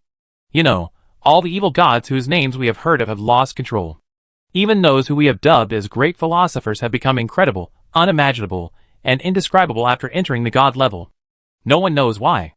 There is a vague line between the saint level and the god level, but no one dares to cross it easily. Those who have the courage to cross it have not had a good ending. Charlotte felt a chill on her back when she heard this, and then asked, "Blood ancestors of the Blood Clan?" Juno Arthur said calmly, "I don't know what they have become, but they definitely have not retained their original rationality. Although they seem to be able to think and communicate, but their responses are regular. Life is an uncertain thing. Stupid people can succeed through hard work, smart people will suddenly do extremely stupid things, honest people will suddenly become fierce, cowardly people may become brave to protect something, and despicable people will always have some things they are unwilling to sell. Life does not always react the same way to the same thing. For example, if the younger generations of the Blood Clan repeatedly ask about a certain cultivation secret, I will get impatient and kick them out and never answer questions again. But the Blood ancestors, their responses are regular. Do you know how scary this is? This means that they have no thoughts, can't think, and are no longer wise." Charlotte suddenly heard the AI, and felt a little chill, thinking that this kind of thing would never appear in this world, and only something more terrifying could appear. Although he didn't know what the evil gods had become, he knew that they must have lost control of themselves. Charlotte thought to herself, "No wonder, every time I come into contact with evil gods, I always feel that they are a little weird, as if something has been erased, and they have become objects instead of life. They will be angry, but it always seems that their anger is not right." My diary. It is also quite weird, full of inexplicable contradictions. Juno smiled and said, "Thank you for giving me the opportunity to come into contact with Amabella, which can correct many of my wrong perceptions." Charlotte wanted to ask, what did Juno do to Amabella just now? But in the end, she didn't ask anything. He raised his hand to take back the Holy Light Kingdom, the legendary battleship, and Juno suddenly said, "It's not complete yet. Try not to use it in battle. Even if you have the opportunity to repair it in the future, you must be careful. The evil god is always unpredictable. There is one more thing, I'm not sure, but Amabella seems to have a new mutation. Well, if one day you find that he has signs of breaking free, or other anomalies, abandon it as soon as possible and run as far as you can. The Holy Light Kingdom should not appear in this world. I don't know who built it, or what method was used to build it, but it should not appear in this world." Charlotte suddenly thought of the Serpent of Destiny. He knew that it was with the help of the Serpent of Destiny that St. Michael Island was able to build this legendary battleship. Juno said that it should not appear in this world, which should be true. If it weren't for the help of one of the righteous gods, the Serpent of Destiny, he really shouldn't appear. It is even impossible to appear. Charlotte also remembered that the Saint Light Kingdom navigation log recorded that this legendary warship went to the Violent Sea and encountered the deep-sea monster Akras, which caused it to become like this. Suddenly, he remembered that the Meza family's northern fleet seemed to have also gone to the Violent Sea and suffered heavy losses. He couldn't help but change his mind and secretly thought, What is there in the violent sea that can attract the exploration of the old king and Grand Duchess Mezu? Maybe one day, I will go to the Sea of Rage and experience the mystery there.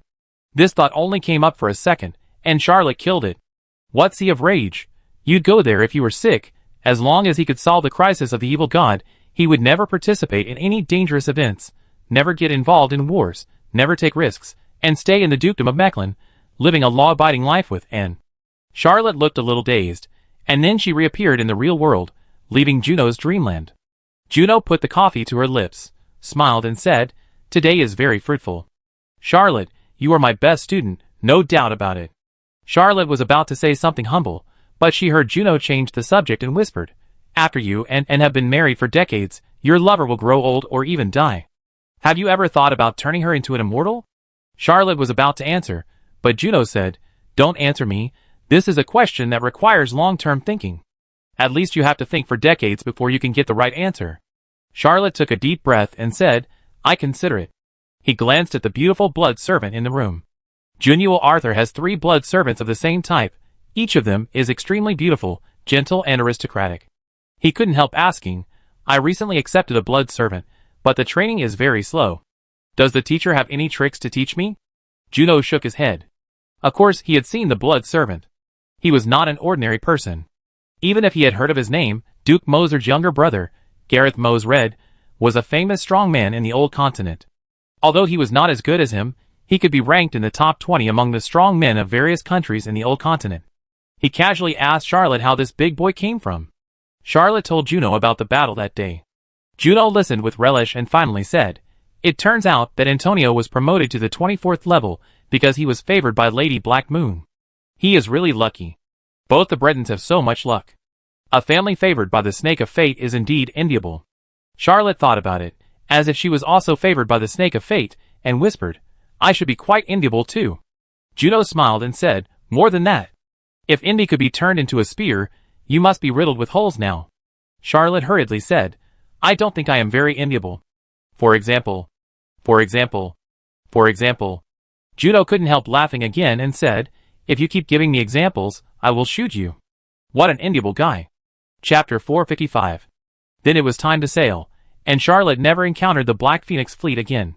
He corrected the route according to the coordinates, and after 7 or 8 days, he saw an island in front of him.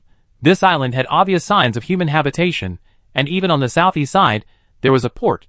It was a natural bay with cliffs on both sides. Someone built a port because of the terrain, but it had been abandoned for a long time. When Charlotte saw this island, she knew why those 3 things were here.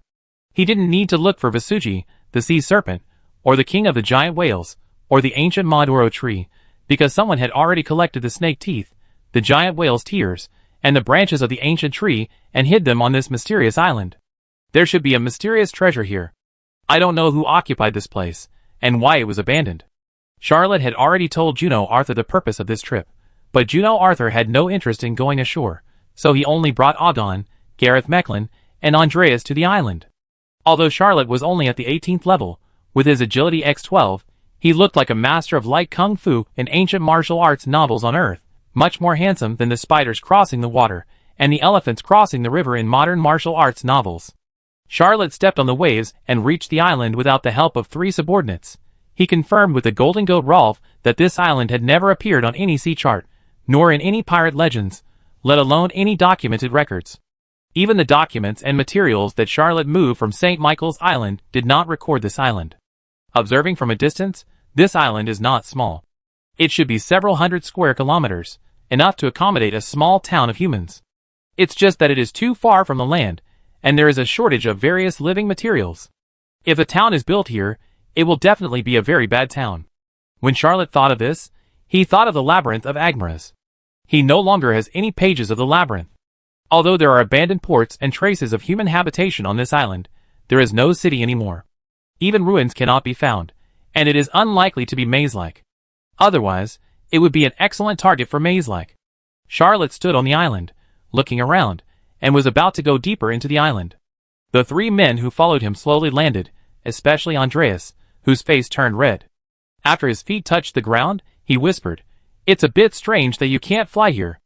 Odon also looked solemn, and he said, "This is not a no-fly zone, or a gravity magic circle. It's the island itself that resists the extraordinary power above the holy level. Gareth Mecklin took a deep breath, and his blood energy surged all over his body. His body was like a layer of blood-colored armor, and he said, "Father, let me lead the way for you." He strode forward, and Agon and Andreas hurriedly covered their mouths, their faces flushed. After a long while, they suppressed their smiles and followed Gareth's footsteps.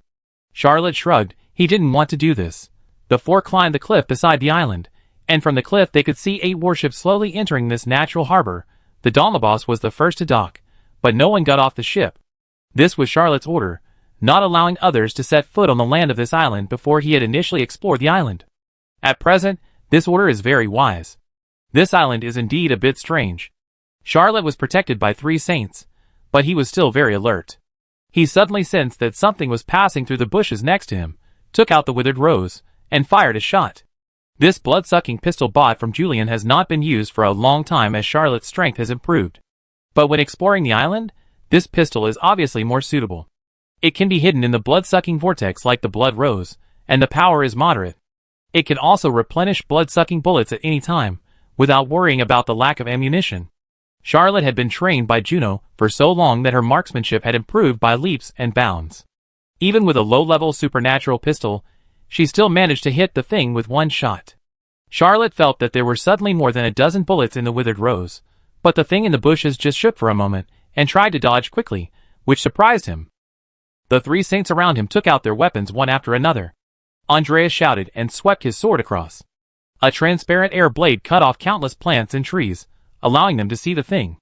It should be a human? But it is definitely not a human. It is wearing very old Navy uniforms, but they are not the style of any country in the old world. It is white, not the kind of white that is not human. There is only 1 toe on its bare feet. It is not that the toe is broken, but it is born with only 1 toe. There is only 1 thick and curved finger on both hands, which is also born like this. It also has only 1 eye, which is burning and has a strange look. It has cruel, hateful, bloodthirsty, and other extremely evil emotions towards the 4 people. It has no mouth or nose, Andreas whispered. It's the Navy uniform of the Sherlock dynasty. Gareth also said, I have never seen or heard of this monster. Agon said in a deep voice, it is not an orc either.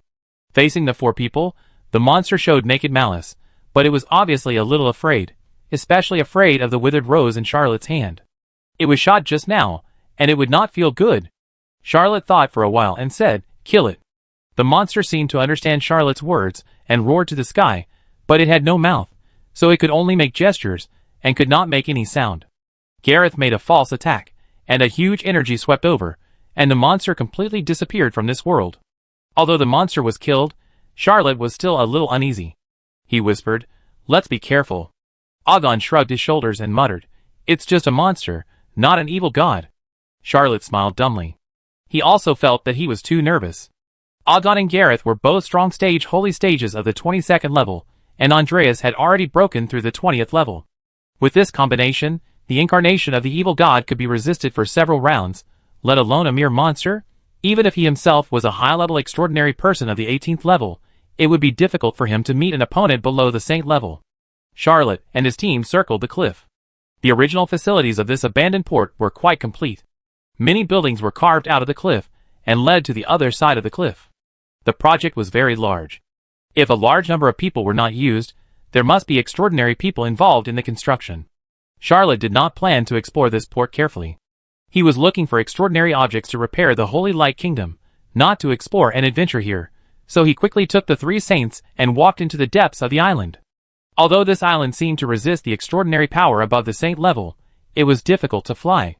If Andreas and his team were willing to consume a huge amount of fighting spirit, they could still fly. There was no obstacle to using extraordinary power. Charlotte and his team brought enough weapons, and were not afraid of encountering any danger. The 4 of them walked for half an hour, and Charlotte suddenly jumped high. With his level of light agility x12, this jump was a full 40 to 50 picometers high. He looked back in the air, and could still see the cliff. Just as he was slightly relieved, he saw countless monsters they had just killed gathering towards the cliff from all directions. Charlotte landed on the ground, and whispered what she saw. Andreas said, Mr. Juno is in charge of the fleet, so there is no need for us to go back to help. I suggest we continue to move forward. Those monsters must have a nest. Although we are not afraid, it will be very troublesome to kill so many monsters. Adon and Gareth also took off one after another. They can actually fly. Although they are against the rejection of this mysterious island and consume a lot of fighting spirit, they still determined a direction. The four of them quickened their pace and soon encountered a beast.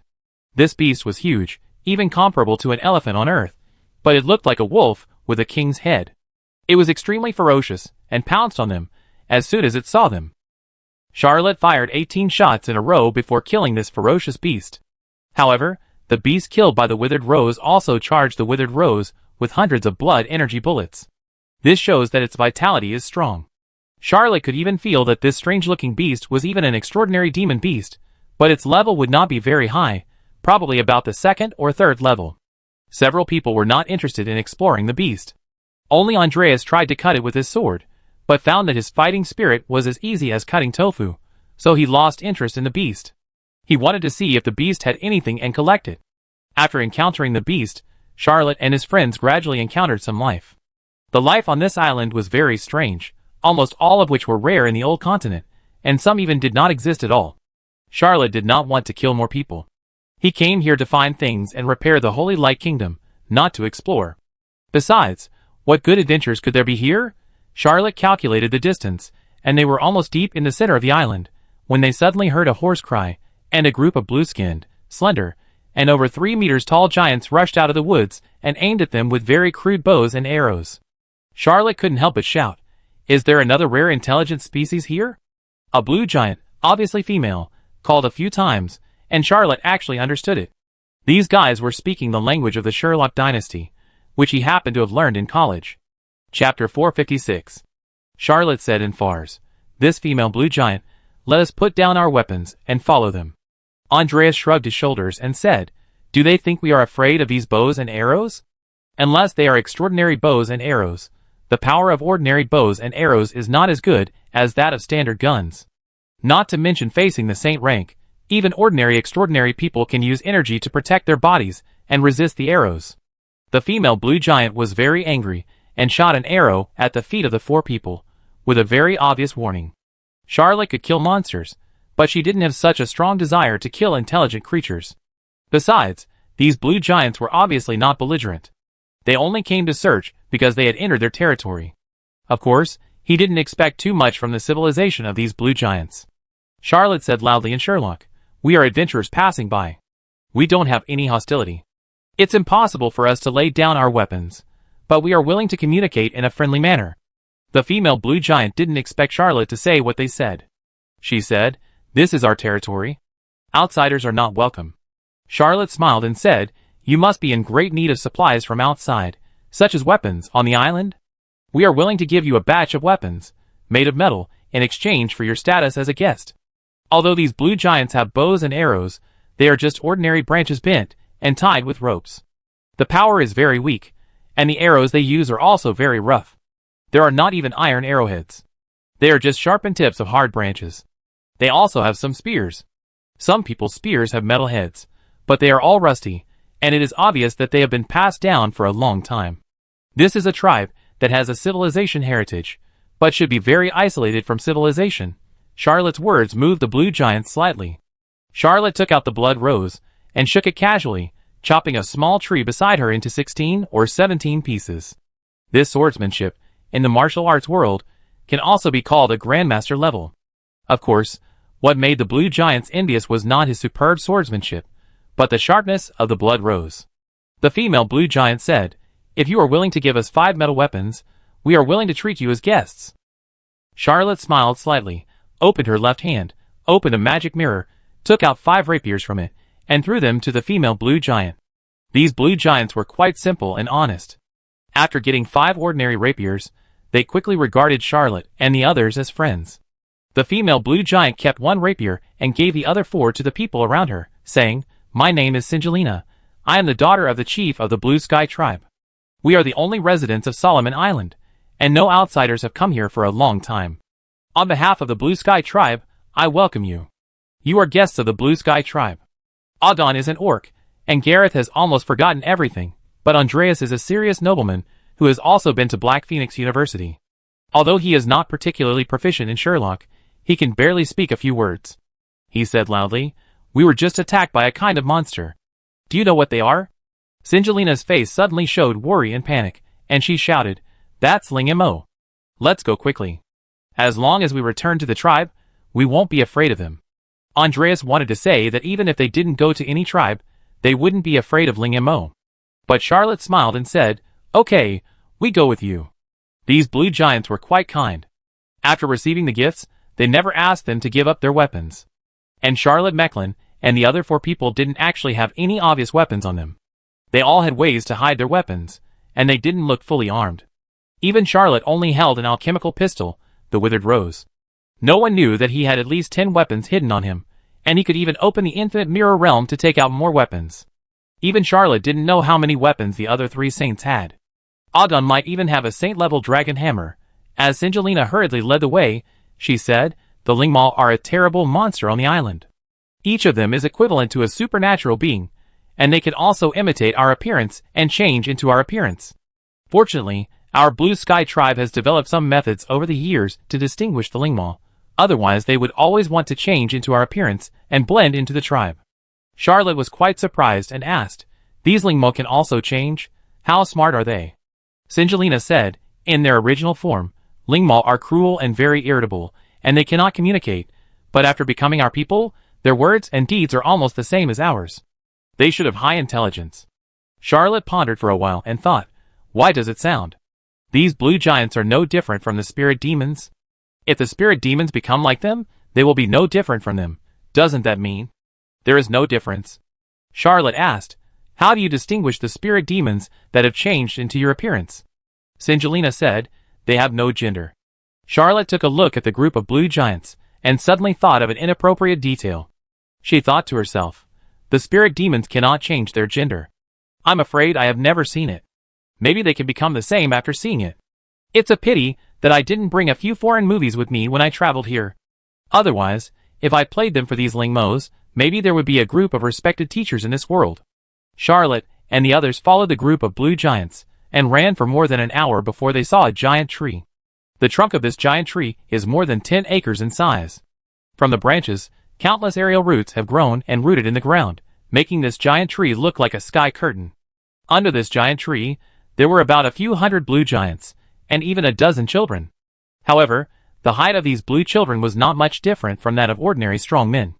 They were agile and jumped on the giant tree, as flexible as monkeys, almost as fast as people who had just mastered the art of agility. When these children saw Singelina and the others coming back, they all came to greet them. When they saw Charlotte and the others, they showed their curiosity. Charlotte immediately took out more than 10 magnum hand shovels from the magic mirror and distributed them to these children. She also gave each of them a box of bullets and taught them how to load bullets and how to shoot. When they followed Singelina to the giant tree, they had already become familiar with these dozen blue children. Chapter 457. An old female blue giant, though slightly puzzled, said to Charlotte and the others in a friendly manner, "Guests, how did you get to Solomon Island?" Charlotte said, "Of course by boat." The old female blue giant suddenly became excited and shouted, "There is a boat! You actually have a boat?" She closed her eyes, seemingly very excited, and the big tree above her head suddenly burst into light, dropping countless feather-like glimmers. Charlotte reached out his hand, and a faint light merged into his palm. He suddenly heard a voice, but the voice was very short, and he didn't hear it clearly. Charlotte's heart moved slightly, and 8 flaming hands flew out, expanding to the size of a bed. As expected, countless feathers and faint lights fell, and he faintly heard the complete voice. "Friends of the Blood Clan and humans, welcome. Please take the Blue Sky tribe out of this island." Charlotte's heart moved slightly, and he silently said, "Are you the ancient Maduro tree?" "I am probably the last ancient Maduro tree in the world. My kind have all been cut down by the Sherlock dynasty to build legendary warships. If you are willing to take the Blue Sky tribe away, I am willing to offer my trunk for you to use to build legendary warships." Charlotte was shocked. He really didn't expect that there are such kind, divine creatures in the world. He can be sure that this living ancient Maduro tree is 100% a divine creature. Before Charlotte could respond, she felt a wave of malice sweeping over her, overwhelming the sky. He looked up at the sky and saw a black cloud of insects passing through the sky. This cloud of insects looked very familiar, and Charlotte couldn't help but exclaimed, Queen bee. This cloud of insects was made up of countless queen bees. Charlotte had seen this strange monster insect in two places. One was the insect bag, and the other was on the queen bee. He never thought that he could see this strange insect on this mysterious island. A light flashed in Charlotte's mind, and she suddenly shouted, "I understand." Andreas couldn't help asking, "What did you understand?" Charlotte pointed at the towering tree and said, "The people of the Sherlock dynasty used its kind to build 7 ancient magic warships." He pointed to the sky again and said, "The queen bees are also one of the materials for building warships. The queen bee has been sailing across the 7 seas, and there are countless legends about it, and many people have seen it." Andreas has naturally heard of this legendary warship built in the Sherlock dynasty. He was reminded by Charlotte, and woke up and shouted, "Indeed, the Sherlock dynasty built a total of 7 legendary warships, and only such a giant tree can be used as the material for building legendary warships." When he looked at the ancient Maduro tree, his face showed eagerness. After all, it represented a legendary warship.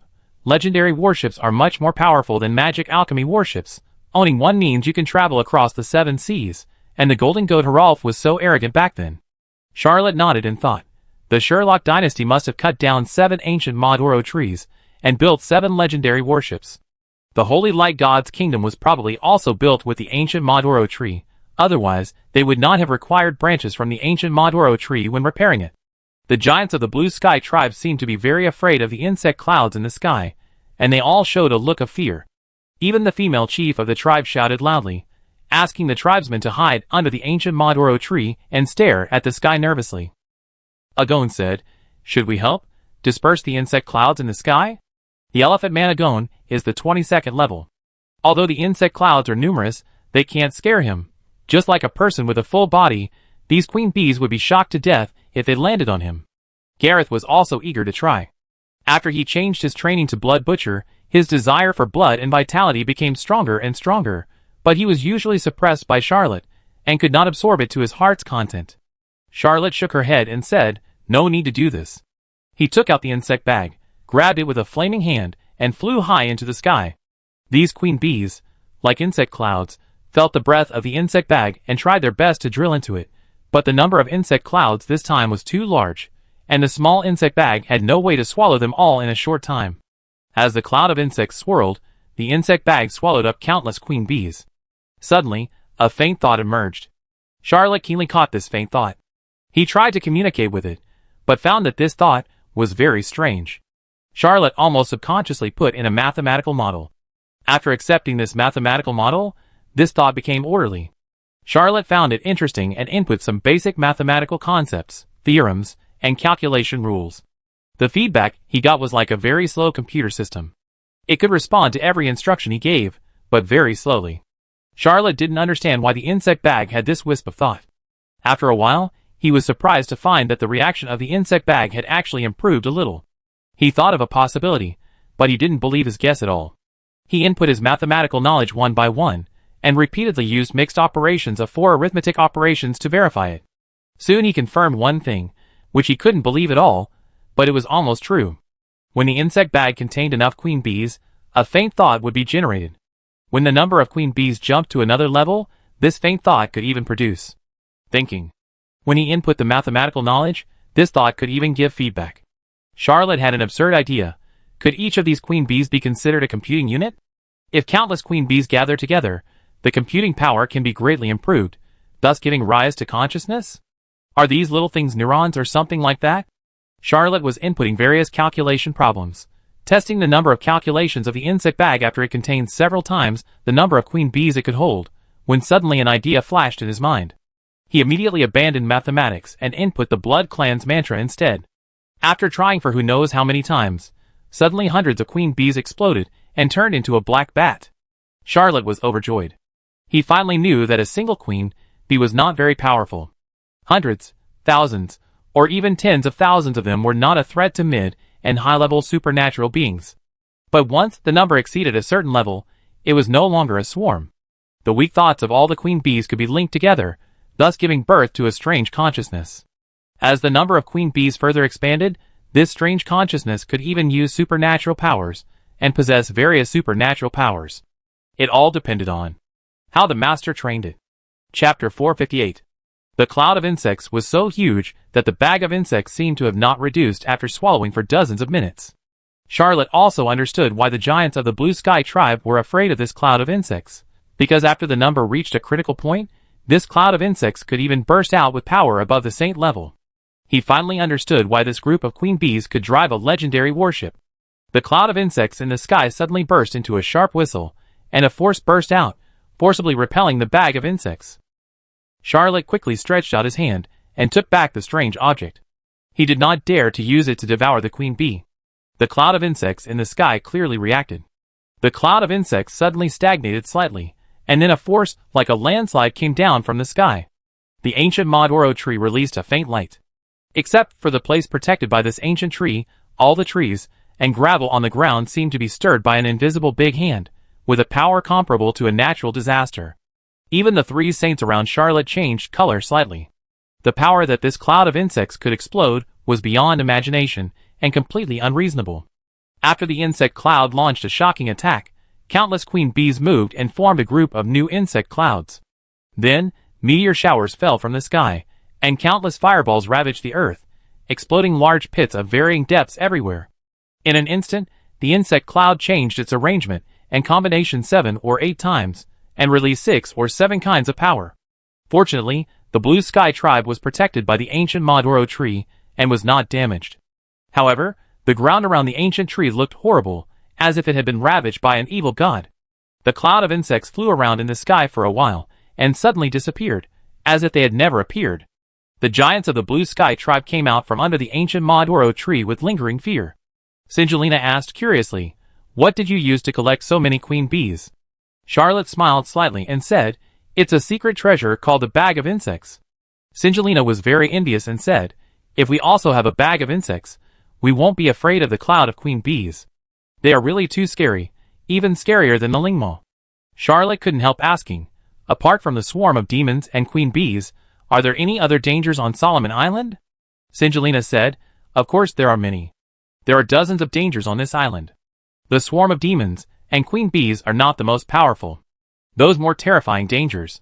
She suddenly shuddered with fear and said, "I don't know how many lives of our tribe have been taken. We used to be a large tribe with more than 10,000 people, but now there are only a few people left. Do you have a boat? Can you take us away? We don't want to live on Solomon Island anymore." Charlotte smiled and said, "Sure. My boat is big enough to take you all. But there is a small problem. You look different from us, which will scare my crew members." Singelina whispered, "We can hide in the corners of the boat. Just give us a little water." Charlotte said, "How can that be? You treat us as guests, and we can't treat our friends like that. I have a secret technique that is not passed on to others, called Beast God Transformation Technique. This technique can turn you into humans. Then everyone will be happy." Singelina was very surprised and said, "Are you willing to pass on the precious secret technique to our Blue Sky tribe?" Charlotte replied, "Of course, after all, we are all friends." He opened the magic mirror and took out a stack of illustrations. This is the drawing that Charlotte commissioned for the novel. The painting in this world is even more backward than that in classical Europe, and many painting techniques have not been invented yet. Although Charlotte himself cannot draw, he has seen countless two-dimensional drawings. He taught these techniques one by one to the painters, who commissioned the works, and thus obtained a large number of beautiful drawings. However, Charlotte did not memorize a few novels in total, and a large number of drawings have not been used yet. Charlotte distributed these illustrations to all the blue giants, and then began to teach the Beast God Transformation Technique. Andreas couldn't help but complain. Charlotte really likes to popularize this extraordinary secret method. Adon said, "I think Mr. Mecklen's approach is very painstaking and can indeed solve the problem fundamentally. Once everyone can transform into an orc, and every orc can transform into a human, there will be no more orcs in this world. Of course, it can also be said that there are orcs everywhere. Anyway, if that time comes, there will be no more disputes between orcs and humans." Andreas couldn't help but sneer. "This is absolutely impossible. You know, if everyone can be transformed into an orc, and orcs can be transformed into humans, everyone in this world must be a transcendent. Although the Beast God Transformation Technique can only cultivate a first-level transcendent, a first-level transcendent is also a transcendent. How can everyone in this world be transcendent? If Charlotte can really do this, I'm afraid that unifying the old and new continents will be just a small matter of a finger snap." Adon sighed. He thought Andreas was right. It was impossible for everyone in this world to be a transcendent.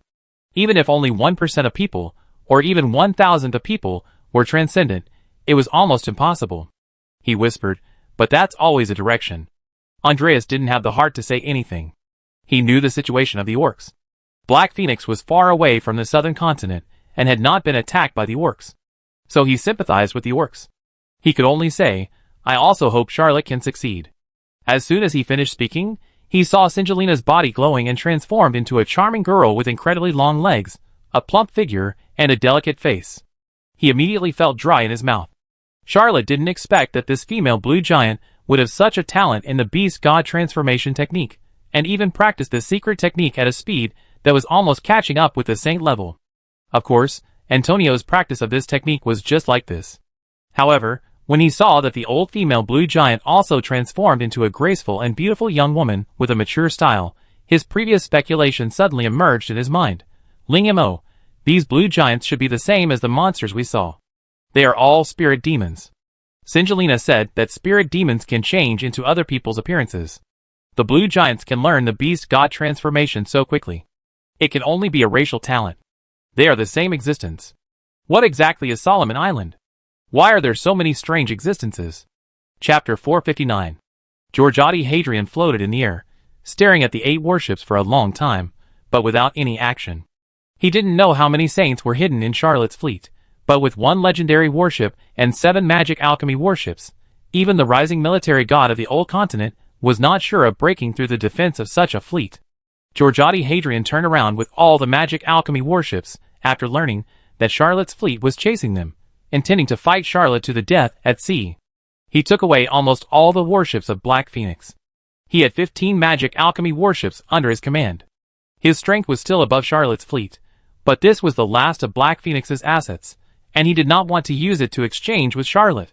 After all, without these 15 magic alchemy warships, it would be difficult for these Black Phoenix people to survive even if they went to the New World. Georgiadi Hadrian knew that the evil gods in the New World were fighting in chaos, and the world was already broken. Georgiadi Hadrian thought to himself, we must find a way to divide this fleet. If we can attract 1 or 2 of their warships, I will capture them with the force of thunder. It will not only not reduce the strength, but will increase the strength. How can we split this fleet? Georgiadi Hadrian thought of 7 or 8 methods, but none of them were sure. He thought to himself, I go back and read in Maclean's novels. This person's novels are really well written. Many of the strategies are simply incredible, but surprisingly useful. If I hadn't read his novels, I wouldn't have learned the strategy of burning my boats and attacking the armies of the 4 countries separately, and I would have succeeded. He was thinking of a plan when he suddenly saw the insect cloud rising into the sky, and his face changed slightly. Georgiadi Hadrian was at the peak of the saint level, and he immediately sensed that the power of this insect cloud was no less than his own. When the insect cloud dispersed, he was about to return to the fleet, and saw those human-like monsters, who were originally just wandering on the edge of the cliff, suddenly turn around and ran wildly as if they had received some signal, and soon disappeared into the dense forest on the island. These Lingma would suddenly drill into the ground while running wildly, and then disappear without a trace. The monsters that were all over the mountain soon burrowed into the ground, as if they had never appeared. Georgiadi Hadrian saw 2 kinds of monsters in succession, each of which was extremely strange. He couldn't help but be a little alert and thought to himself, this island not only has a mysterious power that resists the extraordinary above the holy level, but also has so many strange things. Could it be the nest of some evil god? Or some secret place? Georgiadi Hadrian's fleet docked on the other side of Solomon Island. He explored the enemy alone and only saw the fleet, not Charlotte, Agon, Gareth, Andreas and others. The mysterious ancient Maduro tree blocked his perception, so the last military god of the Black Phoenix dynasty did not know that Charlotte was not on the ship, but on the island. If he knew, he would definitely go and kill Charlotte first regardless of everything. Charlotte didn't know there was a great crisis. He didn't expect that Georgiadi Hadrian would catch up with him even though he had already avoided the route. He not only gave away weapons, but also taught precious secrets. He was very friendly in the Blue Sky tribe. There were constantly blue giants asking him about the practice of the beast god transformation technique. Even Andreas joined in. He was serious and explained the secrets of practice to this group of blue giants. Except for Charlotte and the others, no one knew that Andreas had never practiced this secret. Although there are not many blue giants who transform into human appearance, they transform according to the illustrations, and both men and women are handsome and not ordinary. Charlotte, who has experienced various resource bombardments on Earth, can't stand it. Andreas can't stand this group of people who look like they came out of the second dimension, PS, and AI. However, Gareth, the big boy, and Agon the elephant man are immune to the humans transformed by these blue giants. Gareth's aesthetics collapsed after his soul collapsed. The elephant man Agon is a rare violent muscle woman. After all, the aesthetics of elephant men are different from those of other orcs. Charlotte saw that Andreas was teaching seriously, so she slowly handed over the teaching work to the young man. He walked to the ancient Maduro tree, reached out to touch the ancient tree with divinity, and had some mental exchanges with him. Charlotte soon realized that this ancient tree was not kind, but more like a prisoner who had been imprisoned for 1,000 years, and could not move a step. He didn't care about life and death, and even wanted to die. So he didn't care at all that he was cut down and made into a legendary battleship. Charlotte's heart suddenly moved slightly, and she said to the tribe leader Angelina, who had transformed into a graceful and beautiful young woman, "I want to release a big guy, so that everyone doesn't have to worry." Angelina smiled slightly, and was quite charming. The tribe leader of the Blue Sky tribe said, "We are in danger every day, and it's not easy to be afraid." Charlotte took off a golden ring, and put it on the ground, and a huge warship suddenly appeared on the ground. Although she had just declared that she was in danger every day, and was not easily scared, Chief Angina still couldn't help but exclaimed and covered her mouth with her hand. Charlotte no longer cared about the chief, and pressed the ancient Maduro tree with both hands, conveying her thoughts. "Can you integrate into the Holy Light Kingdom by yourself? I don't want to cut you down, can you? Become a part of the Holy Light Kingdom while keeping your life?" Charlotte repeatedly conveyed this thought, and soon, he saw countless feather-like lights from the ancient Maduro tree, falling on the Holy Light Kingdom, and soon a small tree grew in the middle of the magic circle at the bow. The small tree continued to grow, and the ancient Maduro tree that was rooted in the ground continued to wither. Soon, there was a giant tree on the Holy Light God Kingdom that covered the entire bow, and was rooted in the deepest part of the magic circle, just like the original ancient Maduro tree. And where the ancient tree grew, only a dead trunk was left.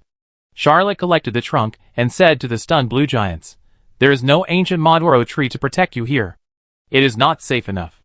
Please move to the Holy Light God Kingdom. I will keep my promise and take you away." Chief Angela's face was filled with ecstasy, and she shouted, "Everyone get on board. We can leave Solomon Island now." A dozen blue children were the most excited, and they rushed to board the Holy Light Kingdom. When they saw the maze guards on the ship, they were even more curious and circled around these orc-like maze guards. Chapter 460. The fangs of the sea serpent Basuji, the tears of the king of giant whales, the one who collected all of this. I will serve you as my master, and I am willing to carry you anywhere to explore all the treasures of the seven seas. Dapkalodo, Dapkalodo, Dapkalodo, how could it be you? Get out. Get out. Amon, Amon, Amon, get out of here, this bitch who is trying to steal the power of the mother goddess of fertility from me. Countless thoughts echoed in Charlotte's mind, and he suddenly felt that he had done something extraordinary. It seemed that this ancient mandala tree was not a good thing. It is a tree that has a name? It is called Dapokaloduo. This name is not the style of the old world. Charlotte watched the blue giants move happily, and boarded the Holy Light Kingdom. She seemed to feel that she was a little reckless. Forget it, who cares? Finally, we have found the branches of the ancient Maduro tree. Where should we look for the remaining 2 items? In theory, these 2 items should not be on land. Should we go to the nearby sea? Or, is there a place to hide treasures? I should ask Chief Angelina and her daughter Singelina. Maybe we can get something. Charlotte raised his left hand, retracted the Holy Light Kingdom into a golden ring, and said to the 3 men who followed him, "Let's continue to explore this island. Maybe we can get something." Gareth had no objection, nor did Agon. Although Andreas had some complaints, his opinion was not important. The place where the Blue Sky tribe lived was already the center of Solomon Island. They were protected by the ancient Maduro tree, but they were just struggling to survive. When the ancient Maduro tree disappeared, countless strange auras arose around them. Although Charlotte was not afraid, she did not want to stay here. After all, there was no benefit in fighting these monsters. They quickly moved on. After they left, countless lingmas suddenly emerged from the place where the ancient Maduro tree grew. They were so dense that they seemed endless, just like potatoes that were uprooted. They seemed very frightened and tried desperately to call out, but because they had no mouth or nose, they could not make any sound. Georgiade Hadrian soon noticed this place, When the ancient Maduro tree existed, it blocked many things, including his perception, but when the ancient Maduro tree disappeared, this peak saint immediately realized that something was wrong. He flew to the place where the ancient Maduro tree grew, and looked at the lingmos that kept coming out from the ground. Even though this Earl was powerful, and was the peak of the world, his scalp was still numb. Georgiotti Hadrian muttered to himself, I finally know why Charlotte Mecklin came to this island. He really has a strange origin, and he is not a decent human being. In the eyes of the last military god of the Black Phoenix, Charlotte commanding such a powerful fleet could not be for some small goal. Charlotte deviated from the route, and did not pursue his fleet, so it could not be for the last fleet of the Black Phoenix. It could only be for this island. This island is so strange, and Charlotte is sneaking around again. There must be 1,000 connections between the two, and the logic is perfect. Georgiotti Hadrian exerted his strength and chopped down fiercely. An invisible force split the demons that came out of the ground from the densest part. With just one blow, he killed dozens of demons.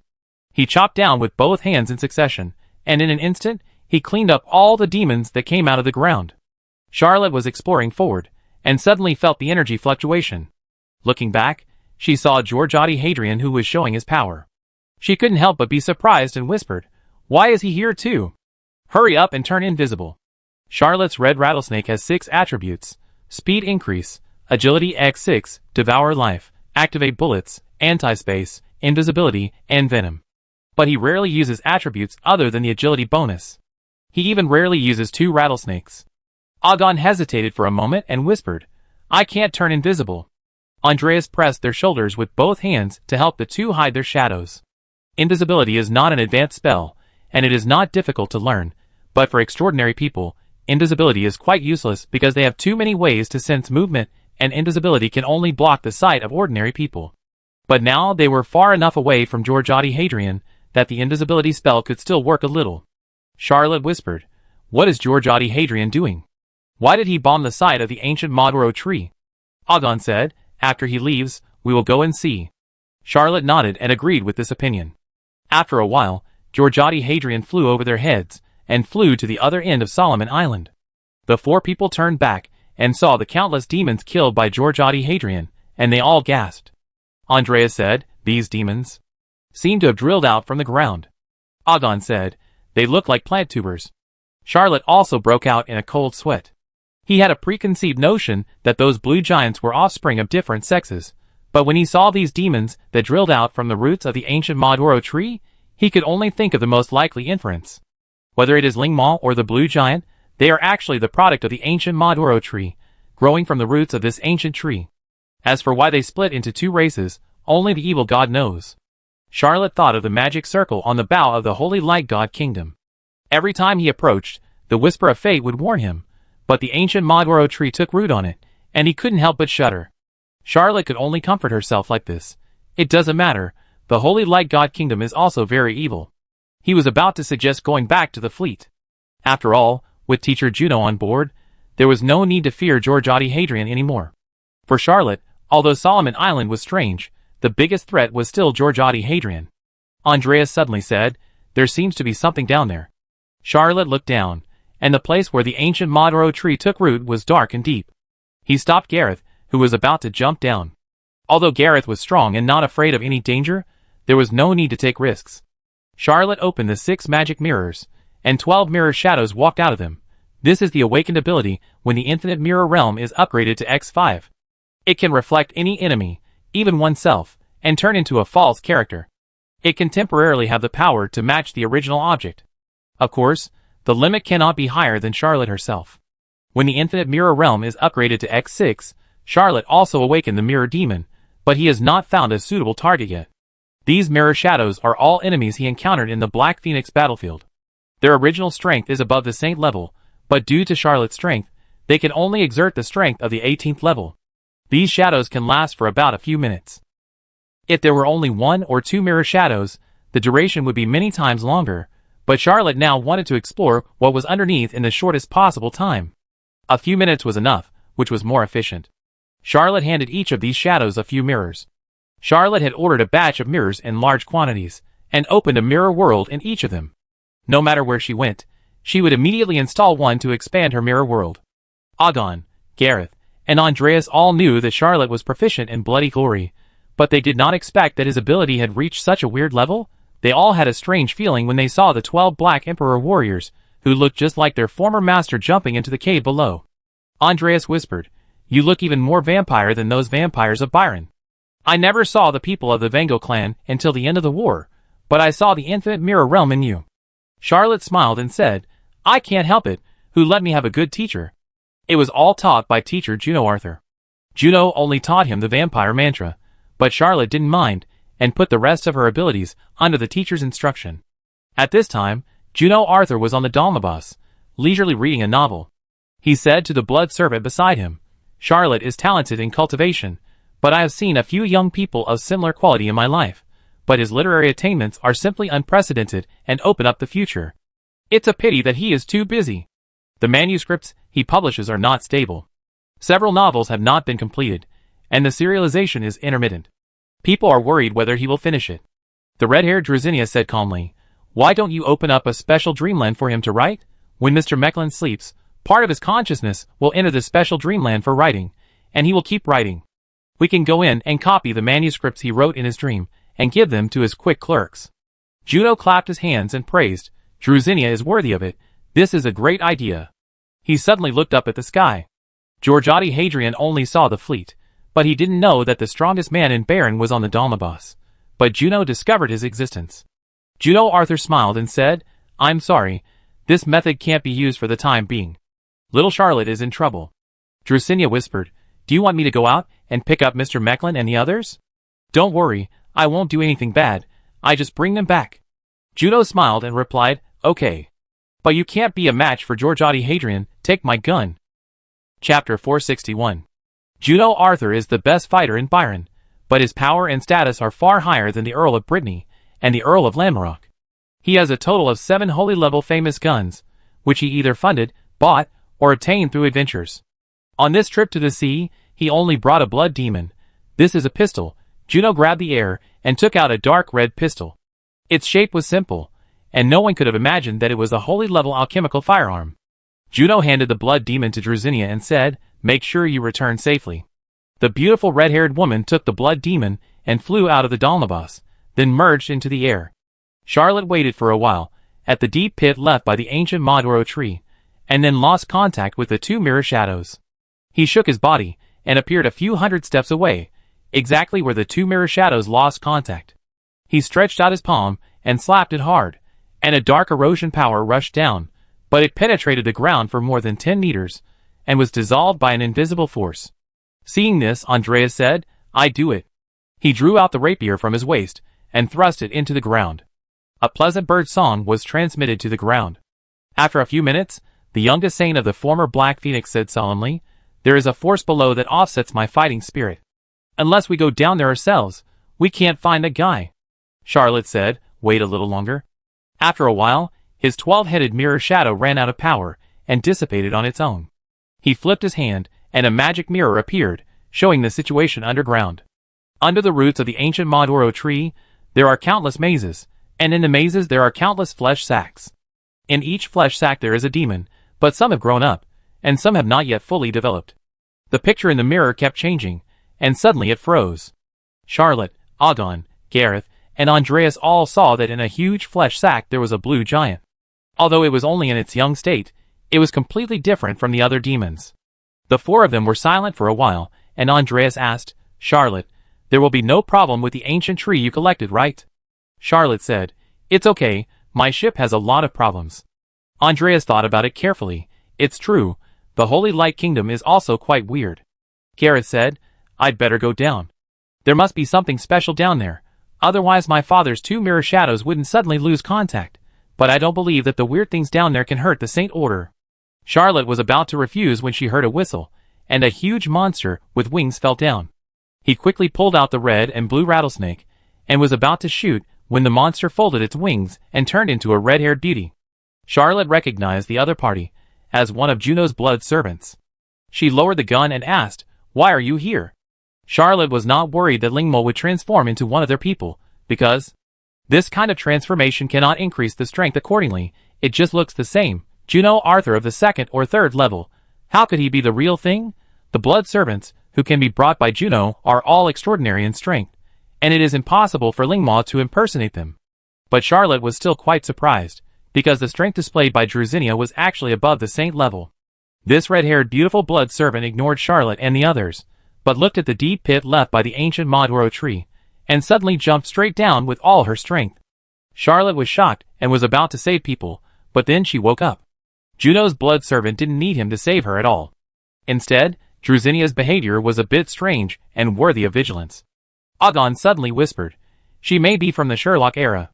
Charlotte was very surprised and asked, "How is it possible? How long has the Sherlock dynasty been destroyed?" Agon said, "The Sherlock dynasty destroyed the ancient Orc kingdom, so our Orcs' research on Sherlock is not inferior to you humans, and is even deeper than most empires." Charlotte hesitated immediately. Vampires have a very long lifespan. It seems reasonable that Juno took in a beautiful Sherlockian woman, who lived hundreds of years ago, as a blood servant. He whispered, "Should we go down?" Gareth said, "I clear the way for my father."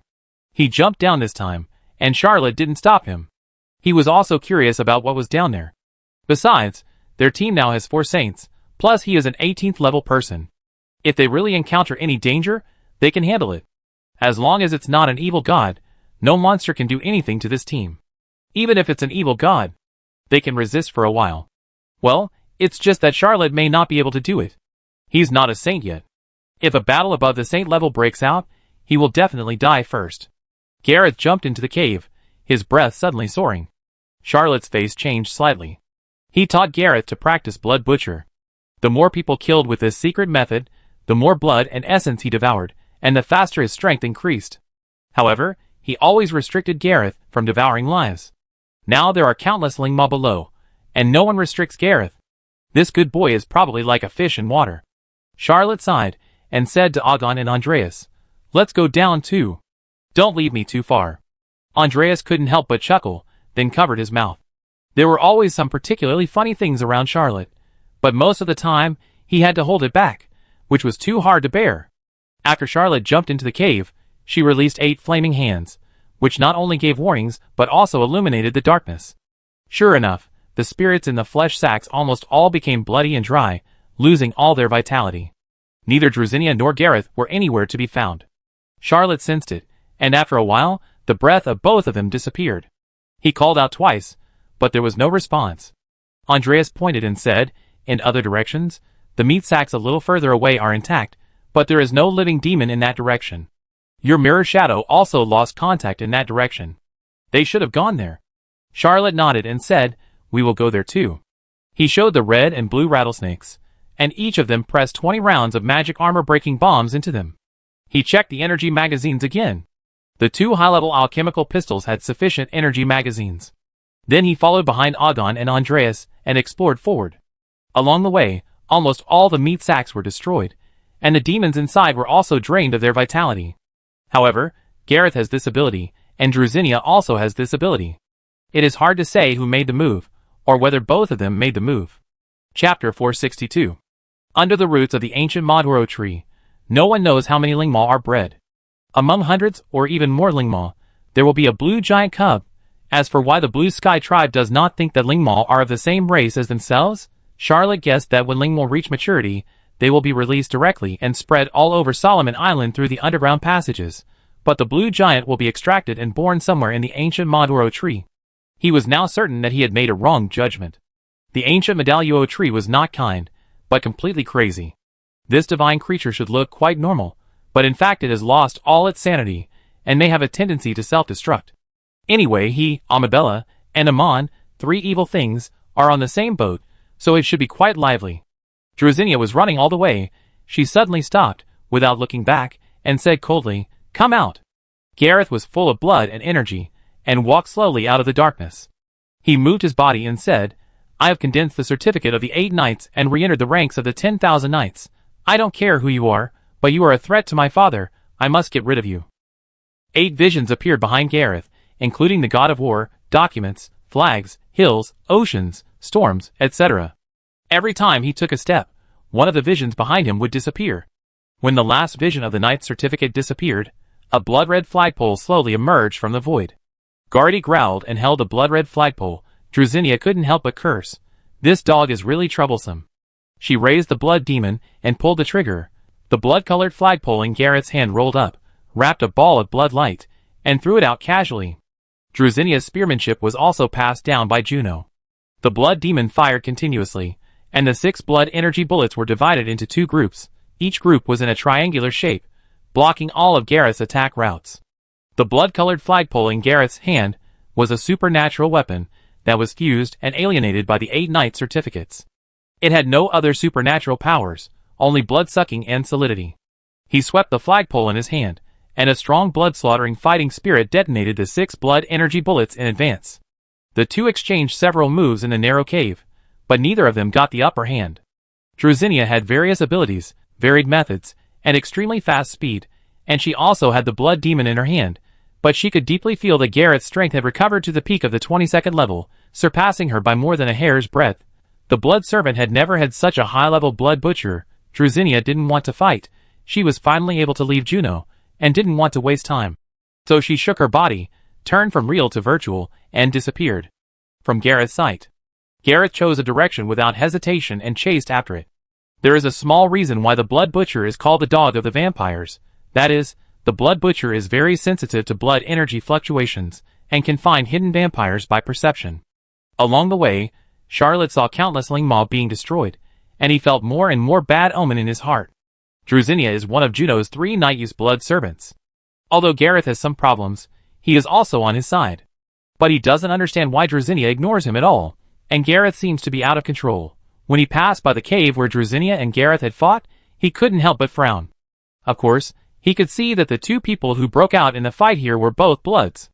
In other words, there could be no other situation that Drusinia and Gareth were fighting. Charlotte was puzzled and thought to herself, why did they fight? But what made Charlotte more worried was that he had been deliberately suppressing Gareth's power. After his soul was shattered by the flame demon, although Gareth had extraordinary power, he was completely unable to use it. Charlotte was worried that if he recovered his strength, he would also recover his memory. So she deliberately let him practice Blood Butcher. But from the performance in the battle, Gareth should have fully recovered his strength of level 22, but the strength attribute has changed. Agon and Andreas could also see the battle that took place here, and guessed that it must be a conflict between Drusinia and Gareth.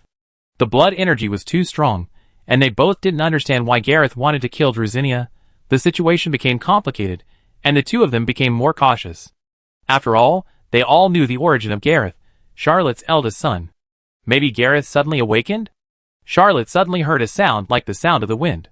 He raised his hand and looked at the whisper of fate on his hand.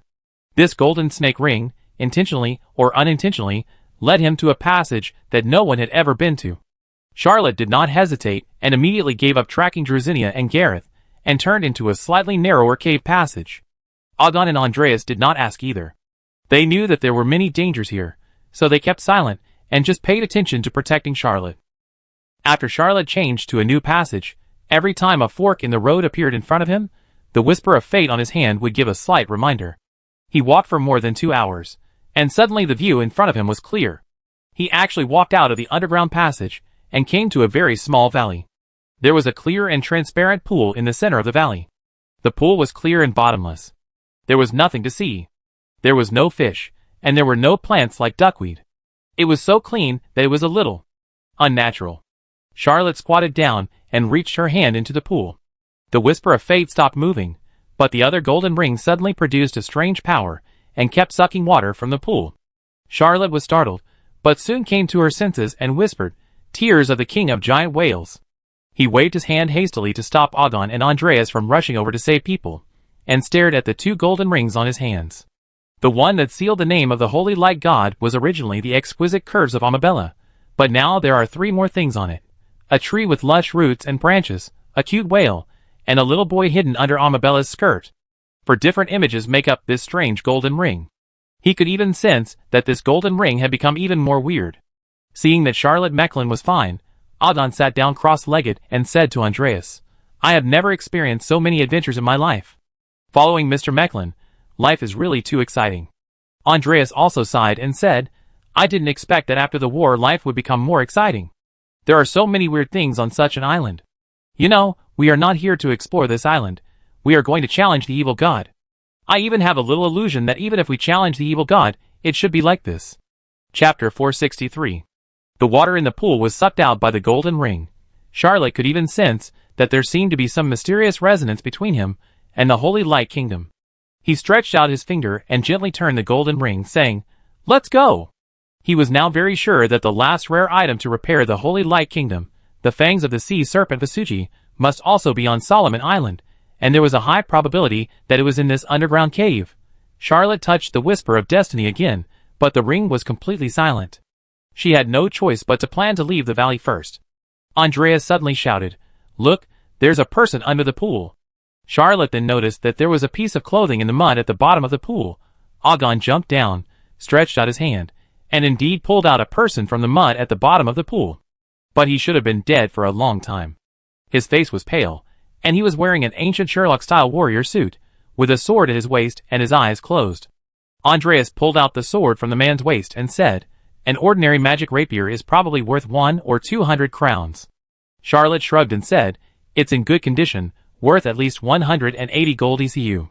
If he had such a magic rapier back then, he would have been extremely happy, and might even have passed it down from generation to generation as a family heirloom. But such a low-level extraordinary weapon doesn't attract much of his attention now. This man is probably from the ancient Sherlock dynasty. From the quality of the magic rapier on his waist, it can be inferred that he must be an extraordinary person, but his grade is not too high. After all, even Charlotte doesn't like to use low-level extraordinary weapons now." The three searched and found a purse, several ancient Sherlockian gold coins, and a piece of paper with words written on it, in addition to the magic rapier. It should have been torn from a notebook. One side was not shiny, and had very fine serrations. Among the three people, Charlotte's ancient Sherlock was the best. He translated word by word. "I found the treasure. Oops, there are monsters everywhere. I found a secret. Those monsters with only one eye may be white bards. If we stare at one and imagine it, we can transfer our souls to it and be reborn in those monsters." "I don't dare to try," Charlotte said. "That's all."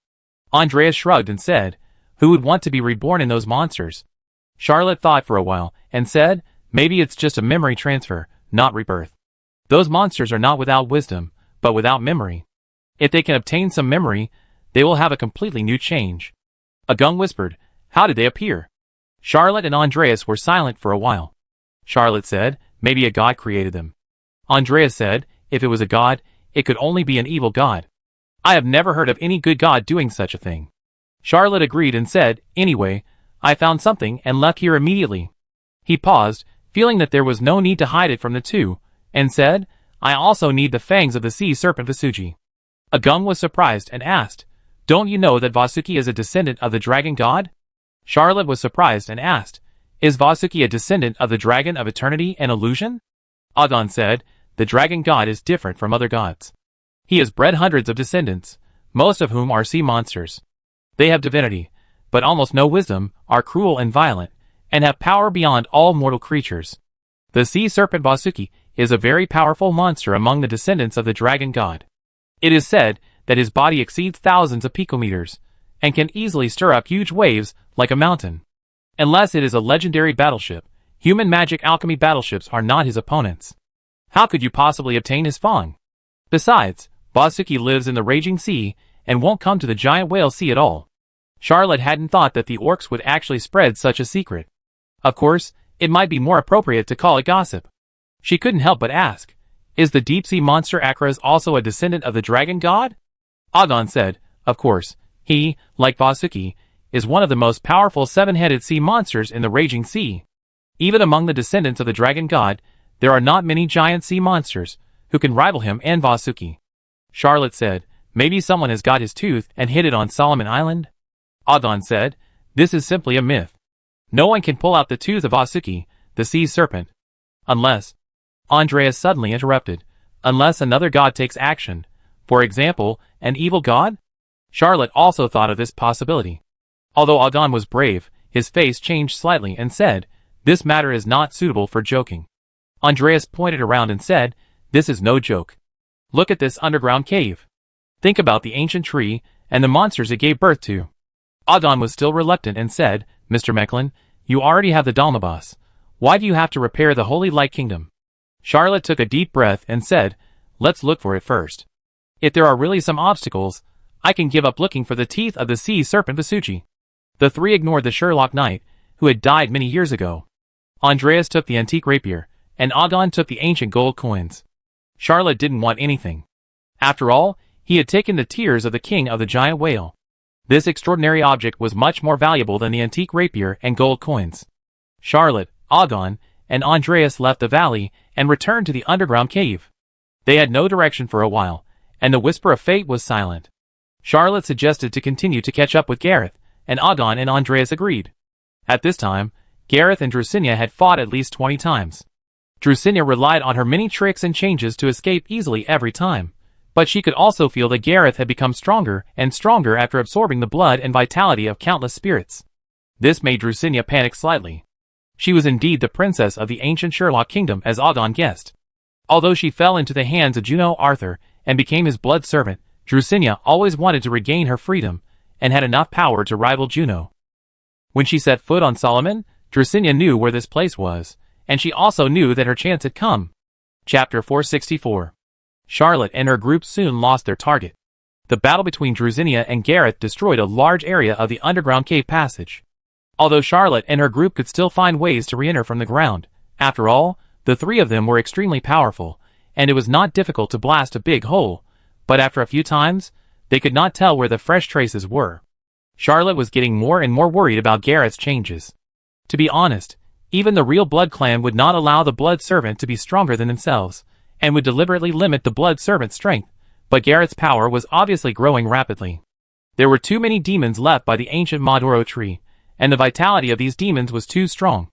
The vitality of a demon was enough to match that of more than a dozen ordinary people. Gareth's wanton killing, coupled with the fact that he was a 22nd level saint-level strongman, made Solomon Island a natural hunting ground for him. Charlotte had always been worried. Without a condensed blood core, his control over the blood servants was weak. When Gareth's strength far exceeded his, he could hardly sense this. Big boy. Charlotte also did not find any traces of the fangs of the sea serpent Vespucci. When the passage in front collapsed again, several people drilled out of the ground, and Charlotte said, "I'm afraid we can only wait for Gareth to come back." Andreas and Ogon nodded. It was already very late at this time, and Charlotte decided to go back to the boat first, rest for a night, and then come back to explore. The three of them identified the direction, and started the return journey. They didn't walk far before it was completely dark. Charlotte still released the flaming hand to illuminate the road ahead. Ogon and Andreas followed behind, guarding him with great vigilance. Suddenly, Charlotte felt something roaming in the darkness. He took out the withered rose, and fired a shot. The sound of the gun went far in the darkness, but Charlotte sensed that someone had picked up his bullet. He raised his eyebrows slightly, and shouted in a low voice, "Come out." 3 men and 1 woman, for Black Phoenix people, came out of the darkness, their faces full of vigilance. Andreas whispered, "For my sake, can you not fight?" Charlotte nodded and said, "As long as they are not prepared to fight, I have no problem." Andreas then said, "Friendy, can we not fight? I don't want to fight you." A middle-aged man in his 40s or 50s seemed to be relieved and said, "If I am not forced, I don't want to fight you. We are searching for supplies on the island. When we set out, although we brought some supplies, we did not have enough food and water." Charlotte was going on an adventure, so she brought a full set of food and water, but the nobles of the Black Phoenix dynasty were going to move, so most of the space on their ship was filled with wealth, and only a small part was food and water, so Charlotte and his team had not yet encountered a shortage of supplies, but the last fleet of the Black Phoenix did. Charlotte did not allow anyone to go to the island, but Georgiade Hadrian did not issue a ban, but only told his men not to be discovered by Charlotte's people, and not to spy on Charlotte's fleet. These Black Phoenix people didn't expect that they would meet Andreas and his group by chance. Among these 4 Black Phoenix people, only one was a saint, the man Andreas called Flandy. The remaining 3 young people were his 2 sons and 1 daughter. Although they were also extraordinary, if a conflict broke out, Andreas could kill them all by himself. Andreas talked to them for a few words, and told Philander and his group about a water source they found on the way. As for food, well, this island might be full of food for vampires. But for ordinary people, these may not be swallowed. Charlotte couldn't help but ask in Black Phoenix, "Have you found anything similar to the building?" Although Charlotte is very famous, the image of a person in this world can only be conveyed through portraits and unreliable word of mouth. He has never seen these Black Phoenix nobles, so these Black Phoenix nobles naturally can't recognize him. Blendy is quite friendly and said, "We actually saw a building. There is a Sherlock-style castle in the place where we landed. Georgiade Hadrian led people to search and found a batch of treasures, but they are not worth much."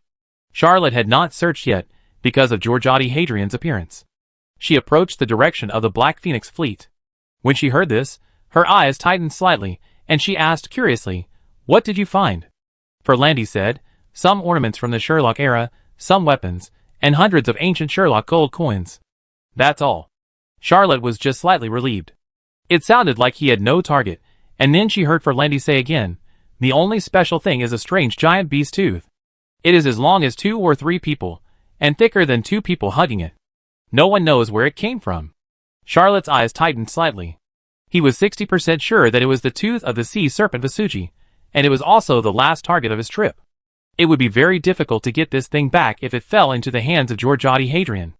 Although Charlotte was not afraid of Georgiade Hadrian, after all, Juno Arthur was also accompanying him in his fleet, but whether it was worthwhile to launch a sea battle for the tooth of the sea serpent Vasugi was very debatable.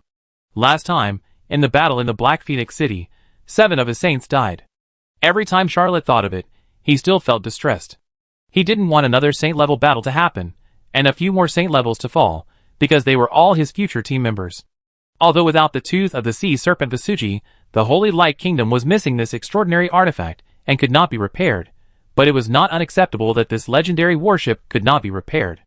At this time, Charlotte suddenly thought of the old leopard man Domitian, and thought to herself, if he were here, with his superb beast god transformation technique, he could disguise himself as anyone, or he could steal the tooth of the sea serpent Vasugi. Of course, it's just a thought now. Domitian is still in the old world, following Menelman, and it's impossible for him to suddenly appear in front of him. The two sides exchanged friendly words for a while, and then separated.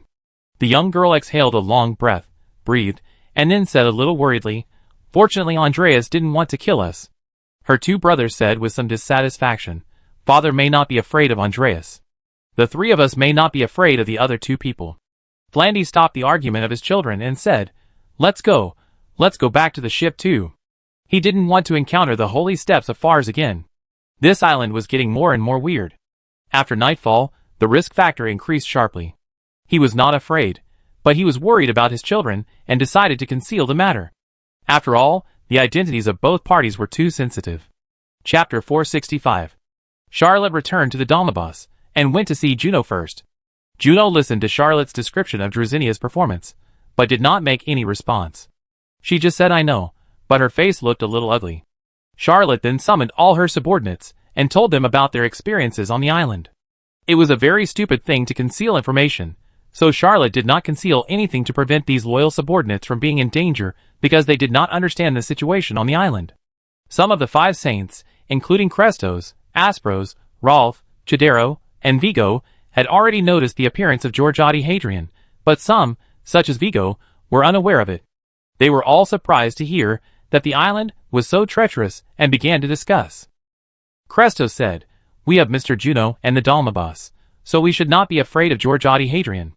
But there is no need for us to conflict with them. After all, the Black Phoenix has been destroyed.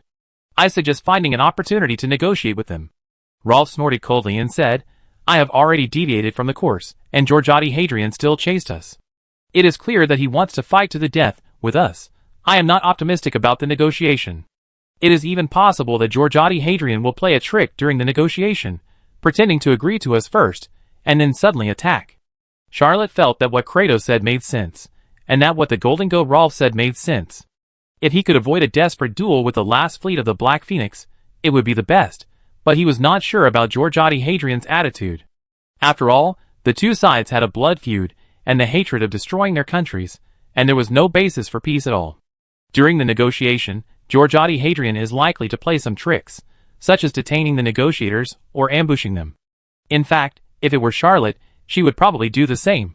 Several saints argued endlessly, but the overall atmosphere was quite harmonious. After all, no one wanted to fight, and no one believed in Georgiade Hadrian. Charlotte pondered for a while, knocked on the table, and said, "We can't get an answer if we continue to argue. However, we should remain vigilant for the time being. We don't need to contact Georgiade Hadrian or explore Solomon Island. The tooth of Vasugi, the sea serpent, that Charlotte wanted was already in the hands of Georgiade Hadrian, so there was really no need for him to explore Solomon Island. But he didn't want to give up just like that, so he wanted to wait.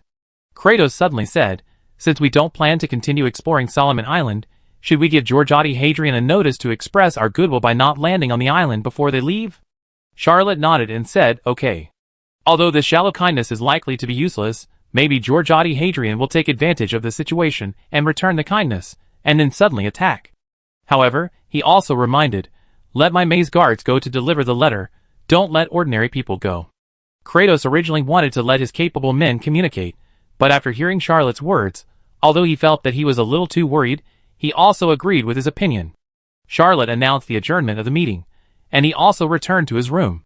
Charlotte was not used to being served, so he always lived alone. Without a maid, he took off his clothes and lay in the bathtub in the room, looking at the straight outside the magic alchemy crystal glass. After a while, he squinted his eyes and enjoyed the comfort of soaking in hot water. After soaking for half an hour, Charlotte began to wash himself. When he was almost done, he walked out of the bathtub, changed into a new set of clothes, and suddenly became excited. Just as Charlotte was about to practice his daily training, he heard someone knocking on the door. He opened the door, but didn't see anyone. He suddenly became alert, and Blood Rose took action, picking the blind spot of vision. He didn't see any shadows, but if there were any enemies, they would be in the blind spot of his vision. This was his battle experience. Just as Charlotte was about to shout for help, she heard a chuckle and a woman's voice, softly, "I'm Doria." Charlotte was relieved to hear that it was another of her teacher's night-use blood servant. She stopped thrusting with her sword, but she was still a little alert. After all, Drusinia's performance made him distrust the blood servant around Juno. Doria fell lightly, hiding on top of Charlotte's head. Charlotte's sword just now was in the wrong direction. Doria was a typical blonde girl, very young. Her words and deeds were full of youth. She had a ponytail, her long golden hair swayed left and right, very cute and playful. But Charlotte knew that she was not a young girl, so she asked carefully, "Miss Doria, what do you want to see me for?" Doria said, "It's Master Juno, let me tell you something. Drusinia is the last princess of the ancient Sherlock kingdom. The Master also used the Dreamland to cover the entire Solomon Island. After a preliminary investigation, he was sure that this was a secret base of the Sherlock dynasty. Drusinia might want to find something from the Sherlock dynasty." Charlotte was slightly surprised and said, "What could be here?" Doria smiled and said, 7 of the first 12 legendary warships were built by the Sherlock dynasty.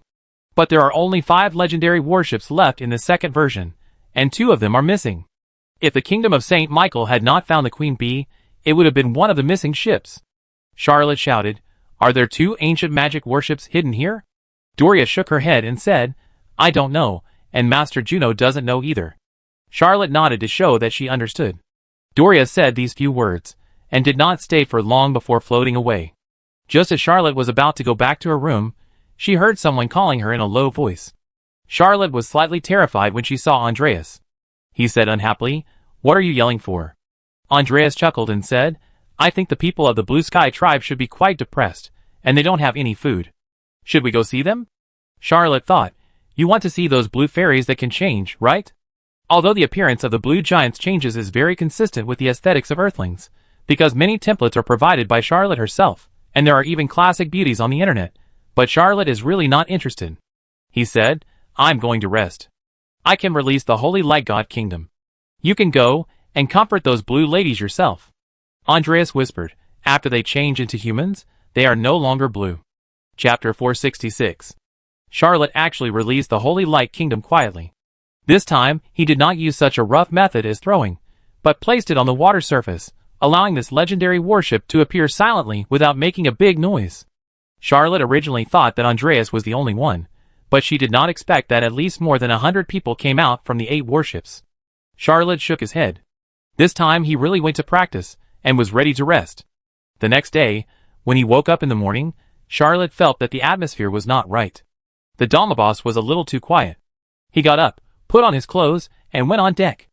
As expected, he saw that the Holy Light Kingdom was very lively. Not only Andreas, but at least more than half of the officers in the fleet were on the Holy Light Kingdom. Charlotte didn't expect that things would change like this. He shrugged his shoulders, called a maze guard, and asked him to cross Solomon Island to deliver documents to Georgiade Hadrian. He returned to the room, ordered breakfast, and after breakfast, he began a new day of practice. Charlotte is currently at the 18th level, which is already the pinnacle of high-level transcendence, and is only half a step away from the holy level. He really wants to break through as soon as possible, so he has been practicing more diligently during this period. At noon, the maze guard was sent back, leaving only a huge beast head, and the lower body did not return. The Black Phoenix man who came to deliver the letter, although his legs were shaking, always held his head high, with a face ready to die. Charlotte did not embarrass him, and let the messenger go. Georgette Hadrian's attitude was very clear, that is, the two sides must fight, and there is no room for maneuver. Charlotte really didn't want to start a war, but Georgette Hadrian's fighting spirit was so clear that he could only think about how to win this battle. Charlotte knew that both sides had their own advantages. His advantages were the Holy Light God Kingdom, Dalmabas, and Juno. Georgette Hadrian's advantages were himself, 15 magic alchemy warships, and far more saints than Charlotte. Georgette Hadrian originally had dozens of saints under his command, and gradually received many Black Phoenix nobles to join him. Now there are more than 70 saints alone, gathering the last foundation of the Black Phoenix. Of course, he did not bring all the saints with him. There were only 40 or 50 saints who followed him to Solomon Island, which was stronger than Charlotte's side. After letting the messenger go, Charlotte immediately worried about her subordinates and held a meeting. Many people were not very focused after being pulled from the Holy Light God Kingdom, especially Andreas and Rolf, who were obviously in a state of being obsessed with education. Even Charlotte did not respond to several questions.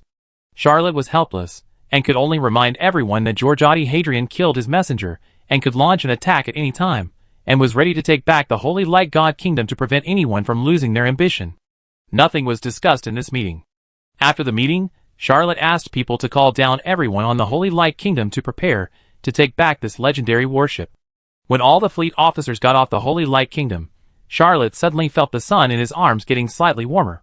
He took out his diary, and the diary automatically turned to the Saint Light Kingdom navigation log, with lines of handwriting displayed. Father, you planted Depo Caladuo on Mother, and he is going crazy now. Please make sure to drive away Depo Caladuo. He has begun to reproduce those evil descendants. If you don't drive him away, the Holy Light Kingdom will be full of Lingma and Great Lingma. Charlotte was slightly stunned and asked, are those blue giants called Great Lingma? Amon didn't seem to expect Charlotte to ask this question. He was obviously a little hesitant, and then he revealed a line of handwriting. Yes, those who have the ability to complete the capacity are Great Lingma. Charlotte didn't expect that Amon seemed to know Dapikalojo very well, and asked with great interest, what is the origin of this ancient tree? What is the difference between Lingma and Dalingma? Amon was silent for a while, and then patiently replied, Dabkalojo is the only ancient Medalluo tree. There is only one ancient Medalluo tree in the world. The rest of the ancient Medalluo trees are his clones, which are actually himself. He wanted to become the mother goddess of reproduction, but there is already a mother goddess of reproduction in this world, so of course he couldn't become a god, and finally failed shamefully. He is a failed evil god. Lingma is a tool he created to contain the consciousness of other creatures. Although Lingma can contain the will of other creatures and change into their appearance, it has great flaws. Its lifespan is very short, only a few decades, and its power is also limited, and it can only reach the second or third level of extraordinary. The Great Lingma is the perfect product created by Dapo Caladuo. They can perfectly contain the consciousness of other creatures, and have a very long lifespan. The people you brought back are the old people of the ancient Sherlock dynasty. They lost some of their memories during the transfer process, and no longer remember their origins. Amon kept talking, and telling a lot of surprising secrets. Although Charlotte didn't dare to believe Amon 100%, she still felt that what this child said might be 3 or 4 points true. Dapo Caladuo was indeed very weird. As for Lingma and Dalingma, he was also very curious after hearing Amon's explanation, and secretly thought, if Lingma has this function, I can collect a batch of them. If my soldiers are seriously injured and cannot be treated, or become disabled and affect their lives, or are dying, they can be transferred into the bodies of Lingma or Great Lingma, allowing them to survive in another form.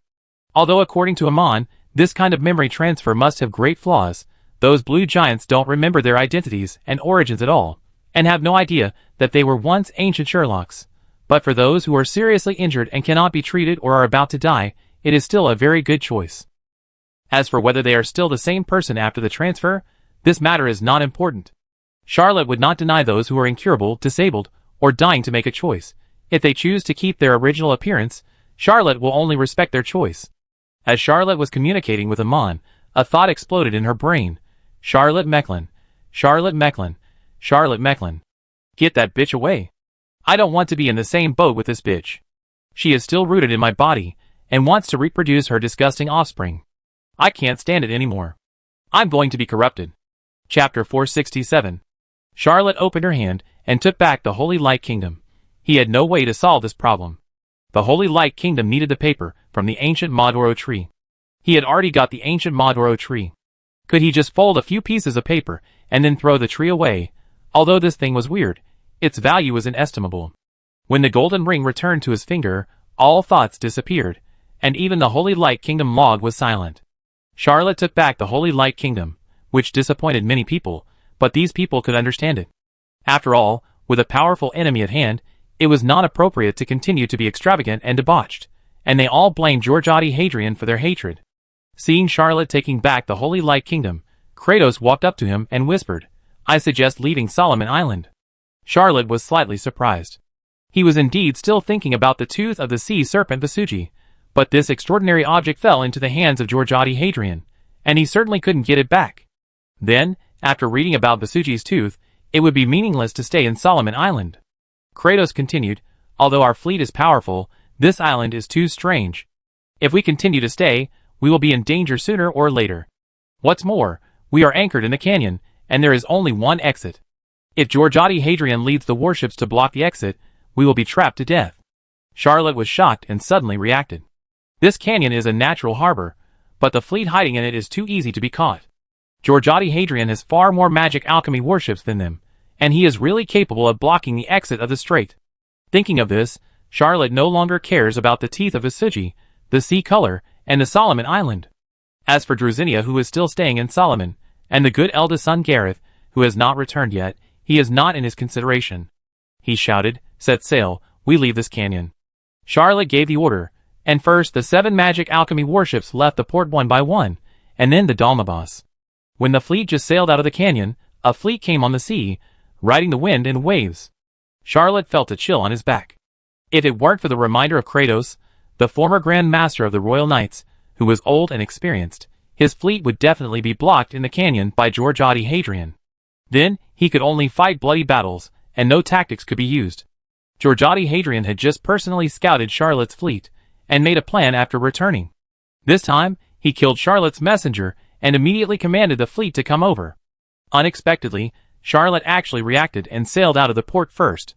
Georgiade Hadrian did not hesitate, and ordered all the warships to fire. Charlotte had no intention of engaging in battle at all. She ordered the fleet to gallop at full speed and head towards the Agulhas Sea. Both sides were magic alchemy warships, and their speeds were not much different, because after all, they were all products of Black Phoenix.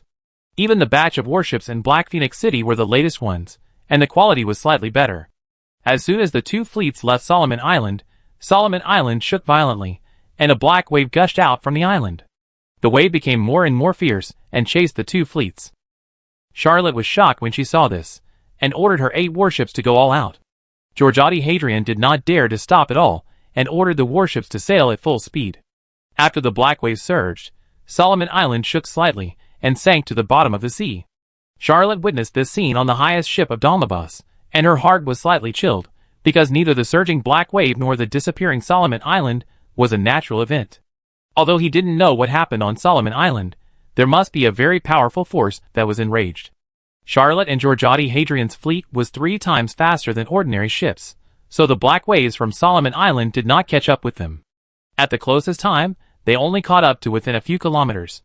Everyone in the two fleets could clearly see that the black waves were densely packed with wronged souls, skeletons, white floating corpses, and even a large number of dead marine creatures.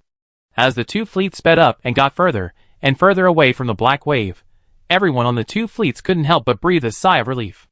Originally, everyone was exploring Solomon Island. Although the situation was strange, there were many extraordinary people, and the Holy Order was in charge, so they were not afraid of various monsters. But the black wave that chased them in the end was completely different from the monsters they encountered. Even Georgiade Hadrian could sense that the black waves gushing out from Solomon Island were completely different from the creatures on the island. After the two fleets had been sailing for most of the day, They both intentionally distanced themselves from each other. Georgiade Hadrian urged the fleet to hurry up and escape the mysterious black wave. The 15 magic alchemy warships he commanded were in great need of maintenance, and the people on board were still in shock and needed some time to recover their combat effectiveness. Charlotte didn't want to fight, he just wanted to go to the Agra Sea as soon as possible to solve his crisis. In the seabed unknown to Charlotte and Georgiade Hadrian, hundreds of thousands of Lingmal formed a marching team stretching for dozens of kilometers, marching slowly but steadily. They were not afraid of the seawater, and could still move freely even on the seabed. If the two knew, they would kill all the demons. Charlotte finally lost sight of Georgiade Hadrian's fleet. Knowing that the pursuers had been defeated temporarily, she couldn't help but breathe a sigh of relief and said, "We have gotten rid of Georgiade Hadrian's fleet. Now let's go at full speed and enter the Agula Sea as soon as possible." Georgiade Hadrian was in his captain's room, looking at the huge tooth in front of him. After all, he was a peak saint, and he had long sensed that there was a surge of power in this huge tooth. He didn't know that this was the fang of the sea snake Basuji, and was thinking about how to make it into an extraordinary weapon. At this time, a red-haired beauty secretly grabbed a magic alchemy warship of the Black Phoenix. Drusinia didn't expect that the Solomon Islands would suddenly sink, so she had to escape in a hurry. She failed to catch up with Charlotte's fleet, but caught up with Georgiade Hadrian's fleet. Just when she emerged, Gareth also emerged from the water. He looked at Drusinia coldly, and did not continue to attack, but turned over and got on the boat. After the saint got on the ship, his appearance changed. He punched a passing Black Phoenix sailor to death, stripped him naked, quickly took off his clothes and put them on, and threw the old clothes and the unlucky guy into the sea. This set of things was so skillful that it made Drusinia a little dazed. Chapter 468. Drusinia followed suit and killed a Black Phoenix man, but she only changed her coat, not everything like Gareth did. She also didn't know how to transform into a beast god, so she could only smear sea mud on her face. Gareth had long ago restrained his breath and disappeared without a trace. Drusinia found an empty cabin and carefully took out a crystal bottle. She looked at the turbulent sea water in the crystal bottle and the elegant, swan-like boat, and smiled with confidence. She suddenly sensed that someone pushed open the door of the cabin, quickly put away the crystal bottle, and pulled out the blood demon, only to see a man and a woman hugging each other and turning in. Drusinia secretly cursed, and suddenly jumped up, cutting the necks of the two people with both hands. The young man and woman fell to the ground without a word. Facing the sneak attack of a saint-level expert like Drusinia, the young couple had no power to resist, and they didn't even see who attacked them. After dealing with the two people, Drusinia took a look at the clothes of the young lady, and compared them with the ones she had just snatched from her body. The princess of the ancient Sherlock dynasty, who was born to love cleanliness, stripped the young lady naked without hesitation, put on her own clothes, and then pushed the door out. Feeling the sea breeze, she felt refreshed. "Do you want to go back to Juno? As long as I don't get within 20 kilometers of Juno, he can't control me. I have the blood demon in my hand and a swan lake. If I go directly to the New World, I can definitely make a career, and maybe even restore the glory of the Sherlock dynasty." Drusinia knew that Charlotte was not going to the New World, but to the Agra Sea to find Agmaras, and would soon return to the Old World. Juno Arthur would not go to the New World to look for her, which was why she got on Georgiade Hadrian's fleet. Gareth is also a blood servant. Does he also want to get rid of Charlotte? Or, can we cooperate? I am alone and powerless. If I can win over such a high-level blood butcher, I will definitely be able to gain a foothold in the New World more quickly. Drusinia made up her mind and quietly took a circle on the ship. Although Gareth hid well, he was not a Black Phoenix after all. As a farce person, his words and deeds must have many flaws. He would definitely be alone, and would not hang out with others. The beautiful red-haired princess soon found Gareth, who was curled up at the stern. Gareth had changed his appearance again, and it was obvious that he had practiced the beast god transformation technique well. Drusinia raised her beautiful eyebrows and said, "Maybe we can talk?" Gareth did not respond, or even say anything, but just hugged his knees and buried his head in his knees, as if he was upset about something. Drusinia smiled gently and said, "We are in the same situation. We were both made into blood slaves by others, and have to be manipulated by others. I don't want to continue living like this. After all, a canary in a cage can never fly high. Besides, you are not a canary, you are just a thug, and you must be as unwilling as I am. As long as we are more than 200 kilometers away from our master, they can't control us. You know, and I know, they will only stay in the Agra Sea for a while, and then they will return, and will not go to the New World. This also means that as long as we hide on Georgia D. Hadrian's ship, after arriving in the New World, we can jump as much as we want and fly as much as we want. From now on, you will be free and no longer be bound by others. You are a saint, and I am also a saint. We can survive in the New World. It is not difficult to even raise a force. There is plenty of land over there, and it has not yet formed a country. With the strength of the two of us, it may not be impossible to establish a country. Drusinia saw that Gareth remained indifferent, gritted her teeth, and said, "Even if I can become the queen, you can become the prime minister of the empire, the real duke." Gareth said slowly, "I am a powerful nobleman. Mosred is a duke, and he is not a waste like Ferdinand and Joseph. He is a real duke with real power, and he is so powerful that he can even launch a coup. As his younger brother, although Gareth cannot inherit the dukedom, he is also a powerful viscount. The territory is quite rich and has its own knights." Charlotte did not hide this, and still let Gareth inherit her title, wealth, land and knights. No, the knights are gone, and have been merged into the Knights of Favonius. Gareth knew his noble status, but he didn't know that he should be Viscount Gareth Mosred, and thought he was Viscount Gareth Mechlin. Well, Charlotte even asked Antonio to help change Gareth's last name to make the procedure flawless. Drusinia was immediately angry because Juno had also told her about this little detail, and laughed at Charlotte for being so cunning that she even took advantage of Gareth.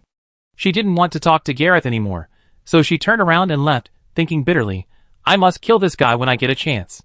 Charlotte didn't know that Drusinia and Gareth had caught up with him, and occasionally regretted losing the two people and apologized to Juno. Juno didn't care, and persuaded him, "Blood servants sometimes get a little angry, you don't have to worry too much." Charlotte's fleet has resumed the correct course. According to Charlotte's calculations, it should be just in time to reach the Agra Sea before the deadline. He didn't make any more trouble. Although he encountered Georgiadi Hadrian's fleet several times on the way, he directly passed by without any conflict. Georgiadi Hadrian led 15 magic alchemical warships to pursue him, but ordinary warships, merchant ships, private cruise ships, transport ships, etc., all continued to move forward according to the normal route. Although Georgiadi Hadrian tried hard to pursue, on the one hand, the speed of both sides was almost the same, and on the other hand, Charlotte had a veteran pirate like the Golden Goat Rolf to lead the way. The talents under Georgiadi Hadrian were dwarfed by this one of the top 10 pirates, so he could not catch up. 2 days before the deadline, Charlotte was looking out at the bow. The diary in his arm suddenly felt slightly hot. He took it out and turned to the Agmar's Labyrinth. After the title page, there was only one sentence. Charlotte Mechlin has arrived at the Agmar's Sea and is about to enter the Agmar's Labyrinth. The Agmar's Sea is extremely vast, and there are countless islands. Charlotte doesn't know where the real Agmar's Labyrinth is, however, he also has his own way. After immersing himself in the labyrinth magic for many years, he has also mastered a little bit of the evil god power of Agmaras. When a group of seabirds flew over the sky, Charlotte stretched out his hand and pressed it, and all the seabirds fell down involuntarily. He injected a little labyrinth power into each seabird, and then let them fly. Chapter 469. The Agulhas Sea is very beautiful. It is as blue as a huge sapphire, with countless islands dotted on it. Whether you look at it from a high altitude or stand on the ship, all you can see is the scenery. Every crew member who travels from the Old World to the New World will breathe a sigh of relief when the ship reaches the Agulhas Sea, because this means that the New World is not far away, and they can stop temporarily, replenish water, and rest for a while. Well, the crew members returning from the New World to the Old World would also rest here to recover from fatigue, but their moods were very different, because the New World ships arriving at the Agras Sea meant that the journey ahead would be longer and more difficult. Although the Agras Sea was beautiful, it was not safe. 3 of the 36 great evil gods of the New World lived here. In addition to Agmaras, there were 3 more, and the reputation and cruelty of the other 2 were no less than that of Agmaras. Although there are tens of thousands of islands in the Agulhas Sea, only 20 to 30 islands have human life, because it is so dangerous, and there are only 2 safe routes. One is the Christopher route, and the other is the Ferdinand route. The former is the route opened by Christopher, the great navigator, who discovered the New World, when he first went to the New World. The latter is the first navigator, who went to the New World and returned to the Old World. When he returned to the Old World, he opened a second route. The islands inhabited by humans are all on these 2 routes. Charlotte released the seabirds and immediately cut off the connection with them. Without the evil power of the master, they would only look for the source of the evil power. In the Agras Sea, the only source these birds could find was Agmaras. He looked at the seabirds in the sky, flapping their wings and flying high, and ordered the fleet to sail into the Agra Sea. The direction they began to move forward was still the Christopher route, but soon the seabirds deviated from this route. Charlotte did not hesitate, and ordered the fleet to keep up. After deviating from the route, the atmosphere of the fleet was a little tense. This expedition was only for Charlotte's personal purpose, not for wealth or honor. If it were not for his amazing control over this fleet, any other fleet would have accumulated countless internal conflicts, and would explode at any time. The second day after entering the Agra Sea, fog rose on the sea. Charlotte also lost the group of seabirds, but he used the same method to catch a second group of seabirds to lead the way, and he was very sure that there was no problem with the direction of the fleet. Charlotte was a little anxious. If he still couldn't find the real Agmara's labyrinth, he would be forced to go to the evil god arena, which was definitely more dangerous than challenging Agmara's. He might even be sent alone, without the help of the power of the 9 saints. A fleet consisting of a legendary battleship and 7 magic alchemy battleships was a force that could swing the balance of victory even in the 2 major naval battles fought by the 4 empires in the Sea of Giant Whales. The fleet heading to the New World had never been so powerful. After all, most of the magic alchemy warships are controlled by the 5 major empires. Even among the legendary pirates, few people have such a powerful force. Well, except for the old goat. If Charlotte loses the support of this fleet, the chances of surviving this crisis will be greatly reduced. Sailing in the fog requires a lot of experience. In order to ensure the safety of the fleet, Charlotte asked the huge Domabus to retreat, and the magic alchemy warship that the Golden Goat Rolf only knew how to navigate was in front to explore the way. As the sky gradually darkened, the visibility had become extremely bad. Charlotte had to order the fleet to slow down to avoid hitting the reef. He also arranged a shift for dozens of extraordinary people with exploration abilities to ensure the safety of the voyage. Charlotte tossed and turned in his room, unable to sleep at all. He took out his diary and read Agramilis Labyrinth, Vampire Secret Scroll 28, and Saint Light Kingdom Navigation Log over and over again, but he did not find any details that he had not discovered before. When the sky was getting light, Charlotte simply put on his clothes and went to the terrace of the Emperor's suite. He couldn't help but whispered, "I have experienced countless adventures since I traveled through time, which I never dared to imagine before. But if I have a choice, I really hope to spend the rest of my life with, and in an ordinary way." Charlotte silently prayed to the Snake of Fate, "You who swim in the long river of time, know all mysteries, master extraordinary rituals, and rule the court of fate, can you give me some directions? I haven't been able to please you for a long time, but if I can go back, I will build a temple of the Serpent of Fate for you in every city in Mechlin." He prayed silently for a while, but did not sense the response of the Serpent of Fate. He thought that the power of the Serpent of Fate could not reach the Agra Sea. He was slightly disappointed and looked up at the sky. Then he saw an incredible scene. Countless clouds flowed in the sky, like a silver snake tail, gently falling down, and the fog blocking the front of the fleet was absorbed by a mysterious force. Ahead, there was a vast expanse of blue, and a large island could be seen. The entire island was built into a palace, magnificent and magnificent. At the same time, a thought came out.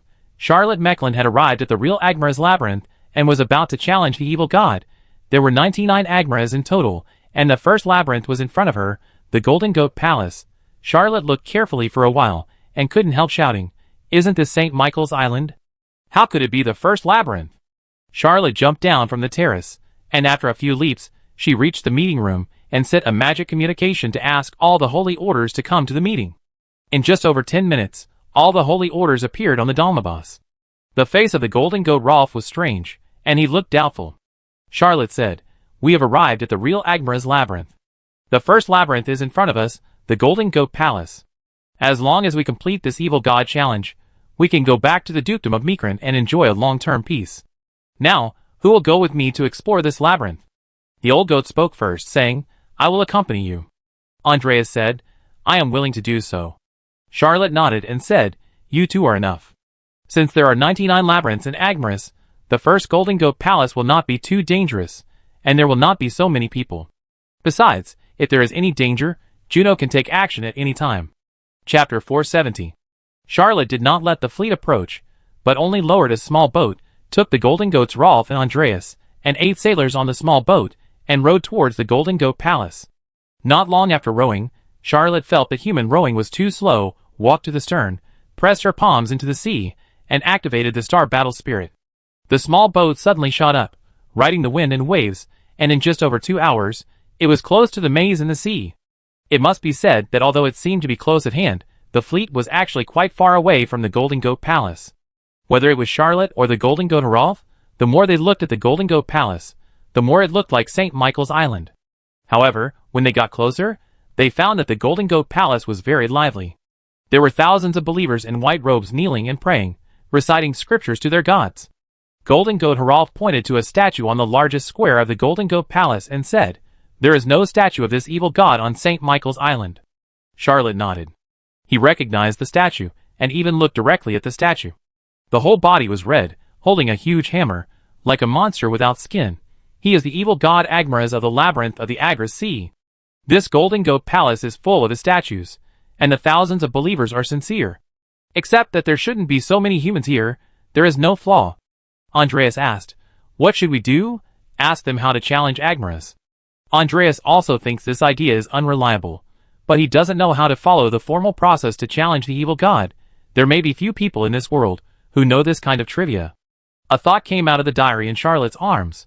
Obtain the recognition of the believers of the Golden Goat Palace and replace Agmaras in the believers' minds, and then you can complete the challenge of the first palace. These believers are demons from Solomon Island. They stole the memories of travelers passing through the Agmaras Sea. They are fanatics of Agmaras, and their faith is firm and unshakable. Charlotte connected the two reminders together, and immediately slapped her thigh, suddenly realizing, and said, "I know how to pass through the Golden Goat Palace. These believers are not human, but demons from Solomon Island. As long as they are killed, we can pass this maze." The belief of this group of demons in Agmaras is unshakable, replacing Agmaras' position in the hearts of believers. Perhaps for people in this world, these two things are completely contradictory, and it is impossible to complete such a strange problem. But for people on Earth, isn't this just a brain teaser? A 3-year-old child can do it. The demons are believers, but believers are not necessarily demons, since the belief is unshakable. Killing all these believers and replacing them with a new group of believers would solve the problem perfectly, wouldn't it? Andreas was surprised and said, "Are you sure?" The Golden Goat Hrolf flew into the air and said, "We know after we kill a few." He pointed his finger and sent out 2 streams of fighting spirit, piercing the chests of 2 believers. How could these 2 believers resist the old goat, who was a strong saint?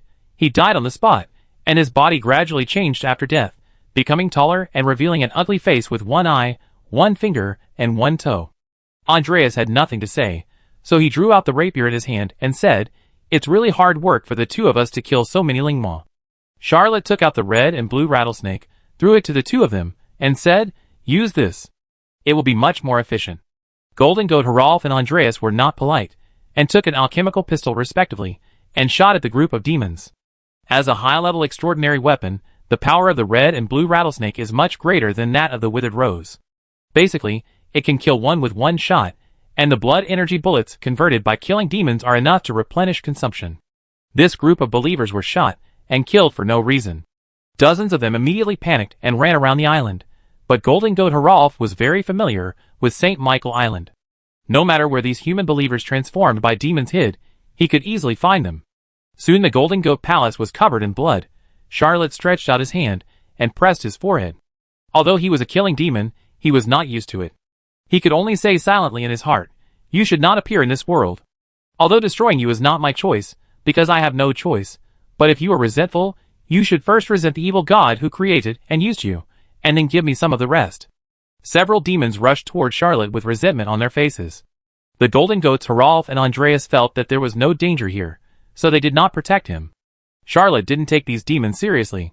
Blood Rose flew out and easily killed them. About an hour later, Golden Goat Hrolf and Andreas came back with a relaxed look on their faces and exchanged the red and blue rattlesnakes for Charlotte. Charlotte took the pair of high-level alchemical pistols and said, "You try now and believe in me." Andreas shrugged and said, "Okay." The old goat couldn't refuse. Charlotte didn't feel different at first, but soon he sensed it. 2 voices echoed in his heart. One voice was, "Charlotte actually asked me to believe in him. It's really weird. Will he become an evil god? I always thought he was a good man." Another voice was, "Charlotte Mecklin, go die, go be killed by the evil god, you bastard. You shouldn't live in this world. Without you my world is perfect. Without you, I still have the Queen Bee and a magic alchemy warship, and I am a great pirate on St. Michael's Island."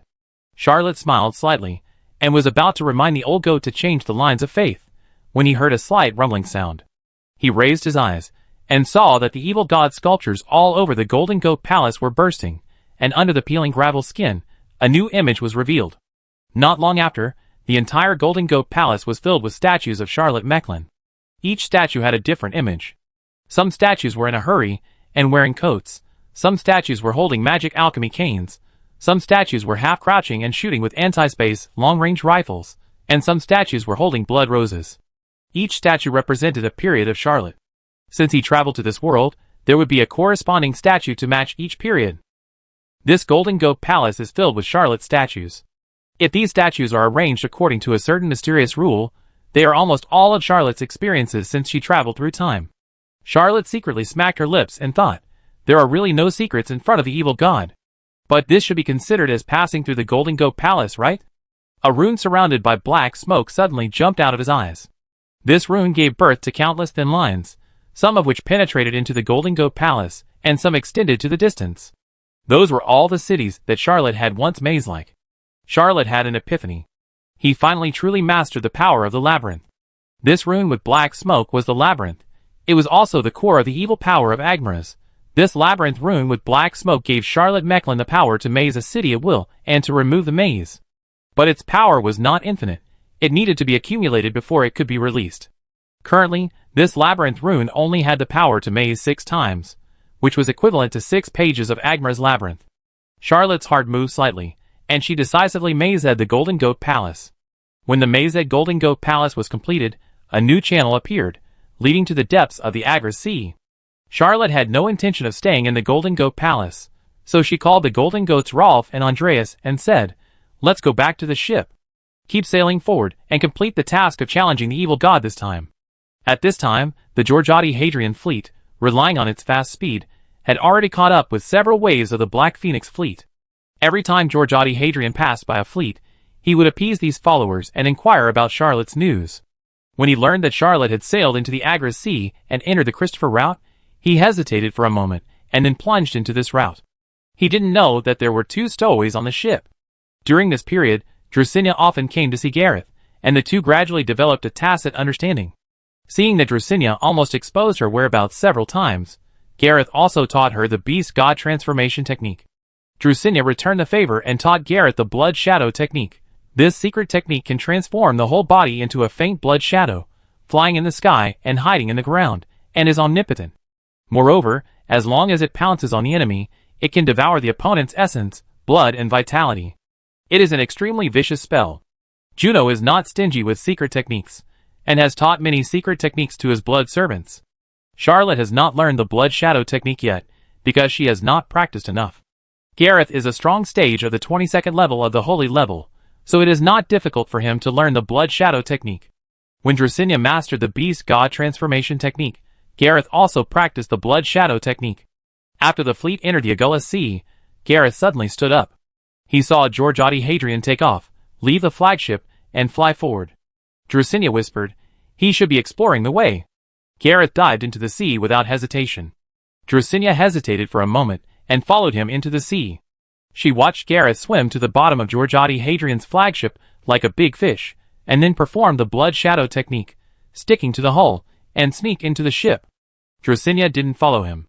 She knew what kind of person Georgiadi Hadrian was. Even Juno said that he had no chance of winning in a head-on confrontation. He was at the peak of the saint rank, a real tough guy. Even with the blood demon in hand, she could only run away. She sneaked into Georgiadi Hadrian's flagship. Once the last generation of the Black Phoenix dynasty's military god came back, it would be too late to run away. Wouldn't it be like catching a turtle in a jar? Drusilla was wondering. What did Gareth want to do? He was seen holding a huge fong and jumping back into the sea. More than 10 Black Phoenix saints followed him, and chased him angrily.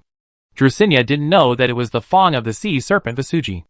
Juno didn't tell them about it, but she also knew that Gareth had been guarding Georgiadi Hadrian's fleet, not to escape, but to steal the fong. She was curious and followed him. Although Gareth was powerful, there were more than 10 saints chasing him. He could only run away desperately, and had no intention of turning around to fight. Drusilla followed for half an hour, and when she saw Gareth being caught up by 3 saints, she took out the blood demon and fired 3 shots in a row. How powerful are the extraordinary weapons of the saints? The three saints sensed the danger and hurriedly dispersed, giving Gareth the opportunity to escape. Drusinia also exposed herself by firing these 3 shots, and the Black Phoenix Saints also came to chase her.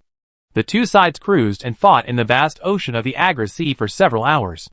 Before Georgiade Hadrian returned, the two of them got rid of the pursuit separately.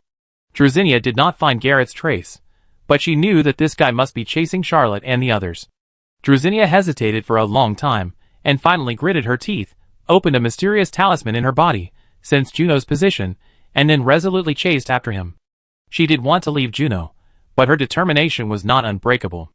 After being with Juno for so long, she also knew how gentle Juno was. Drusinia did not dare to think too much, because as long as she thought too much, she knew that her will might be shaken, but Gareth made her think too much, so she decided to chase after him and take another look at Juno. Drusinia told herself that she would just look at him for a second and then leave, and she still wanted to go to the New World. But she also knew how self-deception this was. Georgiade Hadrian explored the route ahead and returned to the fleet. He heard someone report that the tooth of the sea serpent Basuji was lost. He did not expect that Charlotte actually sent someone to steal the giant tooth. Georgiade Hadrian thought for a long time. Although he knew that the giant tooth must be extraordinary and could be made into a powerful extraordinary weapon, compared to passing through the Agra Sea and going to the New World, this giant tooth was just a small matter. Anyway, it was just an unexpected gain, so it's lost if it's lost. Georgiade Hadrian said to his subordinates, "The giant tooth is not important. Our goal is to go to the New World and open up our own Black Phoenix second dynasty. When we have accumulated enough strength, sooner or later, we will come back and kill back to the old world and take back everything we have lost." Chapter 471. Charlotte suddenly missed the Black Dragon.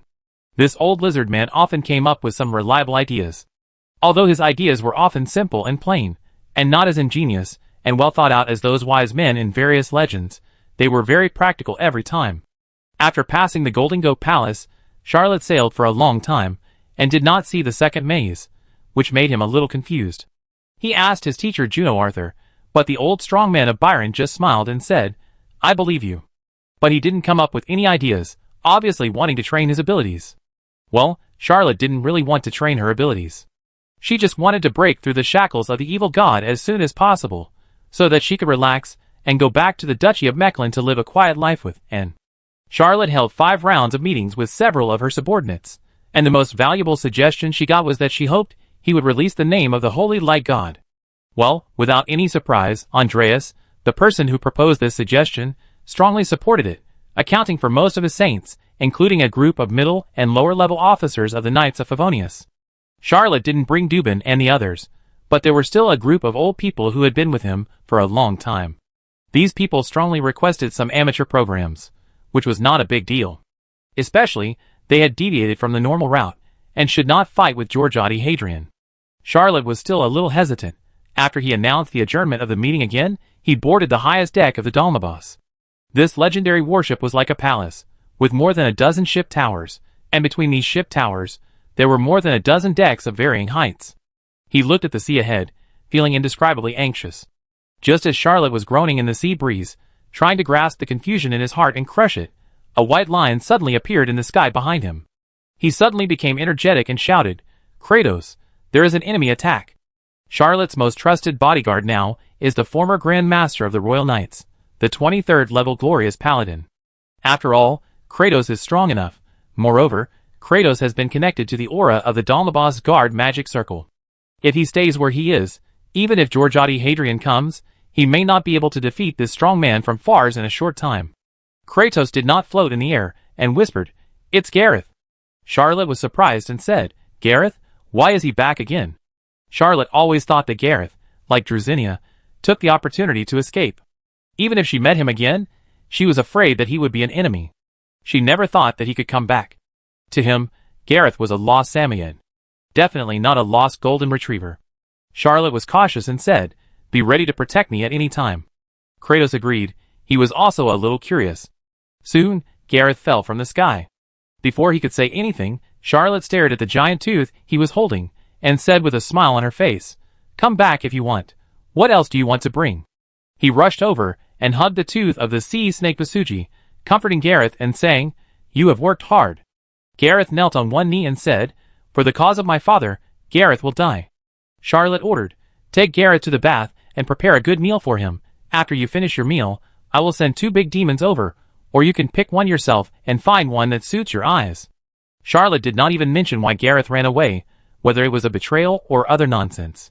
Gareth could come back, so he could forget about the past, not to mention that Gareth brought back the teeth of the sea serpent Vasuji. Even if he ran away for a year or 2, Charlotte felt that she could accept it. A kid, go out and play a little, don't want to go home, what's the big deal? Gareth floated away, without explaining from beginning to end. Andrea stared at the giant tooth and said, "Charlotte, release the Holy Light God Kingdom." Golden Goat Rolf couldn't help but say, "Yes, yes, release the Holy Light God Kingdom." Charlotte had no excuses. First threw the golden ring in her hand far away, the Holy Light God Kingdom shook violently and floated on the sea, then used both hands to throw the fang of the sea snake Vasuji over. The giant fang fell into the Holy Light God Kingdom, and immediately turned into a ray of light, and disappeared without a trace. In just a moment, countless thoughts flooded into Charlotte's mind. "Charlotte Macklin, get these 2 bitches away. Why did you bring that bitch Vasuji here? Why are there so many people in this house? Why is that bitch Dapikaroto here too? Father, they are fighting." Charlotte closed her eyes, and suddenly she understood one thing. That is, the Holy Light Kingdom was originally incomplete, and it was incomplete before it was damaged. This legendary warship didn't have so many bitches before. Now it's very lively. It's super lively. Charlotte saw a touch of blue on both sides of the legendary warship. A giant whale was swimming in the surging waves on the left, and a strange-shaped snake was playing with the waves in the endless waves on the right. The ancient Maduro tree on the bow was swaying and colorful. Amabella, who was nailed to the bottom of the ship, opened his eyes, and was shocked to find that his body was merging into the bottom of the ship. He was originally nailed to the bottom of the ship by the feathers of Saint Michael, and was not one with the Holy Light God Kingdom.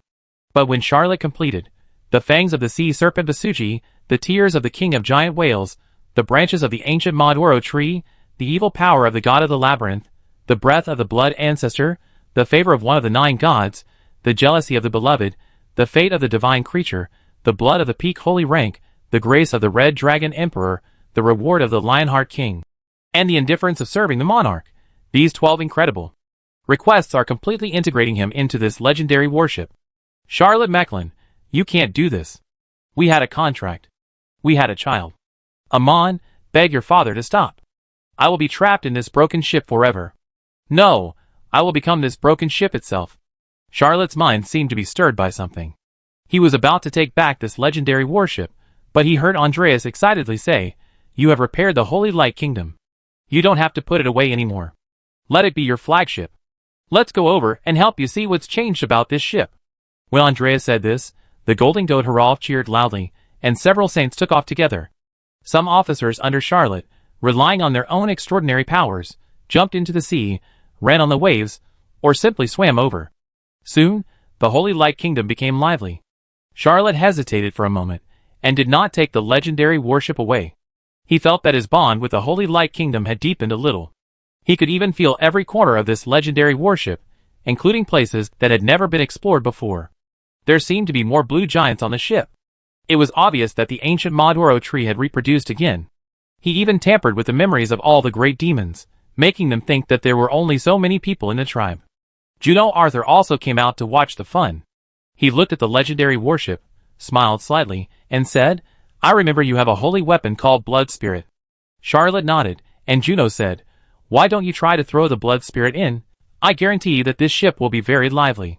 Charlotte hesitated for a moment, and rejected the teacher's unreliable suggestion.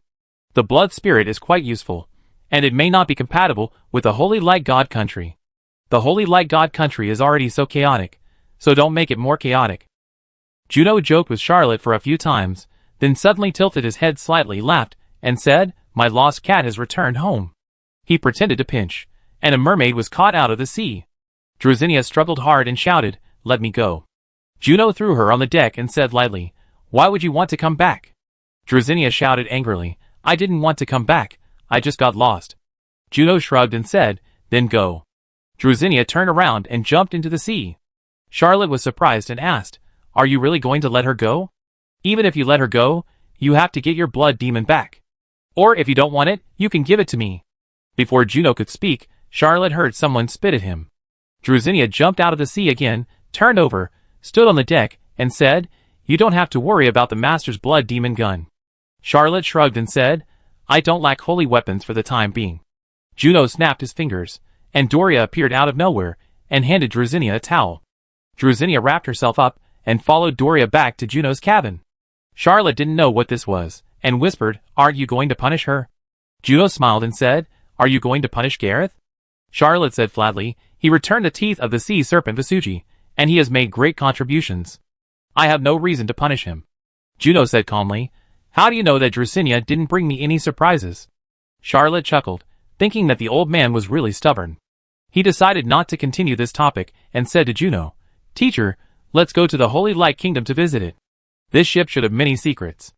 Juno nodded, and was about to grab Charlotte and take him with him. But they turned their heads together because they saw at the same time that there was a towering palace on the sea. Chapter 472. Charlotte couldn't help but ask, "Is this the second maze?" Before he finished speaking, he saw countless sails emerging from the sea ahead, and ships emerged from the bottom of the sea one after another. Soon, the sea surface was densely packed with countless ships. These ships were of different styles, and even different ages. Many ships may have spanned hundreds of years, and carried a vicissitude that did not belong to the world. The Golden Goat Rolf couldn't help but shout, "I see the Mins. Didn't it disappear while crossing the Agula Sea a few years ago? I also saw the Sirius. It is a ship that is hundreds of years old. It is said that it was loaded with spices worth tens of thousands of gold ECU. It also disappeared in the Agula Sea. It is the most popular treasure ship." Andreas couldn't help but say, "I recognize two Black Phoenix ships. They are said to have encountered a storm at sea. How could they be here?" Charlotte couldn't help but gasp when she heard the discussion of her men, and said, "This is a ghost ship. All of them are ghost ships, but how come there are so many ghost ships? Are all the ships that sank in the Agra Sea here? There are already more than hundreds of ghost ships floating on the sea, but ships are still emerging from the sea." Charlotte shouted, "Prepare for battle." There are often legends of ghost ships on the sea, but generally speaking, ghost ships can't do anything to magic alchemy warships, but ordinary ships will be in trouble when they encounter them. Charlotte's fleet, in addition to legendary warships, is magic alchemy warships, and is not afraid of ordinary ghost ships at all, but now, there are too many ghost ships. Charlotte was no longer sure. His battle order was passed down, and the saints who had just boarded the Holy Light Kingdom rushed back to the magic alchemy warships they commanded. Charlotte said embarrassedly, "Teacher, I can only ask you to take charge of the Holy Light Kingdom. Juno Arthur is the strongest person in Byron. If he controls the Holy Light Kingdom, it may be more than 10 times more powerful than Charlotte controlling it personally. Charlotte certainly would not lead such a strong fighting force and defend the Holy Light Kingdom tidily, which would weaken the combat power of the fleet." Juno smiled and said, "Okay." He took Charlotte with him and flew into the air. Charlotte was taking this opportunity to look around and saw Drusinia throwing something into the sea, and then a legendary warship similar to the Queen Bee floated on the sea. Charlotte couldn't help but say, "Teacher, your blood servant Drusinia made a big thing." Juno shook his head and said, "She has a lot of secrets that she doesn't want me to know, and I often pretend not to know. When you recruit blood servants in the future, remember to give them some private space, otherwise it will be easy to cause problems." Charlotte thought, "I think Gareth has a problem, and it's a big problem. Blood servants shouldn't have such high subjective initiative, nor should they be so smart." Charlotte looked down at her own fleet and couldn't help saying, "Teacher, has there ever been a fleet with 3 legendary warships in the old world?" Juno was silent for a while and said, "Yes." Charlotte was shocked and said, "How could it be possible?" Juno said calmly, "What if that person is called Zimmerman? When he was at the peak of his power, he owned 3 legendary warships." Charlotte didn't want to question it anymore. Some people, if you don't question them, you will feel sorry for your IQ. Some people, if you question them, people will doubt your IQ. Zimmerman is obviously the latter. Charlotte and Juno landed on the Holy Light Kingdom. Charlotte immediately opened some of the authority to her teacher. Juno Arthur first had a layer of clear light, then a layer of green, and finally 2 layers of ocean power, and there was also a logbook in front of him. Juno, with the power of the Holy Light Kingdom, soared into the air. Facing the ghost fleet that was rushing at him like a pack of wolves, he pointed to the front and shouted loudly, "Everything I point to will be ashes, everything I see will be dust, everything I see will be annihilated like smoke." Charlotte didn't expect that her teacher would start the game right away, This is the top spell of the Blood Clan's mantra, called Great Prophecy. The Great Prophecy is not a spell of foreknowledge, but a powerful spell that can change reality by making all the words spoken become true. In the thousands of years of history of the Blood race, the top masters of the Arthur family have emerged one after another, but there are only 3 people who have mastered the Blood race's Great Prophecy, and the other 2 are ancient figures from thousands of years ago. Juno Arthur is the only person in the Arthur family who has mastered this technique in hundreds of years, and it is also his trump card to become the strongest of the Blood race. If it were only Juno, he really wouldn't dare to use the Great Prophecy technique in the face of ghost ships that may have exceeded 1,000. If the prophecy is unsuccessful and fails to change reality, the backlash of this top Blood race spell is also extremely severe. At this time, he had the blessing of the world's #1 legendary warship. There were at least 5 divine creatures on this legendary warship. Although they might have some problems, Juno Arthur was naturally willing to use his power, which he had never dared to try before. The magnificent Blood Clan prophecy was issued, and the more than 10 ghost ships at the front of the ghost fleet were the first to bear the brunt and immediately fell apart. The ghost crews on the ships screamed sharply, but they could not stop their demise. With the buffer of the more than 10 ghost ships in front, the ghost ships at the back were slightly better and could resist a little, but they also disintegrated with a bang, and countless ghost crews fell into the sea, like a group of floating specimens.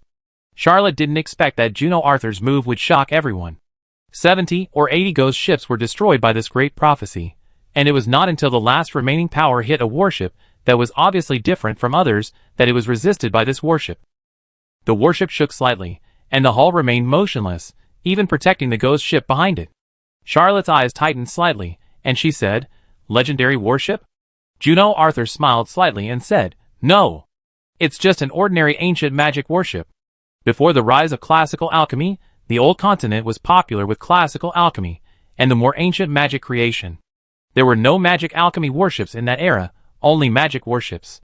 Most of the 12 legendary warships are ancient magic warships, but it doesn't mean that ancient magic warships are necessarily legendary warships. Just like the Fontainebleau and Dalmabas are both magic alchemy warships, but they are legendary warships, and many magic alchemy warships are not legendary warships. Charlotte soon realized that this ghost ship that could withstand Juno Arthur's attack, although it withstood the great prophecy of the strongest man in Byron, seemed to be still intact, but a very small number of the ghost crew on the ship were killed. In terms of defense, it is not as good as a legendary battleship, it is indeed just an ordinary magic battleship. Charlotte said with some regret, although it is not a legendary battleship, it is still a pity to destroy it. It would be great if it could be captured. Juno smiled, but then he sent out the second earth-shattering vampire prophecy. This time he bypassed the ghost ship transformed from the ancient magic warship and destroyed 70 or 80 ghost ships with one strike. Although the number of this ghost fleet is too large, if Juno continues to bombard it so fiercely, I am afraid that after another 7 or 8 strikes, only the most powerful ones will be able to float on the sea. The warships on Charlotte's side also accelerated and rushed towards the ghost fleet. The magic alchemy cannons began to roar. Although the ghost ships looked weird, their defense was not high, and several of them were sunk immediately. Although they fought back, relying on their large numbers and heavy artillery fire, the battle scene looked somewhat equally matched. Just as Charlotte was about to ask Juno to cast a few more vampire prophecies, she heard a roar in the distance, and the palace floating on the sea suddenly started to move slowly. Charlotte rubbed his eyes, unable to believe what he saw, and shouted wildly, "What's going on? Why is the maze moving? Is there any justice in this?" The saints on Charlotte's side also saw the slowly moving sea palace. They all knew that even with magic alchemy warships, it was impossible to shake such a sea fortress. The mobile fortresses gave up their frontal routes to avoid being hit head-on by the palace floating island. Even the Swan Lake, which Drusinia was operating, avoided the front battlefield. On the contrary, the Dalmabas, because of its huge size, and not being a legendary warship known for its speed, also made a detour, but it looked a little dangerous. Charlotte immediately issued an order, asking Golden Goat Haralf to take over Vigo, and let Vigo operate Golden Goat Haralf's magic alchemy warship. Now he needs to maximize his combat power. Golden Goat Haralf's naval battle experience and ability to operate legendary warships naturally far exceed that of Flame Paladin Vigo. After the Old Goat and Vigo exchanged their ships, the Dalmabas route slightly deviated. Instead of deliberately dodging, it used a ghost ship with an obvious formation to separate itself from the moving maze. Unless the other party wanted to smash all of his nearly 100 ghost ships, he would be safe temporarily. The old goat's operation was skillful and experienced, which made Charlotte feel relieved. He said to Juno Arthur, "What should we do next? What is that moving maze?" Juno Arthur said, "How should I know? I am not a great navigator. In normal battles, I always fight alone, and at most I can play some tricks. Let's clear the miscellaneous soldiers first, and then formulate tactics." A grand naval battle has begun vigorously. Chapter 473. Charlotte stood in the captain's room of the Holy Light Kingdom, with countless thoughts roaring in his mind. He temporarily ignored these roars, looking at the endless ghost fleet on the sea and the slowly rising palace on the sea, and felt something was wrong in his heart. If you challenge the evil god, it's always this level. How could anyone pass it? That's right. I don't think anyone has heard of anyone passing it. After all, this is a challenge to the evil god, not a game. No matter how difficult the game is, the designer will always leave the possibility of passing it. Why do there seem to be more ghost ships? Have so many ghost ships sunk in the Agulous Sea? As Charlotte was thinking, a thought came out of the diary in her arms. Charlotte Mecklin will begin to challenge the second maze, the Ishmaran Palace. He is a part of the body of the fallen evil god Ishmaran, which was seized by Agmaras and turned into the second maze controlled by him. Charlotte has never heard of this evil god. In order to remove the evil god's advent buff on himself, he has studied countless materials, but he has not seen any trace of this evil god in any material. From the pomp of the ghost fleet, he guessed that the power of this evil god is related to the realm of death. Well, the evil god of the death realm died himself. What kind of evil god joke is this? The battle on the sea lasted for several hours. Although Charlotte's side had 3 legendary warships and 7 magic alchemy warships, and had sunk hundreds of ghost ships, the sea was still densely populated with ghost ships everywhere, and even now ghost ships continued to emerge from the sea. Charlotte didn't know how to win this naval battle if she continued to fight. Although the Ishmaran Palace could move slowly, he also wanted to join the battle, but apart from causing a little panic at the beginning, the saints under Charlotte, relying on the speed of the magic alchemy warship, avoided this floating palace that looked very scary, but did not cause any damage. The Golden Goat Rolf had rich experience, and kept reminding all the warships to always keep a certain distance. The other saints also sensed that along with the huge ghost fleet, the nearby sea area also had the nature of a maze. Once the distance from other ships was too far, they would be obscured. Fortunately, there are saints on every magic alchemy warship. Whenever this happens, a saint will take action to break the power of the maze and keep the fleet intact. Charlotte calculated the ammunition reserves and decisively issued an order to retreat. Although the magic alchemy warship is powerful, it still relies on the magic alchemy cannon on the ship to fight. Each shell is extremely expensive and cannot be consumed on the ghost ships that seem to have no end. After Charlotte gave the order, Juno took action continuously and used the vampire prophecy to clear a channel, allowing the fleet to maintain a complete formation and withdraw from the battle in an orderly manner. Although the ghost fleet chased several times and even tried to use the power of the maze to reverse the direction of space and trap the fleet was too powerful. Saints kept taking action to break the power of the maze, and soon broke away from the ghost fleet. Charlotte asked all the ships to form a formation and said to Juno, "Teacher, let's use the Holy Light Kingdom to break through alone." Juno smiled slightly and said, "Okay." There were too many ghost fleets. Even if the magic alchemy warship could sink a few ships, it would not achieve a decisive result at all. It would just be a waste of shells. Although the saints could also take action, with the increase of the magic alchemy warship, the attack power of the saints would increase several times, but the saints were not perpetual motion machines and would get tired. Charlotte couldn't bear to waste her fleet in the battle with the ghost fleet. But the Holy Light Kingdom was different. This legendary warship was evil enough, and was not afraid of ghost ships at all. Charlotte left behind all the magic alchemy warships, including the Dalmabas and Swan Lake, and drove the Holy Light Kingdom into the ghost fleet again. This time, Juno didn't make a move, because he knew Charlotte had other plans. Soon, 2 ghost ships approached the Holy Light Kingdom from left to right. The 2 sides of the legendary warship suddenly cracked, opening a large mouth composed of countless branches, broken wood, and ship's side, biting the 2 ghost ships tightly and swallowing them with a crunch. Even Charlotte had not expected this change, and Juno could not help but say, compared to the labyrinth evil god, this Holy Light God Kingdom is even more evil. Charlotte tried to communicate with Amon, and soon the words appeared on the Holy Light God Kingdom log. "Father, Depo Kaloto was hungry just now. Do you need me to stop her? But my strength is not enough. I need Mother's help. but he is a little out of control now. Charlotte communicated, "Don't worry about the ancient Maduro tree for now. Why is Omibella out of control? The handwriting on the logbook of the Holy Light Kingdom. I don't know either. I'm very worried about my mother. It seems that she is pregnant again." Charlotte was surprised. He knew a little about Omibella. It was not normal for this divine creature to be pregnant. Amon may behave normally, but he is definitely not a real life. From existence to structure, there is no rationality at all. Charlotte pondered for a long time and asked, "Teacher Juno, what should we do if Omibella is pregnant?" Juno was surprised and said, "I noticed it last time. It seems that he has undergone a new mutation, but pregnancy." Charlotte hurriedly said, "It's definitely not me." Juno was silent for a while, and whispered, "I'm afraid it was really you who did it." Charlotte was shocked and said, "Teacher, my size doesn't match that of this divine creature." Juno sighed and said, "But you are the one who has the most contact with him. Omibella is not an ordinary woman. She doesn't need the human procedure to give birth to a new life." "Well, don't say you can't understand. I can't understand it either. In short, this child can't be kept." Charlotte was about to cry. He didn't want it either. The question is, can he have the final say in this matter? At this moment, 5 or 6 more ghost ships crashed into the Holy Light Kingdom, and the hull of the Holy Light Kingdom cracked, and 5 or 6 strange giant mouths appeared, from which countless roots and branches stretched out, swallowing all these ghost ships. Resto, Aspros, Rolf, Chio Delu, Adon, Gareth Mecklin, Andreas Constantine, Vigo, Drusinia and others watched the Holy Light Kingdom enter the ghost fleet, and immediately countless fogs appeared. After a moment, the fog disappeared, and everything disappeared, including the Holy Light Kingdom, the ghost fleet, and the slowly moving Ishmaran Palace. Chapter 474. As the Holy Light Kingdom was killing people on the sea, Charlotte found that there were more big-winged demons on the ship.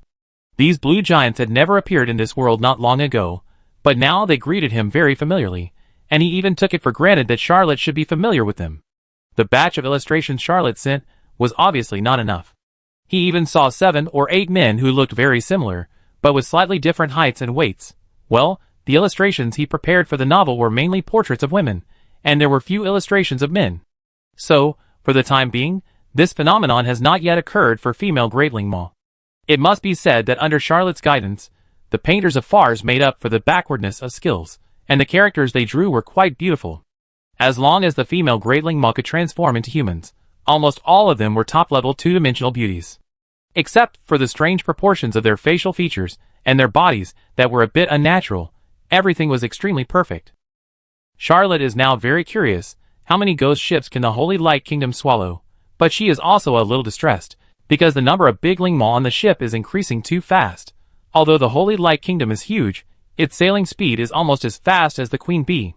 Under Charlotte's control, he deliberately controls the swallowing speed of the Holy Light Kingdom, and always keeps a perfect distance from the ghost fleet. As long as Charlotte liberates the Holy Light Kingdom, there are always countless thoughts in his mind, and he has always ignored them. Just as he was maneuvering the Holy Light Kingdom to avoid a fleet of more than 20 ghost ships, a cold voice suddenly came, suppressing all his thoughts. Charlotte Mecklin. With the vibration of this voice, everything in front of Charlotte disappeared, and he appeared in another world. This is definitely not a dreamland, but another kind of space that cannot be described in words. He was standing on a platform, which was part of a palace. The platform was not empty. A graceful woman was looking at him with an angry face. The woman looked like Omibella. She was holding a little boy in her hand. The boy's eyes were clear as water, and full of innocence. On the other side, there were 3 women standing. Of course, it is not accurate to say that they were standing, because one of the women had a human body and a snake tail. She looked lazy and calm, and was stunningly beautiful, but she was curled up on the ground. Another woman was tall, and had a crown of branches and leaves on her hair, just like the elf queen in classical mythology, but there was endless pain in her eyes. The last woman was slightly plump, juicy, and was secretly eating. Charlotte took a look and didn't dare to look any more, because she was eating the crew of the ghost ship. Well, very evil. This palace released colorful light, and was entangled with another strange palace surrounded by black air. The 2 palaces floated in the endless void, surrounded by darkness. The woman holding the little boy shouted, "Charlotte Mecklin, are you still a man? The women at home are all fighting, but you do nothing and still have the mood to flirt with the maids at home." There are too many flaws in this sentence, and Charlotte didn't know how to refute it for a while. and he didn't know if these divine creatures would turn against him and eat him alive if he refuted it. Even if you use your toes to think, you can guess the identities of these people. The woman with the little boy must be Amabella, and the little boy must be Amon. The one with a human body and a snake tail is Vasuki, the one with a tall figure and a crown on his head is Gumodarasutra Vakalodo, and the slightly fat one who ate the ghost ship crew can only be the king of the giant whale. What kind of evil scene is this? Amabella pointed to the palace outside, which was entangled with the Holy Light Kingdom, and said, "You should fight like a man and protect us, you shouldn't hide behind us." "Well, this is too evil?" Charlotte couldn't help but said, "I go to fight? Isn't that just asking for death?" Amabella yelled, "Coward who is afraid of death. Why did I find such a man?" Charlotte thought, "Miss Evil God, you are too deep into the play." He remembered that Amon said that Amabella was pregnant, and he took a special look at the belly of this divine creature. Well, maybe the time is still short, the belly is still flat, and there is no sign. Amabella was furious and shouted, "It's okay if you are not timid and dare not fight, but you are still thinking about that kind of thing?" Charlotte couldn't help it and shouted, "Damn it, I'm going to fight now, let me out first." As soon as he said this, his body floated up and flew out of the palace. Charlotte's soul was about to fly away, and he shouted, "Teacher Juno, save me." However, there was no response, and he didn't know if Juno was cut off from his perception, and hadn't noticed his situation at all.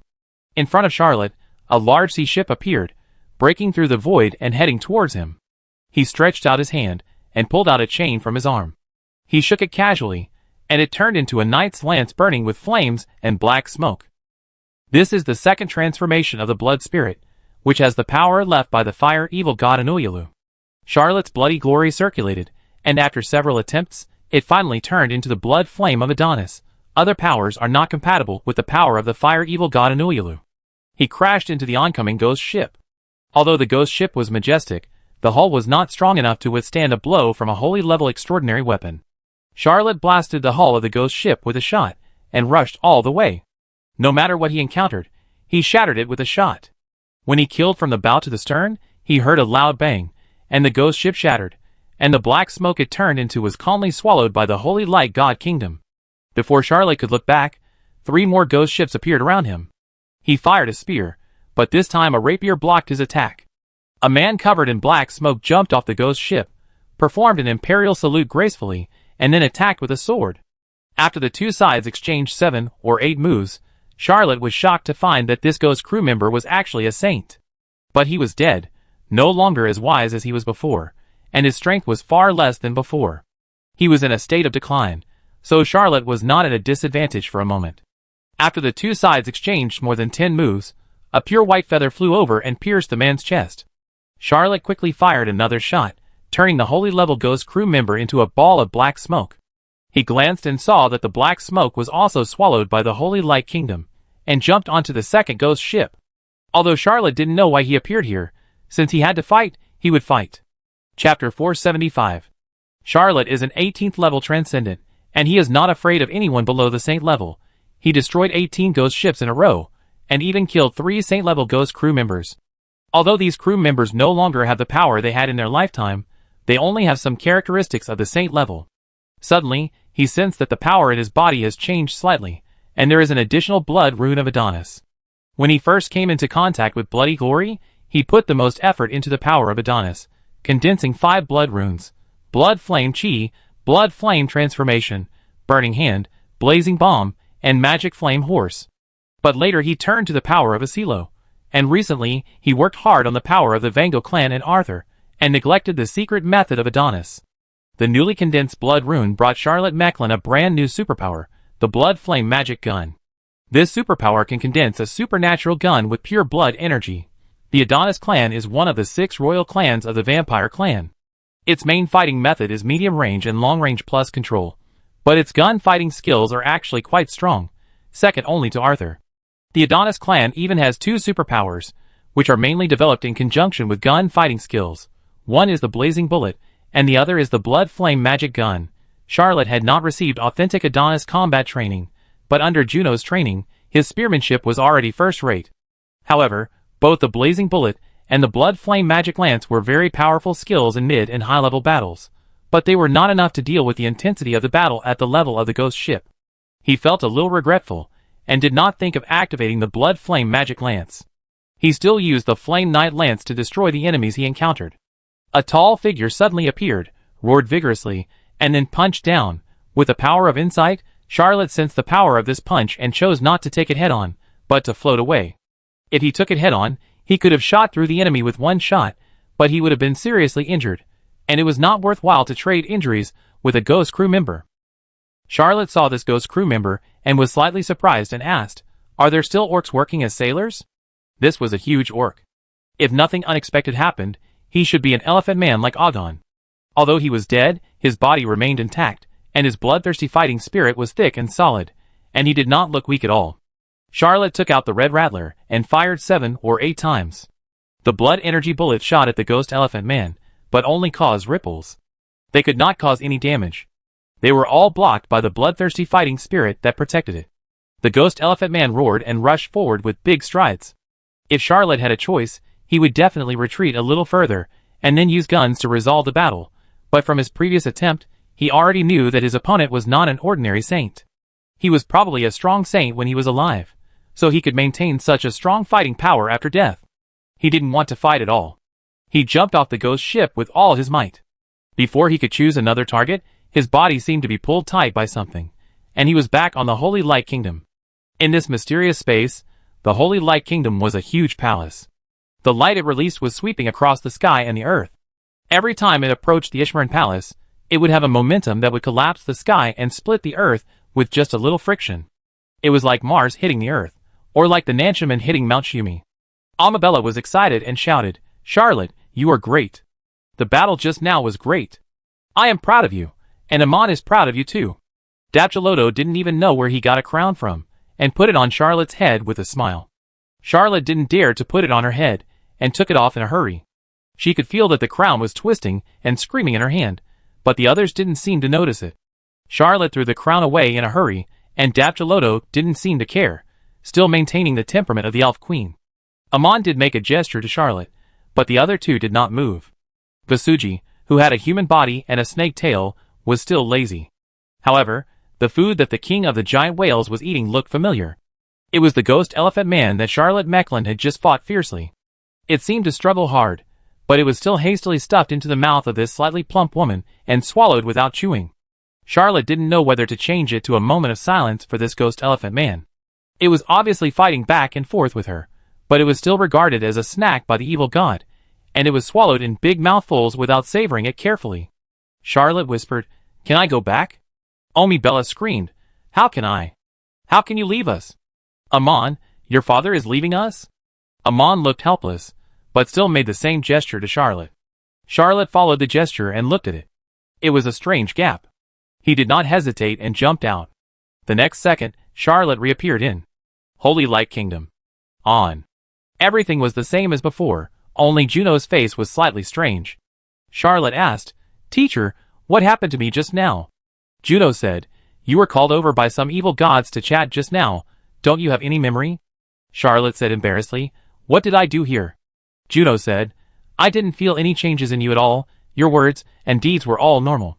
If I hadn't touched that realm, I probably wouldn't have noticed anything." Charlotte was still frightened and asked, "What should I do? What if they take us there again, and we can't come back?" Juno shrugged and said, "I suggested that we find a chance to throw away the ship. But you won't choose this suggestion, even if it is the only correct suggestion." Charlotte sighed. He knew that throwing away the Holy Light Kingdom was the best choice, but he was reluctant to do so. After all, it was a legendary warship. He looked outside. The Holy Light Kingdom was still fighting fiercely with the ghost ship, and his fleet could no longer be seen behind it. Charlotte said, "Shall we continue to fight?" Juno said, "You probably have no way out. I tried to attack just now, but I couldn't break the power of the maze. At least we can't retreat before we gain a certain combat advantage. This maze is a bit strange. I believe the next maze will not be so powerful." Charlotte looked far away at the Ishmaran Palace floating on the sea, and suddenly said, "How about we go and confront that floating palace head-on?" Chapter 476. In the real world, the Holy Light Kingdom is just a huge legendary warship, much smaller than the huge Ishmaran Palace, which is as huge as an entire palace. It looks like an ant and an elephant. But just now, Charlotte was summoned to that mysterious space by several divine creatures. She saw the Holy Light Kingdom and Ishmael rubbing against each other. They were evenly matched and almost indistinguishable. The power between the two is actually not as exaggerated as the size difference. Juno smiled and said, "Okay." The Holy Light Kingdom suddenly accelerated and directly crashed into any ghost ship it encountered. Only then could we see the huge size of this legendary warship. Almost no ghost ship could resist the Holy Light Kingdom. Ghost ships that failed to dodge would be directly crushed. Occasionally, one or two ships of the magic battleship level would be violently knocked away, either turning sideways or making unpleasant friction sounds, and being directly crushed. Some ghost ships of the magic battleship level were even directly pressed to the bottom of the sea, and only floated up again from the sea when the Holy Light Kingdom passed by. As the Ishmael Palace got closer and closer, Charlotte felt the enormity of this palace on the sea more and more. He didn't know what the result would be if he crashed into it, but he was willing to accept it no matter what the result was. Under his control, the Holy Light Kingdom was getting faster and faster.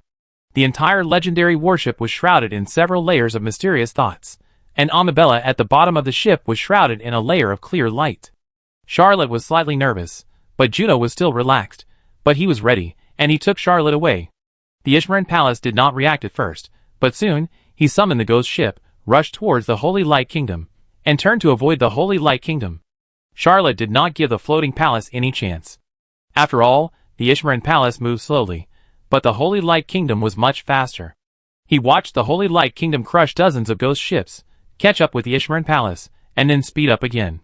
Charlotte's palms were full of sweat. He had expected that even if he won such a shocking collision, the Holy Light Kingdom would not be able to be saved. He hadn't thought about what to do with the third labyrinth even if he passed the Ishmael Palace.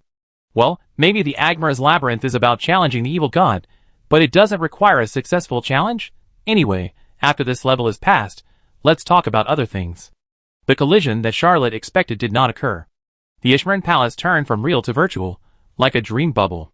The Holy Light God rushed straight through, and did not touch the part of the fallen evil god's body, the transformed labyrinth. Charlotte was slightly stunned.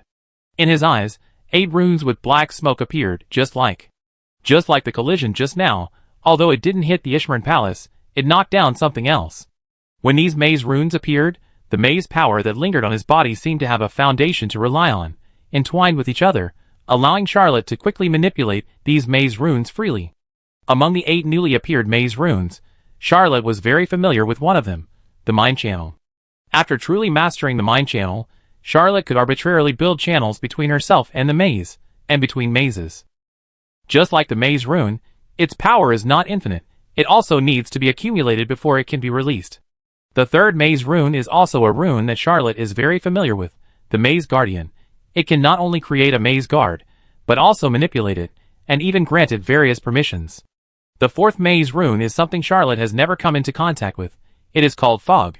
It can create fog near the maze, making it impossible for people to find the maze, and it can also create fog inside the maze, and even has incredible magical powers such as changing direction and distance. The fifth maze rune is capture. It can capture ruins, cities, buildings, and even ships on the sea, making them part of the maze, thus expanding the maze. The sixth maze rune is false maze. It is quite interesting. It can create a maze out of thin air without any ruins, cities, buildings, houses, or manors. Although the false maze cannot exist permanently, and can only last for a period of time, it is a very practical auxiliary combat ability. Charlotte still started with the false maze, and felt a little interested in the power of the maze. The seventh maze rune is corrosion. It is pure attacking power, which can make anything, like being washed by time, inevitably corrode, break, rot, and even disappear due to weathering. The eighth maze rune is shielding time. It is the opposite of corrosion, and can make a thing, a life, remain in its original state forever within the scope of the maze. If a person is lost in the maze, and is given shielding time, he can keep his years forever, unless he leaves the maze, or loses shielding time, then time will suddenly return to its original speed, and endure the appearance that should have been presented after a long time. The ninth labyrinth rune is the Book of Years. Charlotte's diary, the transformed Agmar's labyrinth, is an incomplete book of years. The real Book of Years can compress the labyrinth world into a book, and can collect a group of creatures into this Book of Years. They will adventure in this book. If the story of this book has an end, the creatures collected in the book will adventure again after completing the story. If the story of this book is long, they will continue to explore the story in the book. If the story of this book comes to an abrupt end, or even only half of it, they will continue to spontaneously deduce the story in the Book of Years. Plus the first labyrinth rune Charlotte got, Labyrinth. There are 9 labyrinth runes in total. Charlotte closed her eyes, and after a while, she opened them again and asked, Teacher Juno, why did the Ishmaran Palace disappear?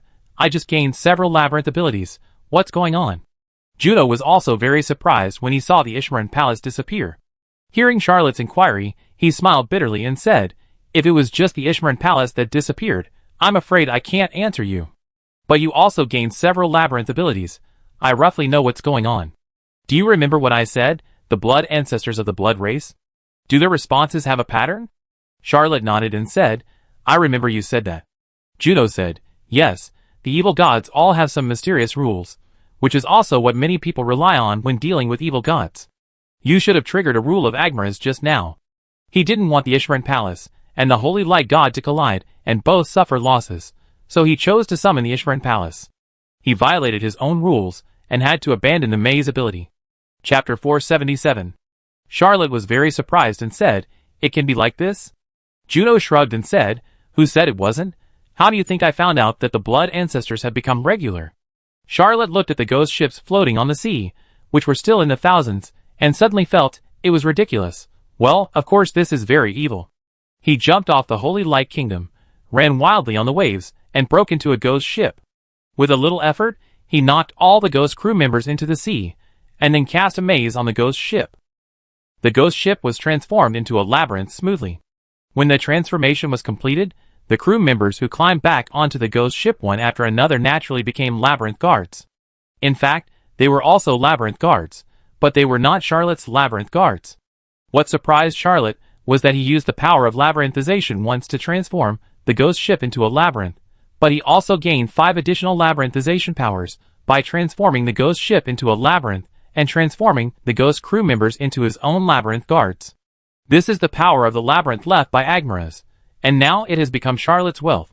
Charlotte ordered the newly received ghost ship to approach the second ghost ship, and still did the same thing, first knocking the ghost crew into the sea, then turning it into a labyrinth, and then turning the ghost crew who climbed back into the ship into a labyrinth guard. This operation gave him 6 more labyrinth powers. He tried to establish a mind channel between the 2 ghost ships. He also gained the ability to establish a mind channel 3 times. Juno watched Charlotte, who was like a monkey, jumping back and forth on the sea, occupying the ghost fleet one by one. He couldn't help but smile and said to himself, he looked so happy, as if the snake of fate patted his shoulder. After Charlotte occupied 6 ghost ships, he finally changed his tactics and divided the 6 ghost ships into 2 groups, with 3 ghost ships in each group, to attack a target respectively. He still went to sweep the 7th ghost ship. After changing the new tactics, his efficiency gradually improved, and soon, he expanded the number of ghost ships under his control to hundreds. After Charlotte had mastered hundreds of ghost ships, he was finally able to manipulate the fog and lift the blockade of the sea area. The sea level where Charlotte's fleet reappeared. To Charlotte's subordinates, it was the reappearance of the ghost fleet. Just as Kratos was about to give an order to attack these ghost ships, he saw the Holy Light Kingdom slowly sailing out, and Juno said on the bow, Don't attack, Charlotte is receiving his spoils. Juno told the story again, and these saints were greatly surprised. Soon they made a choice, and took off to help Charlotte. With the help of these saints, Charlotte's speed of controlling the ghost ship increased again, and he even changed his strategy. Originally, Charlotte chose the ghost ships that were easier to control, but with the help of his saints, he changed his priority target to the ancient magic warships. With his strength, he actually couldn't quickly destroy an ancient magic warship, even if it had become a ghost ship, and he couldn't deal with the ghost saints on the ancient magic warships, but with loyal subordinates. Even if these ancient magic warships did not turn into ghost ships, the saints on the ships still maintained their combat effectiveness before they died, and there was no way to resist. After all, the saints under Charlotte were too powerful.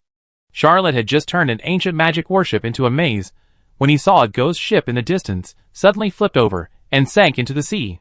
He was very upset and shouted loudly, and also accelerated his actions, but from time to time, there were still ghost ships that flipped over or sank directly. Even though he tried his best to grab them, the ghost fleets on the sea still disappeared one after another. When Charlotte grabbed the last ghost ship, he looked at the 5 ghost ships that sank at the same time on the sea, and couldn't help but sigh. He only robbed 500 or 600 ghost ships, and most of them sank back to the bottom of the sea. The good news is that the 11 ancient magic warships of the Ghost Fleet were all turned into a maze by him, but there were no legendary warships here. These 11 ancient magic warships were at the level of magic alchemy warships. Because they had sunk before, their actual combat power was even inferior to the magic alchemy warships of the same level. A new route appeared, once again guiding Charlotte on the way forward. Charlotte did not hesitate, and immediately ordered to continue sailing. He also didn't know what the third maze would look like. However, as long as there is a way, we have to keep going, isn't it? However, this fleet still had a little episode. Well, Juno did not stay on the Holy Light Kingdom, nor did he return to the Dalmabas, but went to the Swan Lake. Charlotte could only transfer Kratos to take over the Holy Light Kingdom in her place. After all, the legendary battleship is the most powerful weapon in the hands of the Saint rank. Charlotte is only an 18th rank, and cannot fully exert the power of the Holy Light Kingdom. Charlotte's fleet returned to Christopher's route after a short voyage, and ran into Georgiade Hadrian's fleet. Georgiade Hadrian saw hundreds of ghost ships from a distance, and ordered a U-turn without saying a word. He looked at Charlotte's ships, and found that they did not seem to be transformed into ghost ships. He could not figure out what had happened, so he simply took off and flew over alone. The Black Phoenix's royal earl had a very gentle attitude. Although the two sides had a deep hatred, there was no need to waste words. He shouted, "Charlotte Mechlin, what happened to you? Were you captured by the Ghost Fleet?" Charlotte was on the Holy Light Kingdom, with Kratos beside her. She was not afraid of Georgiade Hadrian and replied, "On the contrary, we captured a group of ghost ships." Georgiade Hadrian looked at the Holy Light Kingdom. Charlotte shrugged and said, "The ship has been repaired." Georgiade Hadrian asked a few questions, turned around and left. He returned to the ship and watched Charlotte's fleet sail for a short time before it suddenly disappeared. He breathed a sigh of relief and commanded the fleet to continue moving forward. He had originally suspected Charlotte's origins, but at this moment he was completely certain that this guy must have a huge secret. Who can organize such a large-scale ghost fleet? Who can believe that Charlotte has nothing to do with the evil god who controls death? Who can believe it? Thinking of what happened on Solomon Island, Georgiade Hadrian believed that Charlotte would be swallowed by the evil god sooner or later, and would definitely not have a good ending. Charlotte disappeared again on Christopher's route, and entered a secret route, and the third maze appeared in front of him. Chapter 478. The third maze is also located on an island. Well, it can no longer be called an island. Looking at it from the sea, the coastline stretches endlessly, almost like a continent. If Charlotte hadn't calculated the distance, she would have doubted whether she had reached the New World, and was still in the Sea of Agras. Charlotte was on the Holy Light Kingdom, looking at this land. The coastal side of it was all shallow sandy beaches, which was obviously not suitable for large ships to dock. The fleet had to anchor far away. After the long beach, there was a very high cliff, on which a temple was built. The previous two mazes were palace-style, but this maze was a temple, which made Charlotte feel a little strange. She thought to herself, "Is this the domain of some evil god captured by Agmaras again?" This time, Charlotte took Agon and Kratos with her, took a small boat, and landed on land. As soon as he stepped on the land, a thought came out of the diary in his arms. Charlotte Mechlin is about to challenge the third maze, the Golden Temple. It was originally dedicated to Ranadayudiu, the god of gold and wealth. After Ranadayudiu was torn apart by the three evil gods, his temple became a no-man's land. Charlotte took Kratos and Agon to the top of the cliff, and saw a very lively small city. It was built around the Golden Temple. With this temple as the center, a prosperous market was built. You can even see behind the temple, there is a building similar to a government office. People come and go in the small city, full of the breath of life. Although she didn't get any hints, Charlotte could see that the residents of this small city were ordinary humans. They were just like any other city in Fars, but with different customs and habits. As soon as Charlotte and the others appeared, more than 10 young men ran over and shouted, "Strangers, where are you from? Do you need our help?" Charlotte couldn't help asking, "Do you often have strangers here?" A very handsome boy with delicate features, like a girl, said with a smile, "Of course, not often. Our Golden Island deviates from the Christopher route, and is even farther from the Ferdinand route. Generally speaking, ships from the old and new continents will not pass by us. But there are always exceptions. Occasionally, lost ships will replenish water here, and we have some commercial exchanges with several inhabited islands on Christopher's route." Charlotte was slightly surprised. He knew Golden Island. In fact, Golden Island was also an inhabited island on Christopher's route. It was just far away from the route. Generally speaking, no ships would pass by, but it was not an unknown island. Charlotte had done her homework and checked the navigation information. She knew that most of the residents on Golden Island were people of the Sherlock dynasty. Because the country was destroyed, many people of the Sherlock dynasty went to the New World and tried to rebuild their own country. Some of them stopped on the way and settled on some islands. The residents of the Golden Island were in this situation. They carried a lot of books and communicated with the outside world. They were not isolated. So when these teenagers saw Charlotte, they were not very curious. They just wanted to make some extra money. Charlotte smiled and said, "How much does it cost to hire you as guides?"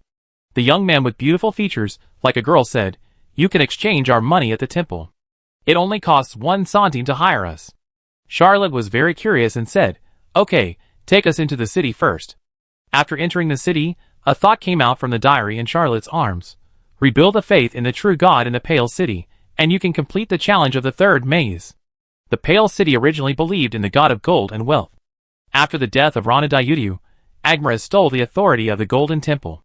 Charlotte Mecklin, you need to drive away the followers and priests of Agmaras, change the faith of the Pale City, and replace it with any righteous god. Charlotte thought, that must be to establish the faith of the Serpent of Fate. However, this time they are all ordinary people, it is not easy to hurt them. I can only use gentle methods, I am not very good at it. Charlotte now has 3 legendary warships, 7 magic alchemy warships, 11 ancient magic ghost warships, and 500 or 600 ghost ships. It is not difficult to capture this small city, but changing faith is a technical job. In fact, the mainstream trend on Earth is to hope that backward people will always be backward and maintain their own characteristics. And it is generally believed that conquest cannot make people surrender. Of course, if you look through history books, you will know that even Rome was conquered, and even Persia could change its beliefs. Led by a group of teenagers, the 3 of them arrived at the Golden Temple, where they could indeed exchange local currency. Yes, the ancient currency of the Sherlock dynasty. In fact, after the rise of Fars, it replaced the Sherlock dynasty and inherited many of the Sherlock dynasty's culture and systems, such as currency units. The Sherlock dynasty also used ECU, full and centum, and also language. Farsi and ancient Sherlock are in the same language family, with more than 90% of the same vocabulary, very similar pronunciation, and even similar grammatical rules. The reason why Charlotte is proficient in Sherlock is not that he likes ancient Sherlock culture, but that Fars people naturally understand Sherlock, and as long as they work a little harder, they can specialize in it. Of course, although the currency unit was inherited, Fars would definitely recoin it, and would not use Sherlock gold coins. Charlotte used 2 gold ECU to exchange for a bag full of ancient Sherlock copper coins. He casually gave half to Kratos and Agon, but he only took a dozen centimes and distributed them to a dozen teenagers. These dozen teenagers were very happy. They originally thought that they would only be given 1 centime in total. After all, leading the way as a guide is not a job that requires technical skills, and they would be together anyway. Even if Charlotte and the others only hired 1 person, they would not disperse. Charlotte asked the name of the leading boy and learned that his name was Tang Ding. This name has a slightly derogatory meaning, which means spoon. Parents give their children this name, which means that there is 1 more person to eat at home, which is a bit bitter. Charlotte, intentionally or unintentionally, heard about the situation in the Pale City, and then said, "We are not only travelers, but also missionaries. If you are willing to believe in the Snake of Fate and become his believers, you can get a centime of faith money every month. If you can attract other children to believe in the Snake of Fate, I can pay 1 more centimes for each new person you attract. Are you willing to believe in the Snake of Fate?" Tang Ding was overjoyed and shouted, "Can the people I attract also get a centime of faith money every month?" Chapter 479. Charlotte smiled and said, "Of course. The Pale City probably has a population of tens of thousands, but there are not many minors under the age of 15, maybe only a few thousand. Although according to the normal population model, this structure is definitely wrong, but Charlotte is not doing a census, he just wants to rebuild the belief of the Serpent of Fate here. As for a few thousand centimes, that's not much money. 100 centimes is only 1 4, and 1,000 centimes is only 1 ECU. If Charlotte can get a few thousand believers, he will have an excellent start, and then it won't be so difficult." Tang Ding pinched his lips and blew a loud whistle, and all the dozen children dispersed. After a while, everyone brought 3 or 5 children. Tang Ding looked at Charlotte with some pride and said, "Sir, you should pay the first payment of faith money." Charlotte laughed and paid each of the children a centime, and then paid the teenagers who brought their friends with them according to the number of people. Tang Ding's eyes lit up, and he gathered the group of children together, chattered for a while, and asked everyone to disperse again. This time, more children came soon. Charlotte not only really gave these children sense, but also taught them the beast god transformation technique and bloodthirsty fighting spirit. As for whether someone can practice it, it is a matter of drawing a lottery. After all, in Fars, those who have received formal university education and can enter the extraordinary world are also 1 in 1,000. Charlotte has too many soldiers, and the Knights of Favonius have at least hundreds of thousands of people, but there are only a dozen people who really become extraordinary by practicing the beast god transformation technique. Most people who have successfully practiced this secret method are extraordinary themselves.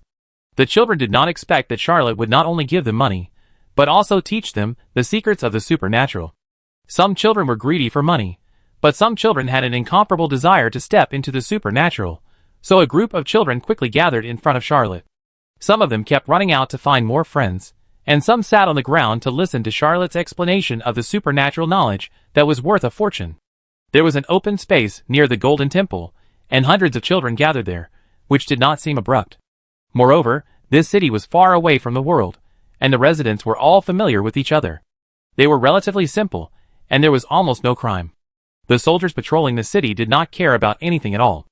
Although there were many children gathered here, every passerby just came to take a look out of curiosity. Except for a very small number of people who heard that there was faith money and came to receive a life sentence, most of them left quickly. After all, adults value faith relatively much and will not change their faith casually, even if it is just for a living, to deceive outsiders. They will definitely not do it. As it was getting dark, Charlotte said loudly, "I will come here again tomorrow. If you still want to believe in the Serpent of Fate, you can continue to come here to receive faith money." He announced the time to come the next day, and took the 2 saints to find more places to stay in the city.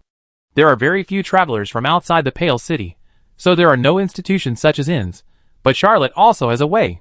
He randomly found a few large families that looked clean, and offered to pay money and ask for accommodation for a few days. After trying the 5th house, the owner of the house hesitated for a while, and agreed. After Charlotte, Kratos and Agon settled down, Agon couldn't help asking, "Do you really believe that those children will believe in the Snake of Fate? They are obviously doing it for money. Tomorrow, many people will pretend to be believers, and come here to cheat money, and take you as a sucker." Charlotte smiled and said, "It's better than fighting. If I can use this method to gain a group of believers of the righteous God, I don't want to use rough means. After all, we have fought too many wars recently. It is more cost-effective to solve the problem peacefully, even if it is a little wasteful, than fighting." 1 shell from the magic alchemy battleship was enough to make tens of thousands of residents in the Pale City believe in the Serpent of Fate. Just a few thousand centimes. So what if they were cheated? Agon curled his lips. He knew that Charlotte disliked war and death very much. This was one of the reasons why he was willing to join Charlotte. Charlotte did work hard to integrate the orcs into humans. Although Agon felt that Charlotte's doing so was too inefficient, he still felt that Charlotte's doing so was quite to his liking. After all, it is much better to hand over the orcs to a leader who values the lives of the orcs than to a war maniac. Charlotte said to Kratos, "Tomorrow, please ask Sir Kratos to buy a piece of land. We are going to build a temple of the Serpent of Fate. If there is extra land for sale, you can buy it all. We will definitely need a 2nd, 3rd, or even more temples of the Serpent of Fate." Kratos smiled and said, "I have no problem." He also told them that this time he came to the Agris Sea to challenge the Labyrinth evil god. After he knew the details of the challenge, he would also make it clear to all his subordinates. Kratos knew that Charlotte needed to replace the worship of Agmaras with the belief in the true god. No matter what method Charlotte used, he would do his best to support her. The 3 of them rested for a night. The next morning, Charlotte asked Kratos to buy land, and asked Agon to go back to the fleet and bring another group of people. At noon, Charlotte was preaching, and Kratos brought a fat and wealthy middle-aged man to Charlotte and said, "He has 5 plots of land in the Pale City, 3 of which have houses, and he is willing to sell them to us. But he doesn't want money, he wants a ship to go to the New World to look for opportunities." Charlotte looked at this wealthy middle-aged man, who looked like a business elite, and didn't mention that the evil gods in the New World were fighting. She smiled and said, "I do have a lot of merchant ships, but the price of merchant ships is much more expensive than land. You also know that these are ships that can sail the sea, which is different from the fishing boats in the Pale City. The best ship must be able to carry more people, and it must be designed to withstand wind and waves. It also needs a group of experienced sailors and more cargo. The fat businessman smiled and said, I can get a document from the city government to allow you to preach openly here. You know, there is a belief in gods here, and it is impossible to allow other missionaries unless you obtain a missionary license. Charlotte thought about it and said with a smile, Okay, you convince me. We have a deal. The two parties quickly reached an agreement and signed a contract. Charlotte asked Agon to get a well-preserved ghost ship close to the coast, and asked Kratos to take Tang Ding to inspect the 10 plots of land. Ghost ships can definitely cross the sea. They just had bad luck and sank to the bottom of the sea, not because of poor design or insufficient technology. These ghost ships are almost all ocean-going ships. Most of them are stronger and larger than the merchant ships captured by Charlotte in Cappadocia, and can carry more cargo and sailors. Chapter 480. Charlotte was very considerate, and sent a group of ghost crew members. As for what would happen if they took the ghost ship to the New World, sorry, even Charlotte herself couldn't know. Anyway, he was very honest and told the ghost crew members to be good and try not to reveal their evil deeds. Well, some ghost ships that have been in the sea for a short time look quite new, and the crew members are not too bad. At first glance, they look no different from ordinary living people, but they can't sail under the sun. Charlotte had tried it out along the way. When sailing during the day, these ghost ships would flip into the seabed. Although they can still sail during the day, they will rot faster. The fat merchant was also very honest. As expected, he introduced Charlotte to a clerk from the Pale City and helped him get the missionary permit documents. There was no problem with the 10 pieces of land delivered. He put all his wealth on this transaction, and did not plan to leave any way out in the Pale City. Both parties were straightforward people. 3 days later, the merchant took all his property and set sail. It was only after he went out to sea and checked the cabin that he was surprised to find that there was still a batch of goods on the ship. The goods were well sealed, and most of them were still in normal condition. The value was almost as much as his wealth.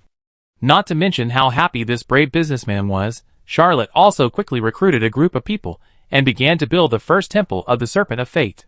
Some of these people were locals, and some were Charlotte's own people.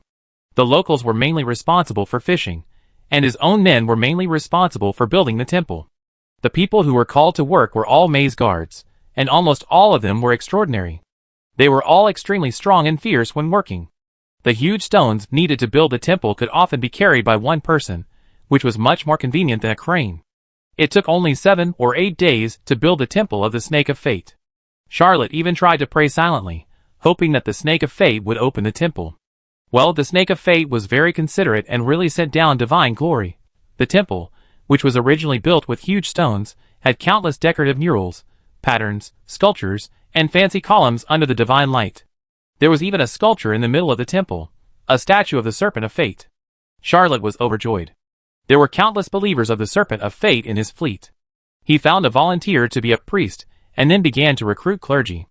Although many young people in the Pale City expressed their belief in the Serpent of Fate under the strategy of Shunding, this belief was too weak, and even no divine covenant could appear.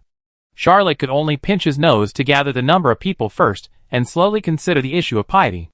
On the 3rd day after the temple was built, almost all the residents of the Pale City had a big dream.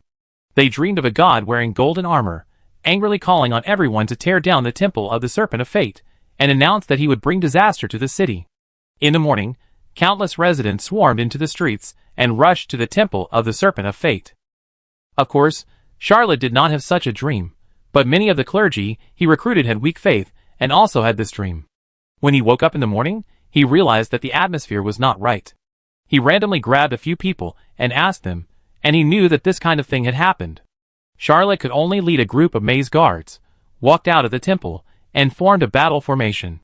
Looking at the residents who were shouting to tear down the temple of the Snake of Fate, Charlotte sighed. Of course, he couldn't allow such a thing. After all, the Snake of Fate had already favored them.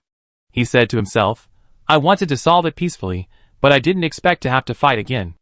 A dozen residents who rushed to the front shouted, They are evil gods. They spread faith in order to harvest our souls. We can't allow evil gods to spread faith here, tear down the temple, and bury these outsiders alive. Charlotte knew that facing such fanatical believers, there was no point in talking and no words would help. She raised her hands and was about to order an attack when she heard a voice ringing in her ear. What's wrong, Charlotte? If you are in trouble, Why don't you come to the teacher? Charlotte turned around and saw Juno Arthur. She was overjoyed and shouted, Teacher, why are you here? But facing such fanatical evil god believers, what can you do? Juno smiled slightly and said, Evil gods are evil gods after all. They can only act according to the rules, so naturally there are many flaws. Juno blinked and said, You should not have forgotten that your teacher also knows a little bit of dream magic. The peak saint of the old continent stretched out a finger and shouted lightly, May all life fall into a deep sleep, and may all souls swim in dreams. I will dominate your dreams, and your cognition will change because of my son. Juno Arthur showed what the strongest blood clan is. Under his blood clan's great dream magic, thousands of residents of the Pale City no longer had the aggressive momentum just now, and they were stiff, their eyes were dull, and all fell into the dream. Charlotte was also pulled into the dreamland by Juno. He saw with his own eyes that the teacher was shining with golden light and covered with a layer of golden armor. He was shouting loudly, Someone stole my power yesterday and passed the wrong oracle. The one who brought disaster to this city was the priest Giannis. He betrayed me. Charlotte couldn't help but say, The teacher's ability to confuse right and wrong is also very powerful. Juno bewitched people's hearts and said, Have you learned it? Charlotte nodded and said, Dream magic can only guide force according to the situation, and cannot be changed forcefully. So you didn't let them tear down the Golden Temple, because this is impossible. Instead, it will make them wake up. But if the target is changed to a certain priest, there will be no problem at all. Juno smiled and said, You are really my best student. Now you know how to use the Blood Clan's word of truth in battle, right? Charlotte was so impressed by Juno that she had never thought that Arthur's Blood Clan word of truth would be so powerful. Whether it was the Blood Clan's great prophecy last time, or the Blood Clan's great dream this time, they were all powerful group attacks. In terms of the battlefield, Arthur is undoubtedly the best in the old continent. Not to mention the Blood Clan, even the human race and the orcs don't have such a grand attack secret. The two left the dreamland and saw the residents of the Pale City wake up, then turned around angrily and rushed to the Golden Temple. Not long after, an old man shouted in panic, Don't believe the evil god's temptation. I am the spokesperson of Agmaras. I will never betray the god of the labyrinth. Charlotte used the light agility technique to quietly blend into the crowd. Soon, she saw an old priest tied to a wooden stake with firewood set up around him. A young and handsome man, holding a torch, had a gentle smile on his face. When Charlotte saw the man holding the torch, his body felt like falling into an ice cave. He was familiar with this face and couldn't help but explain, Captain Huntington. Chapter 481. Charlotte then remembered another name for Captain Huntington, Zimmerman Axel Robin, the invincible troublemaker. Charlotte regretted coming to watch the fun. Even if Juno Arthur was by her side, she might not be able to resist Zimmerman and protect him. Moreover, Juno was still in the Temple of the Serpent of Fate, quite a distance away from him. Zimmerman looked back and saw Charlotte, showing a smile. Old acquaintance. With a smile, he lit the firewood casually, and the flames burned fiercely. The priest of the evil god Agmaras, Giannis, screamed loudly, cried bitterly, and begged for mercy. In the end, he even said that he was instigated by the city lord, but no one sympathized with him or pitied him. Instead, some people believed his words and called for the arrest of the city lord. Soon the priest was burned alive, and a large number of residents, under the instigation of someone, attacked the city lord's mansion again. Charlotte had been staring at the Captain Huntington. He had known from the documents that he was missing, but because he was busy rebelling against Brittany's father-in-law at the time, he suppressed the matter under the suggestion of the Snake of Fate. Charlotte had always thought that she might not see Zimmerman again. After all, Zimmerman's memory had been destroyed by the Emerald Book. Even if Captain Huntington disappeared, he might not be able to escape from Kilmanham prison. Even if he escaped, he might not remember who he was. But fate is so strange. After Zimmerman lit the fire, he watched quietly for a while. He did not follow others to attack the city lord's mansion. Instead, he greeted Charlotte and walked into the Golden Temple. When Zimmerman disappeared in the Golden Temple, Charlotte used his agility to the fullest and ran all the way back to the Temple of the Serpent of Fate. When he saw Juno, he felt happier than when he saw his father-in-law. He whispered, Teacher, I saw Zimmerman. Juno was slightly stunned and asked, Zimmerman Axel Robin? Didn't he die a long time ago? Antonio and the 5 top saints of the Axel family besieged and killed him. The whole continent knows about this. Charlotte didn't dare to hide it. After all, it was meaningless to hide this secret at this time. He told the whole story from beginning to end. Juno was very surprised and shook his head repeatedly, saying, Julius Axel lost the throne of emperor. It's not unfair. How could he do such a stupid thing? Would Brandon can actually ascend to the position of Prime Minister of the Fars Empire? How can a fool like him ascend to such a high position? What on earth were these idiots thinking back then? How could they do such a stupid and unbelievable thing? Charlotte also felt that the old emperor and the chancellor of the empire were indeed a little incredible. Any adventure should have risk assessment and benefit assessment. If you want to kill Zimmerman, you should do some calculations. At least you can't put all the power of the Axel royal family into it. If you fail, who can bear the consequences? Well, unless Wood Brandon has an affair with his father-in-law, there is no explanation. But from the fact that the Emperor of Brittany ascended the throne and Wood Brandon did not show up, it seems unlikely that there is a connection. Charlotte is not too concerned about how stupid the old Emperor and the former Prime Minister are now. He is more concerned about what he should do when Zimmerman appears. When Charlotte asked her teacher Juno for help, Juno Arthur pondered for a long time and said lightly, Although Zimmerman is invincible, your teacher may not be afraid of him.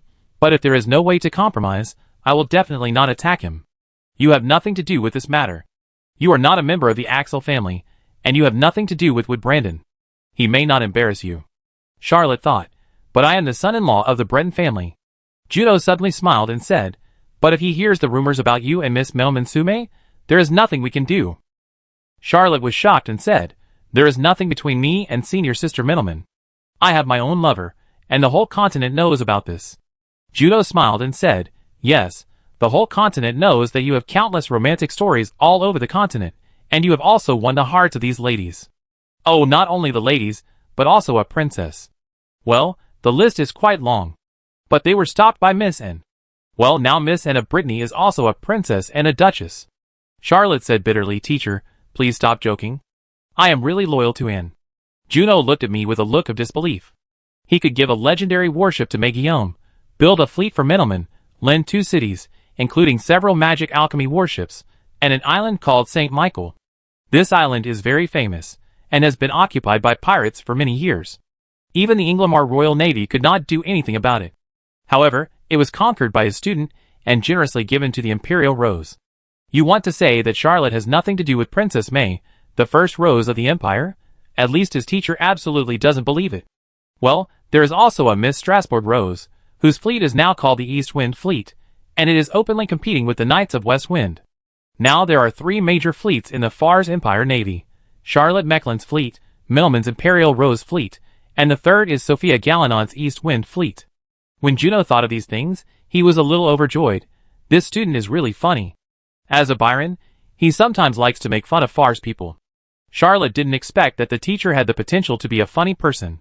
He said with a sad face, Zimmerman won't really misunderstand me and Senior Middleman and make trouble for me for this, right? Juno patted Charlotte's shoulder and said, you can think positively. After all, Zimmerman was a playboy back then, and his reputation was worse than yours. He doesn't necessarily like Miss Sue May. Charlotte thought, I know too well what a man is. Even if Zimmerman doesn't like Senior Middleman, he will definitely not allow me to reach out. The problem is, I haven't reached out yet.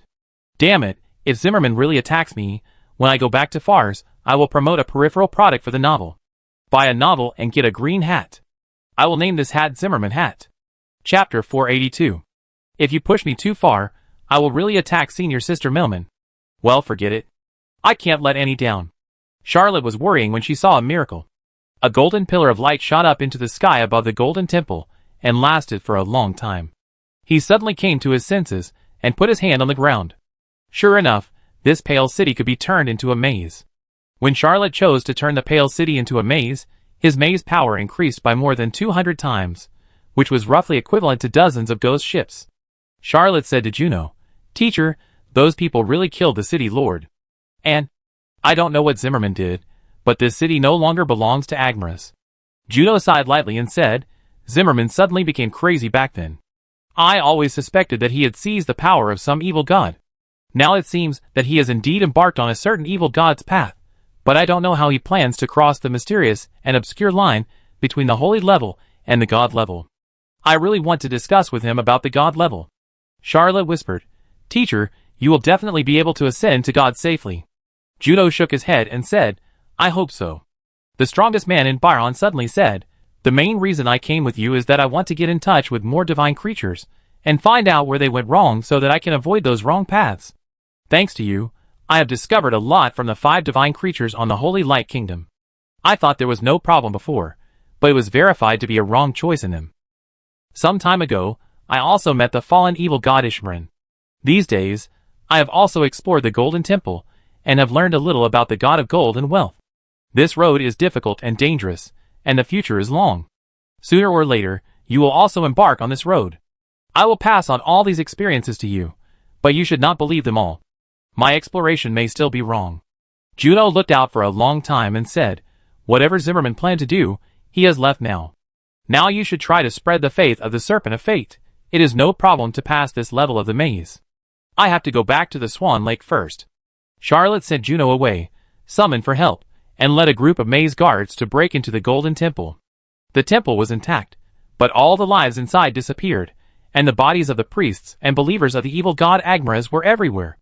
Although she knew that Zimmerman was cruel and merciful, she couldn't help sighing when she saw the scene, and asked people to move the bodies of these people out and send them to the Holy Light Kingdom. These are the followers of the evil god, and they still have the power of Agmaras in them. If they are not handled properly, it will be very troublesome, so they cannot be buried underground, which will pollute the earth, nor can they be thrown into the sea, which will pollute the sea. They can only be given to the Holy Light God Kingdom, and let them treat them as snacks. Well, using the evil god to deal with the evil god is fine. After cleaning the Golden Temple, Charlotte prayed to the Destiny Snake again, and the Destiny Snake responded happily. As the divine light fell, the temple was already filled with the breath of the Destiny Snake from inside to outside. The patterns, sculptures, murals, architectural style, and even the main statue on the temple were already in the shape of the Destiny Snake. Charlotte found time to write an original short story, which is about 17,000 words, describing how the evil god of the labyrinth put down his butcher knife and immediately became a slave of the Snake of Fate under the guidance of the Snake of Fate. Well, the main story outline comes from the Buddha's teachings on robbers. In the story, he described the Snake of Fate as powerful, kind, compassionate, enthusiastic, and wise. Anyway, he wrote it in any way that he could make the story a little bad, and it didn't matter. Anyway, when it spread in the future, novelists would naturally add details and exquisite words to this story, just like Mao Zedong's modification of the Romance of the Three Kingdoms. He told this story to hundreds of young people, and told it everywhere. The residents of Pale City burned the priests and dragged out the city lord to kill. Just when they were confused, a child suddenly sang the story of the Snake of Fate, and they unknowingly believed in the true God. Charlotte thought that it would take a long time, but she didn't expect that in just 7 or 8 days, the entire Pale City had no other beliefs, and completely eliminated the influence of Agmaras, and completely became a city of the Snake of Fate. Charlotte ordered the construction of more than 10 small temples of the Serpent of Fate, and set up the Serpent of Fate logo in various places in the city, gave tableware with the image of the Serpent of Fate to every household, and set up pillars with the image of the Serpent of Fate everywhere on this huge island. Soon he knew that he had successfully challenged the third maze. A new route appeared again. Charlotte commanded her fleet, and set out on the journey again. At this moment, there was an uninvited guest on Georgiotti Hadrian's ship. If Charlotte could see it, she would definitely shout, "Captain Huntington." Well, Charlotte would definitely not call out Zimmerman's name. What if Zimmerman didn't recover his memory, and he called out memory killing? Zimmerman skillfully performed the beast god transformation technique. He didn't transform into an orc, but into a Black Phoenix noble. The family of this Black Phoenix noble couldn't tell, so he easily occupied the 3 ships of the Black Phoenix noble, and occupied all his wealth, including his family. After Zimmerman appeared on the ship, Georgiotti Hadrian found himself lost and out of Christopher's route. However, a few days later, Georgiotti Hadrian's fleet miraculously returned to Christopher's route, which made the Black Phoenix Earl very puzzled. This time, Charlotte soon encountered the 4th maze. This maze was on a deserted island. There was no living person on the island, and the city was extremely dilapidated. It was unknown how many years it had been abandoned. Charlotte was very confused. Although the diary had a hint for him to challenge the 4th maze, the desolate city, but it did not tell him how to complete the challenge. He entered the city, and tried to make it a maze several times, but he could not make it a maze. Obviously, he needed to occupy it first. But how to occupy a city with no people at all? Shouldn't it be automatically occupied once you set foot on the land of the city? Charlotte was puzzled. He tried to pray to the Serpent of Fate, but surprisingly, there was no response. Charlotte brought a group of people and temporarily lived in the desolate city, trying to find out the secrets of this city. Chapter 483. You who travel the long river of time, know all mysteries, master extraordinary rituals, and rule the court of fate, do you hear my voice? I want to know how to turn the deserted city into a labyrinth. Perhaps because he prayed too many times, Charlotte suddenly felt that his head was hit by a silver snake's tail. The hit was neither light nor heavy, just enough to make the back of his head burn, but not enough to make him faint. Charlotte Mecklin received a hit of fate. Although the little snake was not necessarily angry, it was at least unhappy. Charlotte was hit by the snake's tail and dared not pray anymore, but his mind suddenly opened up, and he thought to himself, does the snake of fate think I am too stupid and remind me that this problem is actually easy to solve? He thought for a while, slapped his thigh, and said, let's demolish the city first. Charlotte selected a group of strong maze guards, and took out the blood spirit, freeing the posture of the flame knight's spear. He turned into a whirlwind of flames with his spear, knocked down 8 walls in one breath, and began to forcibly demolish the ruined city. The city was already riddled with holes. How could it withstand such brutal demolition? In just half a day, no wall could stand upright on the ground. Before Charlotte had time to wipe the sweat off her face, her subordinates reported, we found an entrance to the cave, but no one can get in. Even Mr. Vigo tried, but couldn't. Charlotte thought, that's right, the snake of fate gave me this hint. He strode to the entrance of the cave, and the diary really conveyed a thought. Charlotte Mecklin is about to challenge the 4th maze, the desolate city. This city has been completely abandoned. The real deserted city is underground. Please find the entrance and go in alone to clear out the monsters wandering in the underground city. Well, it is also the 4th branch of the evil god arena. If you encounter a challenge from an evil god candidate, please make sure you don't die. You are not on the same track as them. Charlotte finally understood why he couldn't turn the deserted city into a maze. It turned out that the real deserted city was underground. He had never stepped into the real deserted city, so of course he couldn't turn it into a maze. However, this underground city can only be entered alone, which made Charlotte very confused. He called 2 saint-level subordinates one after another, and they really couldn't enter it, and they couldn't destroy the entrance. Until Juno came over to take a look, the strongest blood clan said with a smile, this is a special space created by more than 10 evil gods. You don't have to think about destroying it violently. Only you can go in alone. Charlotte hesitated for a long time. If he didn't go in to challenge this underground maze, he would be sent to the evil god arena. Well, it seems that going in is a better choice. Charlotte prepared a batch of combat supplies, a large amount of water, and even more than a dozen sets of replacement clothes and shoes and socks, and then jumped into the underground city. After jumping into the entrance of the underground city, Charlotte felt that the whole world seemed to be two-dimensional, with colorful eyes, but no real objects, and her body seemed to no longer exist, turning into another dimension. Not only matter, but even time became blurred. This feeling was very strange. Charlotte couldn't know how long it had been, and could only calculate it according to the speed of thinking. It seemed that several months had passed, because he could recite more than 20 online articles, but he felt that it was not that long. After all, human thinking is limited by the body. It's not that thinking can only be so fast, but that the human body can only support such a fast thinking, and the nerve transmission is only more than 100 meters per second. The above are just ordinary humans. The speed of nerve transmission of extraordinary people is much faster than that of ordinary humans. After all, low-level extraordinary people can cut bullets with a knife. His feet sank slightly, and Charlotte knew that he was stepping on hard ground. It took a long time for him to regain all his senses. Charlotte was very surprised, because he had recovered to the appearance of 15 or 16 years old, wearing a very worn hunting suit. The workmanship was also rough, and many places were made of mixed leather. Apart from being close to the body, there was no other advantage. The place where he appeared was a hall, with about 30 or 40 people, divided into 4 or 5 small teams. He was in one of the small teams, with a total of 5 people, 3 men and 2 women, all of whom were about the same age as him. Charlotte sensed that Bloody Glory was functioning normally, and he was still an 18th level extraordinary person, and there were no problems with his various supernatural powers. However, he found that all the extraordinary weapons he had prepared could not be used. Only ordinary weapons and various supplies could be taken out from the mirror world. Well, his mirror world was also cut off, leaving only a very small piece. Charlotte had always intended to expand the mirror world, and after seizing most of the portholes of the Queen Bee and obtaining his own fleet, His mirror world became extremely vast, but now, he could not pass through the infinite mirror world and leave this evil god arena. Well, the power of the maze would not work either. Now, in addition to his own extraordinary power, Charlotte only had a group of ordinary weapons, supplies and water, and was also cut off from the possibility of leaving this world on his own. Charlotte calmed down. Even without any extraordinary weapons, he was still an 18th level extraordinary.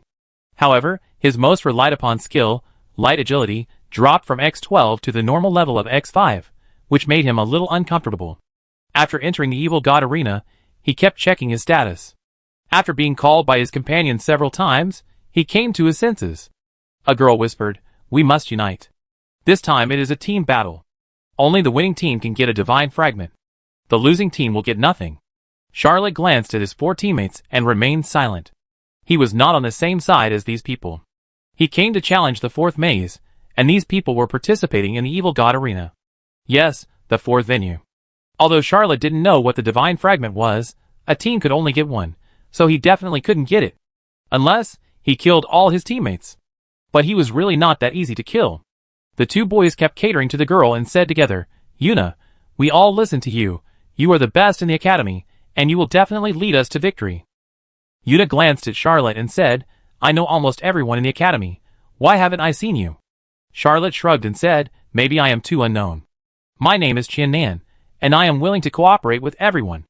Yuna was still a little skeptical. She said, "All those who can participate in the evil god arena are extraordinary people. What level of extraordinary are you?" Charlotte scratched his head. He really didn't know how to answer. He just felt that he shouldn't be. 18th level. He was determined not to believe that these young companions could step into the extraordinary sequence above the middle level. Chapter 484. A young man looked down on Charlotte and whispered, "Yuna, we have no impression of him. He has just broken through recently. He can only be the 1st level." Charlotte nodded hurriedly and said, "Yes, I am the 1st level." Yuna nodded and said, "He took some extraordinary route. This little girl has a delicate face and a slightly thin figure, but her legs are very long and her waist is slender. She has a bit of goddess style and a little leadership style. She is indeed at a level that can fascinate boys of the same age." However, Charlotte is not young in both of her lives. To be a math teacher, she needs a postgraduate degree or above. He has graduated from university in Fars for 2 years, and is already a regular imperial civil servant. He is not interested in such a little girl. Moreover, if we really talk about beauty, and is the West Wind goddess of Gorgias University much better than this little girl named Yuna? Well, Anne's only shortcoming is that her extraordinary level is not high. Having just broken through the 2nd level of Dreamwalker, he didn't even dare to mention it to Charlotte. But, as the princess of the Fars Empire, the Grand Duchess of Moldova, and the legendary novelist in Mechlin, the extraordinary level is really not important. Charlotte hesitated for a moment and whispered, "It's just the most ordinary one. There are too many extraordinary paths for humans, and he doesn't know what the academy mentioned by these young people teaches. It's not easy to give a direct answer." Yuna looked a little helpless and said, "Another guy who practices bloodthirsty fighting spirit." Charlotte was shocked and thought, "These young people don't look like orcs? Why would that academy teach bloodthirsty fighting spirit?" The boy who spoke just now was a little excited and said, "What orc transformation did you choose? It's best to be a meat shield type, we just lack a main defense." Charlotte thought, "I give you defense? Beauty bubble you." He whispered, "I chose Channing Hayato." The boy was immediately disappointed and said, "A guy who is good at running away is really useless." Most of the participants in the evil god arena were young people, but there were also 2 teams of adults, but their strength did not seem much better. Charlotte roughly knew from the conversations of these people that they were all from the New World. The Old World had 9 righteous gods sitting in charge, and the evil gods could not stir up any waves, but the New World had no righteous gods, and the evil gods gathered in large numbers, and even the evil god candidates were not rare. Charlotte was really curious, and he was getting familiar with his teammates. Charlotte already knew that they were from the Golden Kite Academy. The New World did not have a hierarchical education system like the Old World, but only a first-level college education, which taught both cultural courses and martial arts and extraordinary knowledge, and the school system lasted for 12 years. He could understand that in a continent that needed to have more children to fight against the evil gods, education could not be carried out step by step, and could only be accelerated, so these boys and girls were exposed to extraordinary knowledge at an early age, but this was actually not conducive to going further on the extraordinary path, because the extraordinary would be polluted. And the children's resistance was weak, so the probability of them achieving extraordinary would be low, and their future achievements would be limited. But the people in the New World probably had no choice. The extraordinary knowledge taught by the Golden Kite Academy was relatively simple, not as profound as that of the New World, with only a dozen night paths and a part of the mage inheritance. Well, as for the inheritance of bloodthirsty fighting spirit, this is a coincidence. When Domitian traveled in the New World, he taught in more than a dozen colleges, and Golden Kite College happened to be one of them. He left the Beast God transformation technique and bloodthirsty fighting spirit in Golden Kite College. When Charlotte learned about this, he was quite amused. He really didn't expect to meet the students of the old leopard man in the evil god arena. A voice suddenly sounded in the hall. In 20 minutes, the shelter will be open, and you will face the monsters wandering in the deserted city and kill them. The first team to kill 10 monsters will win and get a divine fragment. Each monster has a chance to extract weapons, armor, magic cores, divine fragments, power runes, etc., which are also your spoils of war. The atmosphere in the hall suddenly became tense, and everyone was checking their weapons again. Charlotte found that no one here had extraordinary weapons, and guessed that there was a rule in the evil god arena that extraordinary weapons could not be brought in. Most of the people carried broadswords, two-handed swords, short guns, daggers, and even bows and arrows. The most popular knight's lance in the old world was probably inconvenient to carry, and no one used it at all. Only 2 people carried rapiers. Even in the old world, rapiers were not very popular when adventuring in the wild.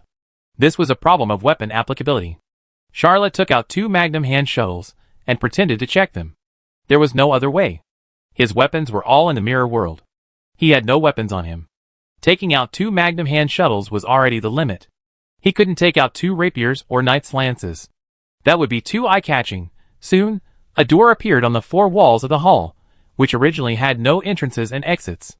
Each team tacitly chose a different direction. Yuna hesitated for a moment and chose the exit on the left. The 5 people just walked out, and the door behind them disappeared. The surroundings were pitch black, and there was no light anymore. Charlotte hesitated. Although he could move freely in the dark with his insight, he didn't like the dark very much. Just as he was thinking about how to get some light, there was a slight light around him, and a torch was lit. The one holding the torch was another girl in the team named Penny. Compared with Yuna, she was more taciturn and had a plain appearance, but she had a good figure. The clothes she wore were the best among the young people in terms of texture and workmanship. From the slight smell of kerosene emanating from the torch, Charlotte judged that this torch should be made by special means, could be lit for several hours, and was quite expensive. Both boys exclaimed, obviously quite pleased, but Yuna was slightly surprised, and she obviously noticed that the torch Penny took out was a little expensive. Although the 5 people in this small team all came from Golden Kite Academy, they were not particularly familiar with each other. Yuna and the other 2 boys knew each other when they were in the academy, but they were not familiar with Penny. This girl usually kept to herself and had almost no friends, and no one knew her situation. Of course, Charlotte was even less familiar with him. His previous performance made everyone in the team think that he was timid, soft-hearted, had no ideas, spoke unclearly, and was probably a little mentally ill. Charlotte did not show himself, mainly because he wanted to observe what the evil god arena was like. He felt that this thing seemed to be harmless. The insight ability suddenly gave a warning. Chapter 485. Yuna didn't react at all. Although the 2 boys looked alert, they were unaware. Penny's little hand touched the pistol on her thigh, but Charlotte almost subconsciously shot back and blew up a round object. After the round object was blown up, disgusting juice came out, corroding the ground and making it smoke. Yuna couldn't help but screamed, "It's a poisonous human head!" The 2 boys were also startled, and each of them put their 2-handed long swords forward and took an attacking posture. Charlotte took a look and found that it looked a bit like a human head, with all kinds of small tubes, which could probably spray out the poison in the body. It was hard to say whether the low-level extraordinary protective fighting spirit could resist such poisonous juice. Penny came over with a torch, put it on the ground, and set the monster on fire. Yuna then remembered that she had been taught in the academy that if you encounter a monster like a poisonous human head, you must set it on fire, because there are tiny spores in its body. If they are scattered, they will parasitize nearby creatures. She blushed slightly and whispered, "Penny, you are still meticulous." The 2 teenagers also remembered what they had learned in class, and they showed a look of fear after realizing it.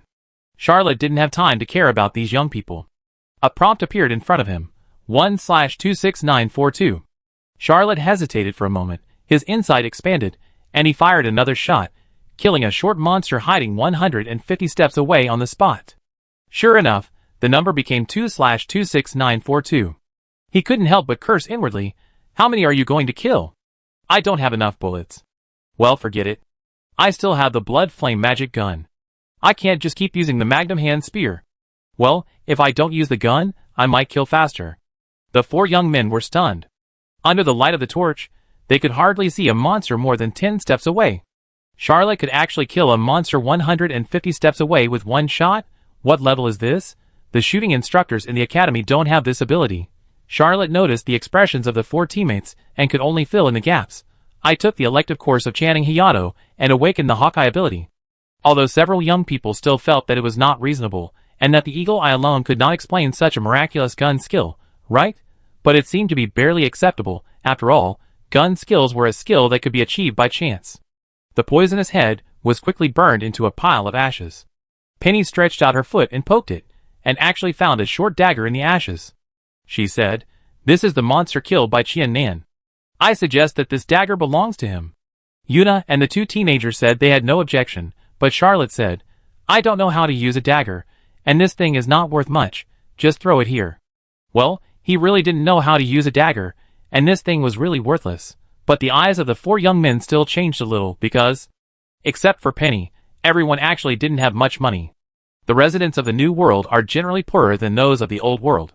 This dagger is considered a fine product, and it can be sold for at least a dozen centimes.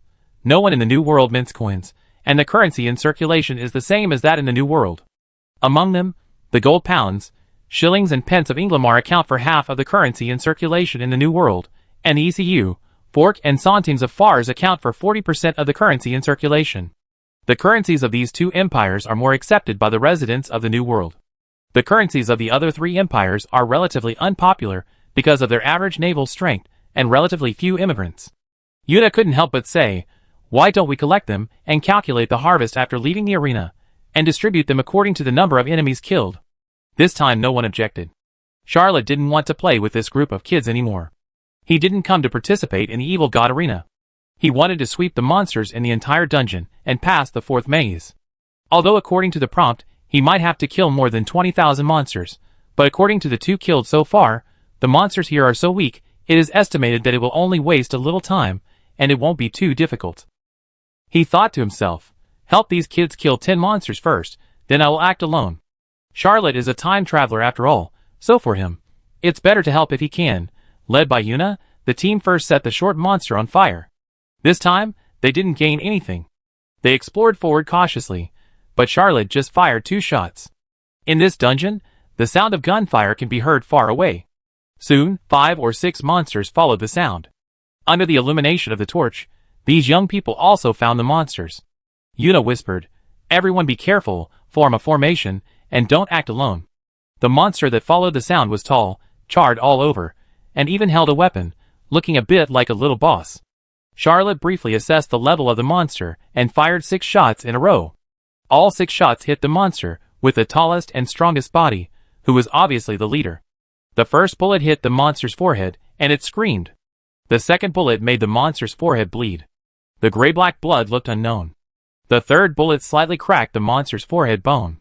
The fourth and fifth bullets deepened the crack. The sixth bullet shot the strong monster in the head. This was the top-level shooting technique taught by Juno. Charlotte should have observed the weakness of this monster and shot it dead with 1 shot, but he didn't have the patience. It was just an ordinary monster, so it was better to use simple and rough shooting techniques without technical content. 6 shots to the head. For Charlotte, there was no technical content, but for these young people, it was a magical skill, simply unheard of. Yuna looked at Charlotte with a slightly pale look in her eyes, and the two teenagers changed their attitudes, and were humble in their modesty. Only Penny looked weird, even a little. Well, still weird. With Charlotte, the sharpshooter, the Golden Kite Academy team quickly cleared out the 6 monsters, and obtained 3 weapons each, which was not a bad harvest. Yuna was very happy and whispered, "If we kill 2 more monsters, we will complete this preliminary round. We will be safe for at least 1 year from now on." Charlotte was a little surprised and wanted to ask a question, but was afraid of being exposed. Penny said very considerately, "Every year, the Evil God Arena will designate a group of people in all cities to participate in the Evil God preliminary round. There is no way to escape or hide. The winner can go back safely, and will not be selected again within a year. The loser will continue to participate in the Evil God preliminaries until he wins. Or dies. Everyone wants to escape this fate. Only by becoming an Evil God candidate can you have certain privileges, such as increasing your strength to delay the time of entering the Evil God Arena. Penny was kind, but Charlotte was shocked and broke out in a cold sweat. He was sure that this girl was different from the other three teammates. Chapter 486. Penny seemed to have noticed that Charlotte had discovered something. She smiled sweetly, and was actually quite charming. Charlotte kept muttering in his heart. He really couldn't figure out what this girl was. He could only be more careful. The remaining two monsters were easy to make up the numbers. After about a few minutes, another group of monsters rushed over because they heard the gunshots. Charlotte didn't give her companions a chance. With 2 guns in hand, she easily cleared the field and killed the group of monsters. An exit opened behind them. Yuna quickly set the group of monsters on fire, and actually received some divine fragments. She said excitedly, "Let's leave quickly. We will definitely win this time." The 2 boys nodded frequently, looking very excited.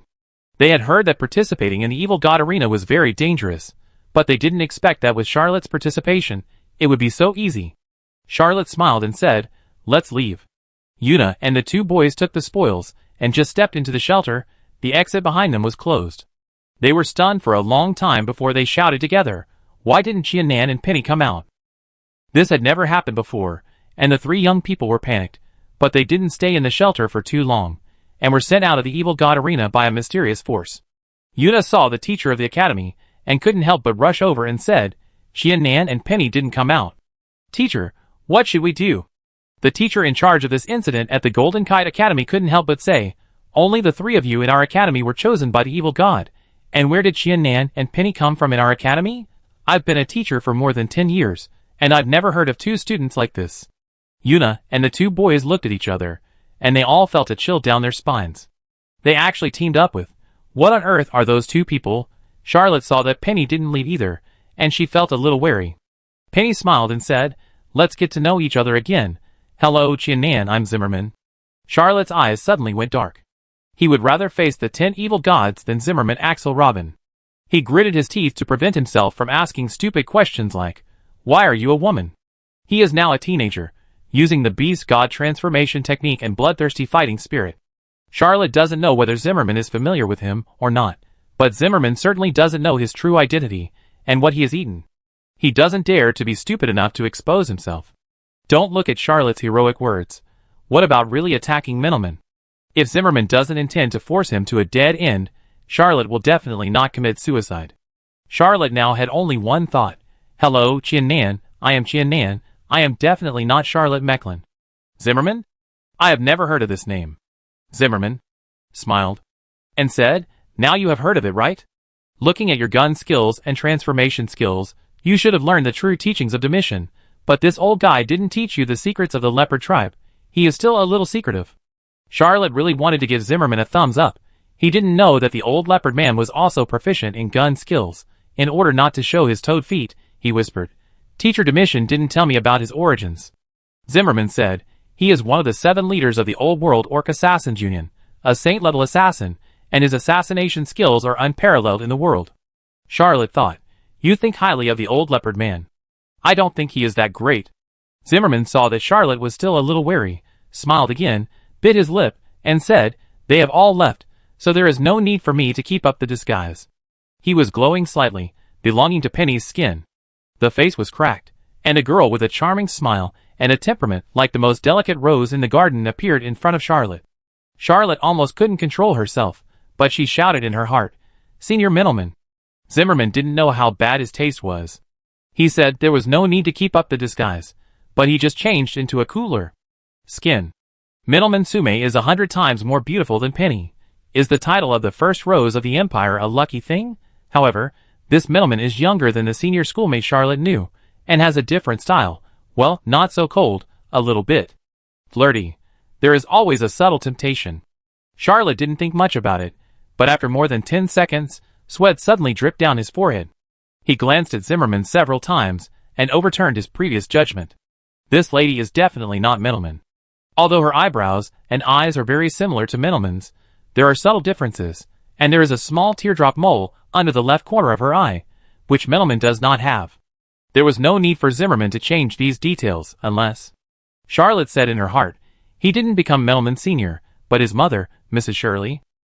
Charlotte had personally helped Middleman find the documents about the night window incident and the Imperial Rose incident, so of course she knew about Mrs. Shirley.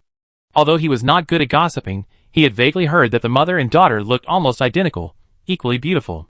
This little detail suddenly made Charlotte think of a possibility, and she thought to herself, could it be that Zimmerman has not yet recovered all his memories? Is it possible that he really thinks he looks like this? And he has gender confusion? When Charlotte thought of this, she asked tentatively, I have some Orc blood, so I only have a first name, not a last name.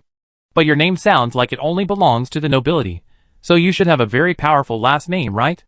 Zimmerman smiled and said, my last name is Su Mei, Zimmerman Su Mei. Charlotte couldn't help but secretly complain in her heart, do you have a sister, Middleman Su Mei? But he didn't dare to provoke this guy who had stirred up countless storms. Although he slightly confirmed that Zimmerman might not have recovered all his memories, who knew what his situation was now, Charlotte quickly changed to a safer topic and said, I want to kill all the monsters in the dungeon. Why did you stay? Zimmerman smiled slightly and said, I need divine fragments, all divine fragments. Although Charlotte knew that divine fragments were good things, he really didn't need them, and he didn't want to conflict with such a terrifying guy, so he immediately said, okay, let's cooperate. Zimmerman smiled again. Chapter 487. With the terrifying existence of Zimmerman, Charlotte dared not use Bloody Glory. Who knows how much Zimmerman knows about him? What if he recognized him from Bloody Glory and found that he was Charlotte Mecklin, the man who was having an affair with Middleman? Wouldn't that be terrible? Fortunately, Charlotte is really good at fighting with blood. His pistol skills were inherited from Juno. Although the Magnum hand shuttle in his hand was a little worse, his efficiency in killing monsters in the underground maze was not bad. Moreover, Charlotte found that Zimmerman's strength did not seem to be very strong. This made him feel very strange. Charlotte muttered secretly, isn't he Zimmerman's real body? Isn't this guy a human? It's impossible to have a clone. That's the ability of the evil god. Well, the evil god? Maybe this guy is really an evil god. He's quite evil. But it's still very strange. The two of them fought together to clear more than 10 groups of monsters. Charlotte did not take the divine fragments, but found 2 handy weapons. One is a fine rapier, and the other is a set of flying knives. Charlotte had also practiced flying knives. Although his flying knife skills were average, this skill was just right for the second-level bloodthirsty fighting spirit. Zimmerman smiled lightly, and the fragment of divinity on his slender jade hand was swallowed by him, with his red lips gently opened. The aura on his body was significantly improved. Zimmerman glanced at Charlotte and said, I have been promoted to the 5th level extraordinary. Charlotte felt a chill on her back. The 5th level extraordinary was not scary, but the 5th level Zimmerman was too scary. No, what's going on with him now? This doesn't look like Zimmerman himself, nor does it look like a clone. If Charlotte hadn't just been hit by fate, she would really want to pray to the fate snake. He felt that his teacher Juno might not be able to answer the doubts in his heart, but this fun snake could definitely. After all, he is one of the 9 righteous gods, and his level is much higher than that of any evil god. Charlotte thought for a long time, and gave up this idea in dismay. He took a deep breath, and circulated his bloodthirsty fighting spirit. His bones crackled with a slight crisp sound. The bloodthirsty fighting spirit in his body suddenly exploded, and a stream of blood flowed through his body. Charlotte's bloodthirsty fighting spirit was also promoted, and she stepped into the 3rd level with dignity. Moreover, she also condensed an extra bloodthirsty rune in her body. Eagle Strike, like Light Agility and Leopard Agility, is a speed-type ability. However, Eagle Strike is an explosive skill, which is shorter and more violent than Leopard Agility. It is like an eagle falling from the sky and attacking its prey, as fast as thunder and lightning. If it is a close combat, Eagle Strike is equivalent to a special move, but when used in gun fighting, Eagle Strike becomes a magic skill, because shooting only takes a moment to burst out. Eagle Strike makes Charlotte's shooting speed suddenly increase by nearly 3 times, about 2 times 7 or 8 times. If it weren't for the fact that the Magnum hand shuttle was too lame, Charlotte would have grabbed the monster that could hardly survive a round of shooting. Zimmerman was surprised and whispered, I have never seen a person with such a strong talent as you. Charlotte's face was dark, thinking, I have seen a lot. If you are not teasing me, what can I compare with you? After the two of them upgraded, Zimmerman did not continue to fight, and suggested to rest for a while. Charlotte saw that he was indeed a little sweating, but that strange feeling was lingering. She didn't believe that he was really tired, but he would never say that he didn't want to rest, which was so unemotional. Charlotte encouraged her bloodthirsty fighting spirit, slapped the ground, blew away the dust, made a clean ground, and sat on the ground. He didn't dare to use the infinite mirror realm, and he was a little worried because he couldn't take out the food, water, and supplies he had prepared, and he didn't know how to sustain a long battle. It would take at least a month to kill more than 20,000 monsters. With Zimmerman by his side, what should he do next? Charlotte didn't know what to do. Zimmerman took out a small cloth bag, took out a bottle of water, and a piece of bread, drank a sip, handed the bottle to Charlotte, and broke the bread and handed him a piece. Charlotte took the water bottle, and saw a faint lip mark on the bottle mouth. She turned it quietly, then raised her head and drank it all. She returned the water bottle to Zimmerman, and ate the bread in big mouthfuls.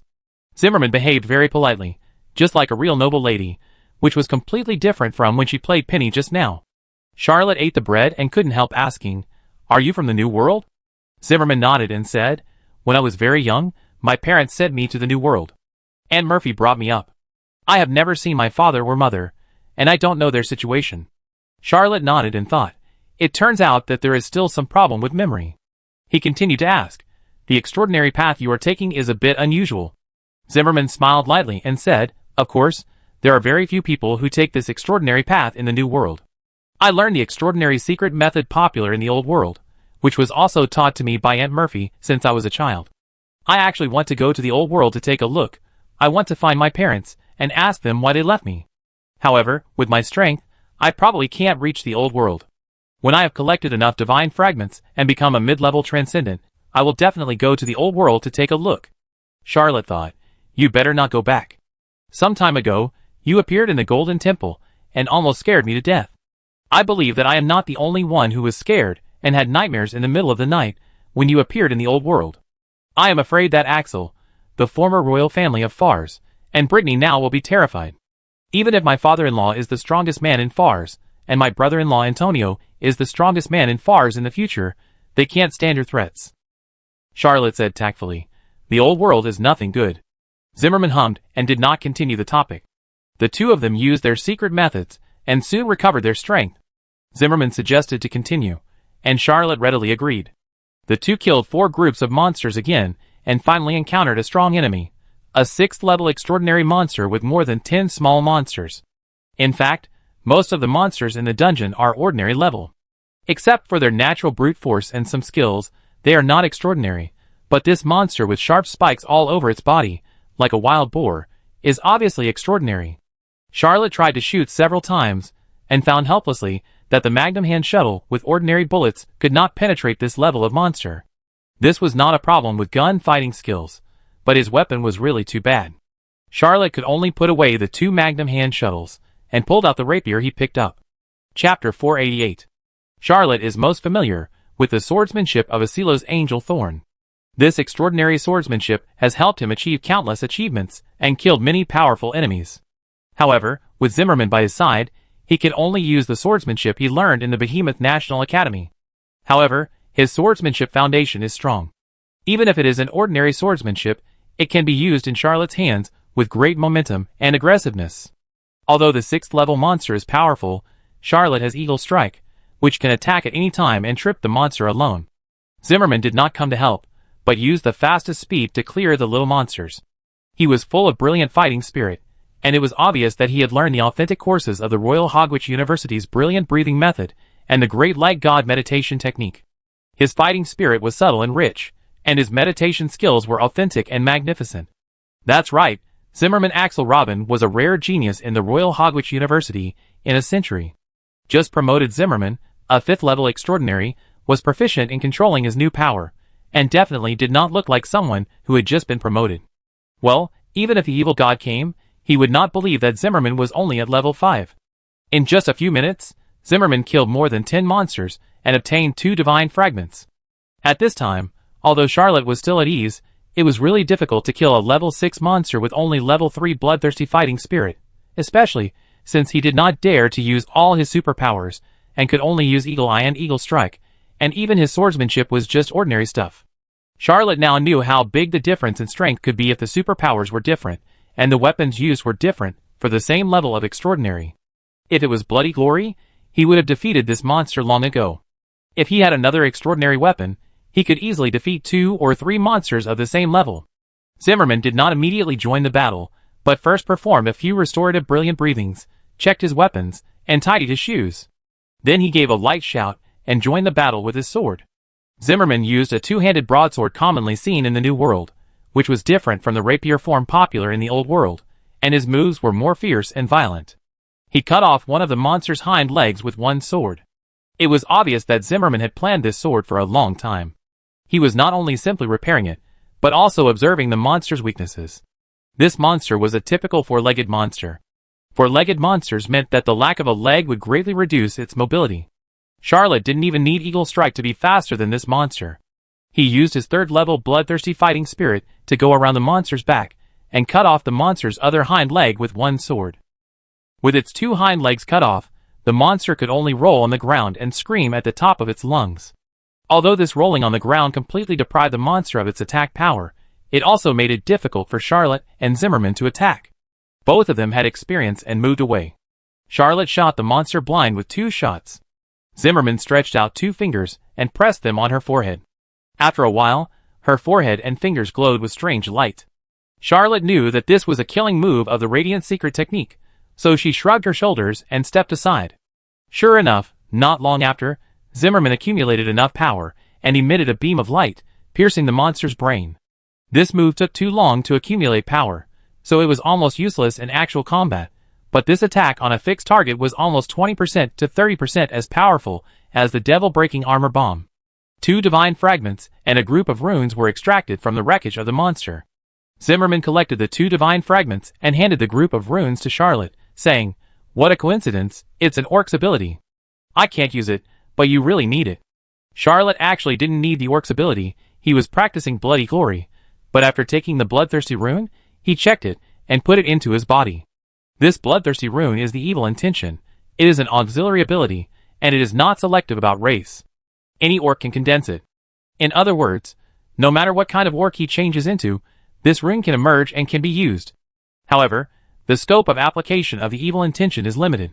It can only use the fierce thoughts to deter the enemy. Most middle and high-level extraordinary people are immune to the Evil Intention. Even when facing low-level extraordinary people, it is not very useful, and the impact on the battle is limited. Zimmerman said to Charlotte, "If we can keep killing and kill all the monsters in this dungeon, will our strength improve dramatically and both of us be promoted to a higher level?" Charlotte shrugged and said, "Maybe. But we have to continue fighting." They had been fighting with this level 6 monster for so long that a large number of monsters had already been attracted. As soon as Charlotte finished speaking, more than 10 monsters came over slowly. Charlotte saw that it was an undead corpse monster, so she changed to a magnum hand shuttle and shot one by one, destroying all the monsters. The corpse monsters have low defense, and besides being a bit disgusting, they are very easy to kill. Zimmerman walked over and set all the corpse monsters on fire, but he got nothing this time. He was not discouraged, and took Charlotte to another place. There were too many monsters attracted to this direction, and they were all low-level extraordinary, and they simply couldn't face so many monsters at once. The 2 of them ran into 2 groups of monsters in succession, both of which were non-extraordinary types. After killing them, they didn't get any spoils. However, both of them knew that it was time to recover their strength, so they did not continue fighting and found a secluded corner to rest. Zimmerman still provided water. Charlotte took out a piece of cloth and carefully wiped the rapier in her hand. Although this weapon could barely be called a fine product, it was not an extraordinary weapon after all. After killing dozens of monsters, it was already quite damaged. It was unknown how long it could last in the next battle.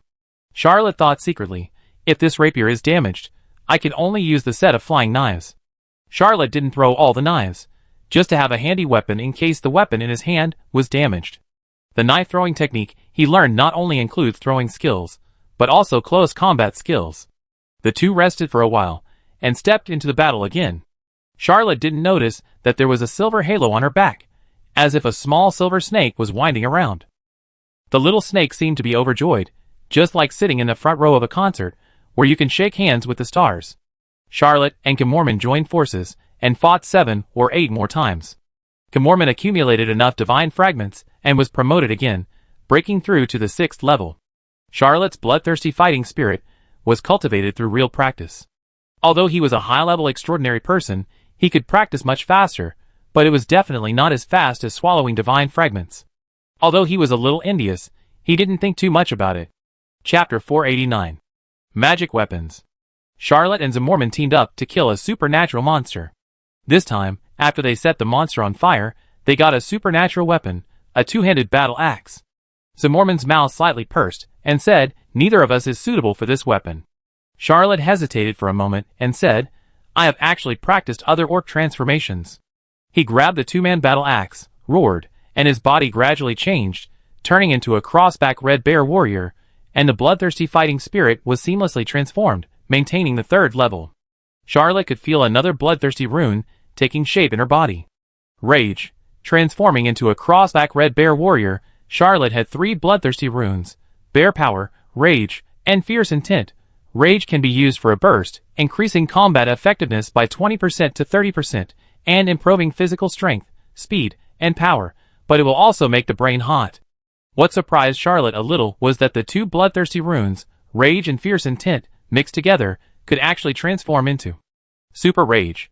With the Super Rage posture, the combat effectiveness of the crossback red bear warrior can be increased by more than 50%, almost equivalent to upgrading. A level 3 transcendent can exert the combat effectiveness of a level 4. However, in the super violent state, the body load is too great, and the combat time will be shortened a lot. If the battle continues for a little longer, it will cause damage to the body. This is not a problem for Charlotte. His spirituality is very high, and he will not lose control. He can end the violent or super violent state at any time. Zimmerman showed a somewhat incredible expression. After a long time, he shook his head slightly, as if he saw something incredible. This extraordinary two-handed battle axe, which is the 1st level extraordinary weapon, has only one attribute, which is sharp. However, this two-handed battle axe was a real killer in the hands of Charlotte, who could transform into a red bear warrior. They encountered 7 or 8 groups of monsters in a row, and none of them could match Charlotte's two-handed battle axe. Even 2 of the 4th level extraordinary monsters could not resist a single move.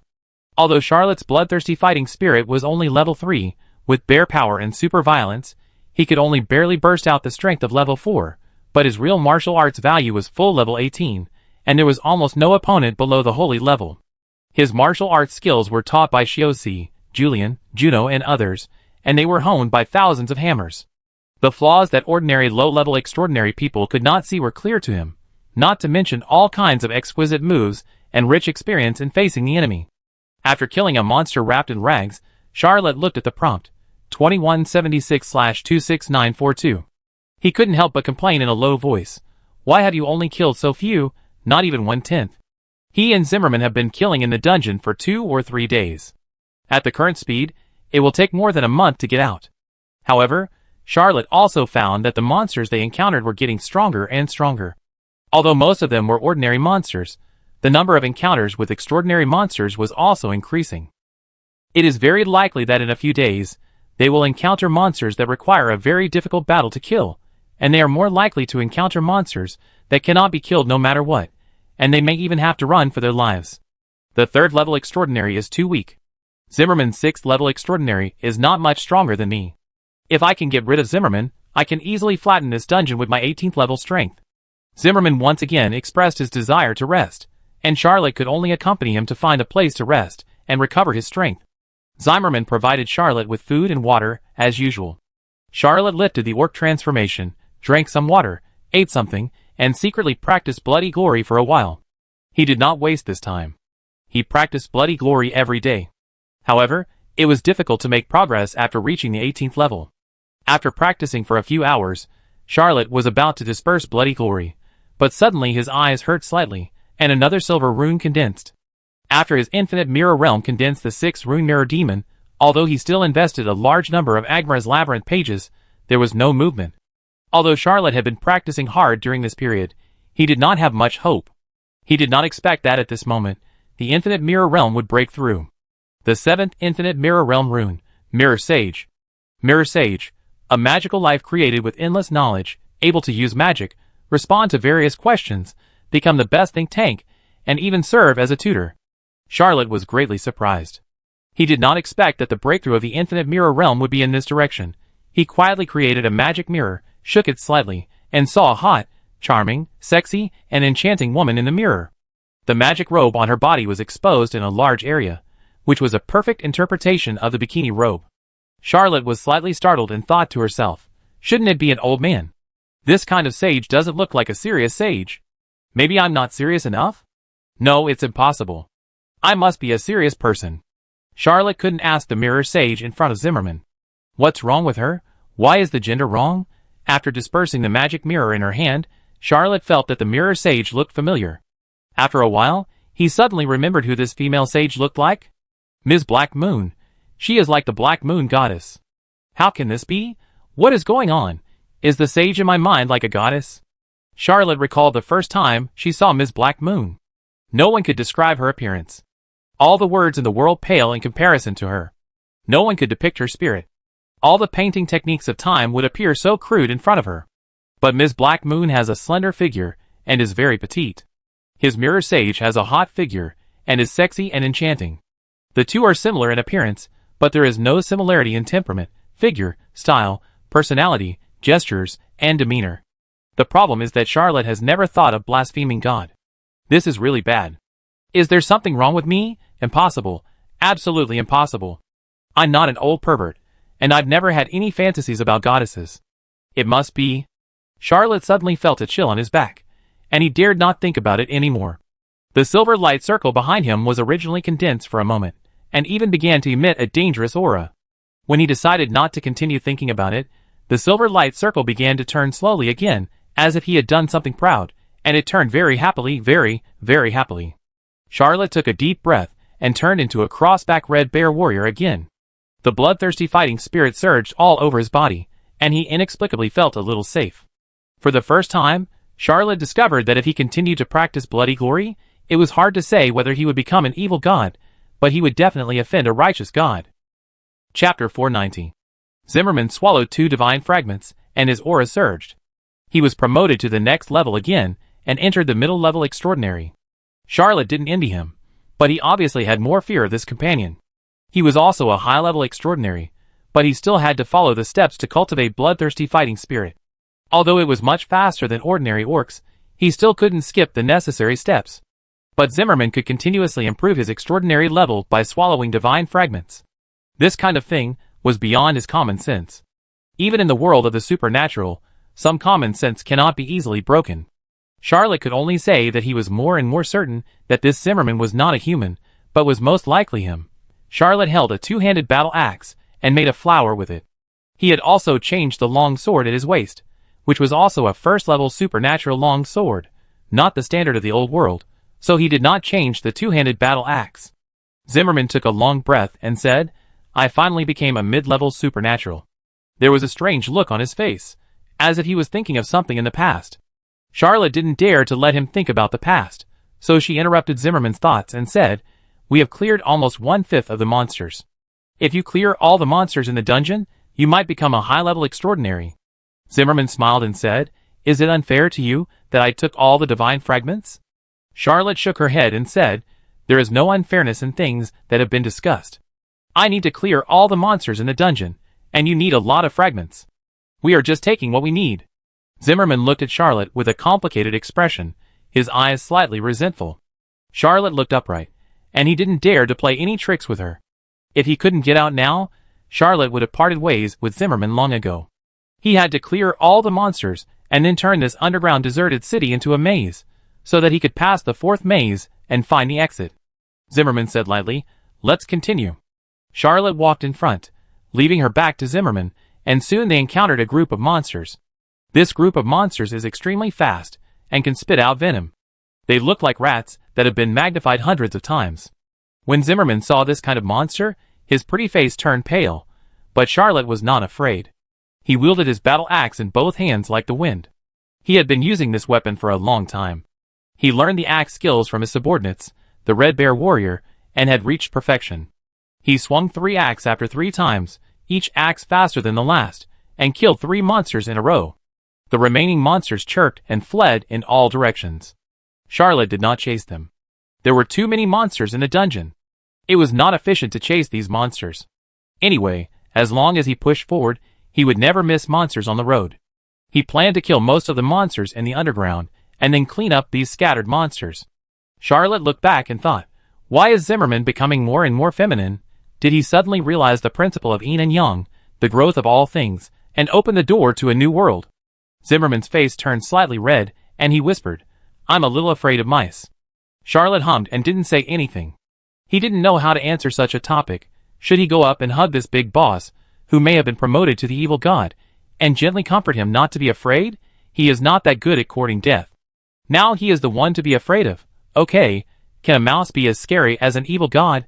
The atmosphere between the two was slightly awkward, but it soon eased, because a team of knights appeared in the distance. Their bodies were hazy and transparent, and there was a ball of cold air coming from a long distance. Charlotte whispered, it's the ice undead knight. A very rare species. Zimmerman said, I will deal with him. He is a shining knight, and his attributes are naturally undead, so his moves are much more suitable than Charlotte's. Charlotte took a step back. His bloodthirsty fighting spirit was indeed not very effective against the undead. Zimmerman swung his two-handed sword.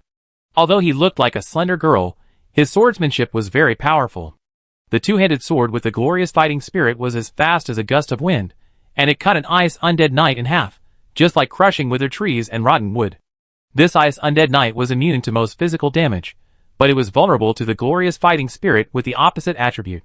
Zimmerman killed an ice undead knight, and it seemed easy, and he still had some strength to spare, but he was soon blocked by the second ice undead knight. This undead knight was a high-level middle-level knight, which had exceeded the 10th level. Even though Zimmerman's attributes were opposite, it was not afraid. The two sides fought fiercely for 7 or 8 rounds, and the rest were more than 20 undead knights, who surrounded Zimmerman and trapped him tightly. He soon seemed to be in a precarious situation. Although Charlotte also hoped that these ice undead knights could do something to Zimmerman, his reason told him that it was very likely that they would only kill a layer of Zimmerman's skin, which would not only fail to solve the problem, but also summon the real big boss. Charlotte did not want to face Zimmerman, who had recovered his memory. Seeing this, he did not dare to continue to watch. He waved his two-handed battle axe and joined the battle. There were 4 extraordinary people in this group of more than 20 ice undead knights. Except for the leader, who was at the middle and high level, the other 3 extraordinary people were low level, but at least at the level of level 5 or 6, and their combat power was strong. Charlotte adopted the tactics that Zimmerman had used. He did not bother to fight with the 3 extraordinary ice undead knights at all, but directly entered a super violent state, and killed all the miscellaneous soldiers with 1 axe. After killing more than 20 ordinary ice undead knights, Charlotte finally lifted the super violent state, and fought and fled, leading the remaining 3 ice undead knights away. With Charlotte's 3rd level bloodthirsty fighting spirit, it was impossible to kill 3 5th and 6th level ice undead knights in a 1-on-3 battle, but when he led the 3 monsters away, he laughed grimly, lifted the transformation, and burst out with the 18th level bloody glory, smashing the 3 low-level and high-level ice undead knights into pieces with 1 charge. Charlotte swung his two-handed battle axe in his hand and said calmly, "It seems like we are using our real strength to flatten this dungeon." He was about to save Zimmerman, but his eyes flashed slightly, and he saw a faint glow in the 3 shattered ice undead knights.